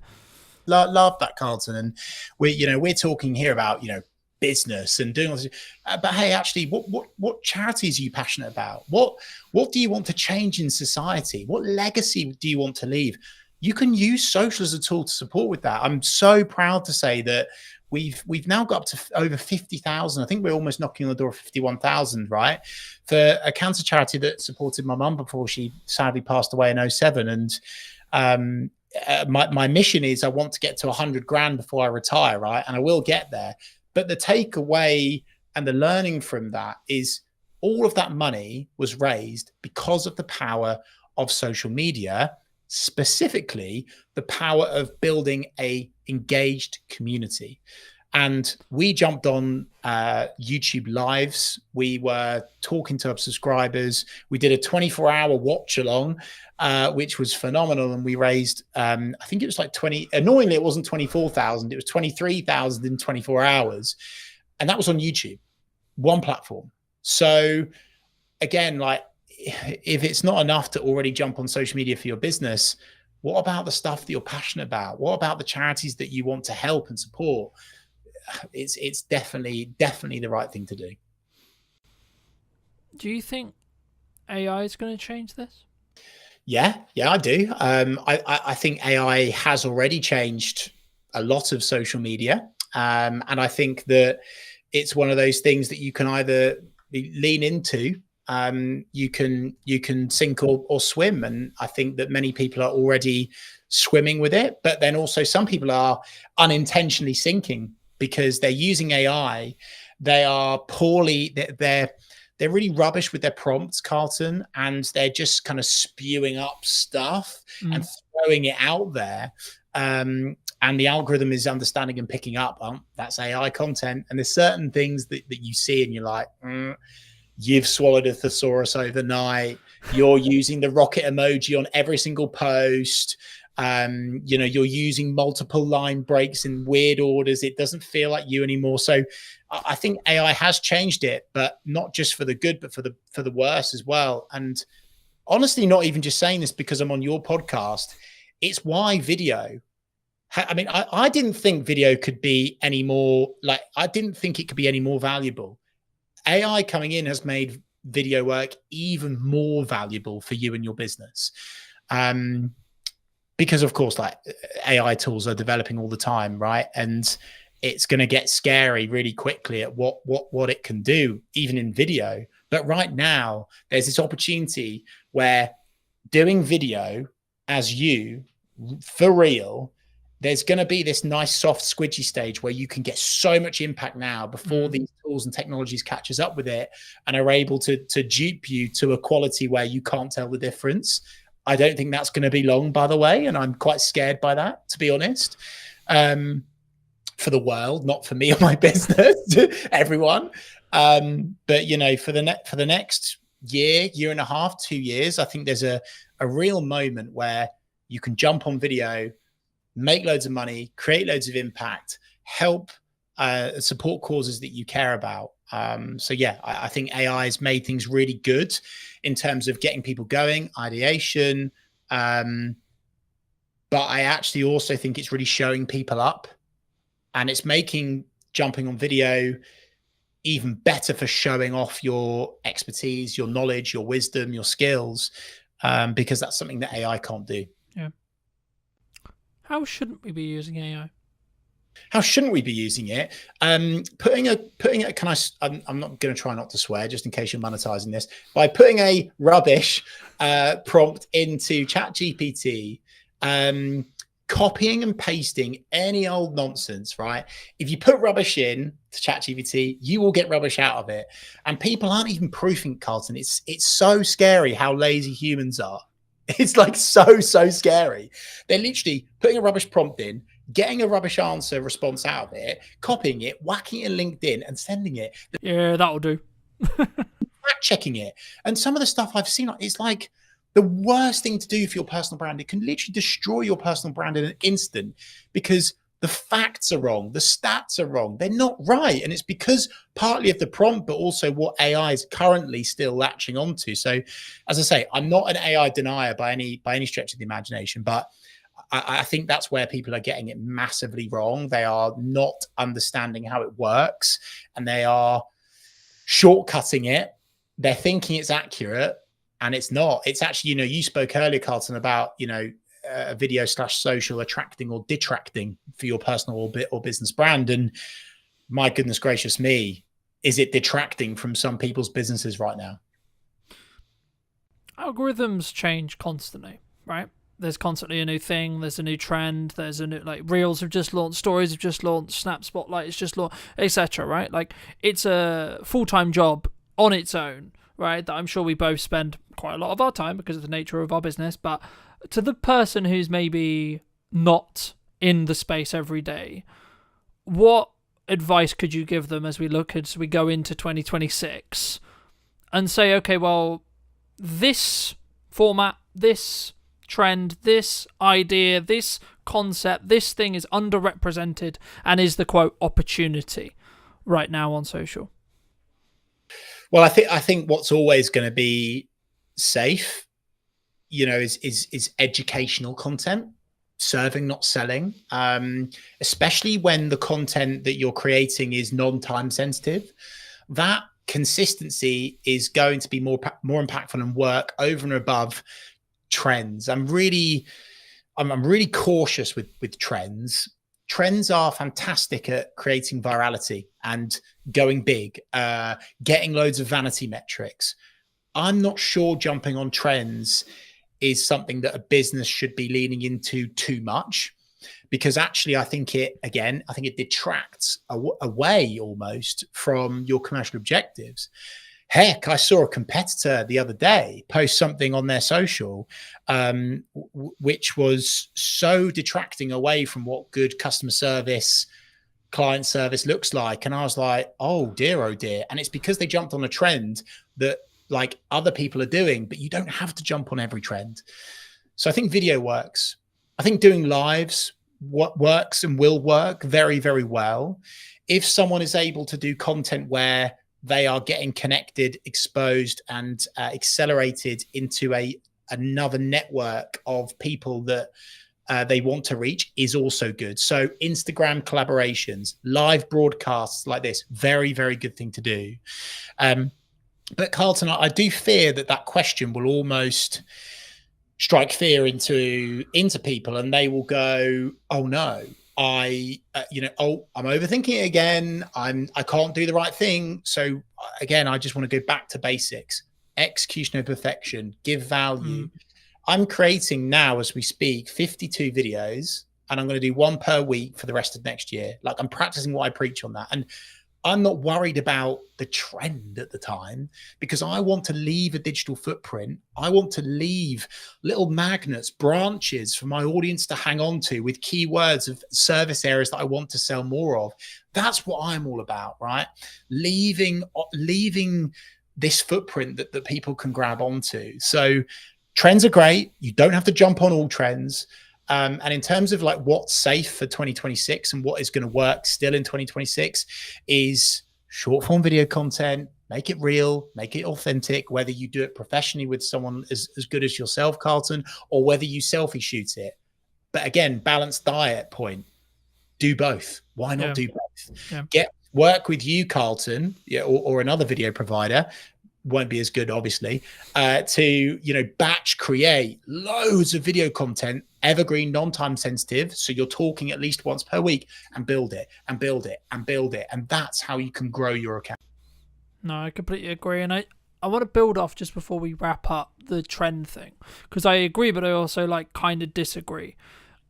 And it's kind of a bandwidth question, right? So I'm going to caveat my answer with, if you have the bandwidth to do this and you have the systems in process to be creating all the polished stuff, all the value add, everything that me and Chris have been discussing for the last hour or so, then yes, do that first. That's always going to serve you. That's always going to be a good idea.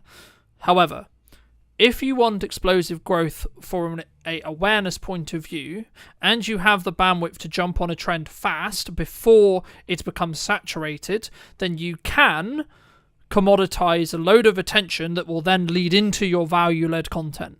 And that's where it really comes down to, in my opinion, a yes and thing rather than a yes or thing, right? We've alluded to Gary a lot, and I will link some resources down below for those who are interested, but this is one of the things that Gary talks about a lot. It's yes and you should talk about your hobbies. Yes, and you should talk about, I think he had a video that got silly views, millions and millions, and it was him talking about a fruit, right?